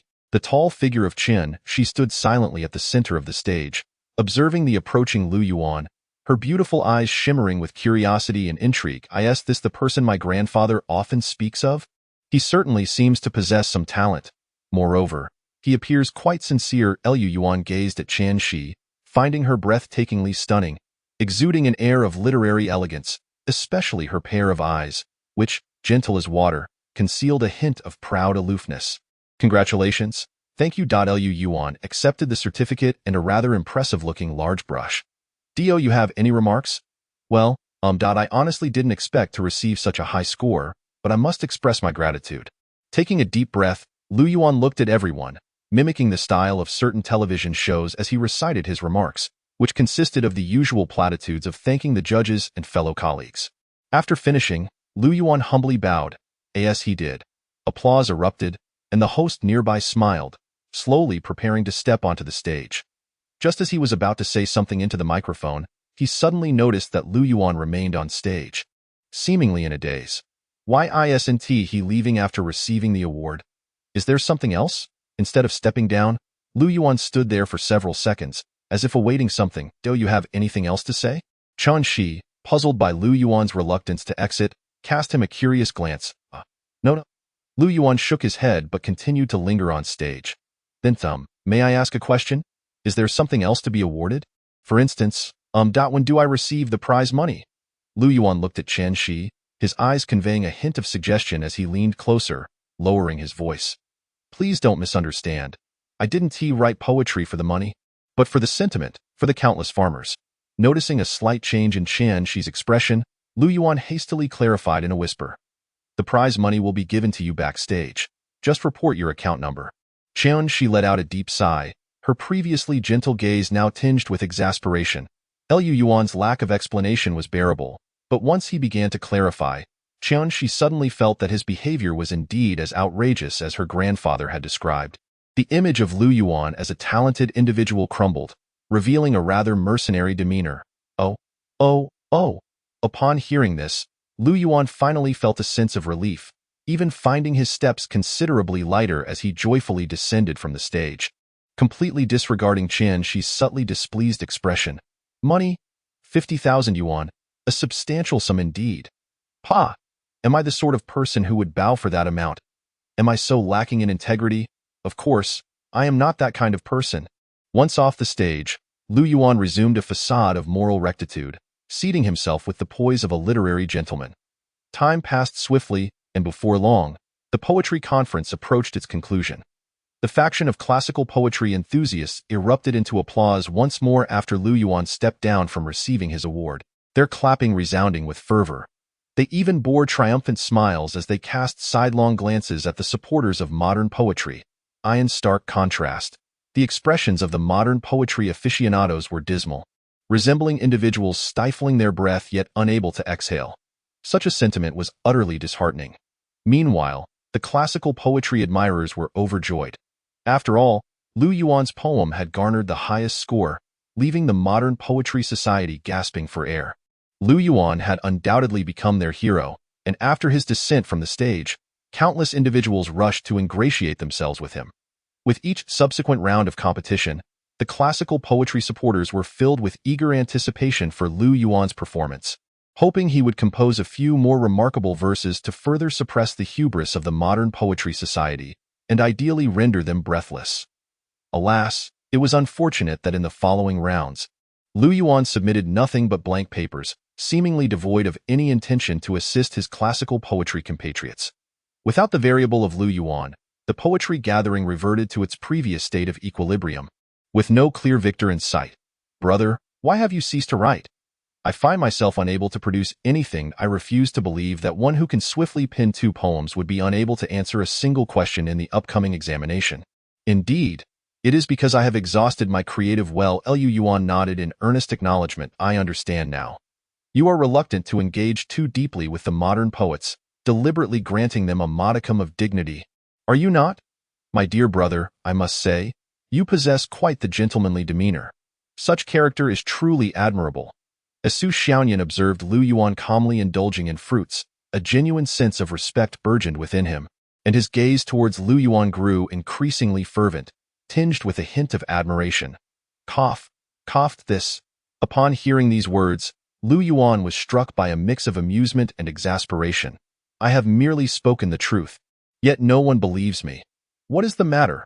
Must I resort to deceit for my words to be taken seriously? Must I boast of my talents to garner belief? In truth, his repertoire of classical poems was scant, and matching them to the given prompts was akin to a blind cat stumbling upon a dead mouse, an exceedingly rare occurrence. Therefore, claiming to have exhausted his creativity was no exaggeration. He did not wish to feign prodigious talent, but opportunities were simply not afforded to him. At last, the poetry meeting concluded under the host's impassioned summation. The young talents gradually dispersed amidst the harmonious exchanges of high praises and mutual commendations. Naturally, Lu Yuan was also the subject of much adulation. However, he felt rather sheepish during the flattery, awkwardly insisting that he had exhausted his abilities and possessed but a few tricks. He truly lacked any significant talent. Unsurprisingly, no one believed his words. Everyone assumed Lu Yuan was merely being modest, and even Chen Shi, trailing behind, felt that Lu Yuan's humility was bordering on excessive, even somewhat insincere. Old Master Chun had initially intended to treat Lu Yuan and Chun Shi to evening tea, facilitating their acquaintance. Observing the glimmer of interest in Chun Shi's eyes as she looked at Lu Yuan, he felt a surge of hope. However, after Lu Yuan received a phone call, Old Master Chun was compelled to postpone his plans. Once the call ended, Lu Yuan's countenance bore a hint of gravity. "Old Master, I must return now. Hasten back? It is rather late, I just received a call. It appears my film has wrapped up earlier than anticipated." The assistant director has indulged in a bit of drink and seems to be struggling to maintain his composure. "I must rush over to assess the situation." Struggling to maintain composure? Indeed, it appears to be rather serious. "Should I send someone?" "No, I will go and have a look myself." "Very well, then I shall have the driver take you first." "Thank you. Old Sird, do not mention it. Should anything arise, do ensure you call me." "Understood?" "Understood." Chapter 46. Let us get him. Yesterday, I added an extra chapter for Xuanja, and I still owe everyone 2 more. When I have the time, I shall repay them gradually. Thank you all for your generous support. At 3 in the morning, in the small park adjacent to the remote entertainment entrance, there lay a scene of beer, cigarettes, sunflower seeds, and a heap of refuse, a guitar, a raspy voice, and 3 inebriated gentlemen. That is the one I have cherished and longed for day and night. How shall I convey my feelings? Will she accept me? That is the one I have cherished and longed for day and night. How shall I convey my feelings? Will she accept me? When Lu Yuan arrived at the park, he beheld Wei Pongzi, his eyes glazed with drunkenness, seated on the grass strumming a guitar, his voice a cacophony as he sang Old Boy. The rhythm was utterly disordered, hitting only 1 note correctly out of 10. Yet his passionate howls resonated louder than anyone else's, singing and shouting with fervor. Li Qing, smoking a cigarette, observed Wei Pongzi as he repetitively belted out the same lyrics, occasionally interrupted by bouts of frustration. In his drunken stupor, Wei Pongzi had been in high spirits upon finishing the film, but suddenly his demeanor shifted to one of emotional disarray. Just moments before, he wore a satisfied smile, radiating joy, and in the next instant, tears streamed down his face. Initially, Li Qing assumed it was merely a reaction to excitement. Yet he soon realized that there was something peculiar about Wei Pongzi's tears and his overall demeanor. He resembled an artsy youth experiencing a midnight breakdown, as if he had suddenly lost his mind, and no matter who attempted to console or reason with him, it was in vain. "Come drink with me. I want to sing. Shall we go to KTV and shout a few tunes?" "No, I want to play the guitar. Find a secluded place to play the guitar." "Old Lu. Let us go. Call Lu Manzi. Lu Yuan is not here. Call him. Give him a ring. Lu Manzi." Under the moonlight, Wei Pongzi grew increasingly animated, ceaselessly repeating the same line, and Li Qing found himself utterly speechless. To his astonishment, Lu Yihong also inexplicably joined in, echoing Wei Pongzi's words, and the two appeared as wild beasts in their fervor. What could this mean? They must be celebrating the completion of the film, yet suddenly their minds seemed to have unraveled. "I was just contemplating whether to call for an ambulance to take them to a psychiatric ward at Li Qing." Having smoked nearly half a pack of cigarettes, turned a glance at Wei Pongzi and Lu Yihong. Feeling profoundly at a loss for words, he also indulged in some beer, yet he presently appeared quite rational and composed. "What? Has the filmmaker gone insane? This is absurd," Lu Yuan observed Wei Pongzi, who was incessantly replaying a line from a song as if stuck on a loop, and at that moment, he felt a sudden urge to kick him. "Are you too immersed in this? I think he has lost his mind." Lu, who was initially quite normal, became utterly erratic with Wei Pongzi's shout. "Just look at him, this person." Lu Yuan took a deep breath, calmly regarding these 2 lunatics in the middle of the lawn, inexplicably sensing that if no one intervened, these 2 might very well continue their drunken revelry until dawn. Drinking, singing, drinking, shedding tears. This was utterly beyond Lu Yuan's comprehension. "Yuan, you've arrived? Come. You play. I'll sing." "No, you play, you sing. I'll cry." The inebriated Wei Pongzi, in a daze, caught the sound of Lu Yuan's voice, turned to face him, and hastily stood up, handing the guitar to Lu Yuan, his eyes ablaze with fervor and madness. Before he could finish speaking, tears began to stream down his face uncontrollably. "What the hell is wrong with you? Have you truly lost your mind?" Lu Yuan received the guitar and abruptly kicked him to the ground. "Would I miss her so much? Would I promised I would make an incredible film for her to watch with me. I want to show off, to tremble with pride. Woo-woo. But why? Why? The fallen Wei Pongzi did not rise, but instead continued to weep on the ground, sobbing like a child, asking the world what love truly is. Upon seeing Wei Pongzi, Lu Yuan was reminded of this very phrase. What good is your crying? She has already run off with someone else, likely engaging in some intimate activities with another. Lu Yuan shook his head and plucked at the guitar strings, which appeared ready to snap. Old Lu, what has come over you? I want to prove myself by winning the Berlin Film Emperor. Seeing him weep so uncontrollably and recalling my own struggles, I too, damn it, felt tears welling up. That son of a gun, singing only these 2 lines, leaves me in such a state of emotional disarray. I'm yearning to weep freely but can't. Your old boy, written so beautifully. Ah Yuan, please sing a complete song. I implore you. Let me release my emotions properly. I need to see our white Lu Yuan glanced at the 2 of them and then at the littered ground filled with trash and beer bottles. He sighed deeply. Adults typically do not break down.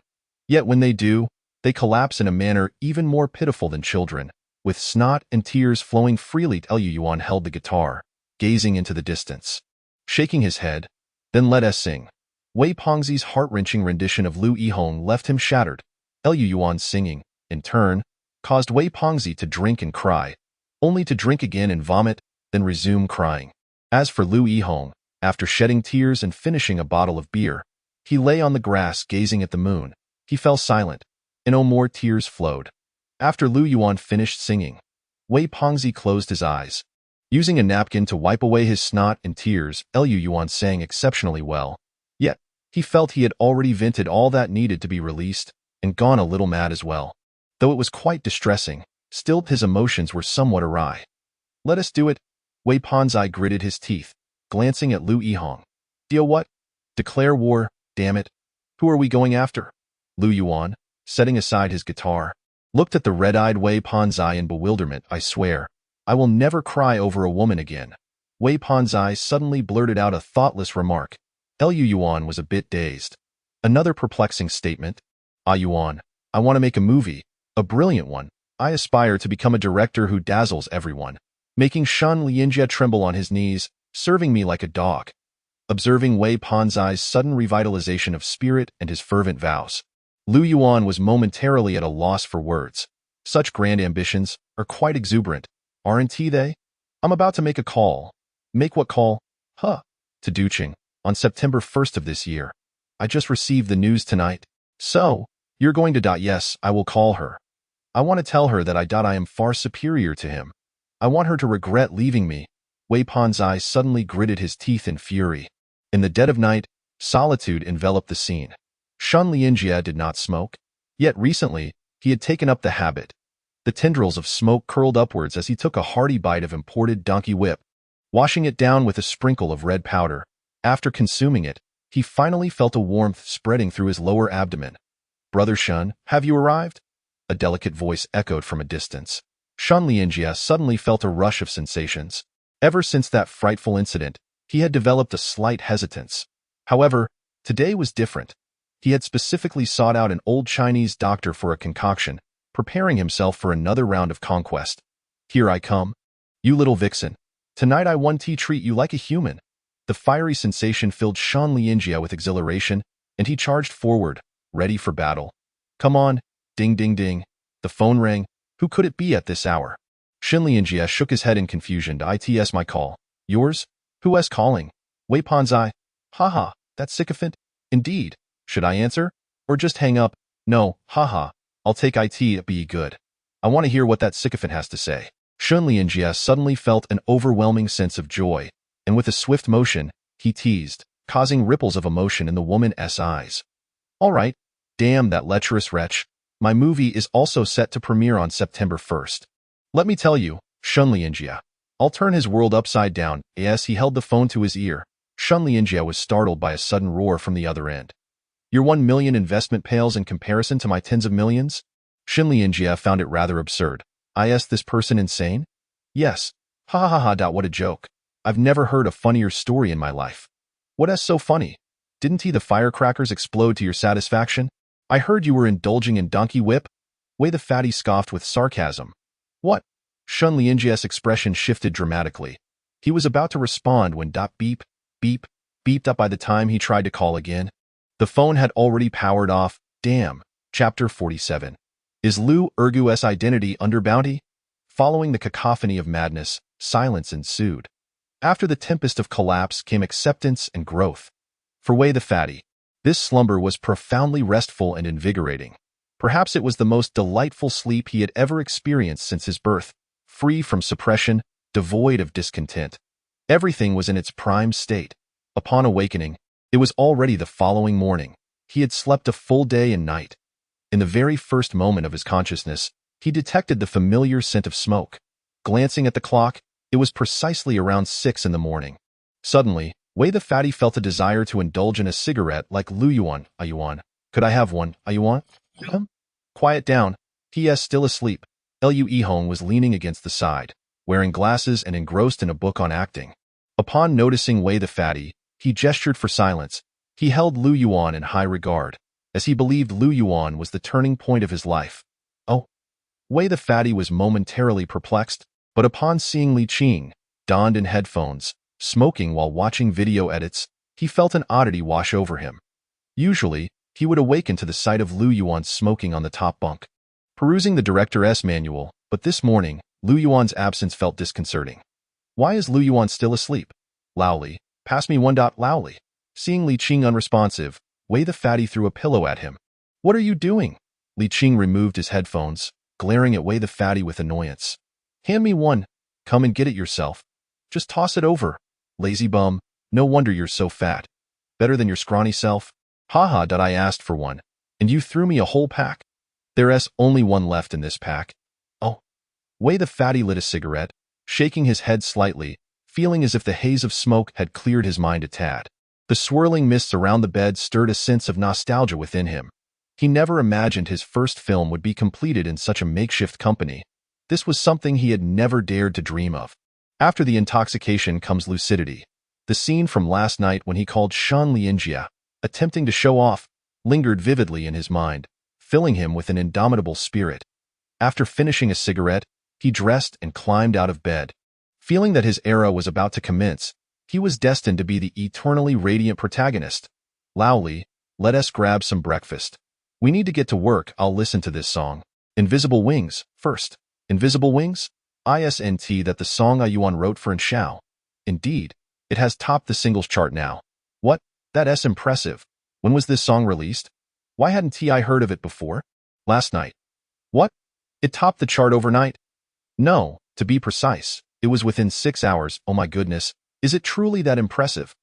Allow me to indulge in it. When Wei Pengzi donned Li Qing's headphones and immersed himself in the melody. He was immediately captivated, particularly by Zhao's resplendent yet ethereal voice that left him in sheer awe.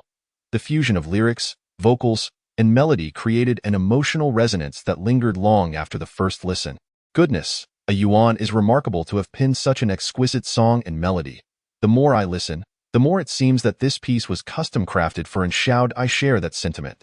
It's incredibly delightful, and I suspect it won't be long before this song achieves widespread acclaim. Wait a moment. What do I see? What? Look, the arranger and lyricist are both Lu Erguzi. Ah, I wouldn't have noticed had you not pointed it out. Now that you mention it. Haha, Lu Erguzi, when did Lu Yuan acquire such an amusing nickname? Ha Yuan, could it be that you have offended Shao? Ha ha ha, I believe so. Just a moment, let me scroll through Weibo. I recall that Lu Manzi was quite the sensation a few days ago. Ha ha ha. Oh my, I can't take it. I truly can't endure it. Ha ha ha ha.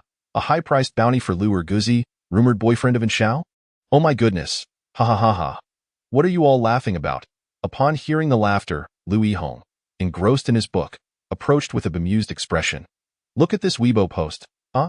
After reading, Lu Yihong's countenance shifted slightly, instinctively glancing at the distant figure of Lu Yuan, who lay soundly asleep. Lu Erguzi at a bounty of 300,000, suspected romantic partner of Shao. Lu Yuan was in a deep slumber. He dreamt of opening a fast food restaurant in Hongdian, where on the very first day, business boomed, with customers queuing from East Street to West Street, clamoring for his fast food. Regardless of work, school, or dates, they all desired his culinary offerings. Here comes, my friends. Everyone, take it easy, don't rush, there's plenty for all. The illustrious actor Lu Yihong took on the role of a server, attending to the patrons with a smile, causing a chorus of delighted shrieks from both middle-aged women and young girls alike. Here we go, here we go.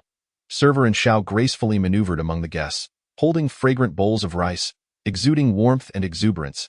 Don't rush, don't rush. I'll be ready shortly, Dinan Xiao. Come quickly and take away my fish-flavored shredded pork. In the kitchen, Wei Pongzi, Li Qing, and several diligent assistants were busily toiling away. Today's revenue was quite impressive, yielding a net profit of 200,000. What? 200,000 indeed. As for the stunning beauty at the front desk, she was none other than the smiling Wang Jinxue. Meanwhile, Lu Yuan reclined upon a bed of stacked bills, gazing joyfully at Heng Dian, occasionally accepting coffee from an unknown beauty, embodying the essence of bliss. This is the pinnacle of life. Ha ha ha ha ha ha ha. Lu Yuan was taken aback. Why are there only laughter resembling that of a quacking duck? I am not laughing. What on earth is happening? Who is the scoundrel? Ha ha ha. Ha ha. Bewildered, Lu Yuan was roused from his slumber, that infectious laughter sending shivers down his spine. Damn. What madness is this? Why are they laughing so early in the morning? Upon awakening, Lu Yuan glanced at the few individuals below, who were laughing uncontrollably, and angrily exclaimed, "A Yuan. Ha ha, come over and take a look. Your news, your news." Wei Fatty, noticing Lu Yuan was awake, hurriedly approached him with his phone in hand. What news? Don't you realize it's still sleep time? Is there no decorum? Being awakened from a rare, beautiful dream left Lu Yuan quite irked. After all, the chasm between his pinnacle of life and the current reality was insurmountably vast. He found it genuinely difficult to accept. Look at this, it's enough to amuse you. Isn't it just that Xiao has become famous for invisible wings? What is there to be so jubilant about? Stay calm. There will be plenty of storms ahead. Lu Yuan gave a cursory glance and instantly shook his head, casting Wei Fatty a look of exasperation. You woke me up for this? Is there no sense of ethics? Don't you know how hard it is to have sweet dreams? Check Weibo. Wei Fatty resumed scrolling through Weibo. Lu Erguzi, the true identity of Lu Manzi is under reward. What is this about? And Zhao's rumored boyfriend, Lu Erguzi? Damn. Who is Lu Erguzi? Could it be, 300,000? Lu Yuan stared at the Weibo headline, his eyes widening at the sight of 300,000, feigning calmness, but suddenly losing his composure. Chapter 48. The bounty is rising ever higher. The weather in late July was oppressively hot. Even with the air conditioning set to its lowest, beads of sweat still trickled down Wei Fatty's forehead. Lu Yuan felt the heat as well. However, he experienced a refreshing sensation, as if soaring to the heavens. This world is perpetually rife with temptations. Some temptations make the heart tremble and the soul quiver, rendering one utterly unable to resist, leading to the selling of one's soul to the devil. Lu Yuan's eyes widened, feeling as if he were soaring amidst an ocean of currency, utterly entranced. Selling one's soul doesn't seem so bad. After all, suddenly, a brilliant idea struck Lu Yuan. He took a deep breath and glanced at the somewhat perplexed Wei Fatty with utmost seriousness. What idea? Wei Fatty, having been preoccupied with laughter, hadn't he even considered what Lu Yuan might be thinking. What if Lu Yuan swallowed hard, his heart fluttering as he gazed at the Weibo post below. Damn, Yuan, are you really considering self-reporting? This maneuver. Upon seeing Lu Yuan's enigmatic gaze, Wei Fatty instantly understood, and his expression grew considerably complex. What do you think the feasibility is? The feasibility is quite high. Wei Fatty swallowed again, exhaling deeply, suddenly feeling a subtle excitement rising within him. The two shared a mutual affinity for mischief, their instincts aligned. Once one spoke, the other understood. What lunacy! Li Qing retrieved his phone, turned off Weibo, and shot a glare at the two, exclaiming, "What nonsense is this? Lao Li, what do you mean? Do you not want the 300,000 that comes without effort?" Wei, the hefty one, was visibly displeased, asserting that this posed no harm to a yuan. If you report now, a yuan would be valued at 300,000. It's all about hype. Do you even understand what hype means? It seems your mind is stuffed only with pork. What do you mean by that? Pork? Damn it! Wei shouted furiously, charging at Li Qing. Li Qing's frame could hardly withstand Wei's weight. With a single lunge, Wei pinned Li Qing down, mercilessly tormenting him until Li Qing begged for mercy. Meanwhile, Lu Yihong shook his head in silence, placing his book down before Lu Yuan. Yuan, Have you given it any thought? Cough ID like to smoke a cigarette before deciding. The last cigarette was consumed by Wei. All right then, Lu Yuan scratched his head. He was indeed yearning for that 300,000 and had even entertained the thought of reporting himself. Yet, after wrestling with the idea, Lu Yuan concluded that self-reporting was an utterly shameless act. What respectable person would do such a thing? Wasn't he that a tad too lowly? After all, he considered himself a decent person. Could he really stoop so low? What a ridiculous notion. I believe that the song Invisible Wings has just gained popularity and has yet to reach its peak. Much of this is mere hype, often imperceptible. At this juncture, a yuan, exposing ourselves seems rather ill-timed, as it would hinder our potential for maximal commercial success. Lu Yihong, a seasoned player in the industry, had long regarded Lu Yuan as one of his own. Thus he adjusted his glasses and began to seriously strategize for Lu Yuan. So we wait? Lu Yuan, not one to be easily fooled, grasped the implications of the explanation immediately. Yes, we wait. We await the explosion of Invisible Wings, and just before our film's release, we shall assemble a team to cultivate this matter. At that point, not only can we ride the wave of popularity, but we can also elevate our film's profile. Lu Yihong nodded, thoroughly analyzing the potential benefits this situation could yield. Indeed. Wow, this sounds promising, Lao Lu. When do you plan to terminate your contract with Huajin? Wei, still pinning Li Qing, was invigorated by Lu Yihong's analysis and leaned in closer, nearly face-to-face with him. By the end of this year. Why do you ask? Terminate your contract and join us. We are in need of a strategic mastermind. As long as we have a meal, we shall not treat you poorly, Wei bellowed, his eyes gleaming with excitement. Get lost. Upon hearing the word strategic mastermind and seeing Wei's face nearly touching his own, Lu Yihong took a deep breath and politely uttered that single word. What do you want? We are a group of exceptionally talented youth. Surely there is a place for us in the future entertainment industry.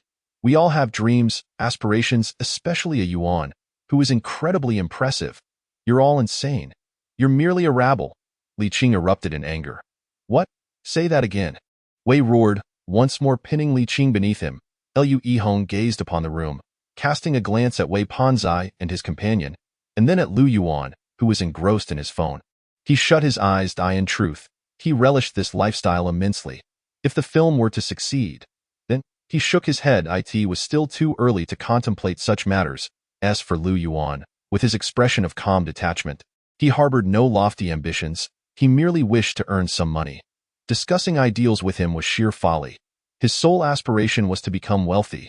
Once it was determined to await the outcome, Lu Yuan and his motley crew began to take their tasks seriously, embarking on preparations for the film's post-production, liaising with theaters, and seeking advertising sponsorships, no longer preoccupied with the trivial matter of 30,000. Although Lu Yuan and his associates had temporarily shelved this notion, other media personnel were ablaze with excitement. I have finally witnessed the blossoming of dreams. The youth in pursuit sing with resounding vigor. At last, I soar, gazing intently, unafraid. Wherever the wind may blow, I shall fly far and wide. Initially, this song merely circulated through some CDs and tapes, but as days turned into weeks, it began to echo through the streets and alleys. Posters and memorabilia of Anshao adorned a myriad of places, while her voice and the song Invisible Wings infiltrated music websites and record companies across major cities in Huaxia. Within less than a fortnight, it had ascended to become a staple at karaoke venues, achieving tremendous popularity. Invisible Wings surged in fame, marking the triumphant debut of Anzhao's solo album. Naturally, accompanying this rise in notoriety were the sensational news surrounding Lu Ergu. Social media buzzed daily with fabricated tales about Lu Ergu and Lu Manzi. Some claimed that Lu Ergu was a talented tycoon who fell head over heels for Anshao, spending months expressing his affection through this very song. Others insisted he was a renowned musician within the industry, suggesting that Anshao had traversed countless mountains and paid homage to innumerable deities to procure such a piece. There were even whispers that Lu Ergu and Lu Manzi had shared a childhood bond with Anshao, which inspired the creation of this song. Undoubtedly, the internet was rife with countless rumors, yet none had been substantiated. The bounty for information on Weibo escalated, rising from an initial 30,000 to 35, and then from 35 to 40. With a generous reward, brave souls emerged. Since early August, a throng of curious journalists had flocked to the Encounter UCAF, incessantly inquiring whether Anshao had ever visited. However, the staff at the CAF, courteous yet firm, shook their heads in denial. Even if they knew, they would remain silent, adhering to their professional code of conduct. As for the instigator, Lu Yuan led a life that was both fulfilling and silent. Though he busied himself with the film's post-production daily, each morning he was roused by the boisterous laughter of Wei Panzai, whose distinct voice resonated like a duck's quack. Upon opening his eyes, he would invariably see Wei Panzai, phone in hand, pointing at the latest trending news, laughing until his belly ached. Yuan, when did you transform into an esteemed lyricist of 80? Yuan, when did you become so remarkable? Have you been harboring a secret affection for Anshao for 30 years? How come I haven't noticed your age? Yuan, ha ha, here you have been directly transformed. Faced with such a chaotic report, Lu Yuan found himself utterly helpless, save for tossing Wei Pengzi's phone aside. The audacity of these media personalities is truly shameless. Their fabrications are not only absurd but have left Lu Yuan at a complete loss. I have received news. What news? Remote entertainment. What? I haven't heard of it. And Shao has visited remote entertainment. What are you saying? Ha ha, that 400,000 bonus is ours. But there's no evidence, true, yet if we investigate further, we shall find out. Alright, chapter 49. This flattery is a bit awkward. The post-production of the film is not particularly challenging. It is essentially a solo film with an ending that retains a hint of suspense. It can be described as open-ended, yet also quite ironic, with little that warrants alteration. Among 1,000 people, there are 1,000 Hamlets. After a cursory glance at this low-budget film, the leaders of the Film Bureau did not exhibit the kind of obstruction often depicted in novels. Aside from raising a few issues regarding details, they granted Buried Alive the green light. Following the approval, a crucial matter remained: the issue of theatrical release. Even if a premiere date is set, the absence of a willing cinema poses a significant problem, often leading to indefinite postponements without any certainty of a screening. Lu Yuan, an obscure director, alongside assistant director Wei Wuji, a novice fresh out of school, lacked familial support. Although the lead actor possessed talent, he was also a subject of Huajin's disfavor, making it implausible to expect any assistance from Huajin.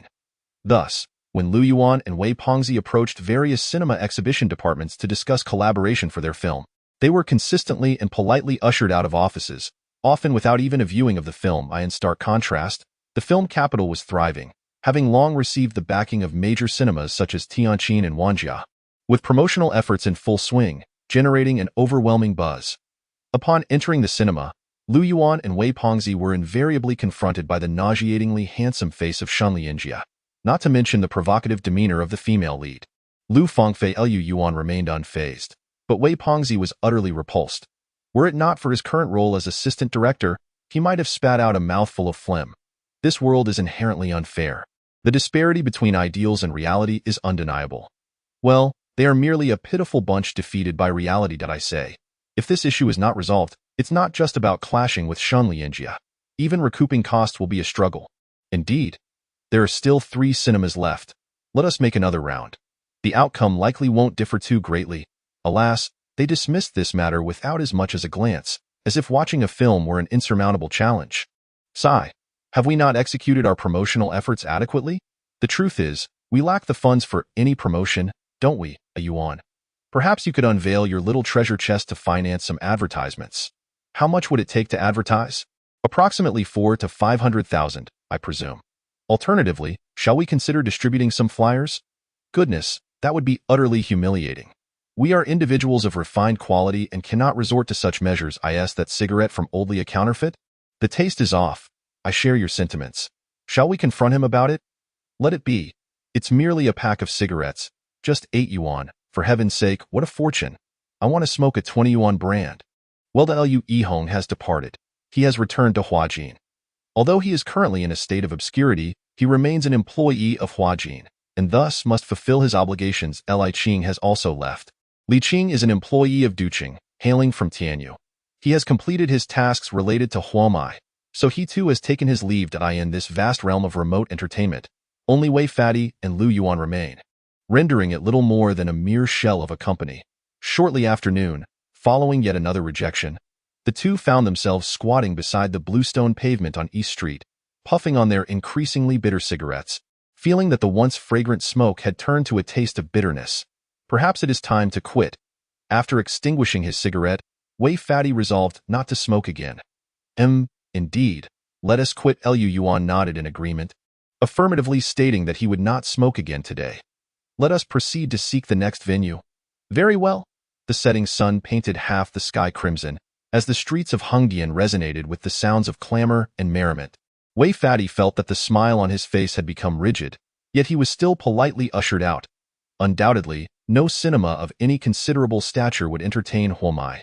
This is, in truth, a rather poignant tale, tinged with despair. What are you constantly staring at on your phone? I wish to call my father, yet I hesitate. Oh? Why so? Because of dreams. Nonsense. Lu Yuan glanced at the perspiring Wei Fatty and shook his head, perceiving him as rather melodramatic. My father is formidable, yet I dislike his temperament, which is why I have never bowed my head. Oh? A Yuan. This is my first film that serves to prove myself. Do you suggest I bow my head? If you choose not to bow, then do not. You have hands and feet. What is there to fear? Upon witnessing Wei Fatty's rare seriousness, Lu Yuan shook his head in response. Indeed. Wei Fatty nodded, finally retracting his hand, his eyes sparkling with a smile. The Yuan, you are right. I must learn from you. After spending this considerable time together, I find myself increasingly feeling inadequate compared to you. You are the epitome of a protagonist, are you not? Learn from what? Have you ever encountered such a protagonist? Lu Yuan found himself at a loss for words. Learn from my smoking? At this moment, the flattery felt devoid of any genuine pleasure, instead sounding somewhat ironic. I have never encountered such a situation, yet I am aware that you possess numerous qualities that I lack, such as unwavering perseverance, unparalleled pride and confidence, and an extraordinary talent that sets you apart. Of course, this is of little significance. What truly matters is your formidable ambition. Wei, the portly figure, remained grave. Upon hearing these words, Lu Yuan found himself utterly bewildered. Ambition? Could it be that my aspirations of opening a restaurant to amass wealth have been inadvertently revealed? Suddenly, Lu Yuan felt a pang of vulnerability. With your capabilities and talents, any entertainment company would eagerly welcome you, treating you as the undisputed rookie king. Even if you chose not to debut as a performer, merely becoming a lyricist would earn you accolades throughout the entertainment realm. Yet, you have opted to remain here. Does that not signify something? Yuan, I understand you. You disdain these companies, yearning instead to establish an entertainment empire that surpasses theirs. Although you often present a carefree facade, do not presume I am unaware of your clandestine reading of that entrepreneurial tome. How to Start a Business. Lu Yuan was left speechless by Wei's imaginative deductions. Unprecedented ambition, unparalleled aspirations. Yuan, you are capable. We are all capable. This is merely a fleeting predicament. Tomorrow will be brighter. Let us strive together to elevate this company. Wei patted Lu Yuan on the shoulder, rising to his feet and gazing skyward at a 45-degree angle in the glow of the setting sun. Wei's countenance appeared almost sacred, as if the earlier despondency had vanished, transforming him entirely. Wait, what does this peculiar atmosphere signify? Since you are so exuberant, you shall treat us to dinner tonight. Lu Yuan felt somewhat influenced by Wei's enthusiasm. Why should I foot the bill? Because I have imparted knowledge unto you, and acquiring knowledge naturally incurs a cost. Treating you to a meal is a mere token of my generosity. After dining and indulging in libations, the two men stumbled back to the company. As they pushed open the door, Lu Yuan noticed two men approaching. You must be Lu Yuan, correct? And you are. I am Zhou Shuai, a reporter from the Huaxia Surrounding Entertainment Daily. I would like to ask you a few questions. What questions? You know Shao, do you not? What? And Shao has been here, has she not? What do you intend to do? Lu Manzi, it is you, is it not? Upon witnessing Lu Yuan's expression, Zhou Shuai's eyes sparkled. Lu Yuan was momentarily taken aback, then smiled. What a splendid day it is today. Don't you agree, Wei? Yes, indeed it is quite pleasant. Wei nodded, moving around to the back with a beaming expression. Zhou Shuai found this inexplicable response rather puzzling. But soon, bang! What are you doing? What is happening? Stop, I was mistaken. Under the cloak of night, Lu Yuan and Wei simultaneously erupted, one clutching his legs, the other covering his mouth, dragging him into the room like a pig destined for slaughter, promptly locking the door behind them. Inside, a chorus of terrified whimpering ensued. The night stretched on, long and tranquil. Chapter 50. We find ourselves in a predicament, compelled to act out of self-preservation. Zhou Shuai is a journalist. though one might more charitably refer to him as an entertainment reporter. Less charitably, he is merely a seasoned paparazzo.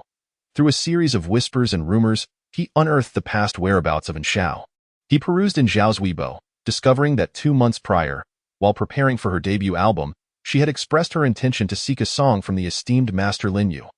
Further investigation into Zhao's itinerary revealed that she had spent a day in Hongdian before returning to her company, never having sought out Lin Yu. Ultimately, it was the emergence of invisible wings that caught his attention.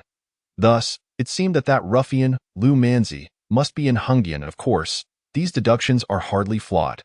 Countless entertainment journalists, much like him, flocked to the encounter UCAF, willing to indulge in the most expensive coffee while seeking any fragment of information regarding Zhao's recent events. Yet, their efforts yielded little success. He was not so foolish as to believe otherwise. After all, with so many people crowding the CAF, what answers could possibly be gleaned? Such an endeavor would surely be in vain. He specifically targeted Su Miao, one of Zhao's closest friends and a member of the KP girl group. Providence smiled upon him, as he ultimately acquired the information he sought. The lyricist and composer of Invisible Wings was revealed to be named Lu Yuan. Although Su Miao could not provide further details about Lu Yuan, Zhou Shuai's interest was piqued. Following a meticulous unraveling of this mystery, aided by his assistant, he finally discerned the identity of Lu Yuan. With this newfound knowledge, he delved deeper. Goodness gracious, a poet, a composer, a screenwriter, and a director? The weight of these multiple identities nearly overwhelmed him. He promptly resolved to seek out Lu Yuan, intending to confirm his identity. However, little did he know. The lighting flickered erratically in a hall permeated with the scent of alcohol and tobacco. While the overall cleanliness of the venue was commendable, Zhou Shuai felt a wave of nausea wash over him, almost bringing forth the grilled fish he had consumed at noon. Why? Because his mouth was forcibly obstructed. By what, you may ask? By a putrid sock. Indeed. A lamentable tale. Wei Fatty, let us take another shot here. Yes, right here. One more, damn it. I am Wei Wuji. Call me Wei Fatty again, and I shall be furious. Stay still. Allow us to capture the moment. Yes, just like that. Shall we take another? Click, click. What does that woeful expression on your face signify? We are the good guys. We are left with no choice. Zhou Shuai found himself bound and restrained to a chair, facing the two inebriated individuals under the glaring lights, his spirits plummeting to an abyss. A series of photographs, clearly lacking in decorum, were captured in rapid succession by the flashing cameras. Zhou Shuai counted. Over 30 images were taken in quick succession. Are we done yet? Snap a few more. Don't the paparazzi relish this kind of sensationalism? Have they stripped me of my last pair of underwear? This is rather inappropriate. It would result in a full frontal shot, which would surely frighten the children. Indeed, let us set that aside. Well, we are individuals of moral integrity. Initially, when Zhou Shuai perceived the predatory gaze of Wei, the corpulent man, fixated on his abdomen, a jolt of trepidation coursed through him, nearly leading to his collapse. Upon realizing that the intentions of the two were benign, he finally exhaled in relief. At the very least, he still possessed a semblance of dignity. At least, there remained a final layer of pride.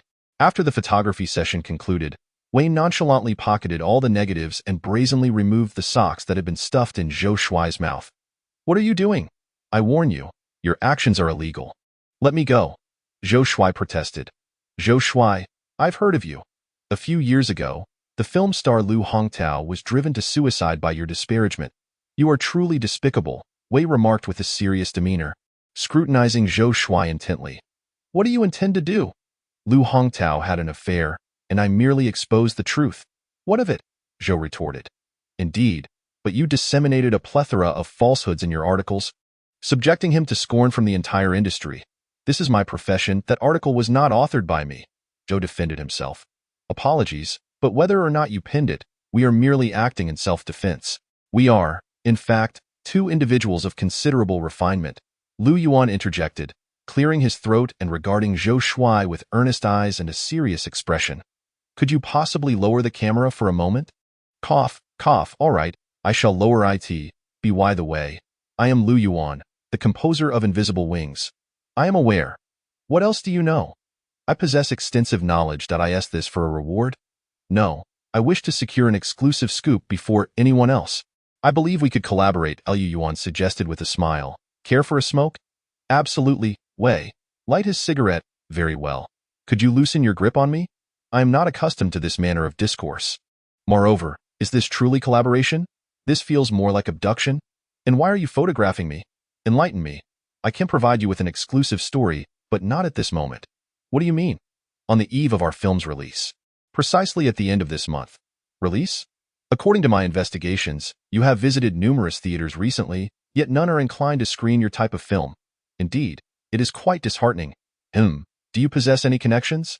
Wei hesitated momentarily, then his eyes brightened as he fixated on Zhou Shuai. I will not assist you. Zhou Shuai replied coolly, I have captured numerous photographs of you. Wei shook his head defiantly. Are you threatening me? Indeed, I am threatening you. Observing Wei's audacious demeanor, Zhou Shuai suddenly experienced a throbbing headache. He had always been the one to intimidate others, and now he found himself on the receiving end of threats. Will you not assist? Wei, exhibiting a brazen attitude and baring his torso, revealed his rotund figure. Let me go. I have a relative in the marketing department of Canon Theaters. He is a leader and can influence matters. Zhou Shuai finally relented. Wei's gaze turned somewhat suggestive. He involuntarily felt a tightening sensation. Very well. Beep, beep, beep. Just as Wei Panzai was untying Zhou Shuai, Liu Yuan's phone rang.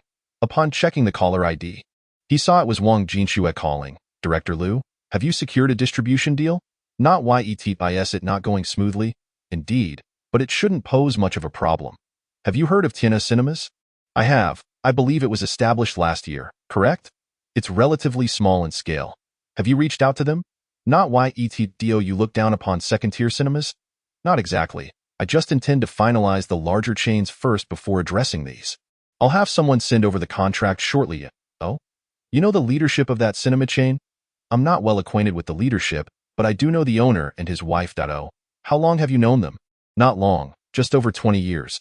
The voice on the other end of the line faintly shook their head. 20 years. Liu Yuan was taken aback. Yes, indeed. Over 20 years, that's quite a long time. However, negotiating the film's profit sharing with the cinema might be challenging. Considering. No worries, I can handle that. You can trust the contract. I won't let you suffer any losses. Liu Yuan nodded, instinctively pulling out a cigarette. Have you been smoking again lately? It's manageable. I haven't been smoking much. How many packs a day? Nonsense. I'm not that excessive, just 1 pack. You should quit. Aren't you afraid of lung cancer? Not quitting. It's impossible for me to quit in this lifetime. Is Chun, she from the poetry club, beautiful? Beautiful. Slap. Beep, beep, beep. Wang Jinxue's abrupt disconnection left Liu Yuan somewhat perplexed. Was this call so thoughtless? You won't let us suffer losses? Aren't you the investor? Shouldn't you ensure we don't incur losses? Why has the conversation become so distant all of a sudden? Are you angry? Why are you angry? Yuan, what's wrong? The cinema has a lead. A lead? Yes. Chapter 51. Do you have feelings for him? I need a contract. What kind of contract? A film collaboration agreement. Have you come across a good film? Yes, I have. Which director? Liu Yuan. Never heard of him. A novice director fresh out of Yanning, I presume. That's not important. When is the scheduled release?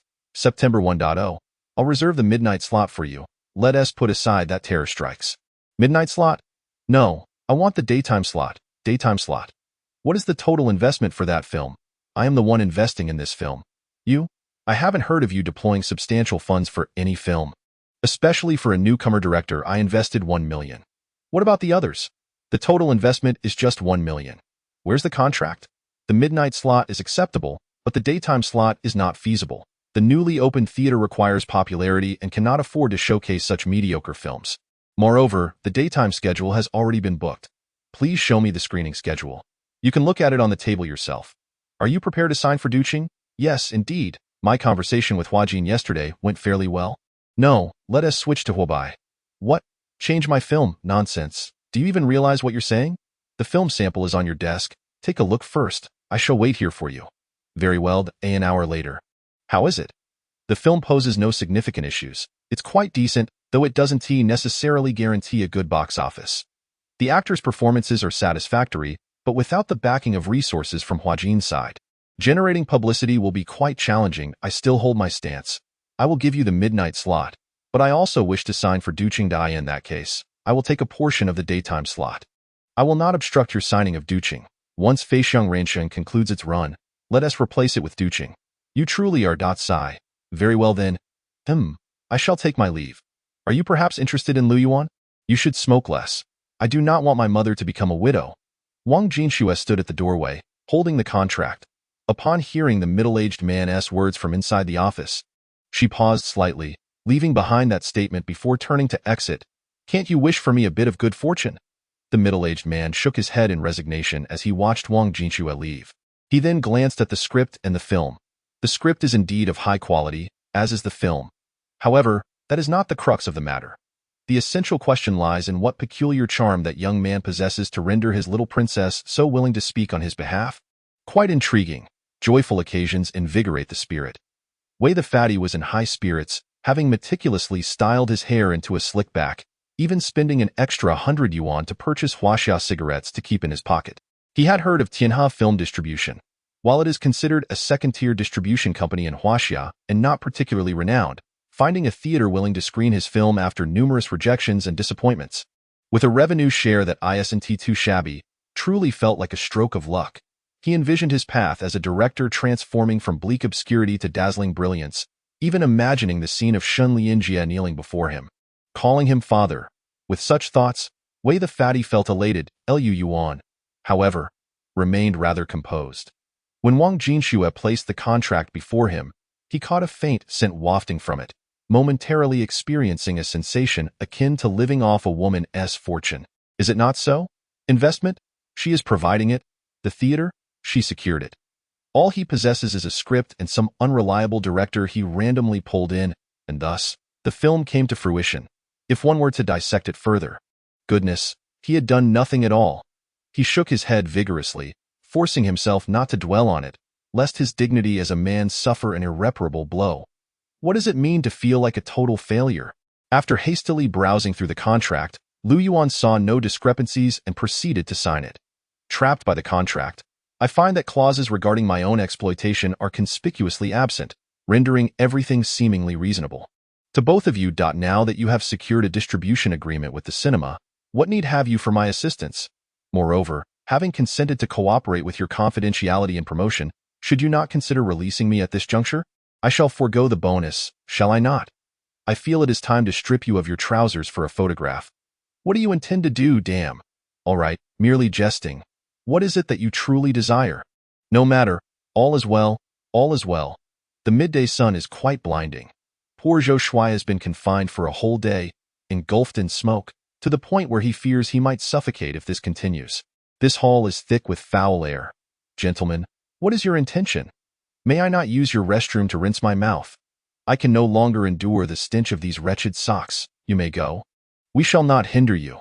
Really? Do I appear so dishonest as to deceive you? I declared I would abstain from smoking for a day. Did you witness me smoking yesterday? Wei the Fat looked at Lu Yuan with a peculiar expression, suddenly struck dumb, convinced that this fellow was once again spouting nonsense.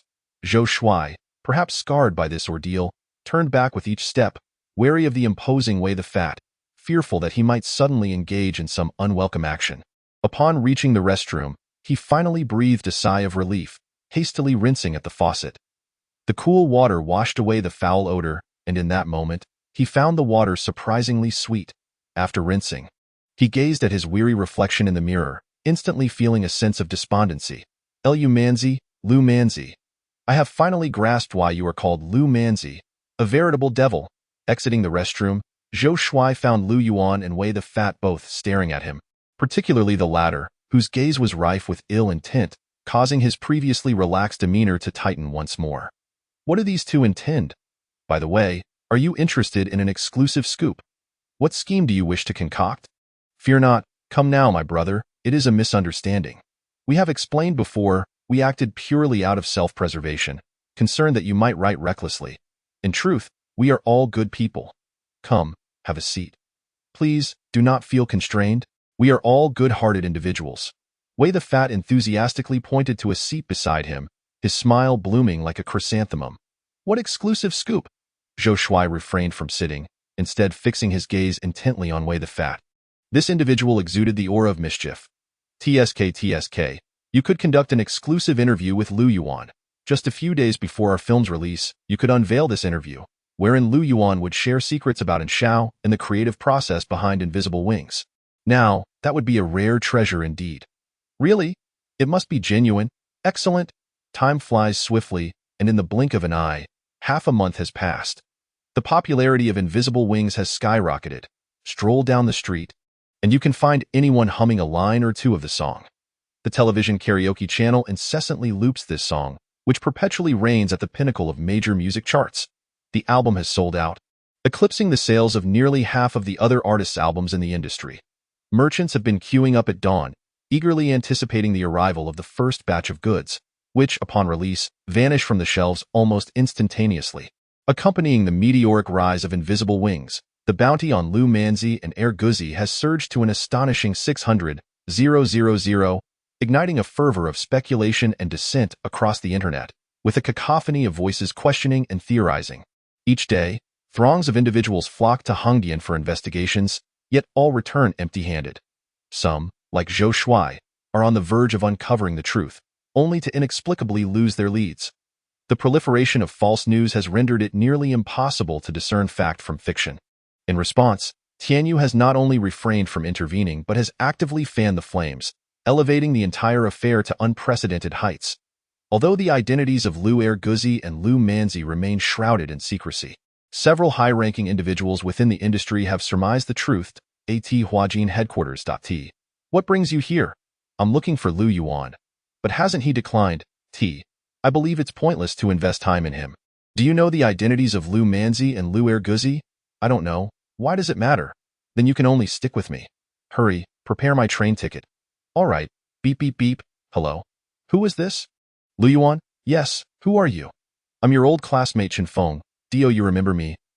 Yes, I remember. What is up? Are you in Hongdian? What is the matter? That is wonderful. We're having a high school reunion tomorrow evening. Finally found you. You're the missing piece. I think I want to go. I have something on.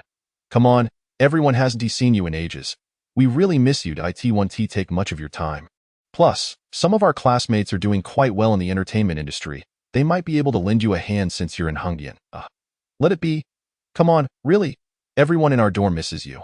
I know you might not be doing well, but neither am I. It's all good. We're old classmates. Fine. Chapter 52. Is Lu Yuan merely a background character? During high school, Lu Yuan was an inconspicuous figure. Not only was he plagued by profound insecurities, but he also embodied a sense of inferiority that penetrated to his very core. In his previous life, Lu Yuan at least dabbled in guitar and piano during his high school years and attempted to pursue his crush, only to be scorned. However, in this world, Lu Yuan is a quintessential invisible person. Quiet and reserved, with average academic performance, he is simple-hearted and modest, and his timidity prevents him from attracting any attention over 3 years. Even in the eyes of his teachers, he is merely a dispensable student. At this reunion, several individuals have forgotten that someone like Lu Yuan even exists. Had it not been for Chen Feng's reminder, no one would have thought to inform him, for he is indeed a figure on the periphery. During their high school years, the relationship between Chen Feng and Lu Yuan was notably amicable. The two shared a bunk bed and frequently ventured out together on weekends to indulge in gaming. Their academic life was characterized by a sense of aimlessness, devoid of any glimmers of hope. It is a common trait among individuals. After graduation, Chen Feng found himself employed as a laborer in a factory, where the workload was plentiful, yet the remuneration was modest, placing him squarely among the ranks of the ordinary. Prior to the upcoming class reunion, he had taken the initiative to inquire about the recent circumstances of his classmates, discovering that several had flourished in the entertainment industry, securing positions with the prestigious Huajin Entertainment thanks to their looks and family background. Others had embarked on entrepreneurial ventures, raking in annual profits of 70 to 80,000, while some had ascended to roles within large corporations, bustling in major cities with enviable salaries. A class reunion, in essence, is a grand spectacle of ostentation.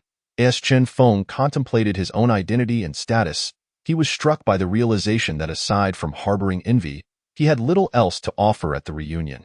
Ultimately, his gaze turned toward those who were faring less favorably, such as Lu Yuan. He was aware that Lu Yuan was struggling in Hongdian, barely managing to afford rent, and comparing himself to Lu Yuan, he felt no sense of shared suffering.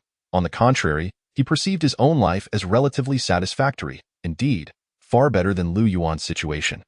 Thus, when the time came to contact Lu Yuan, Chen Feng resolutely volunteered to call him. After learning that Lu Yuan had no intention of attending, he employed his eloquence to persuade Lu Yuan to join. After all, if Lu Yuan were to absent himself, would he not simply become a mere backdrop for others' pretentious displays? How could he possibly endure that? The reunion was to be held at the Yangfan restaurant, situated at the westernmost edge of Hongdian. Lu Yuan spent a mere 1 yuan on bus fare to arrive at the entrance of the restaurant, gazing up at the towering multi-story building, scratching his head in contemplation. In this relatively formal setting, Lu Yuan had initially considered donning a suit, but upon examining his wrinkled attire, replete with the scent of smoke and holes, he ultimately abandoned the idea. He, too, was concerned about appearances. Venturing out in such a suit would likely invite ridicule. After much deliberation, he opted instead for a casual outfit. Before leaving, he took a moment to gaze into the mirror, feeling a sense of satisfaction at the somewhat appealing demeanor reflected back at him, and nodded in approval. Lu Yuan, is that you? You are Chen Feng? Indeed. It has been quite some time. Yes, it truly has. Upon seeing the young man in a suit beside him, Lu Yuan's face broke into a nostalgic smile. As he processed the moment, a wave of sentimentality washed over him. The boy who once gamed alongside him had now transformed into a dapper young man, exuding charm in his tailored attire. The smile on Chen Feng's face remained unchanged from those days. However, for reasons unknown, Lu Yuan couldn't shake the feeling that there was a heightened intensity of eagerness in Chen Feng's gaze, almost as if he were projecting a sense of immense contentment. Naturally, Chen Feng was indeed very pleased and satisfied, as he observed Lu Yuan's attire and the manner in which he descended from the bus. Every minute detail subtly hinted at a tinge of poverty. Standing beside him, although he may not possess the same allure as Lu Yuan, the disparity was immediately apparent at first glance. After all, the considerable sum he had invested in his SF suit was certainly not in vain, instilling him with a boost of confidence. It appeared that in recent years, Lu Yuan had indeed fared as poorly as he had anticipated, likely ranking among the bottom few in their class. Having such a companion to contrast with undeniably brought Chen Feng a sense of comfort, prompting him to exude warmth and enthusiasm. However, he knew better than to overtly treat Lu Yuan as a mere backdrop. For they were all adults, and certain things should not be too direct. This is the latest model from the Mercedes GP series, belonging to our classmate Chen Xiaobin. They say it costs over 500,000. Oh look, that BMW XC over there. Can you guess whose it is? Whose? It belongs to Chen Jixiang. Can you guess the price? I'm not very knowledgeable about cars, haha. All in all, over 1 million. So expensive? Absolutely, and that S not even the priciest. Have you seen that Audi PT sports car? Yes, over 2 million. It's the ride of our class's future star, Chen Jiyun. I heard it was specially provided by the Huajin Group for him. Wow, that S impressive. As they passed the parking lot, Chen Feng pointed out the luxury cars parked in the slots, continuously sharing with Lu Yuan the details of these extravagant vehicles. Lu Yuan, in turn, expressed genuine surprise, having never anticipated that his classmates were doing so well. Actually, I'm also considering acquiring a Volkswagen model. I plan to take a test drive when the new version arrives. In concluding his thought, Chen Feng wore a smile, expressing a sentiment in front of Lu Yuan. How much does it cost? Lu Yuan inquired, displaying a keen interest. It's not too expensive, roughly around 200,000. Upon hearing Lu Yuan's inquisitive question, Chen Feng felt an exhilarating rush, maintaining a facade of nonchalance as he stated the figure. Oh, how is the performance of that car? Lu Yuan continued. The performance is certainly outstanding. Oh, that's great. Lu Yuan nodded, calculating his finances. He currently had over 600,000 at his disposal. Spending 20-odd thousand on a car seemed feasible, and perhaps he could even afford something pricier. After a moment of self-satisfaction, Chen Feng led Lu Yuan through the entrance, believing this to be a most auspicious beginning. He was relieved that he had been astute enough to call Lu Yuan first. Otherwise, entering the venue wouldn't have been nearly as enjoyable. Director Zhang, should we release a teaser of our song Old Boy online to build anticipation? Is the editing complete? Yes, it's all been edited. All right, let us go ahead and release it. By the way, I seem to have received a significant tip from the editorial team at Huaxia Entertainment. Lu Yuan's identity may be revealed tonight, this evening. What? Lu Manzi is indeed Lu Yuan, right? Yes. How did you know? It's hardly a secret to me, but this presents a splendid opportunity. Seizing the momentum, we shall release the subsequent clips. By the way, has the footage of Lu Yuan's live recording been included? It has. That is splendid. This time, we can ride the wave and create a promotional buzz. One can never tell what positive outcomes may arise. Choosing tonight, it must be synchronized indeed. I shall attend to it immediately. Hurry. Yes. Chapter 53. I apologize. I need to take a call. Chen Jiyun, Chen Shanbin, and Chen Jixiang, known in their student days as the Chen F3 of Class 2, senior year, were the envy of all as they commanded attention and excelled academically, embodying the archetype of affluent and attractive young men. Time has passed, and while some things have changed, others have remained constant. Upon arriving at the venue with Chen Feng, Lu Yuan was greeted by a throng of familiar yet slightly unfamiliar youthful faces. Among them, Chen Jiyun and Chen Jixiang were particularly well received, surrounded by admirers whose praise echoed around them, truly resembling figures of prominence. In contrast, Chen Shanbin appeared somewhat disheartened, blending into the crowd without the luster of his former glory. Yuan, we must cultivate a good relationship with Chen Jiyun and Chen Jixiang. Point 1 is poised to debut and likely ascend to stardom, while the other has achieved success and profitability in his company. If we can foster a positive rapport, it would certainly be advantageous to secure a position with them. After Chen Feng concluded his remarks, he instinctively lifted his glass and approached Chen Jiyun, his face adorned with an envious and sycophantic smile. Lu Yuan, having had little interaction with this group of classmates over the years, now found himself standing amidst them, feeling rather out of place. He casually sought a spot to sit, nibbling on the pastries laid out before him while observing the raucous gathering of his former peers. He maintained a facade of calm. After all, class reunions unfold in predictable fashion. Those who have thrived are invariably exalted, while those who have not either become sycophants hoping for a lift or retreat to the shadows, watching others flaunt their success, consumed by bitterness. Lu Yuan should have been among those overwhelmed by envy, perhaps even lamenting his fate. Yet, in this moment, he discovered a surprising serenity within himself, as if he had adopted a somewhat Zen-like perspective. What should have incited envy now failed to do so. What is happening, Brother Jiyun? I heard that contracts are tiered. What are you in? What tier? Naturally, I am in tier C. I am not like those in tier D. I have a dedicated manager assigned to me. Wow, that's impressive. A tier C. You were indeed a figure of prominence in school, and now you've truly ventured into the entertainment industry. I foresee a guaranteed place for you in the future entertainment realm. Haha, I am not worthy of such praise. It is merely a stroke of good fortune that the director took notice of me, allowing me to portray a character. However, is that not incorrect, Brother Jiyun?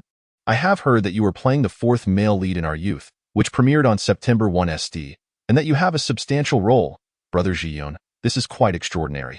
It seems the company intends to nurture you wholeheartedly. Haha, it's not too bad, I suppose. The company has a favorable impression of me. Haha. Wow, Brother Jiyun, you must give me your autograph. Otherwise, when you become a big star in the future, your signature will be quite valuable. Haha, of course, we are old classmates, so signing is no trouble at all. Wow. Just a moment, everyone. My manager is calling me, and I need to take this call. All right, a group of girls surrounded Chen Jiyun, chattering excitedly, while he wore a humble yet subtly triumphant smile, basking in their admiration. He radiated an undeniable sense of superiority, effortlessly showcasing his phone and watch as if they were mere trifles. To him, the entertainment industry appeared to be a glamorous realm, and he was destined to become a shining star in the future. Meanwhile, Chen Feng stumbled over from Chen Shanbin, intoxicated and glowing with happiness. Lu Yuan, why aren't you going over to toast? I don't really drink, Oh. You can't be serious. Come, let me take you to toast to Chen Jixiang. He is quite a decent person, very easy to talk to.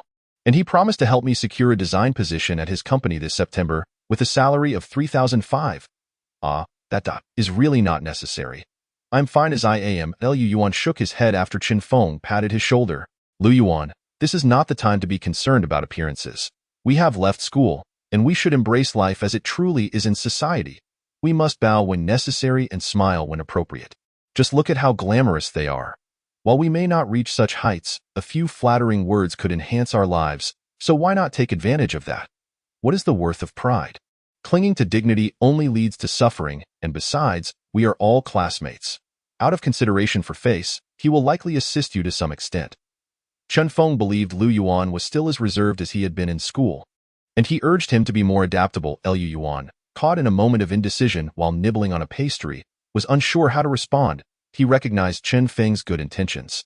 Yet he felt that he and someone like Chen Zhixiang belonged to entirely different worlds. Back in school, he recalled how Chen Zhixiang always regarded him with an air of superiority. Whenever he instinctively greeted him, Chen Zhixiang would respond with disdain, clearly looking down on him, perceiving him as no more than an insignificant insect.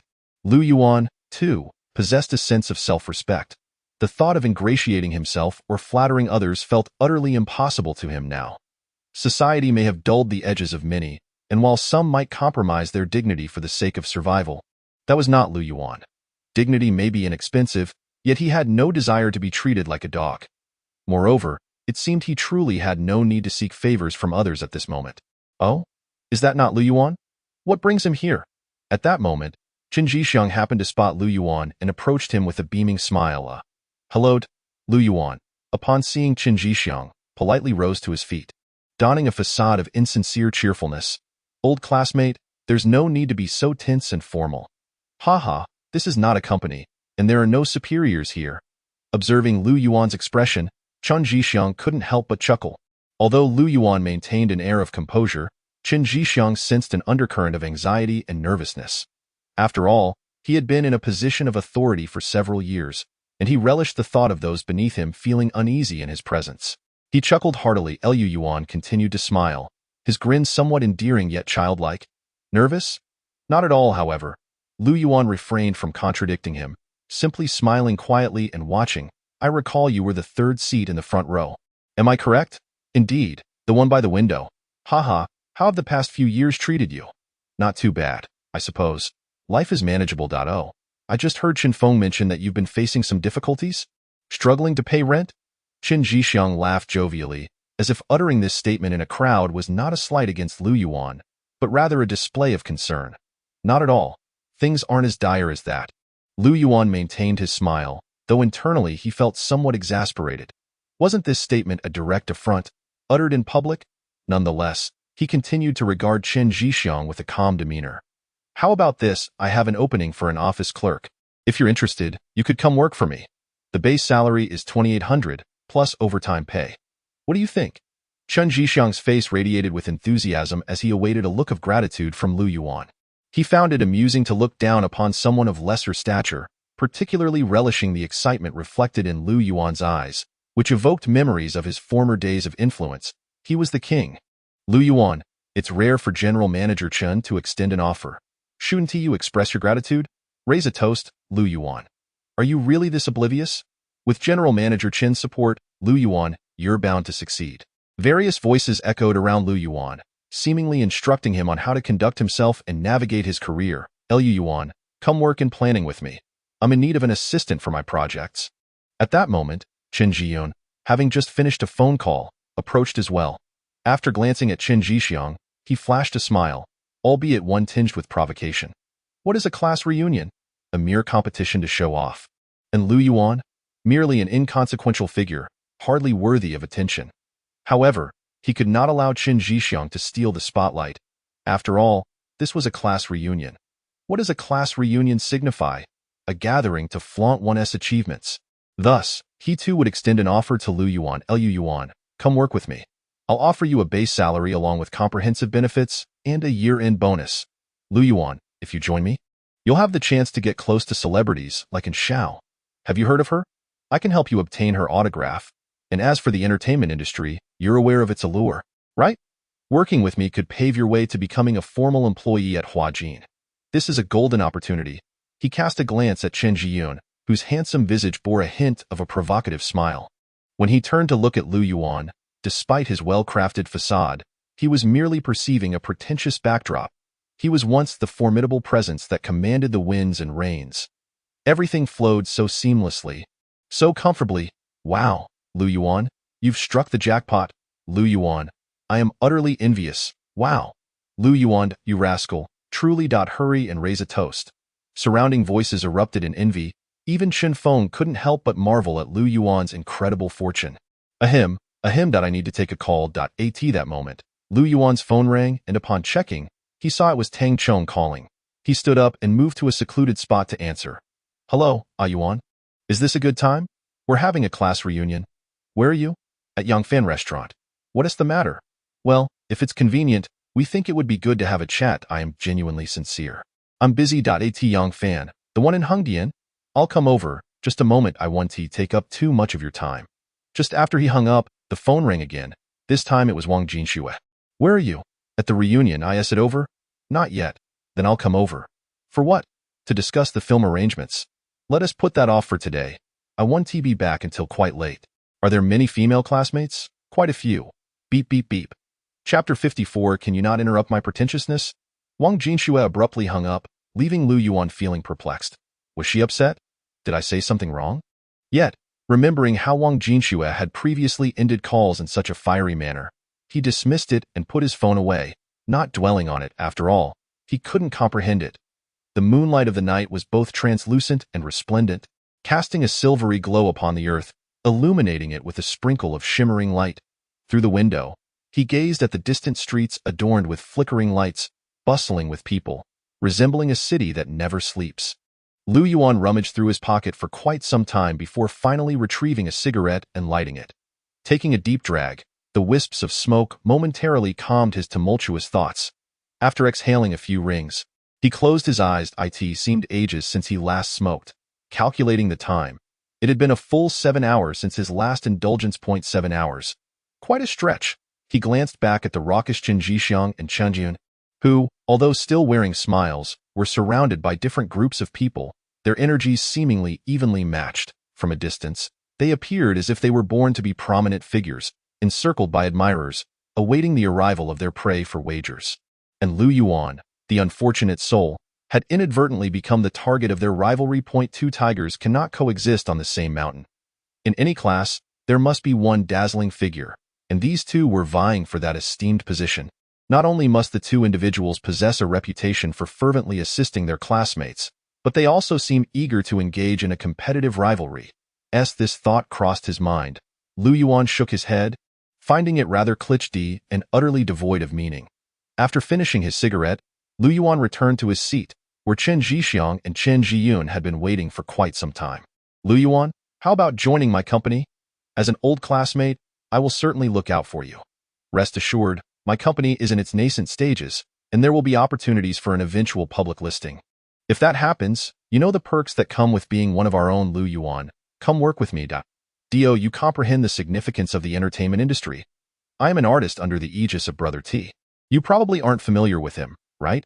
Su Huishan, Chen Jiayu, Su Guanfeng. These prominent figures were all nurtured by Brother T. If you align yourself with me, I assure you, given our shared history, I will not shortchange you. Both men gazed at Lu Yuan with unwavering confidence, as if observing a minor character faced with a choice and struggling with it. They seemed prepared to relish the glimmer of desire, greed, and the most profound flattery reflected in Lu Yuan's eyes. After all, while the positions they offered were rather ordinary, they were more than sufficient for someone of Lu Yuan's stature. They appeared to revel in their perceived control, basking in the surrounding sounds of admiration and envy, finding great comfort in it. Amidst all this, only Chen Shanbin and a few demure young women sat quietly in a corner, silently observing the unfolding spectacle. The young women, unfamiliar with such exuberance, displayed little interest in the ruckus, while Chen Shanbin regarded the scene with a cool detachment, perceiving the likes of Chen Jiwen and Chen Jixiang as mere jesters, an air of arrogance emanating from him. However, upon noticing Lu Yuan, his expression faltered. He glanced at his phone, then at Lu Yuan, and back at his phone again. Suddenly, his previously indifferent gaze transformed into one of astonishment, as if witnessing the most incredulous event of his life. Everything appeared utterly absurd. Then he realized that this group resembled jesters even more. I apologize, but I am currently employed and rather busy at the moment. I am not keen on changing jobs if the need arises. I shall reach out to you. Upon witnessing the expressions of the two men, Lu Yuan flashed a smile, devoid of any hint of flattery, envy, or joy. He simply declined with utmost politeness, hearing Lu Yuan's rejection and observing his expression. The two individuals, who had initially exuded confidence, suddenly transformed. They even thought they had misheard. Rejected? Indeed, rejected. In that moment, silence enveloped the space. Lu Yuan, have you lost your mind? Do you even realize what you are doing? Any one of them could offer you conditions that would launch you into the stratosphere. Chen Feng instinctively tugged at Lu Yuan, sensing that he had lost his bearings. No, I am employed, and there is indeed a lot on my plate lately nevertheless. I appreciate your kind intentions. If it's convenient, I would like to step outside for a smoke. Lu Yuan shook his head firmly in refusal, straightforward and decisive, even lighting a cigarette. Lu Yuan, what job could possibly hold more significance than the offers they have presented? Don't you know? Chen Zhixiang's company made a profit exceeding 20 million last year.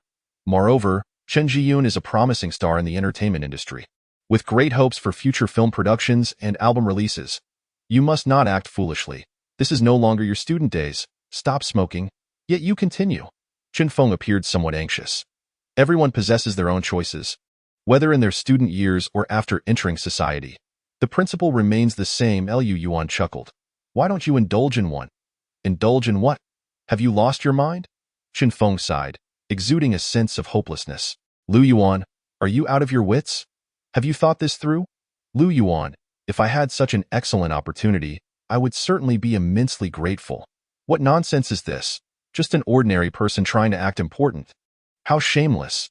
Do you really believe you are someone of significance? Indeed, one who does not excel in academics and fails to thrive in society, now attempting to adopt an air of superiority? Truly, your mind must be unhinged. In an instant, an overwhelming cacophony of laughter, sighs, and exclamations erupted beside Lu Yuan. Aside from a few silent individuals who refrained from participating in the commentary, everyone else fixated on Lu Yuan, who was already perceived as a minor character, now presented with such an opportunity to belittle him, who wouldn't seize the chance. Deriding others can indeed be quite exhilarating. Observing the crowd, Lu Yuan felt an overwhelming sense of tedium at this gathering. He did not harbor any illusions of grandeur about himself, but rather sensed that his classmates had become excessively opportunistic. Rejecting such trivial banter had somehow rendered him the villain. Was this truly entertaining? Lu Yuan glanced at those mocking him, many of whom had played alongside these two during their student days. Thus, their ridicule seemed only natural. How much does a pack of cigarettes cost? 8 yuan. And a carton? 160. Do you know how much I pay for a single cigarette? No idea. I'll match your carton. And then what? Do you intend to smoke 8 yuan cigarettes for the rest of your life? Yes, indeed. Lu Yuan nodded, observing Chen Zhixiang. He was not fond of other flavors of cigarettes. Although this brand was inexpensive, he found its flavor quite agreeable. So, you shall forever remain a pauper, failing to cherish such a splendid opportunity before you. What else could you possibly be? At that moment, someone beside Chen Zhixiang stood up, coldly pointing at Lu Yuan. The voice was somewhat grating, but Lu Yuan regarded him with indifference, casting a bland gaze at the crowd. He found it rather ironic. In the corner, several demure girls stared at their phones, then shifted their attention to Lu Yuan, who, while smoking, displayed no signs of panic. This was neither awkwardness, nor inferiority, nor embarrassment. It was a manifestation of confidence. They sensed an incredibly strong aura of self-assurance emanating from Lu Yuan. They lowered their heads, contemplating capturing a photograph of him, but were momentarily stunned when a video news alert popped up on their phones. In fact, I am a director. Lu Yuan straightened his posture, surveying the assembly. Perhaps abstaining from this gathering was for the best. The ostentation and comparisons felt exceedingly mundane. He decided to put on an act, then nonchalantly walk away. Quite dashing indeed. Beep beep beep. Apologies, I must take a call. Just as Lu Yuan was about to lay his cards on the table, his phone rang again. Hello, Yuan. I'm downstairs. Are you available now? Not too bad. Then I'll come up. I truly am sincere. I really do not wish to sign with your Huajin. You might as well listen to my terms first. You are upstairs, right? I'll come up now. All right then. Lu Yuan hung up the phone and glanced at the others, who had not heard his voice but were increasingly displeased by his defiant demeanor. Especially the group surrounding Chen Jiwen, who looked ready to mock him at any moment. Go be honest. I am actually a Lu Yuan prepared to make his revelation once more, presenting them with a nonchalant back, but, bang, just as he began to speak. The door swung open at Yuan. I've made some modifications to the S-level contract. Take a look at it first, and we can discuss the rest later. Tang Chong rushed in, panting as if afraid the cake would fly away should he be delayed. Lu Yuan's attempt to assert himself was yet again interrupted, leaving him in a rather awkward predicament. The confident aura he had cultivated dissipated entirely. For heaven's sake, Could you let me finish before you barge in? Chapter 55. You've chosen the wrong person to show off to. Who is he? Is he the Agent T who once spoke at the Huajin annual meeting? The one who shines brilliantly, stands alongside renowned celebrities, making aspiring newcomers feel small in comparison? Chen Jiwen's breath hitched. Though he was an artist under T's guidance, he was merely one among T's potential talents, not insignificant, yet not particularly remarkable either. Chen Jiwen felt as though all of this was a mirage, a fabrication, perhaps even a dream. He rubbed his eyes, yet no matter how many times he did, he still beheld the breathless Tang Chong standing before Lu Yuan, offering him a gold-trimmed contract with an eager smile, his eyes filled with anticipation. Though unfamiliar with the document, Chen Jiwen had certainly heard of it. This was the S-level contract for signed artists, drafted by Huajin to nurture future superstars. For ordinary potential artists, even catching a glimpse was an impossibility, let alone understanding its terms. Yet, T had handed this contract to Lu Yuan, and judging by his expression, Chen Jiwen's face retained a trace of lingering pride, but deep within his pupils, disbelief and confusion began to take root. At that moment, his heartbeat seemed to cease, and mere seconds later, the flush of arrogance transformed into sheer shock. Yes, shock. Why on earth would Lu Yuan be signing this contract? No. Why does Lu Yuan possess the qualifications to sign this contract?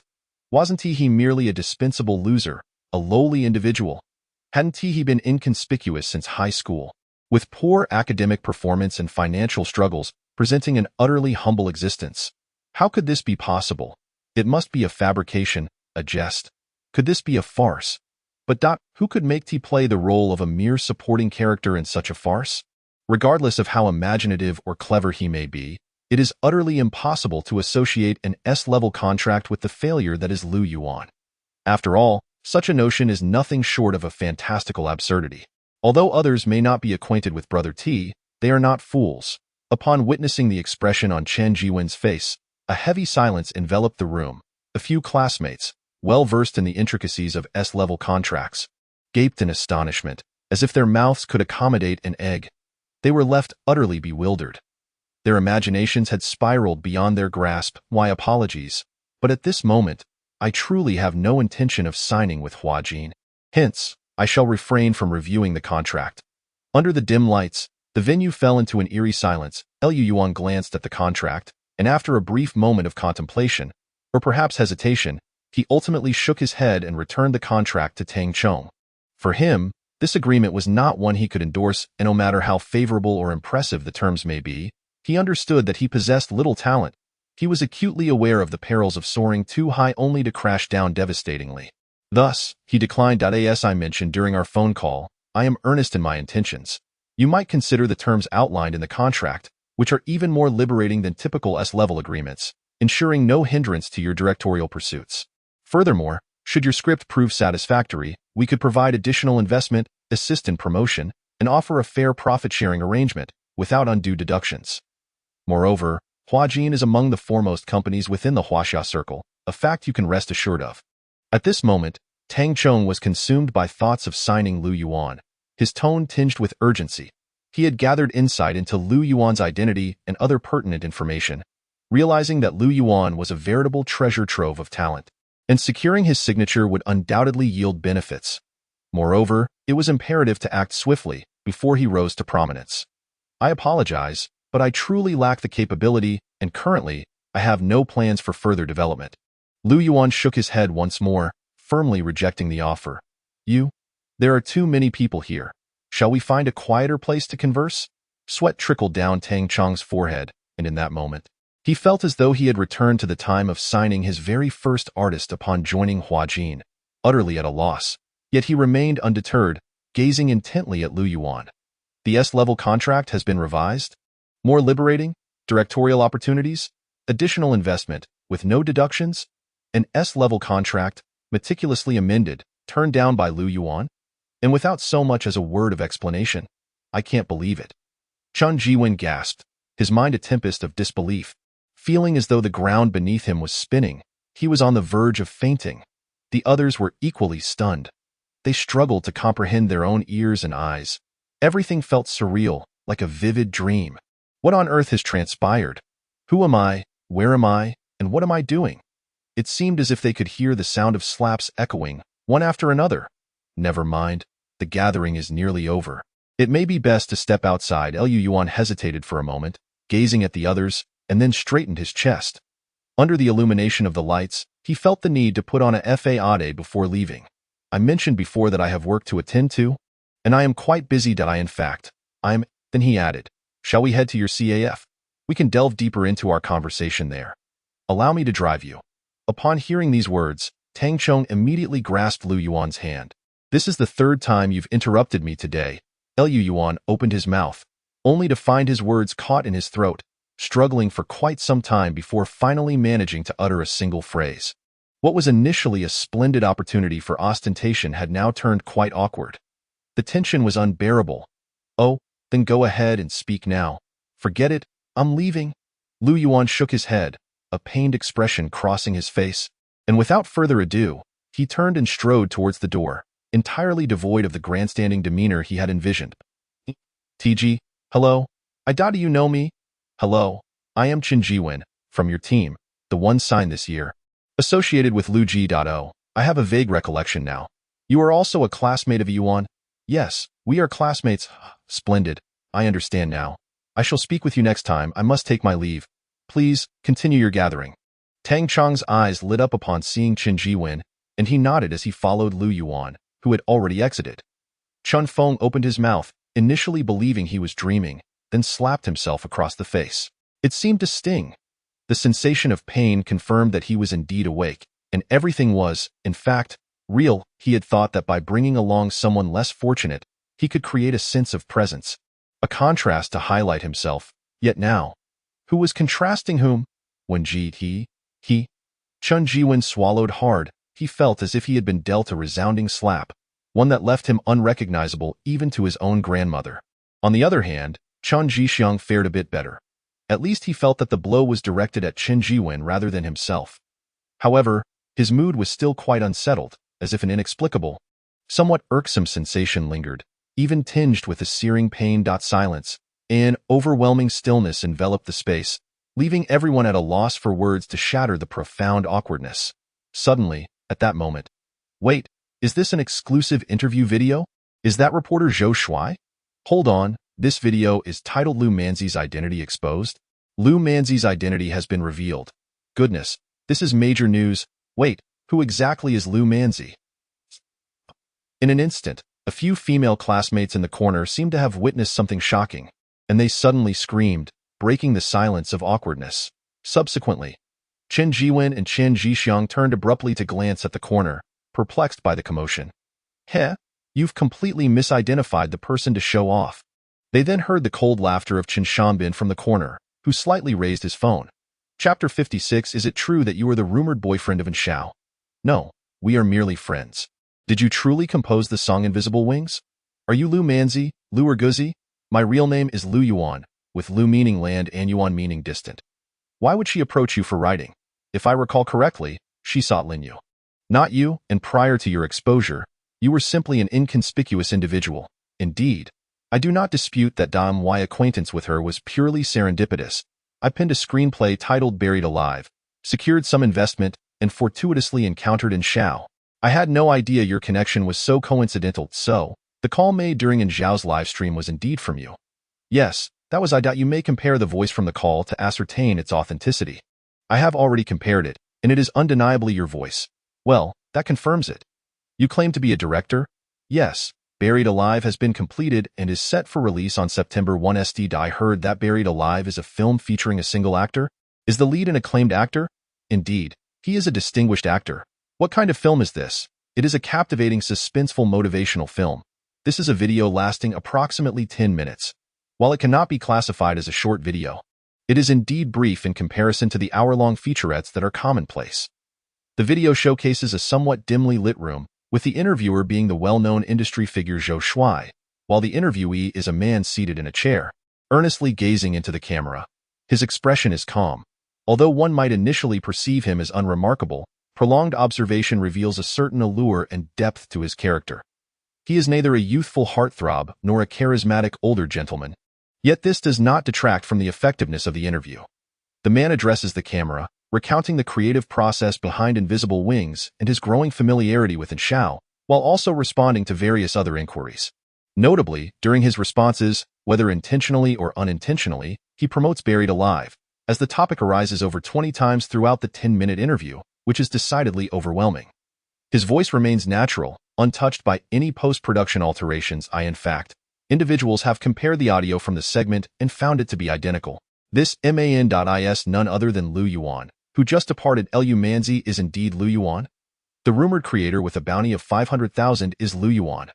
The video claims so, and upon examining certain details, it seems there is little doubt. While voices can be manipulated, we cannot ascertain anything definitively. Perhaps it is merely an attempt to ride the wave of popularity. In this society, one encounters all sorts of individuals, and we cannot base our conclusion solely on a single video, can we? Indeed, it may not be Lu Yuan. After all, someone is comforting Chen Jiwen in front of him. However, Chen Jiwen closed his eyes, and despite the multitude of words swirling in his mind, he could utter not a single phrase. It was painfully evident that this form of consolation was utterly insipid and ineffective, to the extent that even he could not convince himself. Chen Jiwen had already suffered a blow to his pride once, and now it seemed he was facing yet another wave of humiliation. He felt an overwhelming sense of powerlessness, and recalling how he had tried to impress Lu Yuan just moments ago only served to make him chuckle absurdly. Damn! It turned out that Lu Yuan had been playing the fool to catch the wise from the very beginning. With this thought, memories of Lu Yuan's innocent and harmless smile flooded his mind, leaving him feeling rather vexed. Wait a moment. Upon refreshing the page, this interview video had dropped to second place, while the first was seemingly an official trailer for Subway Station. Subway Station, the film directed by the renowned Zhang Tong with an investment of several tens of millions. It had garnered quite a buzz online prior. Indeed, it was exceptionally popular, set to premiere on September 1. Premiere? Goodness, that means it will be available soon. Why is this trailer generating such fervor? The video is titled A Tribute to Our Youth. We are all old boys. Let us take a look as the opening notes of Old Boys began to play and the trailer unfolded. The earlier awkwardness began to dissipate significantly. Everything felt just right. This song is delightful, quite professional. It seems director Zhang Tong has enlisted a professional singer for this piece. Taking a deep breath to dispel the discomfort within, Zhang Jiwen decided to share his thoughts on the video. After all, he couldn't remain in this state of awkwardness indefinitely, could he? Yes, indeed. Particularly the singer's voice, it is rich and resonant, evoking a certain emotional response. The lyrics are commendable as well, right? It appears the composer is quite a talented individual. This song is destined for success. While Chen Shanbin continued to lurk in the shadows with a smirk, others chimed in to dispel the lingering awkwardness. However, there was something about the singer that felt, wait a moment, is that Lu Yuan? No way, it truly is Lu Yuan. Just as the earlier embarrassment had been dispelled and Chen Jiwen had begun to regain his composure, his pupils contracted once more. His breath hitched.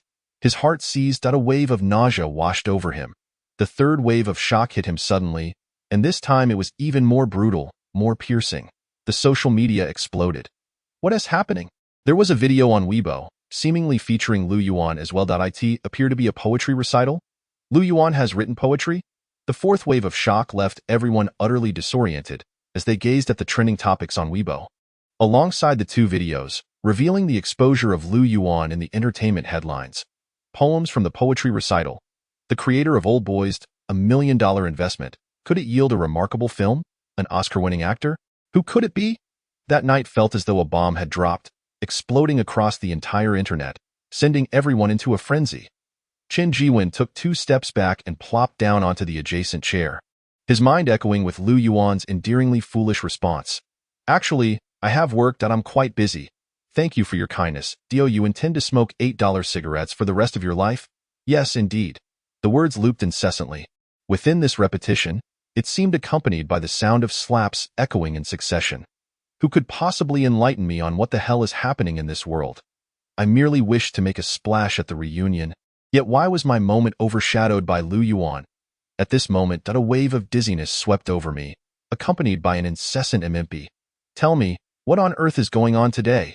Where did Lu Yuan even come from? Damn, look downstairs. Downstairs? The man standing before the Lamborghini, smoking. Is that Lu Yuan? It seems. Yes, wait, a beautiful woman just emerged. Is she chatting with Lu Yuan? They appear quite familiar with each other. That agent from Huajin stands to the side.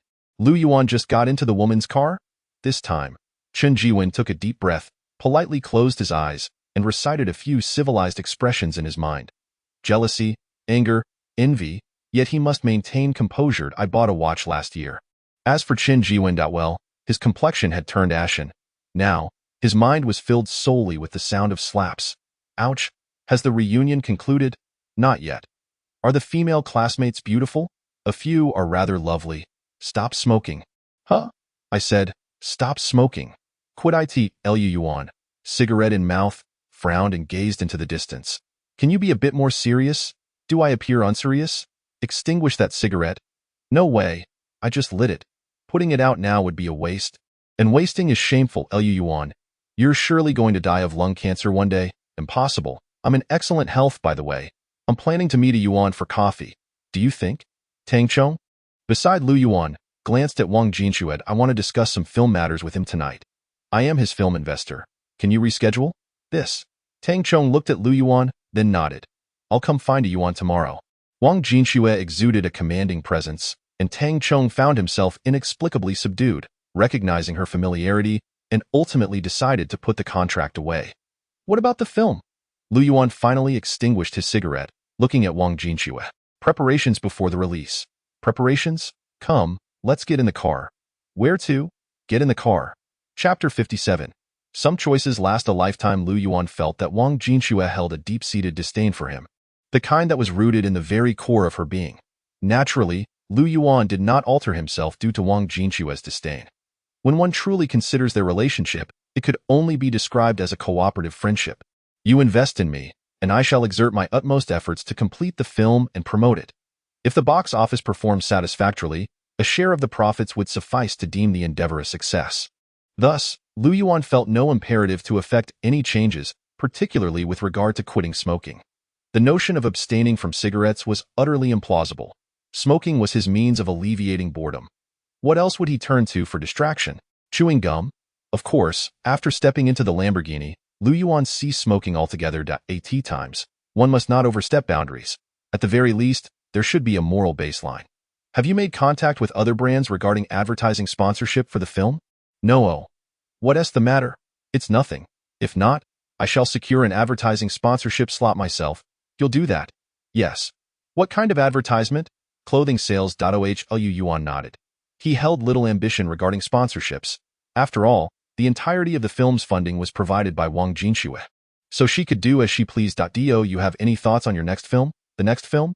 No. What about your company's subsequent plans? Will it follow the film route or the talent agency route?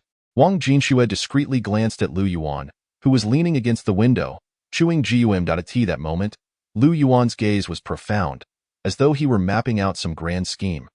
Thus, she inquired lightly, nothing. Lu Yuan shook his head. Do you not trust me? Or do you believe I will disrupt your plans? Upon hearing Lu Yuan's dismissive response, Wang Jinshue felt an inexplicable discomfort. She sensed a peculiar and distant estrangement, as if they were not inhabiting the same world. She greatly disliked this feeling. No, why would you say that? Lu Yuan found Wang Jinshue's sudden coldness rather perplexing. Pursuing the film route would be more advantageous. Wang Jinshue did not respond to Lu Yuan's statement. Following the success of this film, they could capitalize on the momentum, yet pursuing a talent agency route would require a capable assistant. Of course, you have another path available. What path? Lu Yuan probed Wang Jinshue. Signing with Huajin. Their S-grade contract is quite favorable.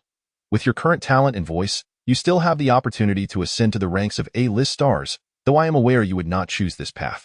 Yes, indeed, I would not choose it. Lu Yuan nodded. Some reincarnators and time travelers arrive with the ability to write various novels and scripts effortlessly, akin to deities with boundless capabilities. But Lu Yuan was not one of them. He was merely an ordinary person. You are not someone who willingly submits to the will of others. I know that from the moment you handed me the script, you were orchestrating a series of subsequent events. In fact, it is proven that your planning was astute. Even I must admire your foresight. Wang Jinshue recalled that day when a stranger appeared, breathless, attempting to sell her his script, and she couldn't help but laugh. That day was resplendent with sunshine. On that day, Lu Yuan's expression was tinged with shyness yet imbued with an odd stubbornness, as if he were grappling with a momentous decision. It is difficult to fathom that this young man is a remarkably talented individual who possesses both depth and simplicity. His ambitions are equally hard to comprehend. Perhaps you have misunderstood, Lu Yuan furrowed his brow. I am not scheming, he chuckled softly. Do you think me foolish? Wang Jinxue also frowned, for she sometimes found Lu Yuan's aloofness rather unappealing. No, you are not foolish, you are quite astute. However, there are times when certain things are misconstrued, Lu Yuan spoke earnestly. Some individuals are gifted yet fail to seize opportunities, while others, equally gifted, do grasp them, and you belong to the latter category. I cannot possibly believe that the abundance of information regarding you online is merely coincidental. If it were, then it would indeed be an extraordinary coincidence. Wang Jinxue cast a sidelong glance at Lu Yuan once more. So you maintain that everything is coincidence. You do not believe it? I am not a fool. Wang Jinxue shook her head, while Lu Yuan nodded. He was candid. Yet sometimes the truths uttered in honesty are met with disbelief. At least he believed in the authenticity of his own words, whereas Wang Jinxue remained skeptical. Thus, he resolved not to elaborate any further. You are talented, strategic, and possess an ambition that eludes the understanding of others. However, in the end, you are but one person. No matter how remarkable an individual may be, they cannot accomplish everything alone. When Wang Jinxue observed Lu Yuan continuing to gaze out the window in silence, she finally parted her lips and spoke these words. I mentioned that I wish to earn a fortune after the film's release and then open a takeout restaurant. Do you believe that? Lu Yuan realized that Wang Jinxue had misunderstood, as she seemed to have wandered off into a realm of confusion. He remained silent for a long while before finally expressing a heartfelt thought. Do you think I would believe such a flimsy fabrication? Wang Jinxue laughed. You do not believe me. I stated that I aspire to establish a leading company in Huaxia, to defeat Huajin, to absorb Tianyu, to reach out to the world, and to make a comeback against Hollywood. Do you believe that? Lu Yuan suddenly found humor in his own words. Even he felt he had never boasted so audaciously. Yet you have finally revealed your true feelings. Wang Jinxue nodded lightly, her demeanor solemn. She did not perceive Lu Yuan's words as mere bravado. I can assist you. Wang Jinxue added earnestly. Why would you help me? Perhaps because you are unique. Wang Jinxue shook her head. What if one day you come to regard all of this as a farce? Some things, once chosen, cannot simply be discarded. If it is a farce, then let it be a farce. Life is too short. What should have been a light-hearted topic turned heavy in the wake of Wang Jinxue's serious expression. Leaving Lu Yuan unable to smile, he wanted to proclaim that he was merely jesting, that he was bragging. However, he found himself at a loss for words, unable to articulate his thoughts. Life is too short? What does that mean? So poetic? A Lamborghini came to a halt in front of the CAF, encountering you. After Lu Yuan alighted from the vehicle, he cast a curious glance at Wang Jinxue, who showed no intention of exiting the car. What was the purpose of bringing me here? To indulge in coffee at such a late hour? Someone wishes to meet you. Who? In the last booth at the back. He has been waiting for you. And what about you? At this late hour, I find myself rather fatigued. Wait, that person is. You may choose not to meet him, yet I assure you, it would not be detrimental to you. Lu Yuan, momentarily bewildered, watched as Wang Jinxue drove away. Staring at the receding Lamborghini, he scratched his head in confusion. What is the meaning of this? You introduce me to someone yet fail to disclose his identity. That hardly seems fair. Two strangers meeting? How awkward could that possibly be? Even if one were to play matchmaker, this is hardly the way to do it. Ata loss for words. Lu Yuan hesitated at the entrance of the CAF before ultimately deciding to purchase 2 packs of cigarettes from a nearby convenience store. 1 pack of Honglan and another of Huaxia. After acquiring the cigarettes, he finally ventured into the CAF. Despite Wang Jinxue's occasional cold demeanor and what seemed like an increasing disdain for him, Lu Yuan was aware that he would not bring harm to him. Moreover, there was no need for it. I brought him to the entrance. Oh, then you may come up. I have already brewed some tea. I shall retire for the night. Why? I dislike being in the company of smokers, especially 2 of them. It nauseates me. Chapter 58. What?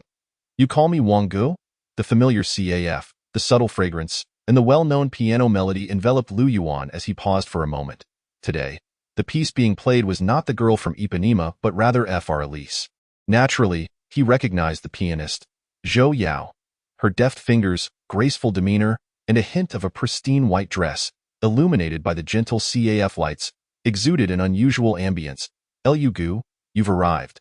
MHM. There are vacant seats upstairs. Allow me to escort you. No need. I can find my way up. I know the route. Have you made an appointment? Indeed. Very well. Please follow me. The young receptionist looked up in surprise upon seeing Lu Yuan, her eyes brightening with delight as she approached him warmly. Eye in her eyes. Lu Yuan was a talented and romantic young man, devoid of the disdainful arrogance typical of intellectuals and exceptionally approachable. She held him in high regard. All right, Lu Yuan nodded and proceeded toward the staircase leading to the second floor. Lu Dage, you've come? At that moment, as Fr. Elise concluded, Zhou Yao stood up and, noticing Lu Yuan, hurried over to him, her cheeks tinged with a hint of shyness. Hello? Did you hear me play Fr. Elise just now? Yes, I did. What did you think of my performance? Zhou Yao stood before Lu Yuan, her expression a mixture of anticipation and slight apprehension. It was quite good. Upon catching Zhou Yao's gaze, Lu Yuan nodded, remarking that it sounded quite pleasing. Perhaps sensing that his response had been somewhat perfunctory and fearing that the young lady might misconstrue his intentions, Lu Yuan added, Oh, is that all? Just pleasant? Zhou Yao inquired, her eyes brimming with heightened anticipation. Indeed, it is rather delightful, quite flavorful, Lu Yuan affirmed, ransacking his mind for the right words to encapsulate his thoughts. Oh, is it truly flavorful? Zhou Yao responded, a hint of joy evident despite her awareness that Lu Dege was merely trying to encourage her. Nonetheless, I am genuinely happy. Yes, I shall put in more effort, she declared, nodding, her expression shifting from a fleeting sense of inexplicable disappointment to a radiant smile. Yes, do your best, Lu Yuan mused, perplexed by the fleeting shadow of disappointment that had crossed Zhou Yao's face. He found himself at a loss for words of praise, believing he had reached the limits of his commendation. The deeper intricacies of the piano eluded him. Although he was familiar with Fr. Elise, the profound understanding required was not something he had yet grasped. Much of it demanded insight and perception, qualities that Lu Yuan felt he had not yet attained. Indeed, Zhou Yao nodded once more, returning silently to the piano to tidy her belongings. Fr. Elise was the final piece she would perform today, and upon its conclusion, it would be time for her to rest. Lu Yuan thought little of it and made his way upstairs, heading toward the last private booth. Perhaps you ought to acknowledge her efforts. What? Just as Lu Yuan reached the end of the corridor, he spotted a middle-aged man in his 40s, leaning against the railing and gazing into the CAF hall. Upon sensing Lu Yuan's approach, the man turned, revealing a knowing smile. Lu Yuan regarded this middle-aged gentleman with curiosity, as he did not recall ever meeting him. This young lady tends to be quite stubborn, yet she simultaneously craves recognition. It is clear that she has been working hard during this time. I do not disagree, Lu Yuan replied, somewhat perplexed. She yearns to see admiration in your eyes, but she perceives none, thus leading to her disappointment. Upon hearing the middle-aged man's words, Lu Yuan found himself momentarily at a loss for a response. Should he confess his lack of understanding of the profound depths of Fr. Elise, or admit to his inability to appreciate it? That would be rather embarrassing, wouldn't it? An ignorant fool. Lu Yuan shook his head internally. It seemed he would need to devote considerable effort to mastering the piano, lest he remain unable to acknowledge the talents of others. But wait, was that not rather absurd? A person of normalcy would hardly dwell on such trivial details. I shall head in first. I have an appointment. I'm the one who wishes to meet you. Huh.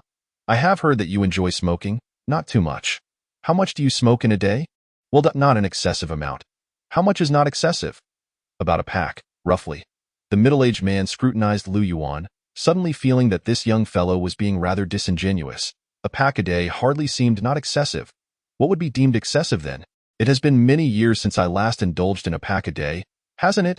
You, my friend, certainly have a knack for boasting. Do you smoke? I have brought along 2 packs. Care for a smoke? In truth, I do not indulge that often. I see. Red Lantern or Huaxia? You smoke Red Lantern? Indeed, that has always been my preference. Lu Yuan instinctively nodded and opened a pack of Red Lantern, handing it to the middle-aged man. Upon seeing the Red Lantern, the man's eyes lit up. He accepted it and immediately lit up, exuding the demeanor of a seasoned smoker. It has been many years since I last savored this brand, but the flavor remains as authentic as ever. I have always favored this one. How long have you been smoking it? Perhaps 7 or 8 years. Hard to tell. You still appear to be quite the veteran. I suppose it's all right. In truth, I don't smoke frequently, only during moments of boredom. If you can finish a pack in a day, it seems you must be quite bored indeed. I've grown accustomed to it. Smoking is detrimental to one's health. It can lead to lung cancer. Pack a day is rather excessive. I am considering reducing my intake somewhat. Perhaps you should quit altogether. Oh, you think you could? To quit smoking requires a certain level of self-discipline. Haha, and in truth, both individuals shared a mutual affinity, each detecting the scent of tobacco on the other. Thus, as they lit their cigarettes, they found themselves seated together in the private room. Relishing the rising tendrils of smoke, their shared silence filled with unspoken understanding. It was a profound camaraderie. Although the notion of deriving such a sentiment from smoking is rather absurd. The middle-aged man perceived sincerity in Lu Yuan, who exuded a natural ease, devoid of any pretensions. Conversely, Lu Yuan discerned kindness and tranquility in the middle-aged man, a most pleasant sensation. I have watched your film. It is exceptionally well crafted, and the actors you selected exhibit considerable talent. More importantly, your vision is commendable. Achieving substantial box office success with a modest budget is quite an accomplishment, and your ideas are indeed impressive. Thank you. Are you aware of my identity? I was unaware before, but I have gleaned some insight now. You must be the proprietor of Tianhe Film Distribution, or at the very least, a person of considerable standing within the organization. Lu Yuan chuckled. Indeed, you are correct. My name is Wang Yaohua, and I am the owner of Tianhe Film Distribution. Oh, what a pleasure. Greetings, Brother Wang. Initially surprised, Lu Yuan quickly rose to shake hands with the jovial Wang Yaohua, feeling both honored and somewhat overwhelmed. What did you just call me? Yet, Wang Yaohua's previously cheerful expression suddenly faltered. Brother Wang, I feel that addressing you as Uncle Wang might be a touch inappropriate. Lu Yuan observed the middle-aged man and found it somewhat peculiar to refer to someone of his age as uncle.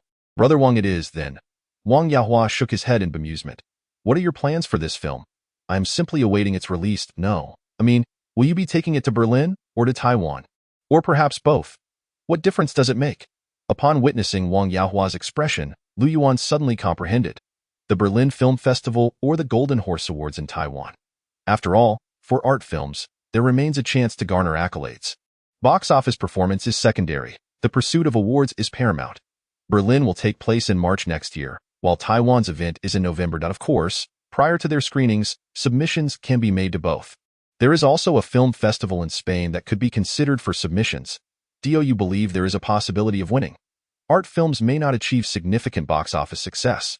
Their true worth lies in nominations and awards. I hold high hopes for Buried Alive, so your suggestion is to submit to all and sundry, as there is no harm in attempting to win. Well, that does make sense. Lu Yuan nodded after observing Wang Yaohua's earnest expression. It seems that the original version of Buried Alive had indeed garnered numerous awards, achieving both critical acclaim and commercial success. They conversed until the late hours of the night, both indulging in coffee and cigarettes, quickly depleting 2 packs in the process. Around 1 in the morning, Lu Yuan returned to the company in Wang Yaohua's Rolls-Royce. Wang Yaohua glanced at Lu Yuan's company before turning his gaze back to him, a look of reflection crossing his face, but ultimately he offered some well-meaning advice about working diligently and smoking less before taking his leave. He appeared akin to an elder figure to Lu Yuan. Upon entering the company, however, Lu Yuan discovered that Fat Wei was still awake. Not only awake but also, damn it, Yuan, great news. I've received an excellent script, and their essay role that is perfect for you. What? The leading role? Indeed. The protagonist is a vagrant, a chain smoker and heavy drinker, a drug addict, and someone who is utterly unloved. It's an inspirational film. Lu Yuan was momentarily taken aback. What? Chapter 59. You dare to screen a low-budget film? Yuan, what do you think? It's an inspirational movie about the healing bond between a person and a dog. Can a vagrant embody the essence of inspiration, especially one who is a smoker, drunkard, and drug addict? Precisely, it's quite promising. Let us not stray down the wrong path. We are cultured individuals, not to be involved in films with overly intense themes. Yuan, you misunderstand. This is not an ordinary dog, nor is it a banned film. What are you thinking? Fat Wei countered with earnest conviction. What kind of dog is it? A gaunt stray that miraculously escaped from a dog slaughterhouse. Inspirational? Remarkably so. Why did you think of me? Because you are a smoker, and a particularly heavy one at that. Especially that feeling when you quit for a day and then smoke again. It closely resembles the sensation of drug use. I believe you would shine in such a role. Lu Yuan found himself at a loss for words in response. He could see in Fat Wei's eyes a fervent confidence and unrestrained passion. When he looked at Lu Yuan, his gaze was filled with enthusiasm, resembling that of a novice who has just tasted success, eagerly sharpening his tools, ready to embark on a grand endeavor. Lu Yuan gazed out at the moon illuminating the night sky, then shifted his attention to the somewhat desolate company lobby. In times past, he would have eagerly celebrated at this hour, but now he found himself unexpectedly devoid of enthusiasm. Have you been drinking? Just a little. Let's get some rest. We can discuss it tomorrow. To Yuan, I am quite serious. Once Buried Alive premieres, we should commence preparations for The Rogue. The investment required is minimal, manageable within 130,000, well within our capacity. And it promises substantial returns, blending a poignant narrative with an inspiring theme. I'm feeling a bit drowsy. How about you read the script first, then sleep? All right. Observing Wei the fatty's awkward demeanor, Lu Yuan found himself at a loss for words and switched on the lights in the lobby to take the script from Wei. Initially, he had little interest in the screenplay, but after perusing it for a while, he was pleasantly surprised by its quality. The portrayal of the male protagonist's high school years struck a chord with him. What do you think? Not bad at all. Shall our company's next film be based on this? Very well. You will star in it, and I shall take on the role of director. Wei tentatively glanced at Lu Yuan. Sure, no problem. Shall I purchase this script now? How much? 7,000 yuan. Oh wait, how much did you say? The asking price is 7,000, but with a bit of negotiation, we could likely secure it for around 5,000. Lu Yuan perceived the script to be rather inexpensive. 5,000 for a script. Well, could you lend me 7,000? Didn't I just give you your director's share? I need to pay off some previous debts. I owe only 20,000. And considering how excellent this script is, and given that you're the head of our company. All right. Lu Yuan looked at Wei the fatty's fidgety expression, speechless, but ultimately, he had worked with him before. All right then, boss. Wei's face lit up with joy, his smile blossoming like a resplendent chrysanthemum, exuding servility. He seemed to envision a promising future beckoning him. Everything appeared to be painted in shades of optimism. The future great director of Huaxia has arrived. Time flew by swiftly, and before long, it was the end of August. Although the weather in August remained characteristically sweltering, it bore a hint of coolness compared to July. Hongdian buzzed with activity as countless film crews arrived daily, with throngs of extras and celebrities gathering, hotels brimming with guests, and business thriving to an enviable extent, eliciting Lu Yuan's admiration. He even fantasized about opening a hotel exclusively for stars. Yet, deep down, Lu Yuan recognized that this was merely a fleeting dream. Why? The answer was obvious. Poverty. With a few 100,000 yuan, what kind of hotel could one possibly open? Wasn't that just nonsensical? Reality, after all, is not a dream. Indulging in fantasy is one thing, but to pursue it earnestly would be sheer folly. The video of the film features Wei Panzai in a state of concern, while Lu Yuan, on the other hand, has not exerted much effort.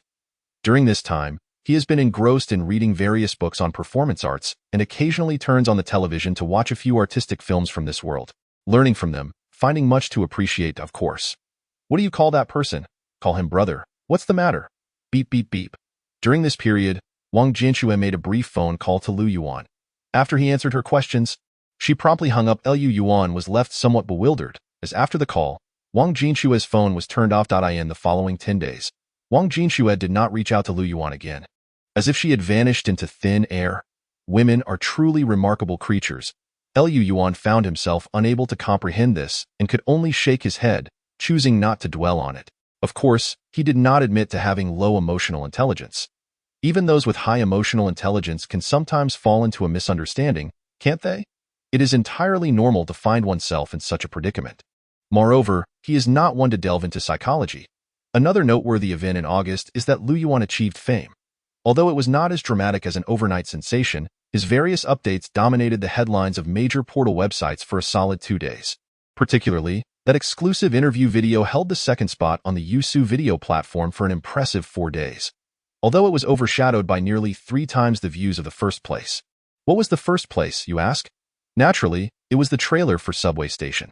After all, the popularity of director Zhang Tong and the ensemble of stars cannot be underestimated. It is no surprise that they would easily eclipse Lu Yuan's interview video. Nevertheless, despite being overshadowed, Lu Yuan still rode the wave of this popularity. After all, he is the singer featured in the trailer, and one who has made a brief appearance on screen. Thanks to Liu Yuan's rise to fame, his film Buried Alive gradually began to gain recognition among netizens this August. People learned that it was a low-budget production, with a total investment of merely $1 million. However, a film featuring a notable actor undoubtedly generates significant buzz. Many were eager to see how a film starring an actor would unfold. Although Buried Alive ranked 49th in the new film heat rankings on the movie portal site Tomato, falling short compared to the 8th-place film Metropolis starring Shan Lianjie. At least it managed to break into the top 50, didn't it? With a modest investment of $1 million, a novice director, and new actors, achieving a top 50 position is indeed an impressive feat. Reality, after all, is what it is. One cannot expect extraordinary results to manifest overnight. Many aspects require time to settle, accumulate, and brew. For Liu Yuan, all he needs to do now is to get a good night's sleep. Awaken, freshen up with a shower and a hairstyle, attend the premiere of Buried Alive, and then await the box office results for the opening day. As for everything else, there is little to worry about. Even if the box office flops, he remains unperturbed. After all, he has hundreds of thousands in savings, and if worst comes to worst, he can always return home to run the store. August 30th, clear skies. Tomorrow the film is set to be released. Shenggu, are you feeling anxious? What do you think? Not at all anxious, that's only natural. By the way, has the sample been sent to the Golden Horse Awards in Taiwan? Xiao Wang has already delivered it. Oh, that is good to hear. By the way, I heard that the film Buried Alive has also been sent over. The one by Wei Panzai? Indeed. Please refrain from discussing such trivial matters with me, for they might induce uncontrollable laughter. Brother Shin, Wei Panzai boasts about wanting to compete with you. What are your intentions? Compete? How absurd. It would be as ridiculous as an ant provoking an elephant. Should the elephant even acknowledge such a challenge? What qualifications does Wei Panzai possess to compare himself to me? He merely has a film that a cinema chain is willing to showcase. Engaging with him would only provide him with unwarranted publicity. Quite right. It is best to ignore him and allow him to wither away. Brother Shin, you truly possess foresight. I'm glad you understand. In the future, refrain from bringing me such trivial information that only serves to disgust. You need only wait for the box office results to emerge and provide a brief report. Do you understand? Understood. You may leave now. Very well, Lao Wang. Your judgment is lacking. Lao Lu, it is your judgment that is flawed. How dare you present such a low-budget film? Haha, a modest budget does not preclude the creation of a remarkable film. You are overly idealistic. Awaken to reality, you are no longer youthful. You should focus on increasing the screenings for capital. After all, your cinema chain can only be considered second tier. No, once a decision is made, it cannot be altered. Then do as you wish. When losses accumulate to the point of despair, do not come to me with your complaints. I, Tian Qin, will not be so foolish. You, a mere purveyor of clothing, should not aspire to run a cinema chain. It is beyond your capabilities. Haha, everyone has their own aspirations. Haha, indeed. Chapter 60. The legendary beginning? The screenwriter of Wanderer is named Qian Zhong, a bespectacled young man who appears rather refined yet is tragically impoverished, embodying the essence of a struggling artist. 2 years have passed since his graduation, and prior to that, he gazed with ambition upon the film market of Huaxia. Convinced that with his talent he could effortlessly pen a script that would have major companies and renowned directors, such as Hua Jin and Tian Yu, clamoring for his work, he imagined himself wielding a certain prestige, negotiating a price, and selling a script for 50 to 60,000 without issue. Then, a film would be produced, achieving box office success, winning numerous screenwriting awards, and within a few years, he would ascend to become a celebrated figure in Huaxia, basking in glory and reaching the pinnacle of his life.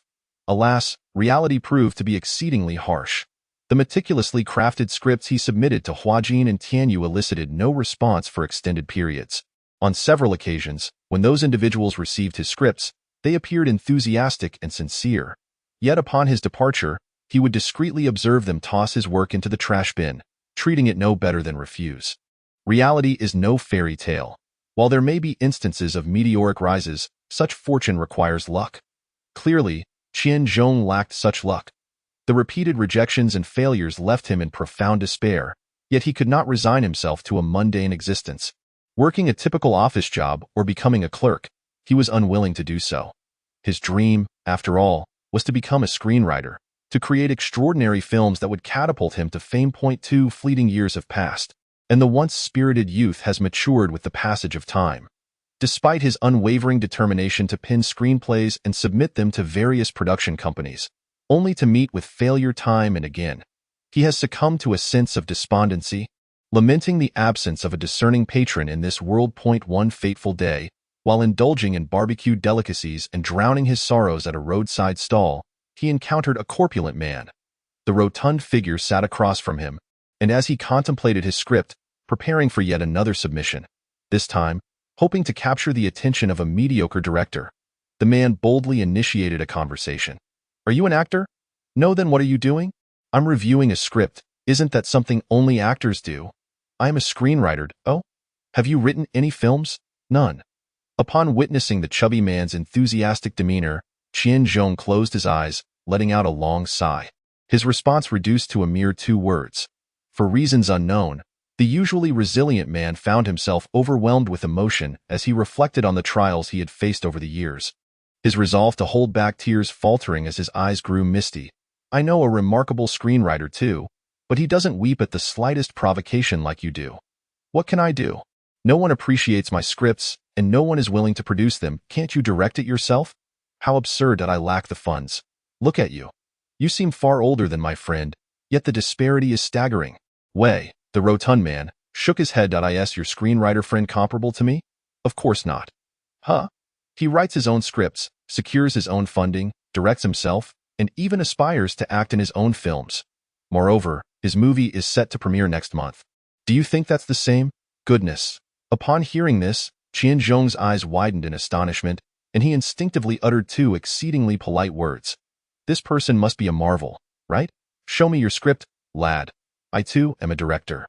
"You are. You fortunate young man. Come now, let me see your script. Perhaps your opportunity has arrived." "All right." Wei resolutely refused to acknowledge any notion of deception or trickery. Instead, he prided himself on being a benevolent individual. Spending 5,000 to acquire a script, he also managed to secure, with Lu Yuan's consent, a position as a directing assistant for this unfortunate, down-on-his-luck soul. Was that not an act of kindness? Indeed, he believed it to be an act of generosity to the core.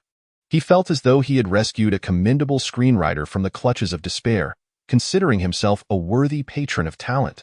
If circumstances allowed, he would even contemplate rewarding himself with a Good Samaritan card.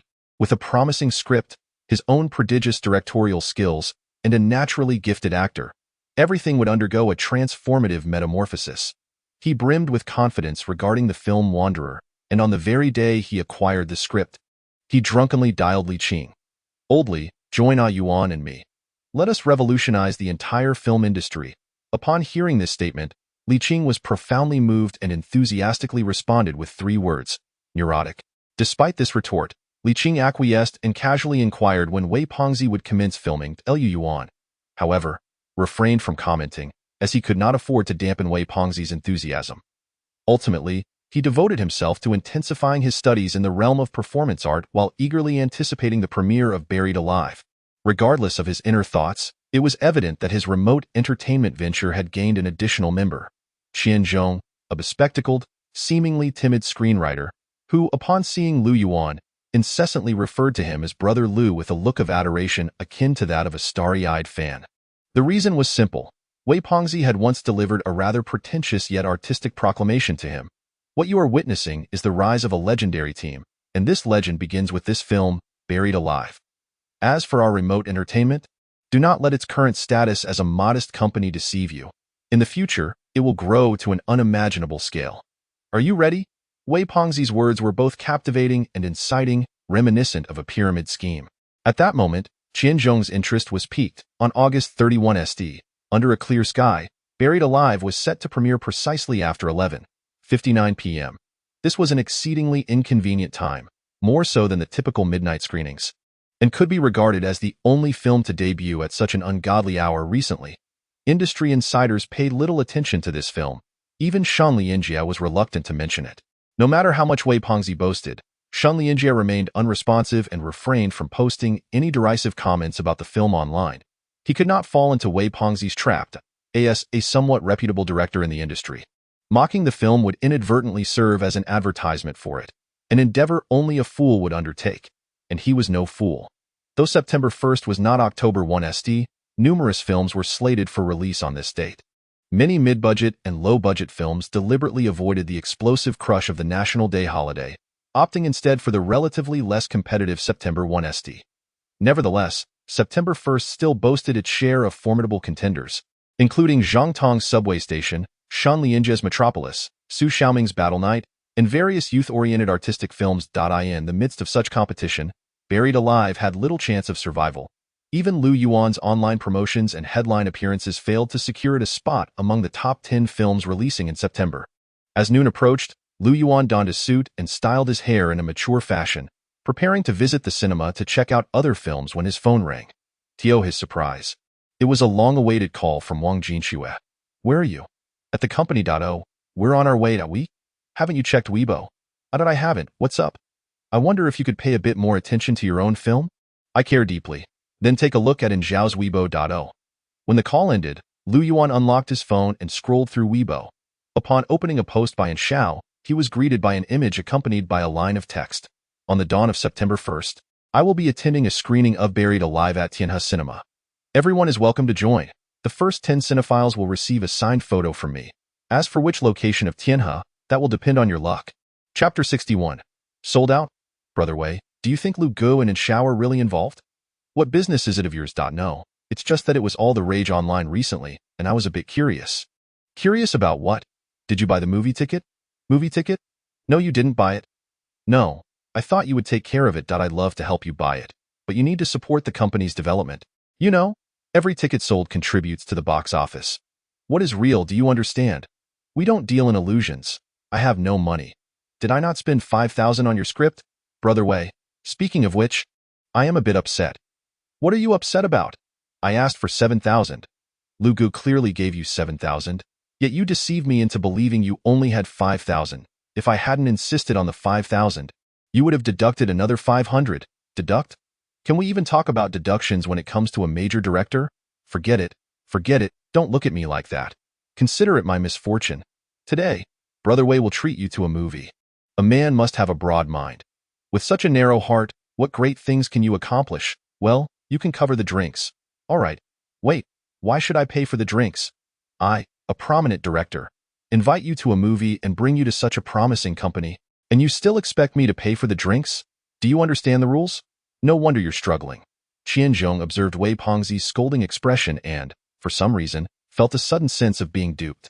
Meanwhile, Wei Pengzi recalled his conversation with Lu Yuan. "If 5,000 can be settled, then the remaining 2,000, you can hold back as much as you can. The rest is yours." That line of dialogue echoed vividly in his mind. Suddenly, he felt a pang of regret. Observing Qianzhong's foolish demeanor, he sensed that 4,500 could have easily been secured. Yet, he had been overly cautious about the script slipping away, insisting on 5,000. Damn it. He felt a wave of self-reproach. He was still too young, lacking the composure and cunning of a seasoned player. Sigh, what a poor deal. Otherwise, he could have pocketed an additional 2,500. A failure. Yuan. "What? Do you have any internal tickets prepared?" "No. Why? Damn it, the tickets are sold out. Is our film really that popular? Or is there some underhanded operation at play?" As for the ticket sales for Buried Alive, Lu Yuan had never held high hopes, for it was not the kind of blockbuster that could immediately attract attention and captivate the audience. The modest budget and simple production inevitably render it incapable of competing with those films that saturate the market with advertisements across various platforms. Without tangible promotions, relying solely on online marketing is undoubtedly insufficient, which would significantly undermine the film's sales. Even if Zhao appeals on Weibo for everyone to watch the movie, such an effort, in Lu Yuan's eyes, would hardly yield substantial results, especially considering it is a midnight premiere. Who, in their right mind, would choose to watch a film at such an ungodly hour? However, when Wei Pengzi called to inform him that all tickets for Tianhe Cinema had sold out, Lu Yuan found himself momentarily stunned. He then raised his gaze, akin to seeing a ghost, at Zhao, who was in the CAF, sipping tea and engaging in animated conversation with Wang Jinxue. He felt utterly perplexed. Could it be that Wang Jinxue, fearing embarrassment from a lack of audience, had booked the entire venue? This impulsive, wealthy woman, who would carelessly crash a Lamborghini, truly had her wits about her. Lu Yuan. What does that doubtful look in your eyes signify? No, all the tickets are sold out. Indeed. Wei Pengzi mentioned that today's tickets are completely gone. Oh. Wang Jinxue nodded, her expression devoid of any strangeness. Even in Xiao remained remarkably calm, as if it were a trivial matter. Upon witnessing this, Lu Yuan felt a dawning realization. It was indeed a sordid self-promotion strategy. First, they filled the box office for the opening day, and then they would return for the following day? How many could they ensnare? Lu Yuan, what do you mean by that knowing gaze?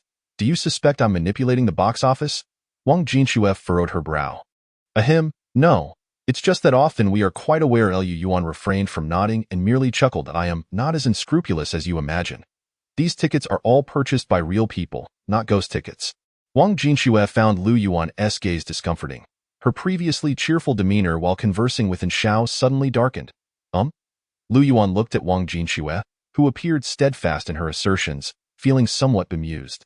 Lu Manzi, let me tell you, the majority of these are my fans. Of course, I did not anticipate such a strong cohesion among them. Once we finish this cup of coffee, let us head to the cinema.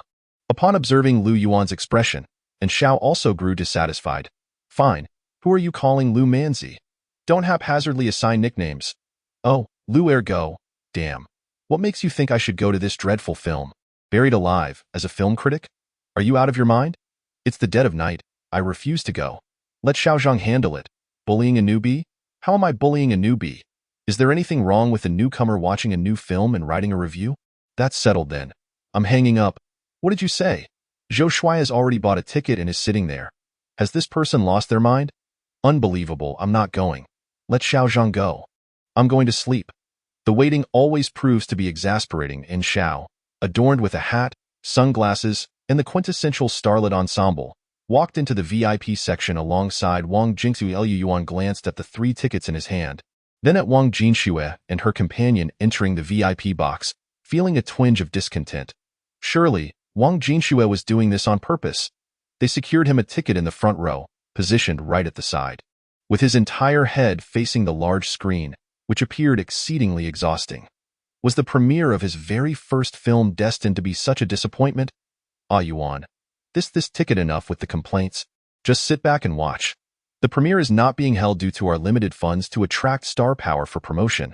But this front row isn't this just a bit much? Wei Pengzi, seated beside Lu Yuan, felt a throbbing pain in his head. As a deputy director, he could tolerate not having a VIP seat, but to be allocated a front row ticket isn't this rather unfair? Stop complaining. The audience will be arriving shortly, so let us keep it down. Fine. Wei Pengzi, while speechless, had no choice but to accept the reality.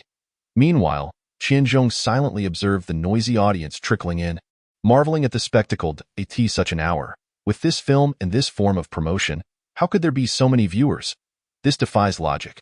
Are Xiao's fans truly this fervent? Are you a fan of Xiao? Yes, are you as well? Indeed, I am. I just wonder if Xiao will be here. I came solely to see Xiao. Oh, that's wonderful. And you, me? I'm not. I was recommended by old Master Chen, who mentioned a junior of his directed an artistic film. I suppose I'm not really. I'm merely an admirer of Lu Yihong. It's our little Lu's first artistic film, and I support it unconditionally. I bought a ticket simply because I saw so many others doing the same. The venue was filled with a cacophony of chatter after eavesdropping on the conversations around him. Lu Yuan finally understood why so many people had come. It turned out that each individual had their own reasons for being there. While Xiao's fans were indeed passionate, not everyone present was one of them.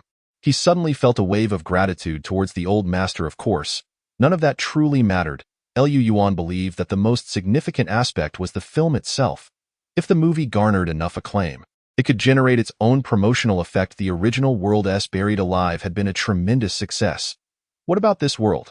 Would it also thrive, or perhaps struggle to adapt?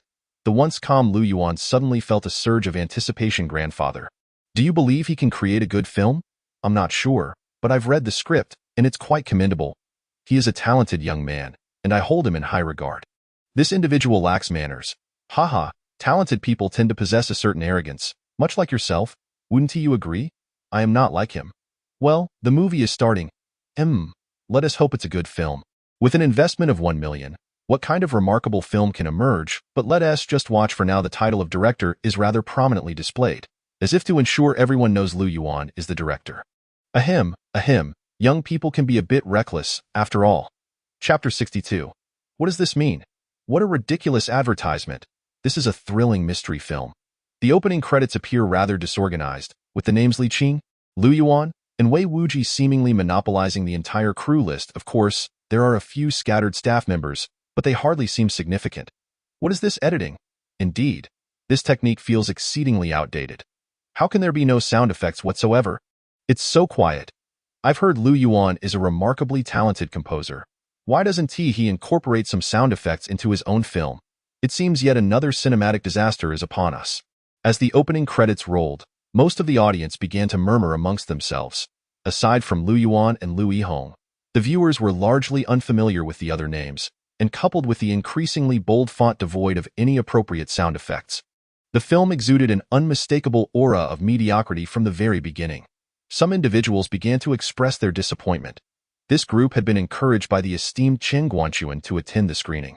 They were genuinely curious to see what a film featuring only a single actor would entail, aside from merely showing their support. The artistic film genre boasts a myriad of expressive forms, ranging from the wildly flamboyant to the subtly introspective. Regardless of the style, one would expect to glean at least a hint of merit from the prologue. Initially, they believed this would be a somewhat distinctive art film, but upon witnessing the credits and editing techniques, they found themselves closing their eyes. Was it indeed a lackluster film composed of a novice director, a faded actor, and a meager budget? Had they known, they would not have attended. Conversely, there remained a faction of the audience who were not disheartened, yet they surveyed their surroundings. These were fans of Anshao, whose purpose for purchasing tickets was not to watch the film per se, but to catch a glimpse of Anshao. They fantasized about the conclusion of the film, envisioning a scenario where Anshao would suddenly appear, and they would be among the fortunate 10 to receive a signed photograph in the goddess's favor. That was their primary objective. As for the film, even if it were to be utterly dreadful, it mattered not to them. Would it have any impact? Absolutely not. $1 million investment could hardly yield anything astonishing. However, when the credits concluded and a massive advertisement for New Bake appeared, proclaiming it would elevate one to the pinnacle of life, shock rippled through the audience. This, Yuan, I mentioned we shouldn't have skimped on that 20,000, didn't I? This inserted text is rather jarring. We came to watch a movie, not to read subtitles.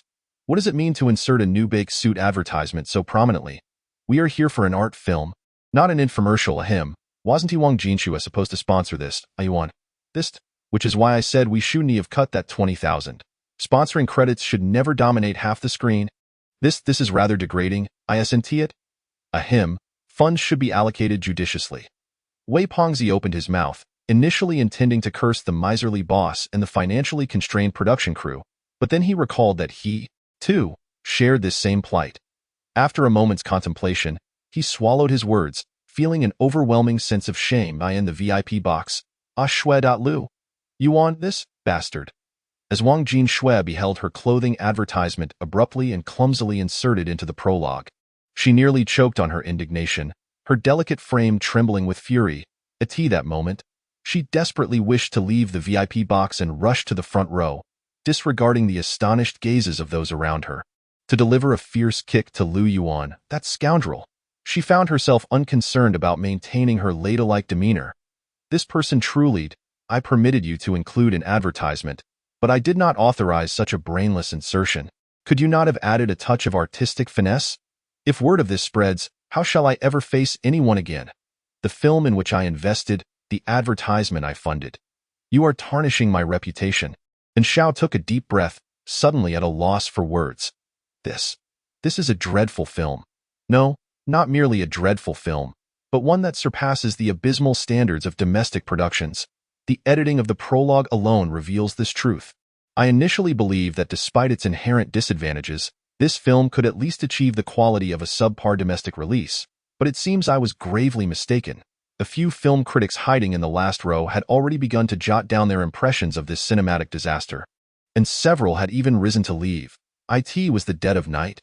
To waste time watching such a nonsensical film at this hour was utterly ridiculous. What if the plot turned out to be even more excruciating? Wouldn't that induce nausea? This is utterly preposterous, however, just as they prepared to depart. It seems there might be something worthwhile. Though the subtitles were indeed disheartening, the initial content appeared acceptable. At least it was not complete chaos. As the subtitles concluded and flickering light illuminated the screen, revealing Lu Yihong's disheveled visage, the critics paused and then settled back into their seats. At this juncture, the editing was not rough at all. Rather, it was quite refined. Moreover, Lu Yihong's expression of transient amnesia upon awakening captivated everyone's attention, and the faint glimmer of a lighter infused the film with an inexplicable sense of tension. The once boisterous audience fell strangely silent upon witnessing this scene, and within minutes, not a soul made a sound. Regardless of how they had come to the cinema, all eyes were now fixed on the screen. They began to believe that this film might not be the domestic disaster they had anticipated. Perhaps there was even a hint of substance to it. Although Wei Pengzi appeared somewhat unrefined, he possessed a keen grasp of the director's expertise, showcasing a remarkable sense of cinematography. Lu Yihong's performance was equally commendable. The subtle weariness, the palpable tension, and even every breath he took resonated perfectly, gripping the audience's hearts. At times, the tension in the atmosphere can be infectious, as the ambience is heightened, accompanied by the subtle sound of sand. The oppressive and claustrophobic space is masterfully dominated. Lu Yihong flicks open his lighter, seeking a path to survival within the confines of the narrow coffin. As the plot unfolds, layers of suspense draw ever closer, oscillating between hope and despair, where disappointment morphs into hopelessness, only for that despair to give rise to an endless reservoir of hope. Performance itself is an art form. However, upon hearing Lu Yihong's increasingly strained breaths, some audience members find their own hearts racing in response. They experience an immersive sensation, as if they are not merely watching a film, but rather witnessing a documentary. Initially, I presumed that Lu Yihong relied solely on his looks, yet I was pleasantly surprised to discover his remarkable acting prowess. Compared to a few years ago, Lu Yihong has truly mastered the essence of his craft. Though the film has only just begun, a mere 20 minutes in, it has left me astounded.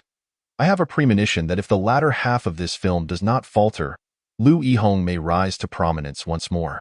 There are two directors involved, Lu Yuan and Wei Wuji. These two are poised to stir the waters of the Huaxia film industry in the future. Zhou Shuai enthusiastically scribbles his review, completely absorbed in the moment, even forgetting the indignity of having his mouth stuffed with socks by Lu Yuan and Wei Wuji while being photographed, the scent of the socks fading from his memory. At present, his gaze is solely fixated on the film and the indescribable feelings it evokes within him. Half an hour earlier, Director Zhang, this film's editing is utterly atrocious. Just wait and see. Half an hour later, a sudden silence envelopes the room. Director Zhang, what are your thoughts? It is hard to believe this is the work of a newcomer. Though less than 30 minutes have passed, I can already discern a seasoned touch. The director is Lu Yuan, indeed, and the assistant director, Wei Wuji. Wei Wuji, the son of Wei Changjun? Yes, I see. The combination of these two is likely to result in a significant qualitative shift in this film. Chapter 63. The premiere's explosive reception. Some art films are unremarkable, deriving their highlights from a blend of light, refreshing dialogue, and subtle nuances. Others are grand and sweeping, launching straight into a climactic spectacle that leaves an indelible impression. Buried Alive does not fit neatly into either category. It navigates the realm of suspense, teetering on the edge of horror without fully embracing it. From the outset, it grips the audience's psyche within a confined space, meticulously controlling the tension, exploring the conflicts of humanity and various plotlines, employing an exceedingly suggestive and nuanced technique to satirize certain individuals and circumstances. The original Buried Alive was sharp and incisive. Lu Yuan's adaptation has made slight modifications, adjusting the satirical approach to align more closely with Huaxia's cultural norms, illuminating the glimmers of humanity amidst despair, thereby alleviating some of the overwhelming sense of hopelessness. However, Lu Yihong's performance gradually transformed into a frenzied manner, plunging into an expression so erratic that even Lu Yuan perceived him as mad. What could it be that, in order to film this movie, Lu Yihong is truly experiencing the sensation of being buried alive? Oh my, he is bleeding from his nose. Wait, look at his hands. This is neither plasma nor fake. This is a genuine wound. What is he doing with that knife? Does he intend to sever his own fingers? Good heavens, Lu wouldn't really do that, would he? No, it seems I haven't heard our Lu's voice recently. Could it be that he truly... Wow. Suddenly, the once oppressive silence of the cinema erupted into a cacophony of screams. As several girls seated in the back row covered their mouths, their faces turning ashen, Liu Yihong's acting was strikingly authentic, so much so that it bordered on terrifying. Moreover, the distinction between fake and real wounds is apparent to the average person. The levels of sanguinity simply do not compare. Wei Fadi appeared to indulge in a morbid sense of humor, deliberately lingering on a shot of Liu Yihong's hand, covered in wounds.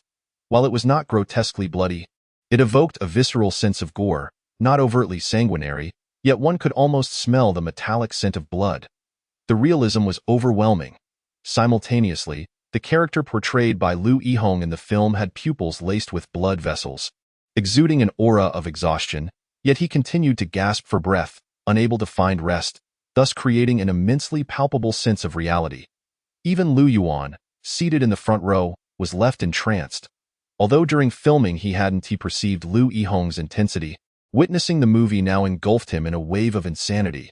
He knew, rationally, that Liu Yihong was merely acting, yet the sheer madness of his performance rendered him breathless. Goodness, this fellow's acting is truly astonishing. Wei Fadi, on the other hand, occasionally glanced at the pale-faced girls, a smug smile gracing his lips. This was undeniably gratifying. He found satisfaction in his directorial methods and performance style, deeming it an art form. Once he becomes a prominent director, he intends to create some controversial films. I shall make you all understand what constitutes a mad performance, what epitomizes the pinnacle of art. Old Liu's acting is commendable.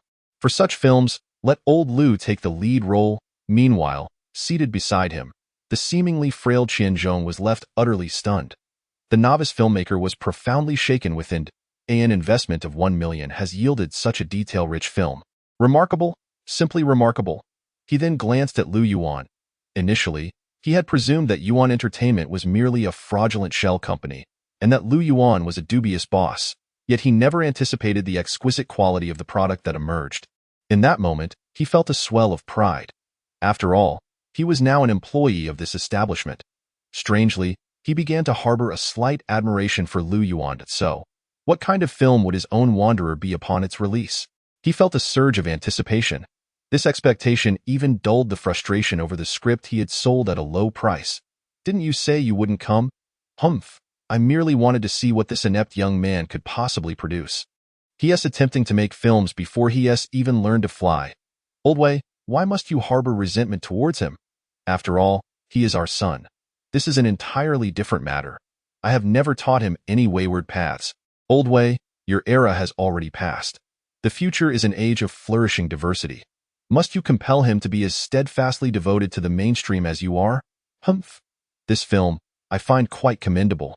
While its methods diverge from the traditional academic style, it forges its own innovative path. It is barely acceptable. In an unnoticed corner, a middle-aged couple gazes at the large screen. The stout middle-aged man wears a stern expression, his tone laced with disdain, yet his gaze remains intently fixed on the screen. Look at this technique. If it were to progress a bit more, the plot would not have unraveled. The handling of the narrative's expansion during these few seconds is truly a failure. You see, the camera's tension is lacking in finesse.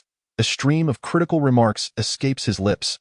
Nevertheless, his eyes betray a sense of poignant reflection, well concealed though it may be, yet the woman perceives it entirely. Their son has grown up. Perhaps I should recommend him within the industry. What do you think? Don't do that. Otherwise, this lad might mistakenly think I endorse him, and who knows, he might actually soar. The middle-aged man shakes his head. Ultimately, a good film must have its denouement. Before the curtain falls on many things, there is always a hint of bittersweetness. As the yellow sand invades the coffin, Liu Yihong can only howl in madness. Struggling as blood stains the yellow sand, his crimson eyes reflecting hope, despair, and despair again giving way to hope, everything oscillating between irony and sincerity. His cries resemble those of a beast.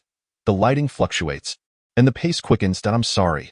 When the words I'm sorry resonate from the other end of the line, everyone in the theater feels a tremor deep within their hearts.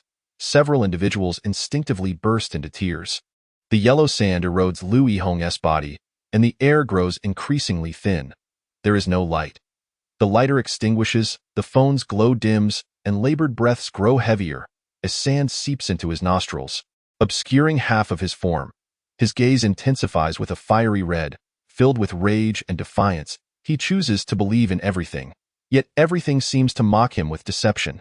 Time trickles by, the atmosphere thickens, grows tense and spirals into madness. Struggles, roars, weeping, discomfort, darkness, light, all converge at this moment. Strange sounds coil around the hearts of everyone present. I'm sorry, I'm sorry, I'm sorry. On the other end of the line, there seem to be sounds of weeping, voices of regret. In the cinema, several girls with fragile emotional resilience break down in tears, feeling that this film is unbearably dark, while the boys, though outwardly unresponsive, feel a profound discomfort deep in their throats. Choking on their emotions, everyone is utterly engrossed in this film. They await the final conclusion. In this moment, no one perceives this as a subpar film. At this instant, everyone is enveloped in a haze of hope and despair. As all begin to sense that everything is drawing to a close, the movie screen plunges into darkness, only to be illuminated by an enigmatic light, as though the lid of a coffin has been lifted. It appears to herald a rebirth, yet also seems ethereal. However, when the lights brighten, the film has already reached its conclusion. And then there is no then. The ending leaves a lingering suspense. Strangely, what should have been the finale of the film, a moment from which all should depart, finds only a handful of souls leaving. The audience remains fixated on the screen. An unsettling air pervades. I shall take my leave first. Wang Jinxue closed her eyes and exhaled deeply. And Xiao, her expression complex, departed the VIP room under the escort of several bodyguards. She had her own responsibilities, namely to fulfill the promises made on Weibo. Yet, upon exiting, she discovered that the crowd lacked any sense of exhilaration. The atmosphere was stifling. Hello, everyone. I am in Xiao. As she uttered these words, a profound silence enveloped the room. Xiao suddenly felt out of place, and then several fans with reddened eyes rose, both excited yet cautiously glancing around as they approached her, fearful of disrupting this moment. After receiving their signed photographs, they did not erupt into the anticipated clamor, cheers, or screams, but rather discreetly left the cinema, only to unleash their exuberance once outside. Observing the audience members approaching her, and Xiao felt a peculiar sensation, akin to her fans transforming into Lu Yuan's admirers. How was it? A rare gem of a low-budget film. While box office predictions remain uncertain, the word-of-mouth acclaim shall undoubtedly be commendable. The screenwriter Lu Yuan. This young man is truly remarkable. Indeed, I have heard of to Alice. This young talent is truly extraordinary. Tomorrow marks the first day for box office announcements, correct? Yes. I eagerly anticipate it.so do I. Chapter 64. I am trash. So what? Buried Alive was the first film released in September.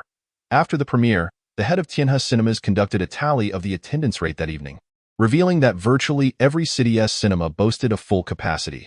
Perhaps the presence of Xiao and others contributed to this, yet it is an unembellished attendance rate devoid of any post-production manipulation. Regarding this, both Wang Yaohua and Wei Fadi expressed their satisfaction. As for Lu Yuan, well, this fellow was content from the moment he secured that 1 million investment. Seeing the full attendance rate did not elicit much excitement from him. Regardless, I am profiting. It's merely a matter of how much profit. I sent it.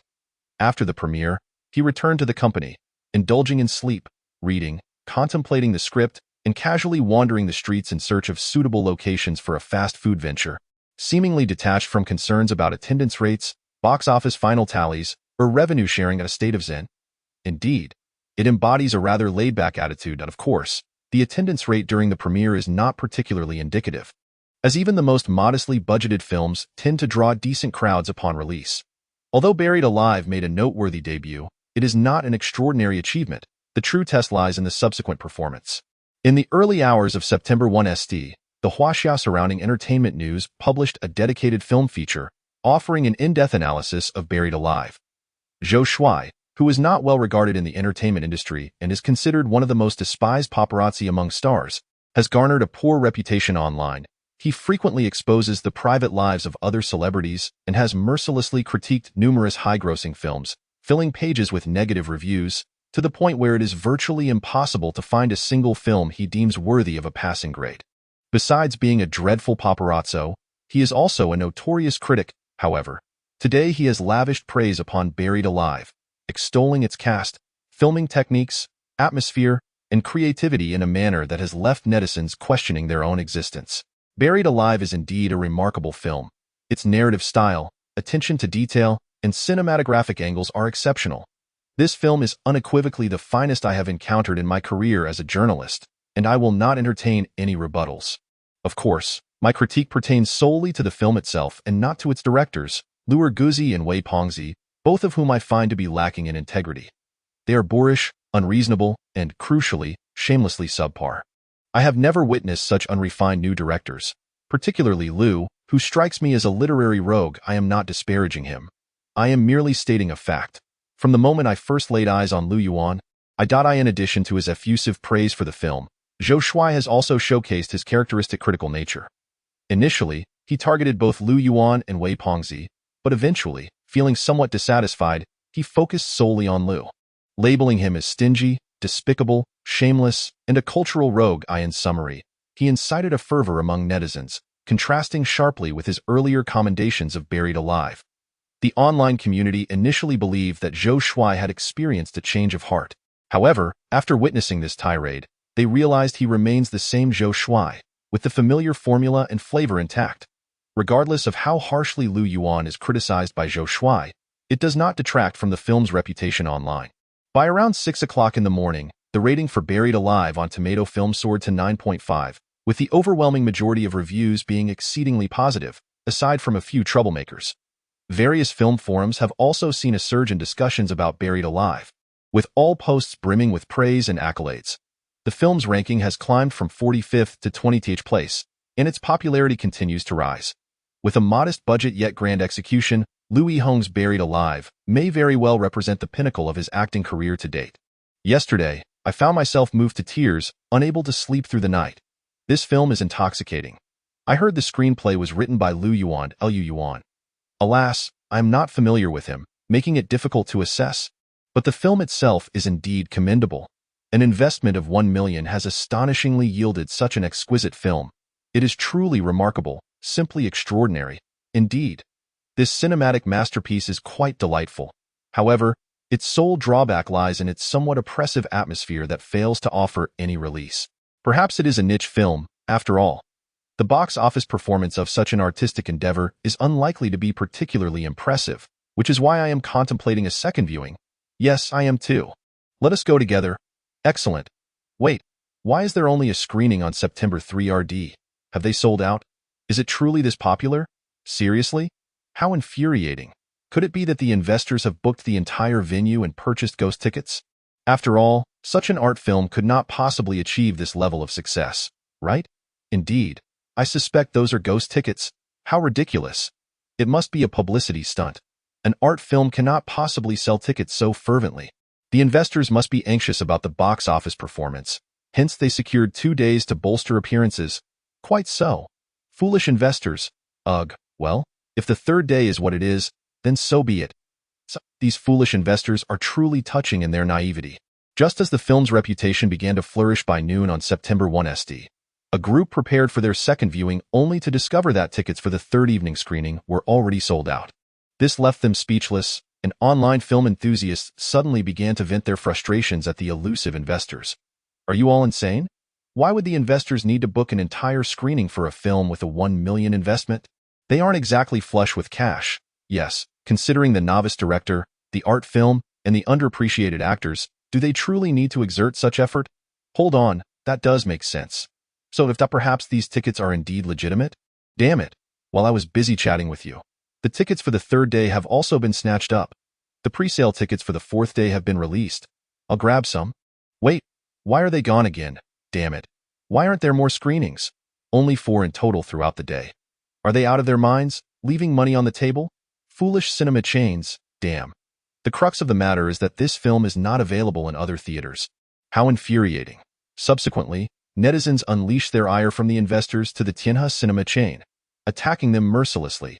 As summer waned into autumn, the gently falling leaves dispelled the lingering heat, bringing with them a refreshing chill. September, typically a mundane month devoid of significant events, would pass slowly. If one were to draw any points of interest, it would be the sight of students lugging their backpacks to school, days detested by the students themselves. However, several major companies were keenly eyeing the box office potential of September. Director Zhang Tong's subway station, director Shan Lianjia's Metropolis, renowned director Su Xiaoming's Battle Knight, and a youth-themed film featuring numerous stars. Table-made enemies.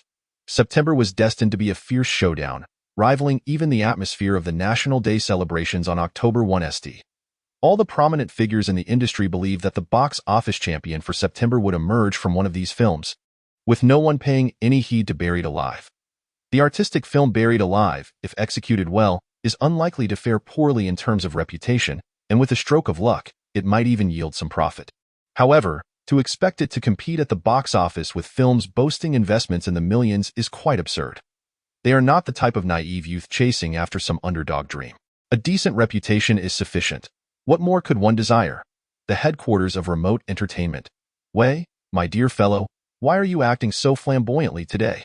It is the premiere day of the capital, and I must go see it. Aren't you at odds with Shunlianjia? Why would you support its box office? No, I certainly do not intend to support it. Then what is your purpose? I brought this. Lao Li's compact camera? Indeed, you mean. I am going to film a pirated version and upload it online. But haven't you been advocating for genuine content, claiming that those who produce pirated versions are nothing but trash? Am I not allowed to contradict myself? I am indeed trash. Is that a problem? If you disagree, you can have Shin Lianjia come and confront me. I intend to take him down. I simply cannot stand him.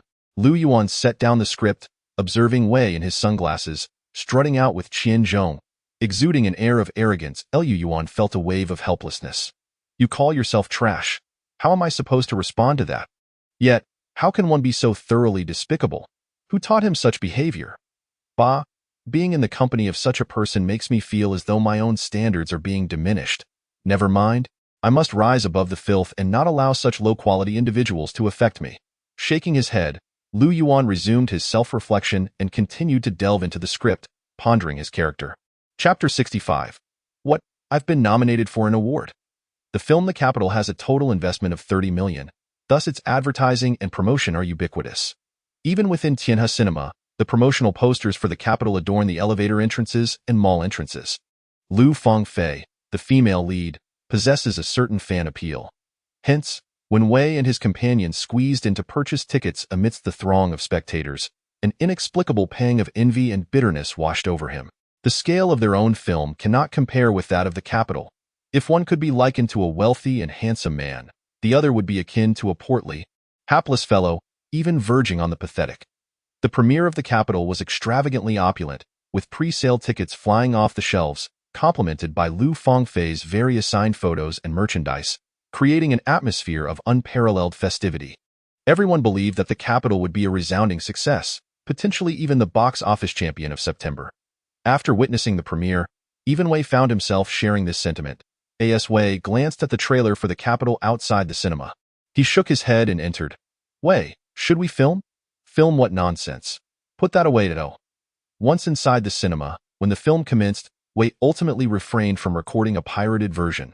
It was not that Wei Pengzi suddenly wished to conduct himself with propriety and engage in a fair competition with The Capital, but rather that he found himself in the presence of a cadre of intimidating security guards, their eyes bulging like copper bells as they incessantly scanned the surroundings.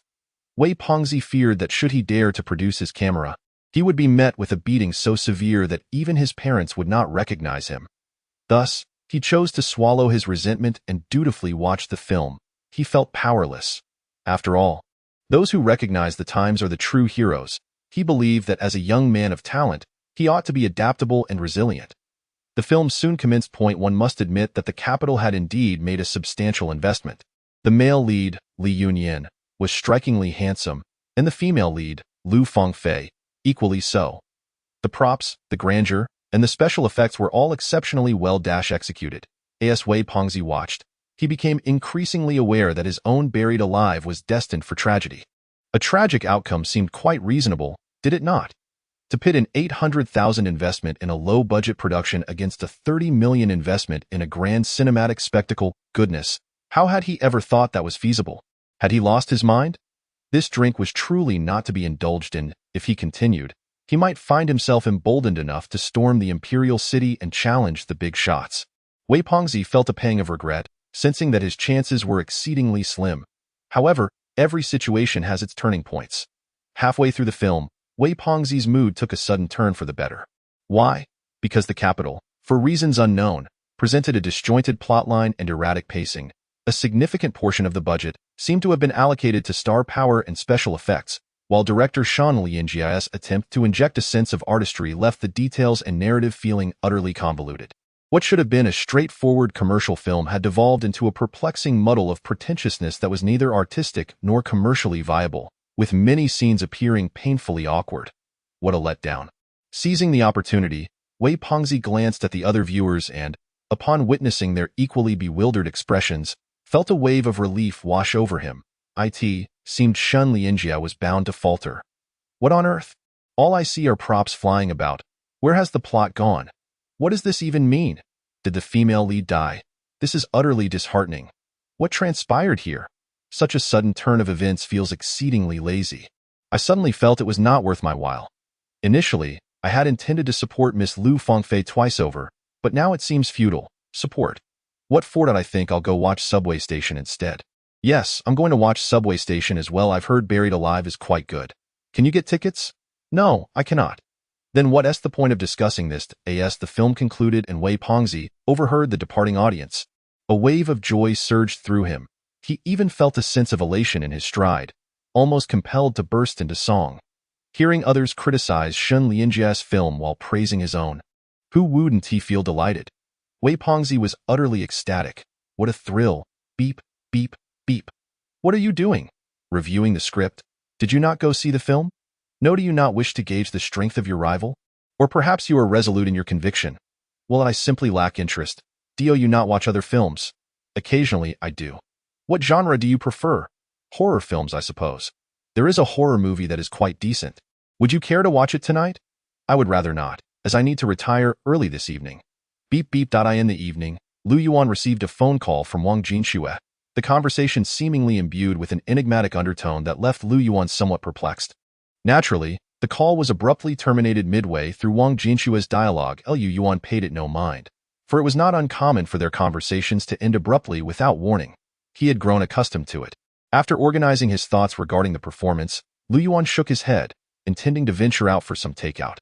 For reasons unknown, he usually had the habit of smoking a few cigarettes when going out. Yet after reading Qin Zhong's work, The Wanderer, Lu Yuan found his desire to smoke significantly diminished. In fact, merely recalling certain plot points made him feel rather strange. He had not smoked a single cigarette all day, an accomplishment that seemed almost insurmountable to him, leaving even himself bewildered. Could it be that after completing The Wanderer, he had inadvertently quit smoking? Was that appropriate? Beep, beep, beep. Just before departing, Lu Yuan's phone rang once more. Glancing at the screen, he noticed an unfamiliar number. Hello? Hey Lu, where are you? I just left the office. Congratulations, I watched your film, Buried Alive. And it was quite impressive, very high quality. Thank you. Do you have time in a few days? In a few days, I should be free. Great, prepare yourself. You're coming with me. Venice? Indeed. Is there a problem? Well, there is no issue, but what is the purpose of the trip? You've been nominated for the Best Film Song Award. What? I won an award. What are you thinking? It's a nomination, not a win. Lu Yuan felt somewhat dazed, still processing the news. Wait, doesn't Venice not have such an award? He instinctively inquired. Didn't he before? But this year they've introduced a new category. All right then, I'll be there. Have everything ready, you never know. You might just end up on camera. Okay, wait, I'll need a passport, right? Of course, don't tell me you don't have one. I don't doubt you've never used one before. I've never traveled abroad. Then hurry and get one. It's not too late if you pull some strings. I have a question. What question? Will the airfare be reimbursed? And what about meals and accommodations? Beep, beep, beep. The sound of the phone was unmistakably that of Lu Yuan, who recognized it as the director Zhang Tong from Subway Station. Zhang Tong's voice on the line seemed rather agitated. However, upon hearing Lu Yuan inquire about the possibility of ticket reimbursement, he abruptly ended the call. Lu Yuan pondered the recent restlessness of those around him. Nevertheless, he scratched his head in contemplation. Had I truly been nominated for an award? Is it really possible to travel abroad? How delightful. Yet will the airfare truly be reimbursed? The first day's box office figures were likely to be released soon, and the excitement was palpable indeed. Which film do you think will claim the top spot? Perhaps Metropolis or Subway Station? I share your sentiment. It seems the data has emerged. Chapter 66. The opening day box office seems satisfactory. In the early hours of September 2 ND, while everyone else was still lost in slumber, Shin Lianjia was intensely scrutinizing the box office figures, his eyes bloodshot. Metropolis had received overwhelmingly poor reviews online, and its reputation in reality was equally dismal. Yet, he did not feel disheartened. Some films are simply like that. Public opinion constitutes only a fraction of the equation, with the ultimate box office being paramount. Just look at the plethora of dismal films that achieve astonishing box office successes, often raking in millions on opening day, or even some exceptional films that recoup their production costs on the premiere day, or even make substantial profits. He found himself brimming with confidence. After all, judging from the screening numbers, their own Metropolis was hardly inferior to Subway Station, let alone Battle Night. Thus, he was fully entitled to contend for the top spot on the September box office chart. The title of monthly box office champion not only symbolizes profit but also prestige, signifying one's standing as a director within the realm of wuxia. Whether to maintain the status quo or ascend to greater heights would ultimately hinge on the final box office performance of Metropolis. Shingo, the figures are out, they're out. How much? 10 million. Phew, 10 million. Not bad. It seems that if operations are managed well, we might even experience a small surge in profits indeed. What about the other box office figures? They've just been released. I haven't had the chance to examine them yet. I've only reviewed our own numbers, along with the total box office trend chart, results, and summary report. All right. Shun Lianjia took the report handed to him by his assistant, and after a cursory glance, he felt a wave of disappointment wash over him. His disappointment was not due to the box office performance, as he regarded a 10 million opening day figure as quite commendable. Moreover, this 10 million was entirely legitimate, reflecting genuine earnings. In some respects, Metropolis still had the potential for a small surge in profits. What disheartened him was the fact that Metropolis did not secure the top position on the opening day box office chart. Not only did it fail to claim first place, but it even landed in third. Such a ranking is precarious, he exhaled softly, focusing intently on the detailed data presented in the report. Zhangtong, Subway Station, 21 million. Su Xiaoming, Battle Night, 15 million. Shun Lianjia, Metropolis, 10 million. Li Tong, Deskmate, 9 million. We placed third on the opening day box office. Yes, this result is rather unsatisfactory. Brother Shin, the results of the opening day can only represent a fraction of the overall picture. The competition for box office supremacy has only just commenced. Was it not the case last year that a film titled Infinity had an underwhelming opening day, yet subsequently soared to remarkable heights, ultimately claiming the top spot? The assistant comprehended Shun Lianjia's disappointment, yet maintained a reassuring smile in his direction. Indeed, the critical phase of the box office battle lies ahead. Shin Lianjia nodded, and after a moment of disillusionment, he refrained from further comments. By the way, how did the film Buried Alive perform? I haven't seen it reflected in the box office statistics. Which one? It's impossible for me to overlook any entries. Buried Alive is absent. Oh, Brother Shin, I do not track films that gross below 4 million. After all, such dismal performances lack any competitive viability or relevance, and I find it unworthy of my time to tally.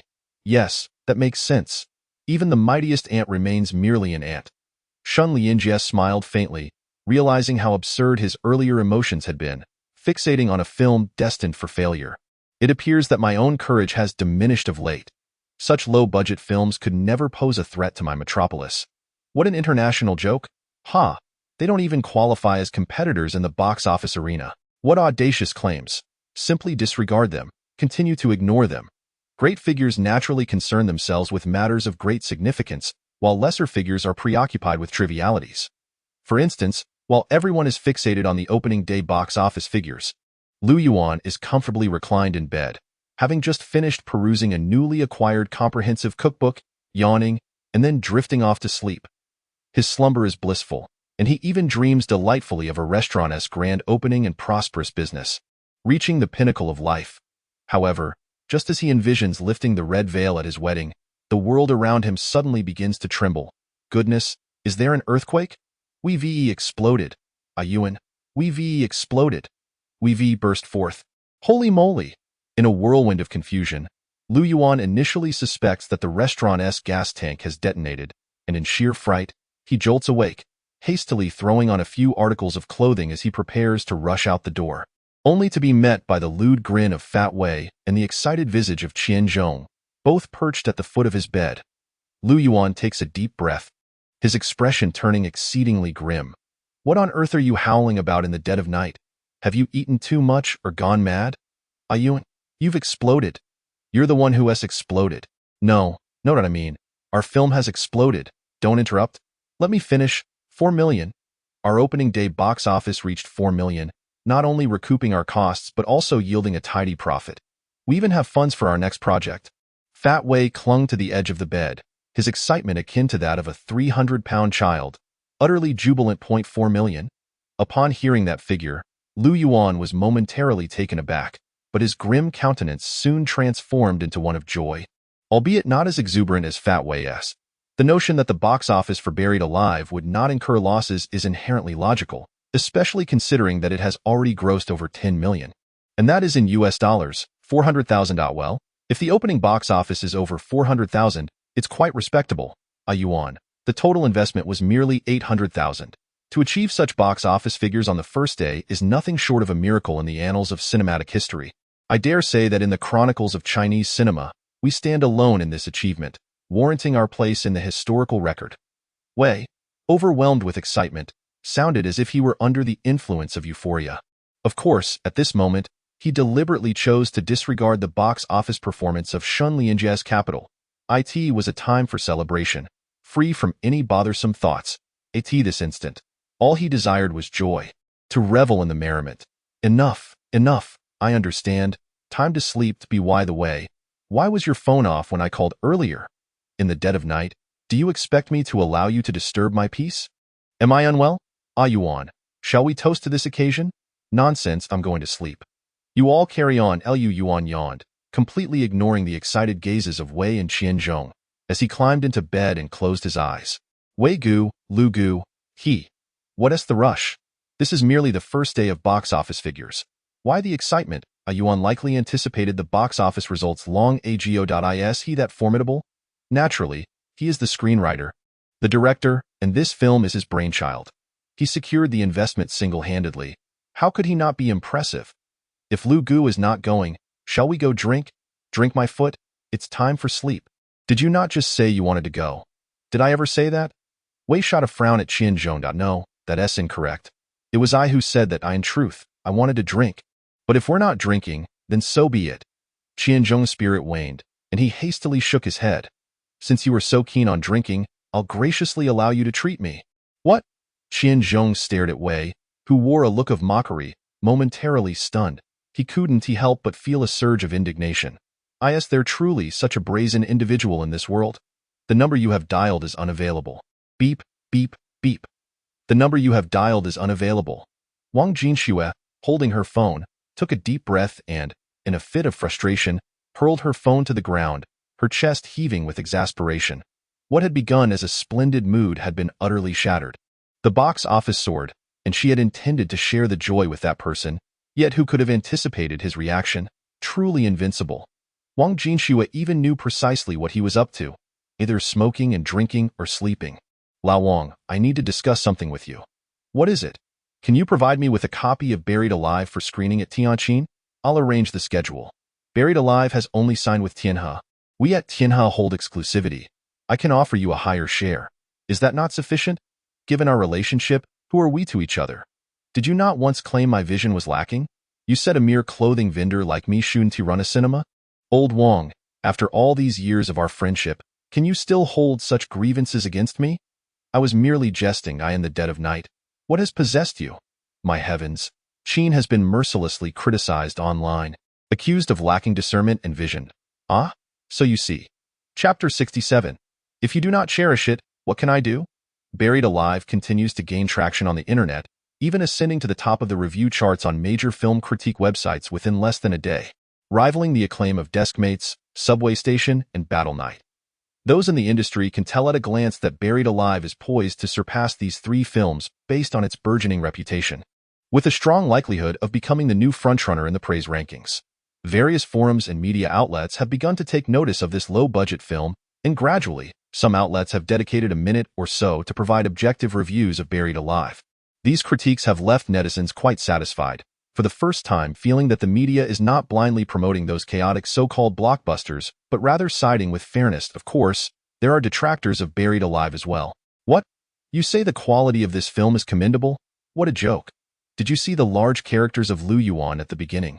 What is that supposed to signify? Is it meant to dominate the entire screen? And the advertisements. Oh my heavens, could you not create a better advertisement? Is it truly this pitiful? What is this editing? It is utterly atrocious. I shall refrain from commenting on the storyline's merit, but that editing, along with those particularly unappealing directorial credits, made me want to retch, my friend. Saving money cannot be done in such a manner. Can you not invest a bit more for a higher quality production? Here's a scoop. Originally, Buried Alive had an investment of $1 million, but director Lu Yuan privately embezzled $800,000, resulting in an abysmal promotional phase and opening production that resembles a pile of rubbish. I do not deny that this film was meant to be a worthwhile watch, but it is repugnant. Indeed, I too have been disgusted. Lu Yuan, can you not take this more seriously? Let us not skimp on this budget, shall we? I can even contribute if necessary. This is not the crux of the matter. More importantly, due to the lack of promotion, other cinemas have completely overlooked it, with only Tianhe Cinema willing to screen this film. I believe Lu Yuan, as the director, must take the brunt of the blame. Yes, Lu Yuan. Are you intent on ruining our Huaxia cinema? Trashy Lu Yuan, go eat dirt. So talented yet so miserly, Lu Yuan. Rubbish, Lu Yuan. Could you refrain from those gimmicky maneuvers and focus on making a good film? You are truly the most confounding director I have ever encountered. There is probably only one like you in all of Huaxia. Yuan, you have gained notoriety once again. What? Just take a look at the evaluations of you online. How is it? Wei the Fatty's expression was complex as he turned the computer monitor towards Lu Yuan. Lu Yuan glanced at the webpage. Buried Alive undoubtedly received a plethora of favorable reviews, yet behind this acclaim lay an unrelenting torrent of vitriol directed at Lu Yuan himself. Various derogatory remarks were hurled with such fervor that it seemed as though Lu Yuan had become a pariah of the new century, a disgrace to the realm of directing, the target of universal disdain and contempt. The more ardent the fans of Buried Alive, the more vehemently they condemned Lu Yuan as a subpar director. Moreover, following the revelation of the film's investment circumstances, their ire only intensified. They perceived Buried Alive as a film of superior quality, provided that its prologue had not been so poorly executed. Just look at this. What kind of prologue is this? What standard does this introduction font represent? What is this advertisement? What utter rubbish. It is even worse than domestic blockbusters. Faced with an avalanche of criticism, Lu Yuan was rendered speechless. Indeed, he felt an overwhelming sense of self-doubt. What on earth is wrong with these people? Lu Yuan closed his eyes. It would be wise to wear a mask when you go out. Why? I fear you might be assaulted by zealous fans. Wei Pengzi uttered this with a hint of malicious glee. He felt inexplicably joyful. The film's success thrilled him, yet witnessing Lu Yuan's public humiliation online brought him a perverse sense of satisfaction. After all, who was to blame for Lu Yuan's penny pinching? Wait, was it you who leaked the actual investment details? Nonsense, of course not. Then who? Brother, the amount invested in the film is hardly a secret. The financial records are documented by the crew. Lu Yuan stared at Wei Pengzi, momentarily at a loss for words. Was there some semblance of truth in that? Wait, does that mean I really need to wear a mask when I go out? Lu Yuan was indeed the primary target of the ridicule. The second group to face backlash were the two cinema chains, Tianjin and Wanjia. After all, how could such a critically acclaimed film as Buried Alive not be screened in their theaters? Were the leaders of these chains blind? Shouldn't they be criticized? Yes, they should be mercilessly denounced. Although it was possible to view the film at Tianhe, as the film's reputation exploded online, pre-sale tickets were quickly snatched up, rendering any chance of watching it futile. Even if Tianhe adjusted its schedule to prioritize Buried Alive, it would still be of little consequence. After all, Tianhe was merely a second-tier cinema chain, with limited distribution and few screenings. Even if it were to sell out for a day, the capacity was still minimal. Standing room only? Do you think it's akin to taking a bus? Isn't it exhausting to be packed in like sardines? Why not suggest hanging tickets? Wouldn't that be more convenient? Thus, the 4 million box office figure had reached its saturation point. Those unable to secure tickets and too impatient to wait for a pirated version naturally had grievances to express. Those who had seen the film could vent their frustrations at Lu Yuan, but what of those who could not? Their discontent began to manifest inappropriately and short. Let the criticism flow. These two cinema chains have been unjustly criticized, with the blame for the poor quality of films being placed squarely on their shoulders. Consequently, on the afternoon following the premiere, Lu Hong, the CEO of Tianjin Cinema, found himself unable to remain passive. While the criticism was one aspect, Lu Hong, being a businessman, recognized the escalating popularity of Buried Alive as a potential goldmine. That very evening, after delivering a stern reprimand to the promotional and marketing departments, he reached out to Wang Yaohua, acknowledging his previous oversight and admitting his failure to recognize the film's potential. His sole intention was to secure a copy of the movie for screening at Tianjin. Wang Yaohua merely smiled faintly, relishing the moment of vindication, yet he shook his head in refusal. Lu Yuan has signed exclusively with our Tianhe, hence Buried Alive is our sole property. The decision to share it must rest with Lu Yuan and my daughter, given that one is the director and screenwriter, while the other is the investor. Old Wang, spare me the suspense. Just tell me, how much are you willing to share? Heh, my word holds no weight in this matter. Come on, Old Wang, the film is a massive hit. It benefits both of us. Can't we all profit from this? Your cinema chain is relatively small, and you won't be able to expand significantly in the short term. Why cling so tightly to this? Don't be so rigid, Old Wang. We are in an age of collaboration. Heh, this isn't merely about money. It concerns respect. I am just a cinema chain owner, and at my age, it feels inappropriate to vie for control against the younger generation. So, what do you imply? Consult with them. If they are agreeable, then I will be too. Actually, never mind. What do you mean by actually? Why do you leave your statements half-finished? Initially, they sought you out, wishing to collaborate with you. But you didn't value the opportunity, and I can't do anything about that. Old Wang, this is oldly from Wanjia. What? You disagree? We have no rapport? That is rather disheartening. It more beneficial for everyone to earn together.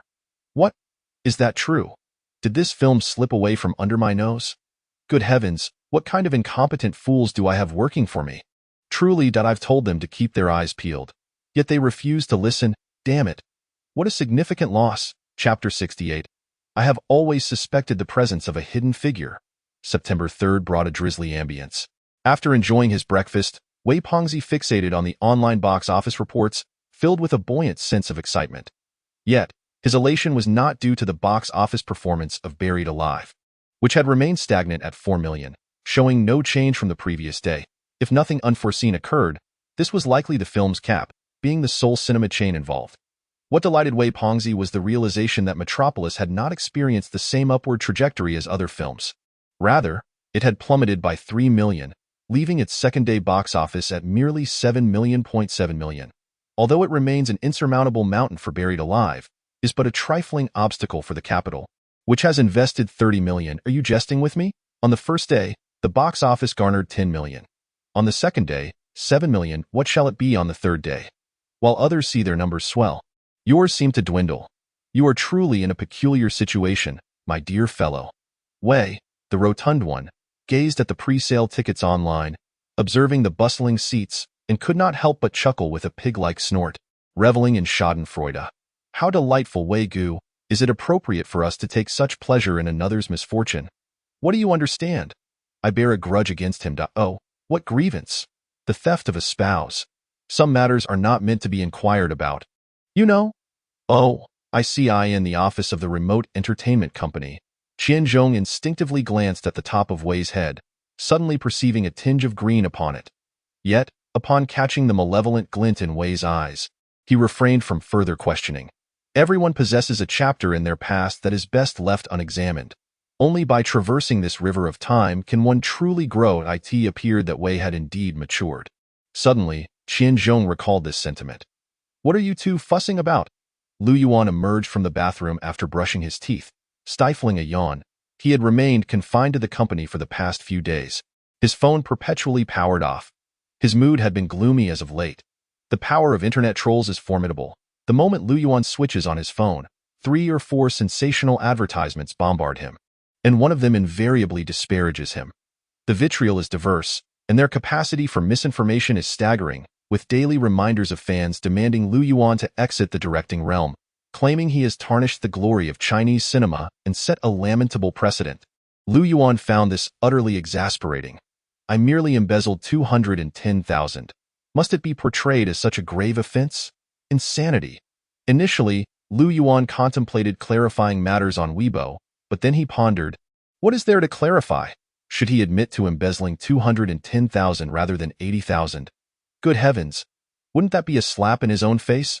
Noah Yuan, I bring good news. On the second day, the capital only earned 7 million. 7 million? Such a rapid decline. 10 million on the first day, 7 million on the second. A decrease rather than an increase? Ha ha ha, indeed. Just look. The internet is mercilessly lambasting Shanlianjia and the capital. Oh. Lu Yuan took the phone from Wei's hand and, upon reading the forum comments, found his previously sour mood beginning to lift. Trash director, did you consume all 30 million? What nonsense is this? What on earth? Useless, worthless, what are you even doing? Did you eat something foul? Damn. Shanlianjia, do you wish to ruin Chinese cinema? 30 million, and this is the result. We will boycott. We shall no longer watch your films. When Lu Yuan read the declaration of intent to ruin Chinese cinema, he suddenly burst into laughter. Is there truly such limited creativity in the trolling? The critics, perched upon their moral high ground, incessantly castigate the cinematic endeavors of Huaxia, draping the mantle of righteousness over their heads. In that moment, he found himself sharing an uncanny camaraderie with Shanlianjia. Wait a moment, that is not right. Shanlianjia appears to be under even harsher scrutiny. Humanity is indeed a peculiar creature. Upon witnessing someone faring worse, one's own grievances seem to dissipate. Wei, my friend, could you fetch a cigarette? Did you not declare your intention to quit smoking? I've managed to abstain for a mere 2 days. Can 2 days truly count as quitting?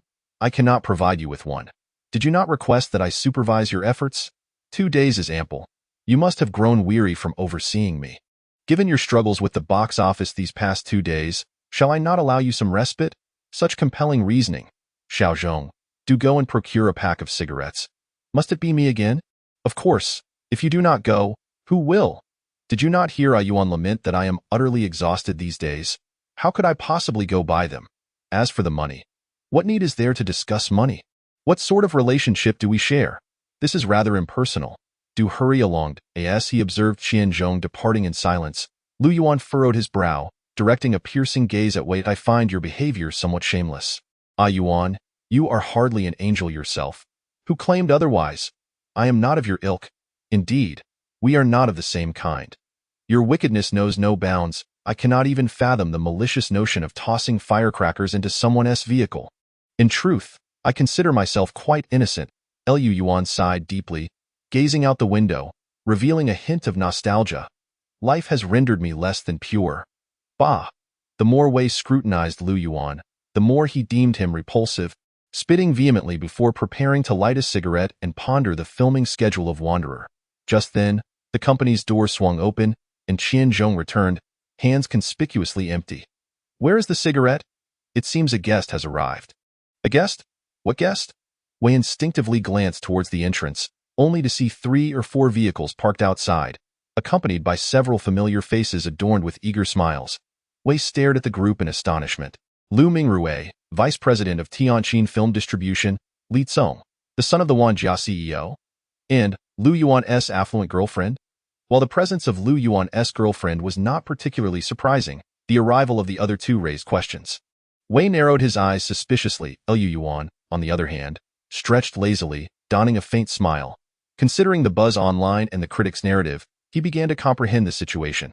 Have they come? Initially, Lu Mingrui and Li Cong believed that Wang Jinxue, the investor, held the power to dictate terms, and thus sought her counsel regarding the screening arrangements. They spared no effort in flattering her, their words flowing as freely as saliva, only to be taken aback when Wang Jinxue declared that she was not the decision-maker and that they must consult Lu Yuan. Who is Lu Yuan? Merely an obscure director, largely unnoticed in the industry. One whom even a bird would overlook. Yet, at this juncture, they had no choice but to follow Wang Jinxue to seek out Lu Yuan. Upon arriving at this remote entertainment company, they found themselves at a loss for words. The company is truly so rudimentary. No wonder the prologue of Buried Alive turned out the way it did. They encountered Lu Yuan. They had anticipated that Lu Yuan would regard them with great respect, perhaps even with overwhelming enthusiasm. Yet, Lu Yuan proved to be as barbaric as the legends suggested. There were but 2 options: either collaborate or get lost. He offered them no alternative, nor did he entertain any negotiations. Moreover, throughout it all, Wang Jinxue remained silently beside Lu Yuan, her once commanding presence seemingly subdued at that moment. It appeared as though she had become Lu Yuan's assistant. Leave some room for future encounters. You've taken such a high cut. We stand to gain little. Even the esteemed director's asking price is only this. Until we meet again. No negotiations? Until we meet again. Fat Wei, the tea has gone cold at a bit less. Your demand of 41 is rather excessive, and you have not even authorized us first. At most it should be 40 like Tianhe. Until we meet again. Lu Yuan displayed a courteous smile, rising to shake his head. Fine, damn it. 41 it is, damn. Li Tsong's face turned ashen, sweat beading on his forehead. Yet he felt utterly powerless against Lu Yuan, that scoundrel. How rude can one be? In such sweltering weather, is there no air conditioning? Lu Mingrue looked at the tea, speechless. Even the tea we were offered has lost its flavor. Li Tsong and Lu Mingrue arrived swiftly and departed just as quickly. Their purpose for coming was to negotiate the screening rights for Buried Alive. They left feeling quite disheartened. While they secured the rights, the exorbitant revenue share rendered them speechless. Haha, your subordinates are a bunch of blind fools. Now you've signed a deal with a high revenue share. Are you satisfied? Your subordinates are no different, are they? We shall see whose box office triumphs, indeed. We shall see. Haha. The competition at the box office has only just begun. Haha. I didn't realize you were quite adept at business. Wang Jinxue suddenly turned to Lu Yuan after the two had left. Not be it. Lu Yuan nodded slightly. He didn't grasp the nuances of business dealings, but he simply wished to vent his frustrations. Who could blame him when these two cinema chains had ignored them even after they had run themselves ragged? Now it feels satisfying. This release of pent-up frustration is truly gratifying. Why have you been unreachable these past few days? My phone has been acting up, often losing signal. Dio, you think I would believe your nonsense? If you don't trust me, there's nothing I can do. The box office battle officially commences in September. You should prepare yourself. Prepare for what? Hasn't it already begun? No, the box office battle only truly starts once Buried Alive enters the fray. Wang Jinxue cast a subtle glance at Lu Yuan, her beautiful eyes imbued with depth. Did you foresee that they would come seeking you? I did not expect it, Dado. I have a question. Lu Yuan suddenly fixed his gaze on Wang Jinxue. Are the online detractors of Wanjia and Tianjin cinema lines in any way connected to you? Why do you ask that? Wang Jinxue regarded Lu Yuan, her gaze still notably serene. No, I have an incessant feeling that there exists a puppeteer orchestrating all of this. It's rather peculiar, is it not you? The one standing in the shadows? Wang Jinxue suddenly burst into laughter, a sight both delightful and radiant. It is not. Lu Yuan shook his head. Oh, then it appears that everything is merely a coincidence. Is it? What do you think?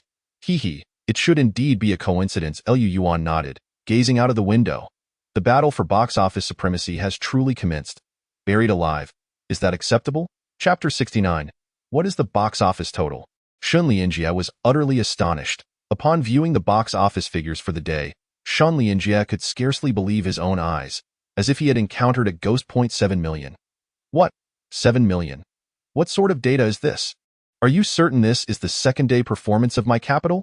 Shun Lianjie rubbed his eyes, then picked up the report to scrutinize it once more, verifying it several times.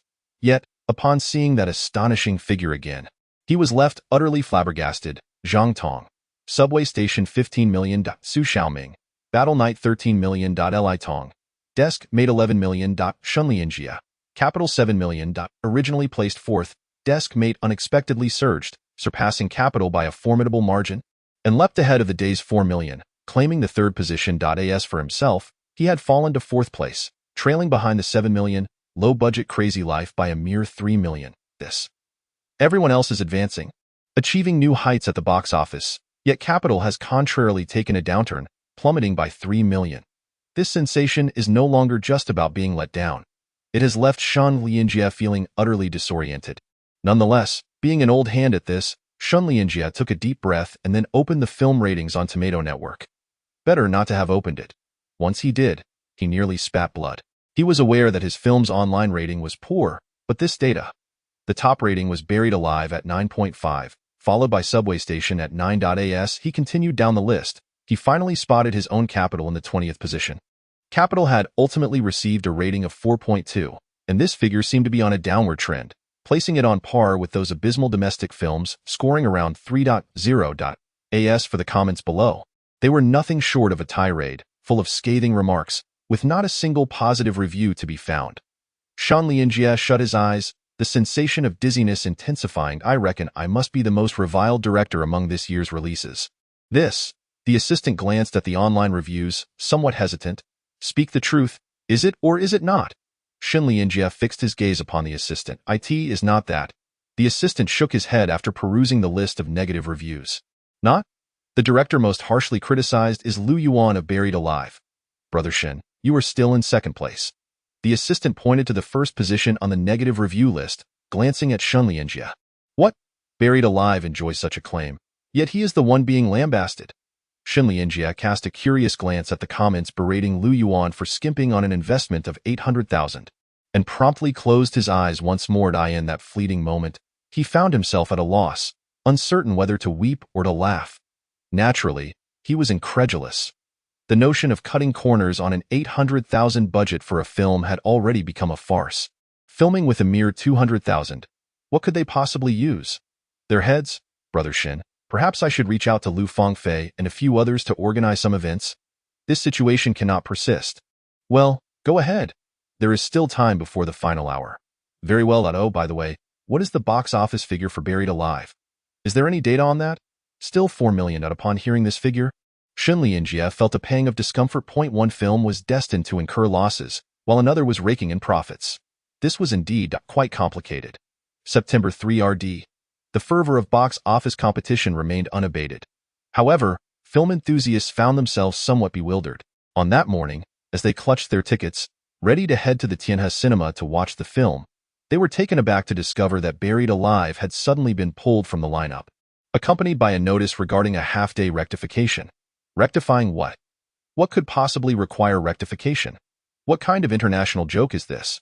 Initially, they assumed that the film had violated some regulations, perhaps subject to censorship by the broadcasting authorities, as the boundaries of some art films can be challenging to navigate and may indeed trigger reports for re-examination. However, upon inquiring with the broadcasting authority, they found no indication of any directive mandating the rectification of Buried Alive. What is going on? Did the cinema take it upon themselves to remove it? Are they out of their minds? Are they abandoning profit?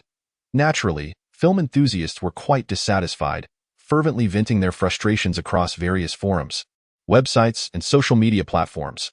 Unluckily, Tianhe Cinema and Liu Yuan became the targets of their ire, with Liu Yuan himself receiving over twice as many negative reviews as Shan Lianjie, firmly securing the top position on the list of disparaging remarks. No one could comprehend the rationale behind this maneuver. After lunch on September 3 RD, Buried Alive reappeared in the Tianhe Cinema, restoring normalcy, while Tianjin and Wanjia also began screening the film. The uproar among netizens subsided when they observed that major cinemas like Tianjin and Wanjia were showcasing Buried Alive, and the quality of the film had indeed improved significantly. They finally grasped the reason for the temporary withdrawal. It turned out that Buried Alive had undergone extensive re-editing, elevating its quality to new heights. In light of this revelation, the chorus of criticism directed at Liu Yuan diminished considerably, and he regrettably slipped from the top spot, while Shan Lianjie ultimately succeeded in claiming the first position on the director's negative review chart. After falling out of the top 10, Liu Yuan breathed a sigh of relief. Such endeavors come at a cost.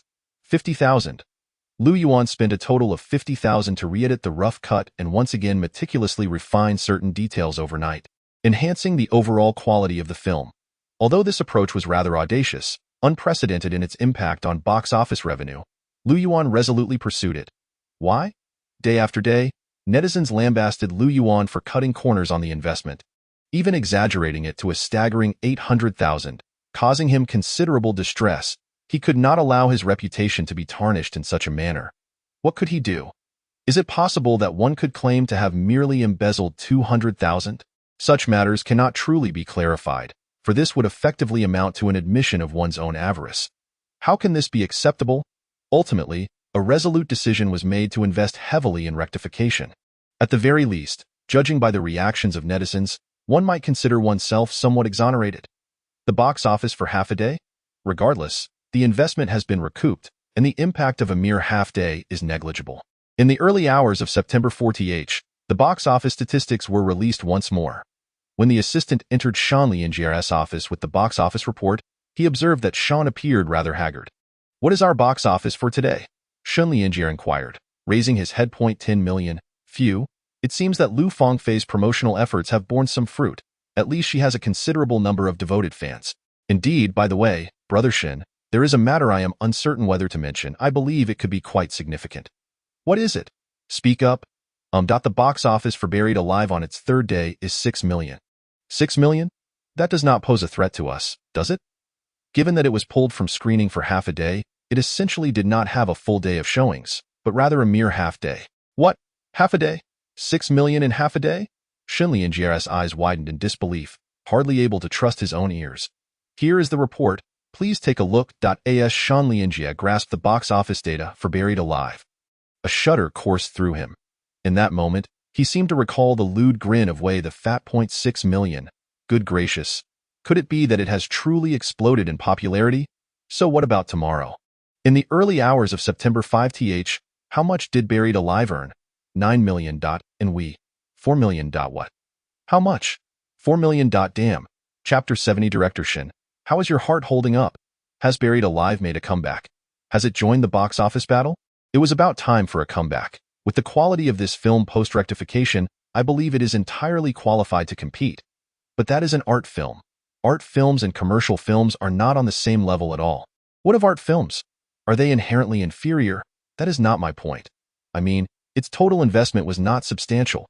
There are instances of art films achieving a comeback, albeit rare, but it remains a possibility. Oh, what position does it currently hold in total box office rankings? 5th place. 5th. Very well. How far behind is Capital? Let me check. Capital has a total box office of 31 million, while Buried Alive stands at 21 million. So, just 10 million short? Indeed. It seems the gap is not insurmountable. It could very well stage a comeback. Yes, we must observe the subsequent developments. By the way, have you noticed the major cinema chains? Their screening and promotional efforts for Buried Alive have also ramped up.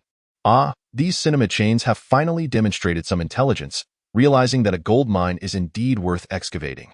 Naturally, on the Tomato website, discussions surrounding the film Buried Alive are proliferating across various movie forums and artistic communities.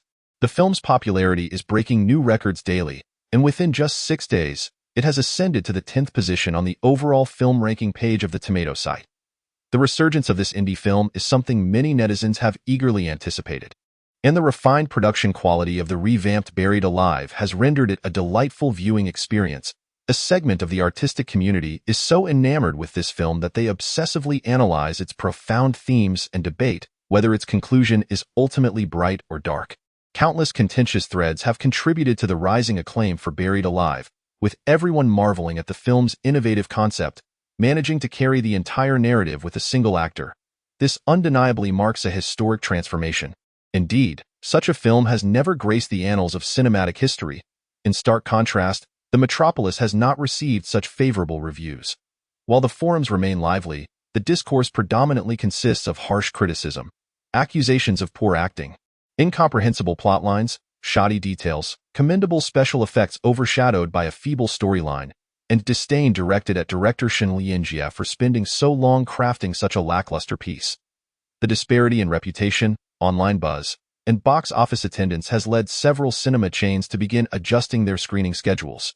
Portions of the Metropolis slots have been swapped for Buried Alive, and some midnight horror screenings have also been replaced. Well, in a sense, Buried Alive does belong to the thriller and suspense genre, does it not? Why this shift? After all, cinemas must be profitable. They will prioritize whichever film sells tickets, for they cannot simply showcase mediocre content indefinitely. If it doesn't generate revenue, what is the point of operating a cinema? Amidst this prevailing atmosphere, the dawn of September 6th arrived. We struck gold. We truly struck gold. Yuan, forget about that recipe nonsense. Come drink with me. You're always celebrating. What is the latest? Our daily box office has surpassed 10 million. 10 million? Indeed, and that is not even the most thrilling news. What could be more exhilarating? The most exhilarating revelation is that Shin Lianjie's The Metropolis has only garnered 3 million today, setting a historical low. We're about to obliterate his reputation. 3 million? Yes, 3 million. Let us go, Yuan. It's on me. All right. Upon hearing Wei Fatty's offer to treat, Lu Yuan, who had previously been lethargic, suddenly perked up. Are you happy? Xiao Zhong, are you not happy? Happy, very happy. As long as you're happy, you can see our prowess now, can't you? I can see it. The day after tomorrow. No, tomorrow. Prepare your film. I'll arrange for it to be registered and commence production. So soon? It must be swift. A future great director must operate in this manner.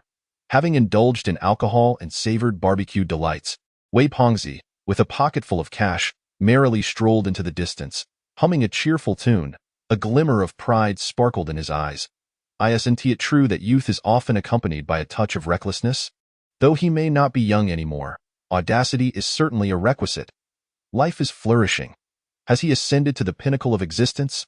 On the other hand, Lu Yuan maintained a calm demeanor, for the money had yet to reach his hands, rendering it merely a numeral for the time being. Observing Wei Pengzi's exuberance, Lu Yuan squinted thoughtfully. Yes, from this moment forth, I shall be unlike my former self.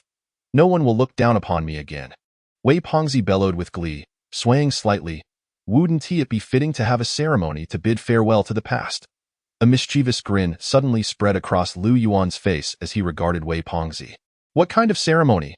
A call to Shanlianjia, of course. When one puts on airs, one must do so in full regalia. Indeed, indeed.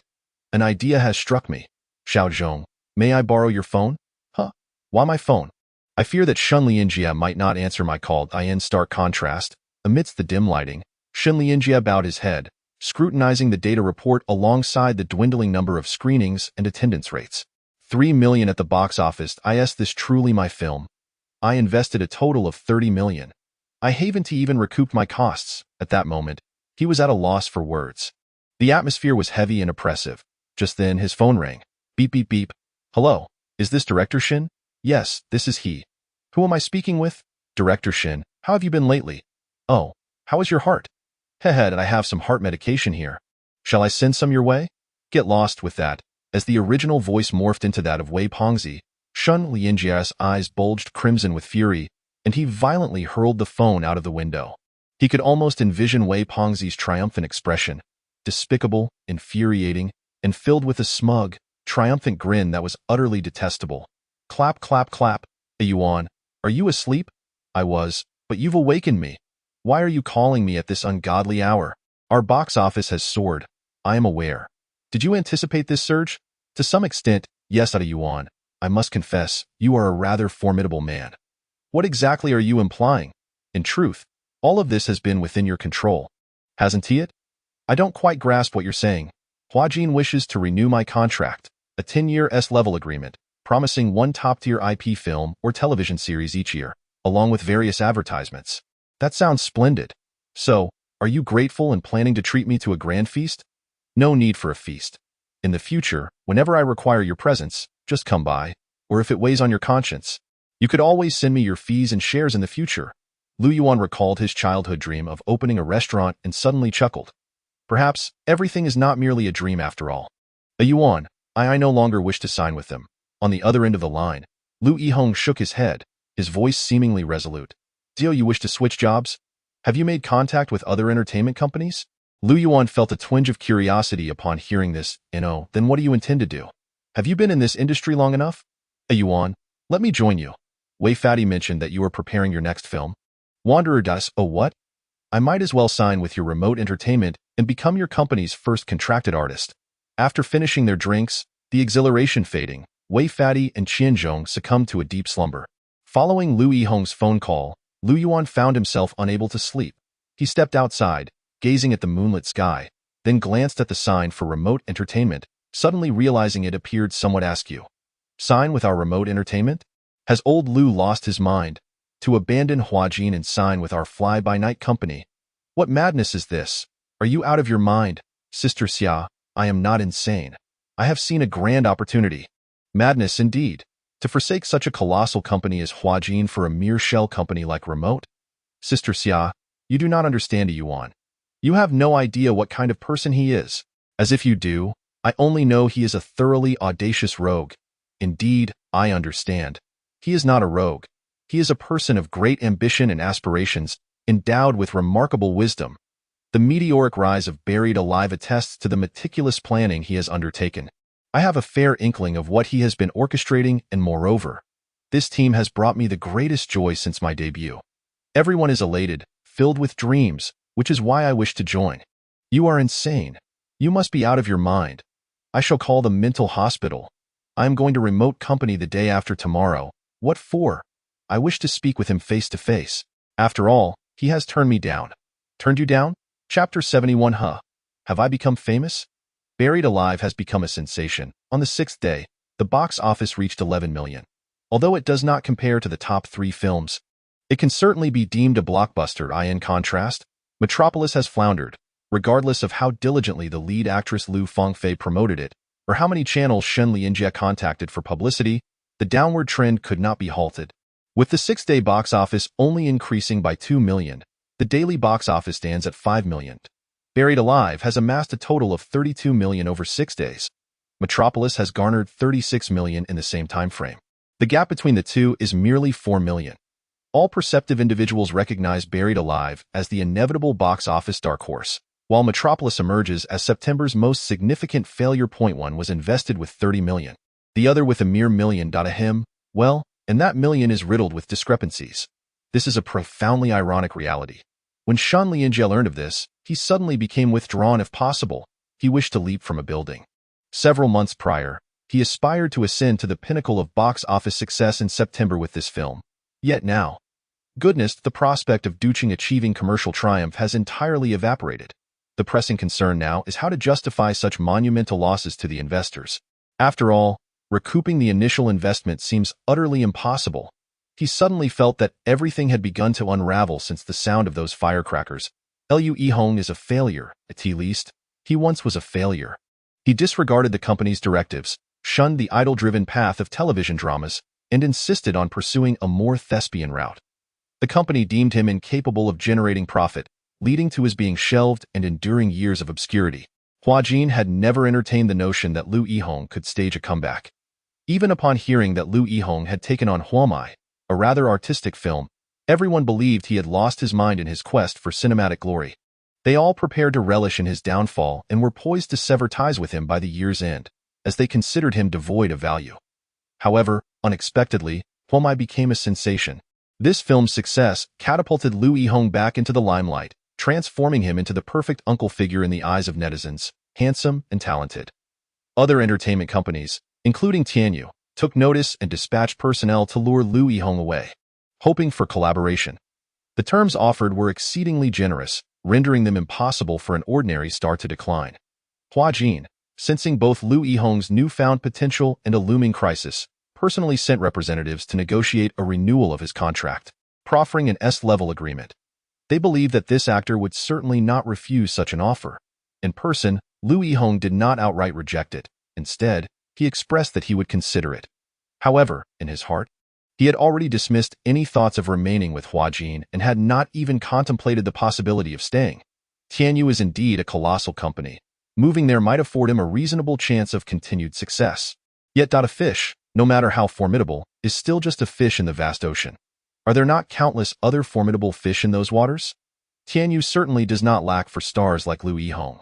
While he might experience a fleeting surge in popularity, his future could easily resemble that of a marionette, entirely at the mercy of the company's whims. One day, if they deemed him unsatisfactory, they might assign him to a less respectable role. Could he refuse? If he did, he would face continued obscurity, and his career could be irrevocably tarnished. Liu Yihong abhorred such a fate. He harbored his own aspirations and dreams. At this juncture, he recalled Liu Yuan's remote entertainment. Undoubtedly, it was a company lacking any real strength, even devoid of artists, essentially a shell corporation. Everyone regarded it as a mere joke, even less worthy of consideration than a punchline. Yet, was not Huamai initially perceived in a similar light? And look at it now, moreover. From the moment Liu Yuan secured funding to when Professor Zhang Guolong unexpectedly contacted him to inquire about his interest in filming a movie and introduced Liu Yuan, Liu Yihong began to perceive that Liu Yuan was no ordinary director.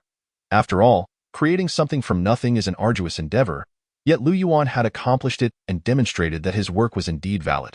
He perceives Liu Yuan as a remarkable genius, adept in strategy and planning, with an extraordinary talent for orchestrating every arrangement.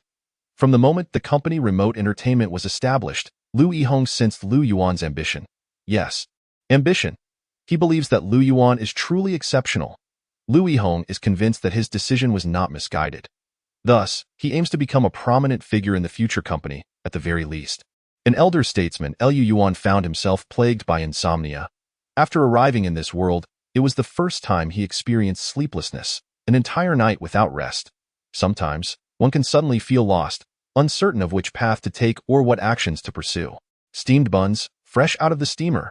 The elderly woman at the bun shop on Dongdaeji Street in Hongdian opened the steamer, her familiar voice ringing out as she called to passers-by.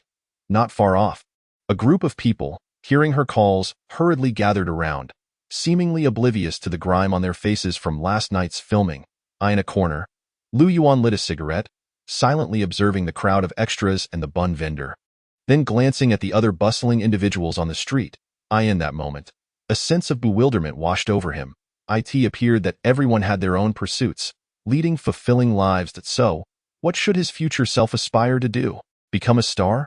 Nonsense. With his ordinary looks, could he possibly compete with the youthful heartthrobs? Rely on talent. Does he even possess any talent? Nonsense. At present, his mind only held the rough outlines of a few films. Some songs and piano or guitar pieces. What else could he offer? Without these, what could he do? Nothing at all. Make films.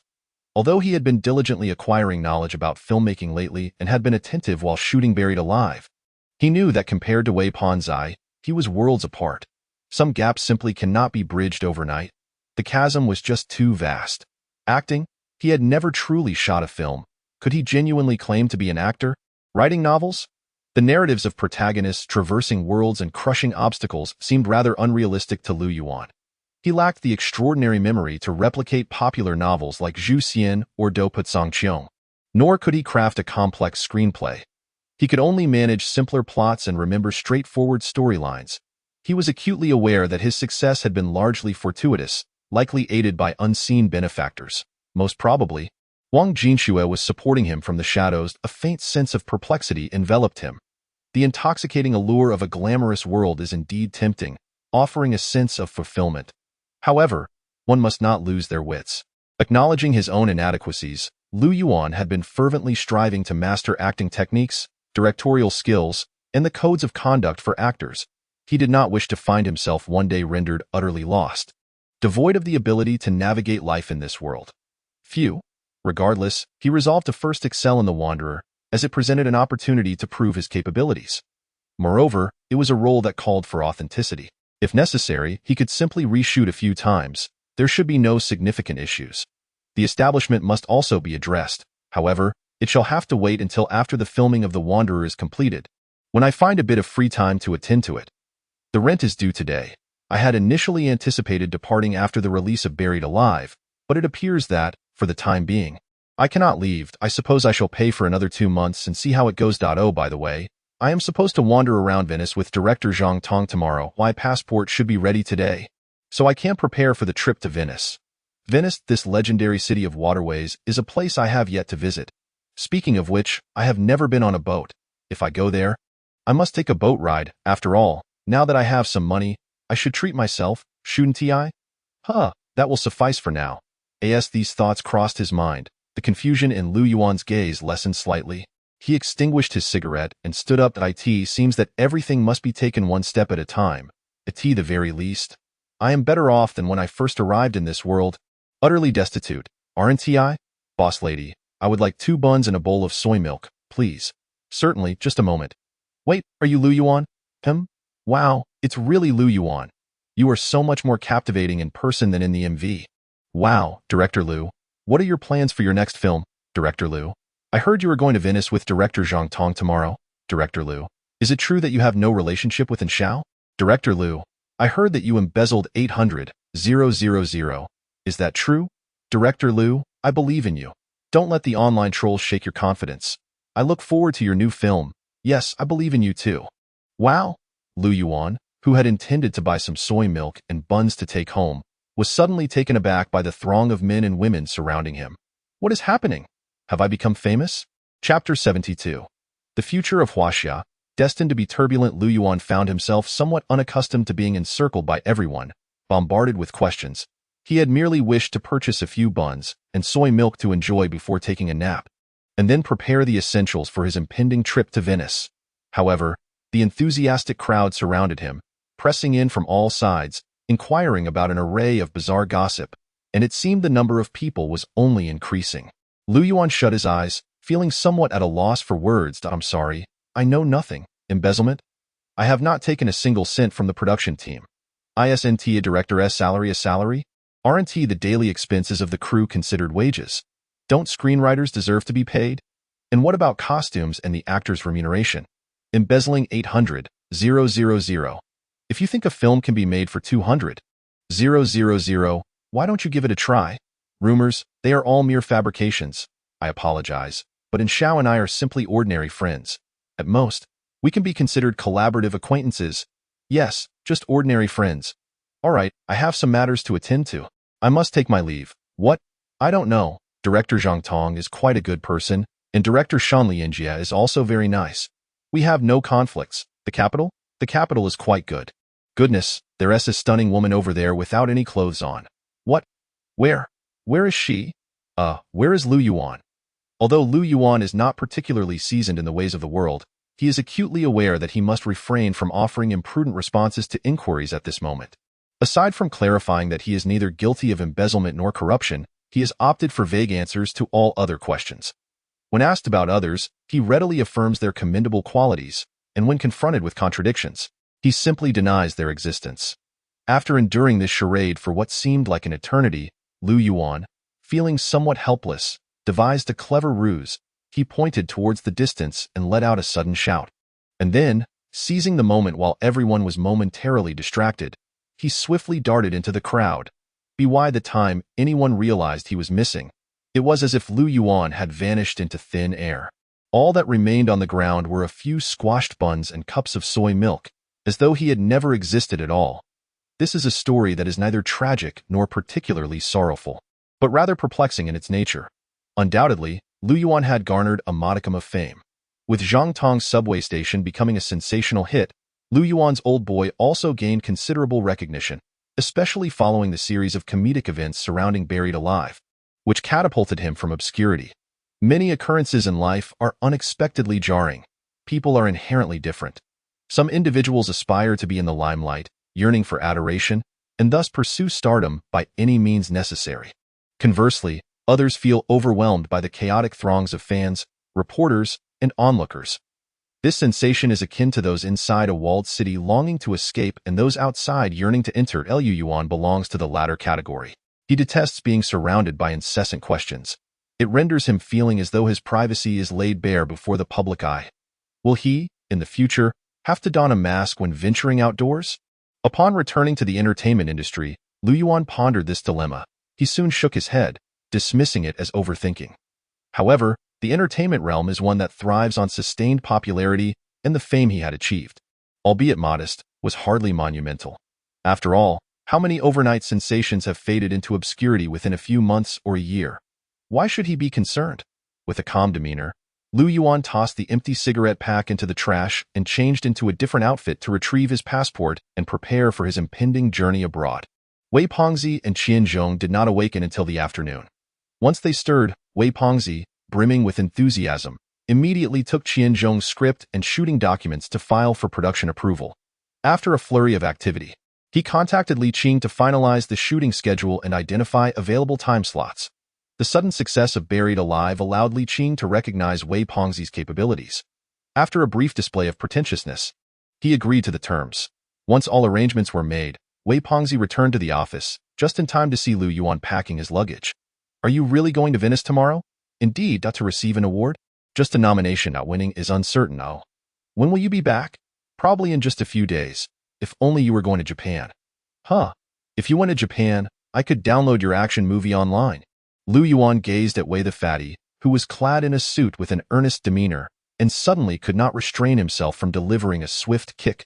Alas, Wei deftly evaded the blow, his smile radiant like a blooming chrysanthemum, exuding an insufferable arrogance.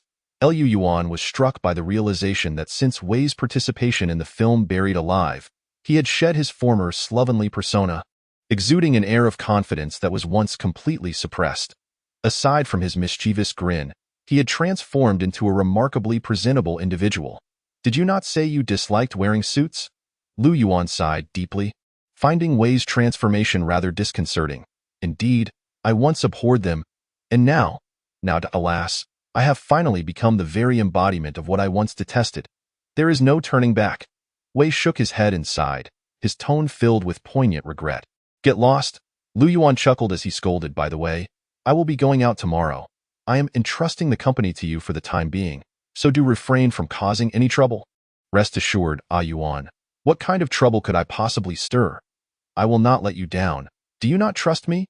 I am destined to be a great director in our homeland, even if my talent may not rival yours, and my cunning pales in comparison. I am still among the top. Lu Yuan regarded Wei's unabashed confidence, momentarily at a loss for words. He felt a subtle dissonance between his own thought process and that of Wei. It appeared they were drifting further apart. The following day, as dawn broke, Lu Yuan rose, brushed his teeth, and energetically boarded the car to the airport with his luggage in tow, feeling a twinge of excitement as it was his first trip abroad. Zhang, being a renowned director, had arranged everything for Lu Yuan, alleviating him of any burdens. Initially, Lu Yuan had intended to leave the company in Wei's capable hands, but upon recalling that his company was merely a shell, he shook his head in resignation. What could Wei possibly do with it? Would he manage to run it into the ground? What means could there be to dissolve a mere fade of a company? Yuan, go forth without worry. I comprehend. After casting a glance at the still self-assured Wei, Lu Yuan nodded. Yet, as he departed to board, an unsettling feeling lingered within him. What was amiss? There was something peculiar about Wei's smile, as if he had comprehended matters that were best left unexamined. Surely, there could not be any trouble lurking, could there? Approximately 3 hours after Lu Yuan's departure, a jeep came to a halt before the entrance of remote entertainment. A man donning sunglasses stepped out, accompanied by a formidable-looking stout woman. Old Lu, you've arrived? Yes, but where is Yuan? Yuan has gone to Venice. Does that mean my visit is in vain? In vain? Nonsense.